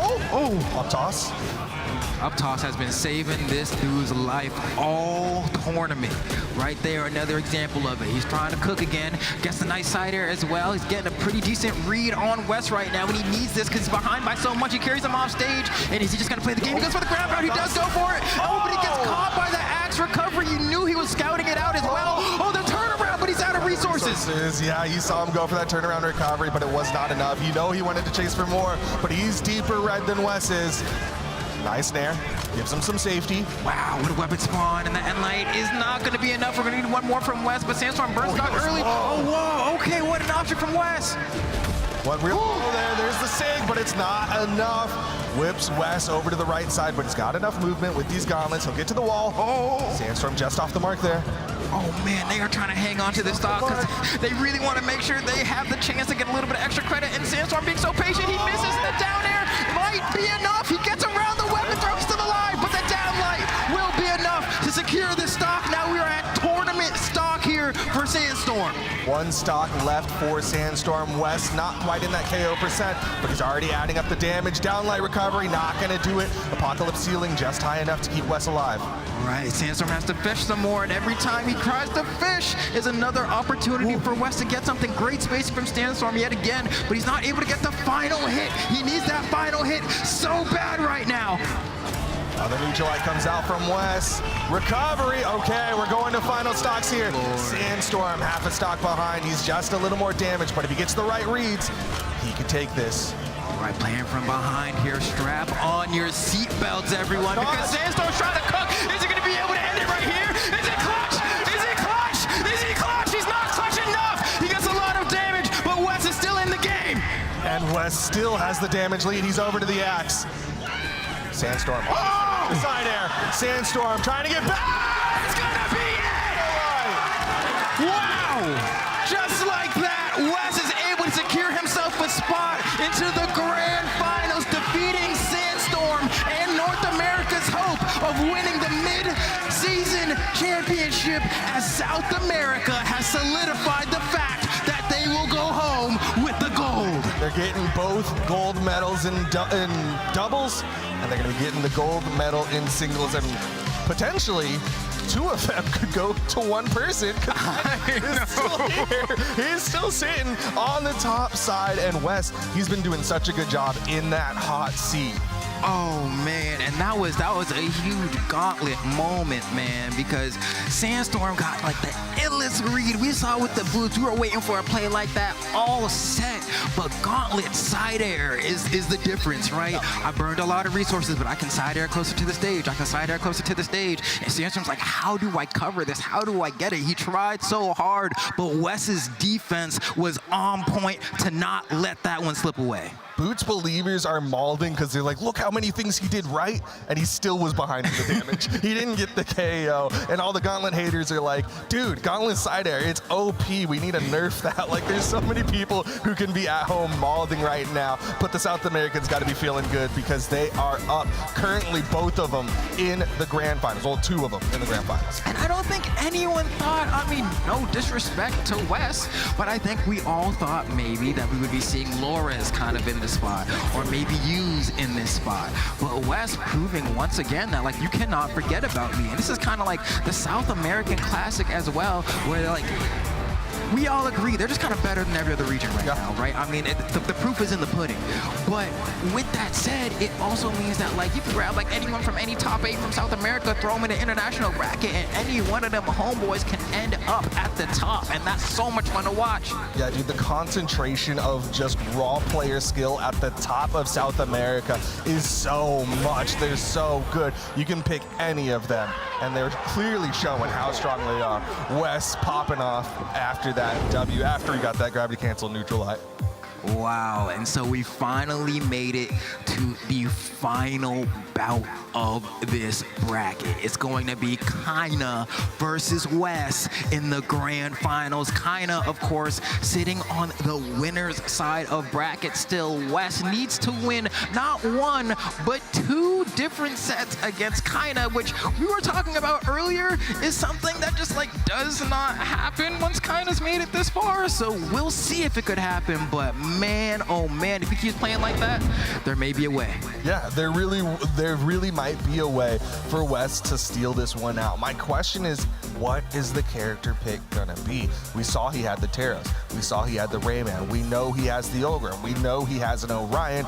There's so many different things he could do, but what is the correct answer going into Kaina? And he doesn't really have a lot of bracket info to look at because Kaina's just been running through people. Y'all saw the bracket, 3 1s. I know, Kaina is so good at just clocking in on time, and he clocks out on time. He wastes literally nothing. I got a bus to catch when I get out of this place. I'm not missing it. I'm gonna make sure that I submitted my timesheet, I checked all my P's and Q's, and I'm gone, right? Meanwhile, Wes is like sitting here like kind of struggling a little bit, you know, a little bit flustered, maybe misses the bus every once in a while, shows up to work late twice a week, but he's a good employee, so you don't want to let him go. It's rough, but I do earnestly believe that Wes has the possibility.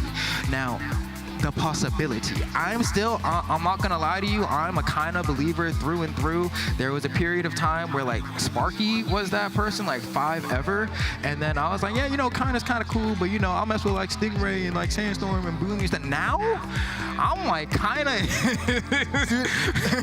I'm so mad Sparky got onto the Kaina train first because I really want to get on the Kaina train, but I can't be the guy who's just biting Sparky's stuff. So I'm like, all right, you know, I'll root for you. I'll root for Wes. Like, I gotta just root for somebody else because I can't follow in Sparky's footsteps, but kind of just looks like that guy right now. I know, and I really thought Lores was gonna do like a super deep run, but you can never predict how these brackets can go. You have players like Jeff, players like Markimu, who are just making the wildest runs. How is their lifetime score 2-1? When we had Wes versus Hughes and it was like 28-26. Hey, you know, sometimes this happens where it's like, depending on, you know, what your seeding is on a certain side of bracket, you just keep running into the same head-to-head over and over. Oh, yeah. And like he keeps running into Hughes. Right, and then Kaina probably keeps running into Lores or something, is my guess. Okay. And so against each other, maybe they haven't had as many bouts. But either way, I mean, I'm looking at this, right? Like Kaina, of course, kind of like newer, not new, but newer, but you could even see from the statistics that we just looked at that West actually has more earnings, right? And that's because, I mean, so many singles tournaments, so many doubles tournaments that West came out on top back when he was that macho man main that, like, every time we looked at South America, West was just West +1, West +1, West +1. You know, it was really hard to beat. Man, this is gonna be crazy.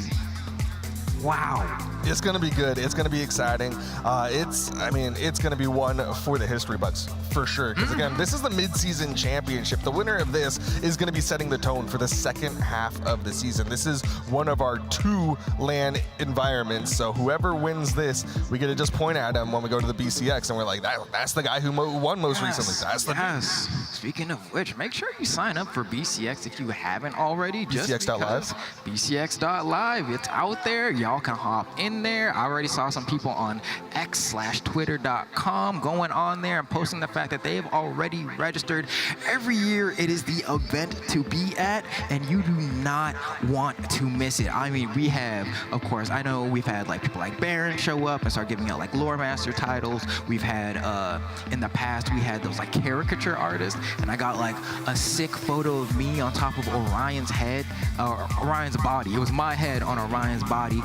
You get cool people like Left Stick and Boda and White Sheepy and me and Duke and the whole squad here. Like it's all this, but specifically catered for Brawlhalla. It's not an opportunity that you can really afford to miss. So if right now you're like, dang, I'm broke, I don't know if I can afford to get a flight to Atlanta in a hotel, you better start figuring your bag out, because you got time. Start messaging friends, and we're gonna take some loans out. We're gonna figure something out together. Stop by a Buc-ee's along the way. I mean, you did that interview, I believe, with the 14-year-old who's like talked to his mom. He like just had his birthday. He's like, Mom, I want to go to a Brawlhalla LAN. Came out here having a wonderful time, but BCX is another beast. And if you are given the opportunity, ask your parents, ask anyone you can, because you want to make it out to BCX. It is so sick, dude. That was the most heartwarming interview that I ended up doing all weekend, where it's like, oh yeah, I made all these friends through what? This beautiful game called Brawlhalla. And then, oh, you know, we're talking on Discord. I've never met these people at all before, but they've always been super friendly, super awesome. And then I asked my mom, you know, can we pull up, go to the mid-season championship? She was like, yeah, sure, for your birthday, anything, baby, because I support you and everything that you love and do. I'm like, wow, what an amazing supportive parent. But also, on top of that, first time meeting all those friends, and it went phenomenally. I was like, wow, I'm so happy. I'm so happy. Dude, that's so cool as well, because, like, I don't know, I guess I'm an old man. I don't make friends online. I'm like, I go to the event and then like hang out with people, and I'm like, oh, you're cool, let's hang out. But everyone who has come out to any of these LAN events, they're almost always just an amazing person, so chill to be around. Again, get your tickets at bcx.live. Dude, I'm gonna give a shout out. I don't know the guy's name, but he let me borrow his keyboard so I could 3-stock Sparky on a movie. Oh, so let's go. I'm just saying, like, that's the kind of homies that we have in our community, that they're like, yeah, I'll let you borrow my keyboard real quick so you can play the set. But we're getting into it. It's the grand finals, and we're kicking it off with Kaina. There he is, walking out to the center. Lights about to drop. Kaina, formerly Ackerman, formerly something else anime, but now it's just Kaina. That's so true, though. Formerly something else anime. But then on the other side of things, man, his opponent is going to be someone to give him a run for his money, hopefully. But I mean, he's esports posing over there, so I don't really know. On the other side, you can see Wes over there. He's ready to walk up. You know, he's like, man, I'm ready to cook. He's big chilling, but he's still here ready to win. It's going to be Wes coming from the elimination side. Give him some love. He's the challenger. Like that, rocking the So Icy Boys t-shirt as well. Throwing the arm around, because at the end of the day, it's hermanos. You know what I mean? Hermanos. We just homies, we brothers up here. What's the Portuguese for hermanos? I don't know, so I'm gonna say hermanos, because I don't know Portuguese. I want to say what I know. But they're gonna go ahead and sit down in their respective spots. Everyone who is here in the crowd, can we make a little bit of noise? Are you guys ready for grand finals? Dude, our crowd has been locked in. I see some people who have been seated there from before the start of top 4. They locked in and they have been watching throughout the entirety of this. Shout outs to Skeleja, got to see him in the front there for a moment. But now we're here, the final set of our day here at CEO in Daytona. It's gonna be the mid-season championship. Who is gonna be crowned our victor? It all has led up to this, right? All the pain, all the sweat and tears, all the raging at your keyboard at 3 a.m. because the nutters never go to sleep, right? It's like, it's all for this moment here, right? This is where champions are made. This is where glory is found. I don't know who's gonna come out on top here. Y'all don't know, but we're gonna find out as we're loading into game number 1 of Grand Finals, Kaina versus West. Let's get it poppin'. I can tell you I know who the audience wants to win. You gotta believe they want West to take the W right now, because you know we love a reset and we love another game 5. We'll see if West can do it as he kicks it off with the Rayman going up against the Macho Man. And already starting off pretty good against the Roman Reigns. Roman Reigns. No, I feel you though. He is macho in his own right though, so I'm gonna let it rock. But just like that, I mean, West able to kind of get some openings on Kaina. Honestly, I think getting a win over Sandstorm going into Grand Finals is probably some of, if not the best kind of motivational stuff that you can put into your system. Yeah, I mean, I'm sure Wes is riding the high off of that W. He knew how much of a nail biter it was. It was a game 5 situation, and he got that final blow, and he's taken all that energy coming into this Grand Finals set, but he is taking the brunt of the damage to start this one off. Yeah, I want to see how close this one's going to be, because I feel like we've seen moments like this happen in the past where you have a really close nail biter, game 5, and loses finals, and you get up against someone like Kaina and they just give you the 3-0 and a handshake. But West is saying, well, at least I'm going to start off with a bit of a lead, so that's not going to happen today. Hopefully. Fingers crossed. We'll see if he can get that extra credit. Over to the gauntlets here. There's the weapon spot. West not able to do anything with that stock, and Kaina gonna clean it up. That's the thing. I feel like what's so scary about Kaina is that, like, we're watching all these hammer players. You know, we're watching Jeff trying to do his thing, right? It's like, all right, cool, he got the Thor, you know, doing that thing with the hammer. But there's something about the fact that Kaina's hammer just don't miss like that, man. Like, I swear the accuracy is at least 2 times any other hammer player that I've seen. And I mean, even with his axe as well. I mean, the way he's able to get these end lines. We were watching West do his best Kaina impression in the previous set, and it was decent, but he still ain't Kaina. Oh, just outside with that gravity cancel neutral light, and Kaina goes down there to finish it off with that side air, and this is a nice lead for Kaina. The confidence too. I mean, it was just like, I swear it was only a minute ago I was saying like, yo, you know, my boy West just got this first stock, and suddenly he's behind what feels like a mountain. Look at Kaina just chopping him to bits. How does West respond to that? So far, he gets a little scoop, sends him off stage, and then Kaina like is the bravest dude on the planet, so I'm gonna just swing back with the side air. And West is like, what? And just gets hit. He embodies what Sparky hates the most, which is just like this level of ignorance of like, I just get a swing. Yeah. I just get to hit you and it works out for me. It really makes you feel like you're going against a always attack, never defend, right? Like it really can feel that way. Oh, just right in the face. Okay, Brave. Oh, that could be bad, but he's able to get that hit for the jump. And the side air hits high enough to get the KO, but look how hurt Wes is. Yeah, I mean, but hey, it's Rayman. You know, you get a scoop, you get him with those gloves, you throw out a down sig, and suddenly we're in a position where maybe we can bring things back. But Kaina, I would say, don't really miss like that. But he did just whip an end light. Hold on, if he gets one stomp, though, the game is over. Oh. No dodge coming out from Kaina. Ooh, almost got tagged by the nair. The nair would have been enough. You see West trying to play extremely careful, but Kaina's like end light. That's it. That's it. Whiff coming out from West as he went for that downlight, and Kaina doing just a little short hop right over it. Honestly, that's one thing that Kaina's doing really well against West is these just empty hops right in front of him, and those just forward-facing moves are whiffing from West, because he did like a couple neutral lights that whiffed, and also just like we saw, that gauntlet downlight also whiffed. So Kaina's doing a really good job staying just in front of him and above. Yeah, it's okay. So this is funny, right? Because it's like we just watched Sandstorm kind of be in a similar position where he was like, man, how am I gonna win? And then he was like, maybe the answer is boots. And then now I think we're seeing West make a swap over to the big Teska guy over here saying, hey, you know what, we got Chow, you know, either way, saying the battle boots is the way to let it rock. He's like, well, it made me stop playing Taros. Maybe they'll do the same. Well, he is sweat beating, but he does have enough drift to get to that wall touch.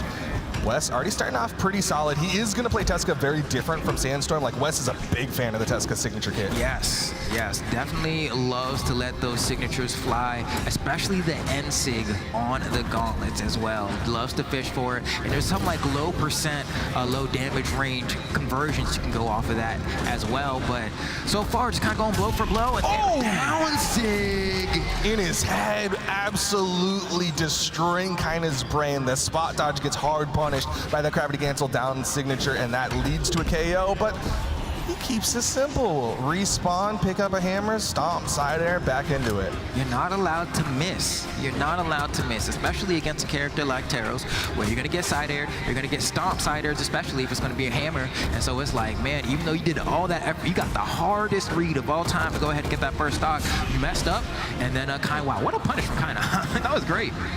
Yeah, just that side air out on the left side. But Wes pushing Kaina around, trying to keep him out of the center stage. Okay, you can go for a side stick here. There it is. He was thinking about it, but Kaina got behind him so fast is the thing. He was literally just in front of him. The moment he pressed side stick, somehow Kaina dash land, jump, turn around, boom, I'm right behind you. And Wes is like, bro, what? I mean, both of them have incredible movement. Wes goes in and like that. Well, that time Wes went for a dash forward down sig and kind of dash forward as well. And so he was like, okay, you're going to just dash right past me. Wes throwing up the belt. He's like, all right, having a little bit of connection issues. Let me restart for a second. And looks like they're getting ready to go back into it once someone starts throwing out hits. There you go. Oh, man. And Wes goes for the down sig. Going to be a huge punish from Kaina. Wes going up here, tries to dodge it through. Kaina, once again, with the reactions are so good here, especially his ability to line those down airs as well. And Wes kind of looked like a fish out of water here. Well, Sweat Beads still manages to come back down, but he is deep red behind Kaina, who's 2 stocks to his 1. Wes, unarmed, not even going to look for that unarmed downlight recovery that so many people love to do. Over to the boots. Let's see, needs to find something here, tries to go for another downlight. It's not going to work. He's behind by so much here. If Kaina gets an N light in the corner or even maybe a D light, it's going to be the N light. That's going to be the game. Kaina goes up 2-0 against Wes. That means this is basically tournament point for Kaina here. If he can get the 3-0 sweep, we were just talking about this not too long ago. That's how fast these first 2 games have gone. Whereas like you can have that nail biter game 5 in the elimination finals, and then you make it to the final boss, but it's your first time going up against an Armored Core, a Dark Souls. Like you don't really know what's happening. Where do I dodge? Where do I roll? Where do I have iframes? Boom, boom, boom. You get wiped before you can really figure it out. That's kind of what it seems like it could end up being for Wes. Yeah, Wes unfortunately doesn't have that many more tries against this final boss. He's deciding to go back to the Rayman, wants to try the old build to go up against Kaina. He's hoping that the gauntlets and the axe are going to be the combo to work. Let's see, as we're loading into potentially the last game of the mid-season championship, if Wes cannot figure out the answer to get a game off of Kaina. We're going to a tri-platform stage. We're on Terminus. Loki has escaped, but we're not going to have him on the field right now. Well, all right, Wes going to go axe for axe against Kaina. Playing that grounded footsie game. You can see him dashing in, dashing back, trying to get Kaina come a little too close to him. So far it's working out as he's gotten a couple more neutral lights than Kaina. Another one. Down sig gonna whiff. Kaina's ready for it. Reacts in time with the dodge. Okay, and honestly, really strong start from Wes. If you can keep it up just like this, then maybe we have an answer here, but you give opportunities for Kaina to punish just like that. I mean, that side stick I don't think would even have been enough to KO at that damage range, but I think Wes just trying to keep Kaina on his toes, disarms him, and that gravity cancel end light has been something we've been seeing both on the side of Wes and Kaina throughout the tournament over and over. It's a very strong move, and it's just active for so long. If somebody drifts in that area, it's a very smart way to secure the knockout. Yeah, it's very different from what we're seeing, because like a lot of people like to go for something that'll just hit them really hard and go towards KO box, but usually when you go for that gravity cancel neutral light, you're like, it's just a deny movement. Oh man, okay. I think the triplats are working out for Wes here. Stomps here is going to hurt, but it's not going to take the stock. And so Wes actually in a really good spot to get some extra credit here. The gauntlets have looked pretty decent. The axe looked really good as well. Oh, wow, okay. A rare miss from kind of immediately the follow-up, right? And that's what's even more annoying. When he does miss, his ability to cover up for his mistakes is also top-notch. Yeah, he went for that gravity cancel downlight into the nair, but ended up not quite hitting that nair. And Wes went in for a counter punish, and it just did not hit. Oh.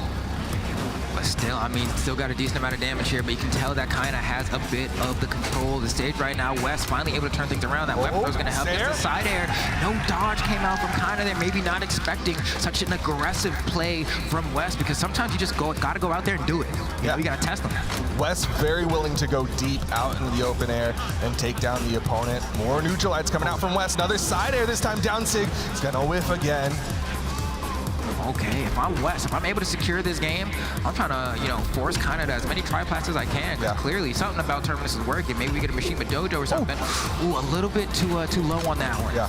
He hit that the stomp in the face of Wes. This time the stomp side air will work out, but he's managed to actually bring this one a little bit closer. He was red, I believe, when he first got that stomp.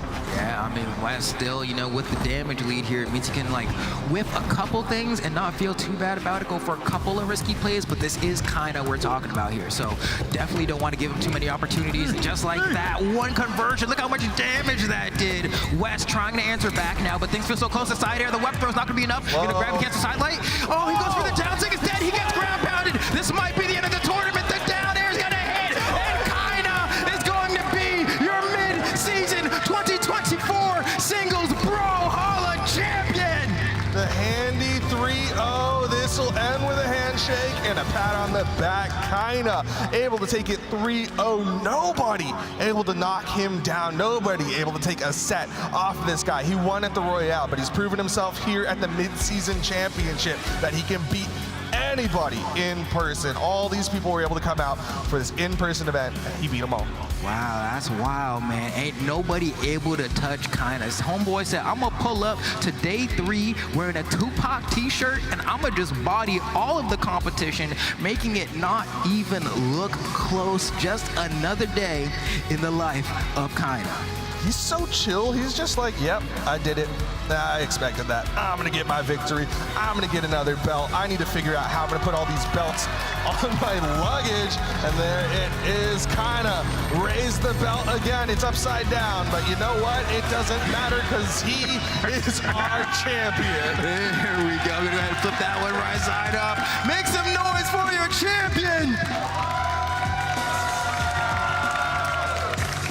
Oh, and there's that other belt coming in from his teammate. This is Kaina winning in the doubles, winning in the singles. This is the mark of a legacy that is about to be built. And this is Kaina, I think he's making it so that people are going to start putting him on their Mount Rushmores of Brawlhalla. Yeah, I mean, he's doing it, man. I mean, dual-wielding CEO belt, right? Ain't no one do that in a minute, right? I think maybe Sandstorm was the last time. Did it? Yeah. Wow. It's a new era. It's a South American era. It is. I think someone, one of the casters, I can't remember. I feel so bad. I'm going to just attribute it to Sprikey, because why not? Was saying that it's the year of the South Americans, and it's starting to look true. Man, that's crazy. I'm so proud of him. Oh, man, look at those. Look at the final damage stats. out. Yeah. Ooh. Yeah. Wow, what is that? So that's 4 SIGs that came out from West, and none of them hit, and kind of said, I don't even got to press that button, bro. That's wild. Didn't need to get any hits. Honestly, like, it's very, very even, but this is where you start to see, like, the stats really come into play, right? Because they had basically the same damage per engagement. They had relatively similar light attack count and accuracy, but just because of the stat line that Teros brings to the table, it hits enough harder that he was able to get those KOs, putting out 523 damage over the 497. Like, they basically did the exact same thing, but the stats were the thing that really pushed it over the edge. Yeah, I mean, the same damage per engagement, like 40 to 40, like, that is wild. And then you take a look, right, like, okay, so kind of really leaning into the hammer in that final game. Wes, of course, was cooking with that axe. I remember the way that first stock started as well in that game number 3. I was like, okay, this might be the one, but then you see all that little extra unarmed unarmed damage, and that unarmed damage ended up just kind of being a lot of it from that final exchange, right? Where like Wes just kind of had that little blip and kind of was like, oh, I think it's time for me to start throwing out them twinkle toes and really making you regret your decision. Yeah, it's really tough because I know Wes in that situation is like, okay, I need to push this aggression as much as I can, right? Go out there, I just threw my weapon, he's burned out all these things. I got to get that final hit so that I can get myself on the board and go into the next game. And he over-aggressed just the tiniest bit and gave kind of that gap that he needed to get in there. And there you can see the path that he took. 3-2 against Java, then 3-1 Impala, 3-1 Sandstorm, and then 3-0 to be crowned our grand finals champion. Man, what a run, right? I mean, we're taking a look here as well, and it's like you got, you know, players like Hughes, Stingray, Impala, Wes, but still kind of comes out on top. And there's something to be said about consistency. I was having this conversation with June a little bit yesterday, where it's like, what do you value more, peaks or consistency? But then you have a player like Kaina, where it's like, he has both. He's the entire package, right? Consistent peaks. What else is there to say? You just got it like that. Yeah, he does have it like that. And now we've got him on the desk alongside Sheepy to do a nice little interview with Kaina. Sheepy, I'm going to ask you how you feeling right now. Obviously, congratulations to Kaina, your singles champion and doubles too. You can see him sitting pretty here with 2 champion belts for the mid-season, okay? So that's the first thing in order, but I do want to start off with the first question here. I mean, I know you must be feeling great and feeling awesome. What does this win mean to you? Everything. Like, it's 2 lands. I always wanted to do this. I'm just feeling pretty good. I'm so glad you're feeling so good and that this is something that means so much to you. Duke, Flambo, any questions you got? I have a question. Okay, we saw Wes make the swap over to the Tesca. It seemed to work against him when Sandstorm did it. How did you feel when Wes decided to try Tesca against you instead of the Rayman? I think that's a hard matchup, but I have played that matchup for like 1 year already. So that's okay for me, but yeah, it's more harder than Mordix for sure or Rayman. Are you scared of anyone, bro? Like, I feel like every time I go to a bracket, it's like kind of #1. Is there, who are you scared of when you go into a bracket these days? Because I feel like you're just consistently sitting at the top. I always rage and use. Luckily, I didn't get them today. That's real. That's the only thing stopping him. I want to ask, like, what do you do to train to keep this consistency, man? You were wild today on that hammer on Taros. What do you do? That's what I said like before. I just play several hours per day. I have no. I just spar lots a lot. That's all. All right, just practice. Because I know I asked you this same question. Yes. And I just want to know, like, is there anything different? If it's just playing Brawlhalla, guys, just play Brawlhalla, and you can be a champion. Duke, any other questions that you have? That you want to ask? Yeah, okay, so obviously this was a victory in the double space alongside the single space. I think last time we talked, you said you hate doubles, but you were still able to get a victory here. Yeah. Did you put in more effort to make sure that you were able to compete alongside Loras? Like, this is the only tools land, but B6, so I said, okay, I'm going to trade this one and do my best. And thankfully, I won. I think it worked. Yeah, it worked. I think you did it. I think you did it. That's crazy. Wow, you are absolutely like a pillar of Brawlhalla, right? We've been talking about, you know, we've had our Brawlhalla Mount Rushmores. We got our LDZs. We got our Boomy. We got Sandstorm. Some of the greatest to ever do it. And your name is starting to be in contention for one of those spots. How does that make you feel? What does that make you think? That's pretty good. Like, I will be remembered probably in this game. So that's cool. Yeah, that's awesome. That's great. So, I want to kind of ask about your aims for the future, right? We just announced BCX and all that in early registration. Yeah, that's obviously the big dream of this game, like to win the BCX, and I will try again this year. Last year I got second. So this is your goal. That's Is everybody. to be a world champion for sure. Yes, that's everybody's goal. Look, just wanted to confirm, man, because you look like you're on your way there. I'm gonna also look at you. Any other questions that we got here for him? I feel like I can't ask Yus this question, so I have to ask you why is Yus playing the characters he's playing? Like why? I'm not sure. I know Wizard got nerfed and he's trying new picks. And Orb is pretty broken now, and he's trying Azure Fate and other things.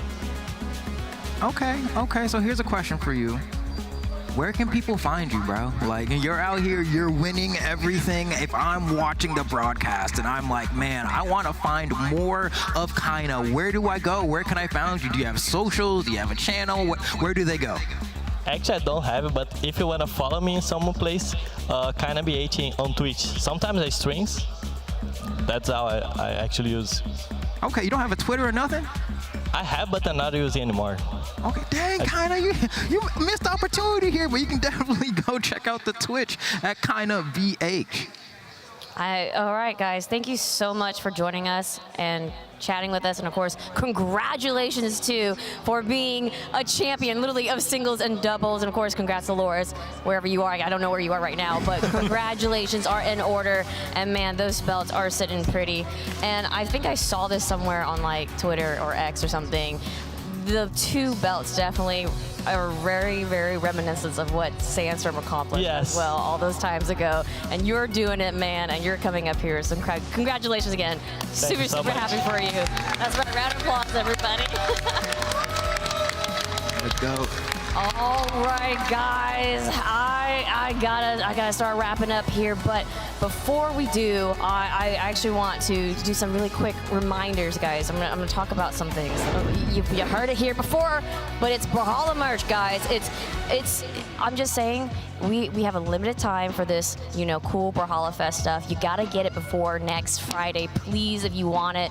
Get it, brawlhalla.com/merch, okay? Before next Friday, July 5th, please tell your friends, tell your family, tell your dad and mom, brother and sister, everybody, brawlhalla.com/merch before next Friday. Get this Brawlhalla Fest stuff. Okay, and let's talk about that new legend that we got to announce, and people got to even have a little sneak peek in a first playthrough of Amugi, the warrior chef, okay? And if you haven't seen it, and you haven't seen it on socials, Amugi is obviously on Greatsword and Axe, so just in case you didn't get to see all the cool little leaks, quote unquote, I mean, we purposely, had a sneak peek here for a reason, but just in case you didn't see it on socials, you got your Amugi, new legend, on the Axe, on the Greatsword, and is Jae-Yun's best friend, so definitely take a look at that lore too if you haven't yet. So, last but not least, let's talk about the World Championship, okay? It's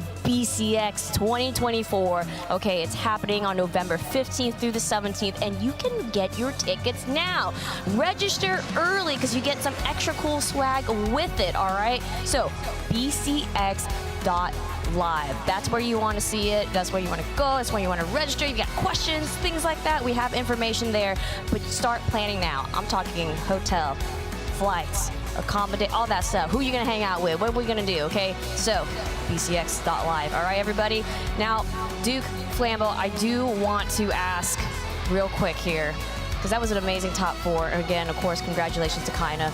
I want to grab your final thoughts of the mid-season championship overall. Duke, what are your final thoughts? Well, it's really weird because he's right here, but he is right here. You're really good at the game. You are very good at the game. Really, really good. And that's genuinely one of my biggest takeaways. Obviously, I love everything that happened. There was so much coolness. There's so many people that are coming into the game, and there's so many new names that I now have to keep attention towards, like Marky Moo and Jeff, and I'm so excited for all of this. But also just watching you play, I just go, dude, you're too good at this game. Yes, and we have a lot of people to also talk about and thank to create all of this, everything that you guys are seeing. There's a lot of people that were involved to create this. So can we bring out, where are the commentators? Can we bring out some of the talent here?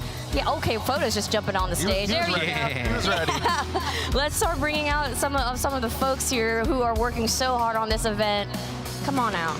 let me pull some of these guys here. We got all the different commentators. We got the esports director. Of course, we got production. Literally, there's cameramen all in front of me. Come on, guys. Come on all out here because we definitely want to give a huge shout out, obviously, to Brawlhalla, BMG, Skillshot, the production crew. Yes, look at them. There they are. These guys are working so hard in the background to make this all run and work smoothly. And of course, we have to thank CEO Daytona, Mr. Jabali, as well, for letting us be a part of this amazing event for our mid-season championship. All right, guys.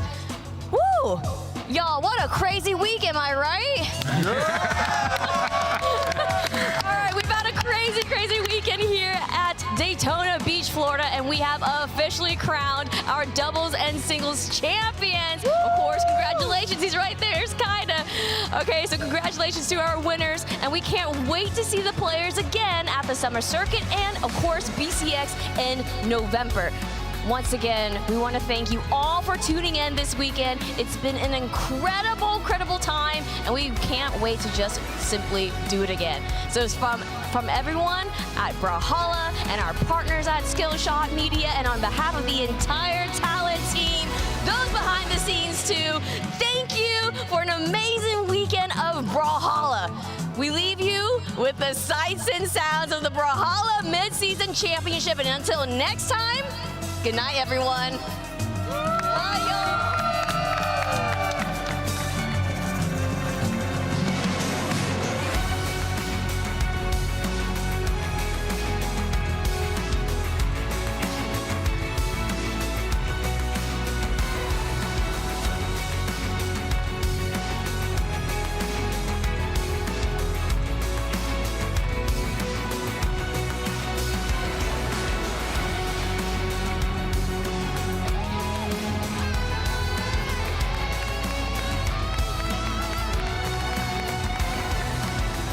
Dodging in again and again. Wes dash jumping. Sam's really been able to catch him with the recovery. Wes has been off of a weapon for so long. Sideline recovery comes.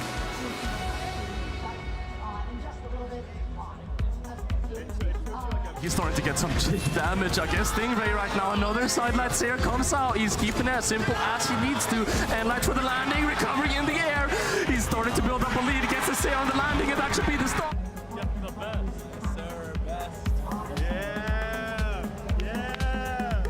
A startup to that. So go for the weapon throw, go do it unarmed, and that's exactly what kind of did to go ahead and secure that. Now, speaking of that, the nail is enough arm damage, but Wes is still in the game.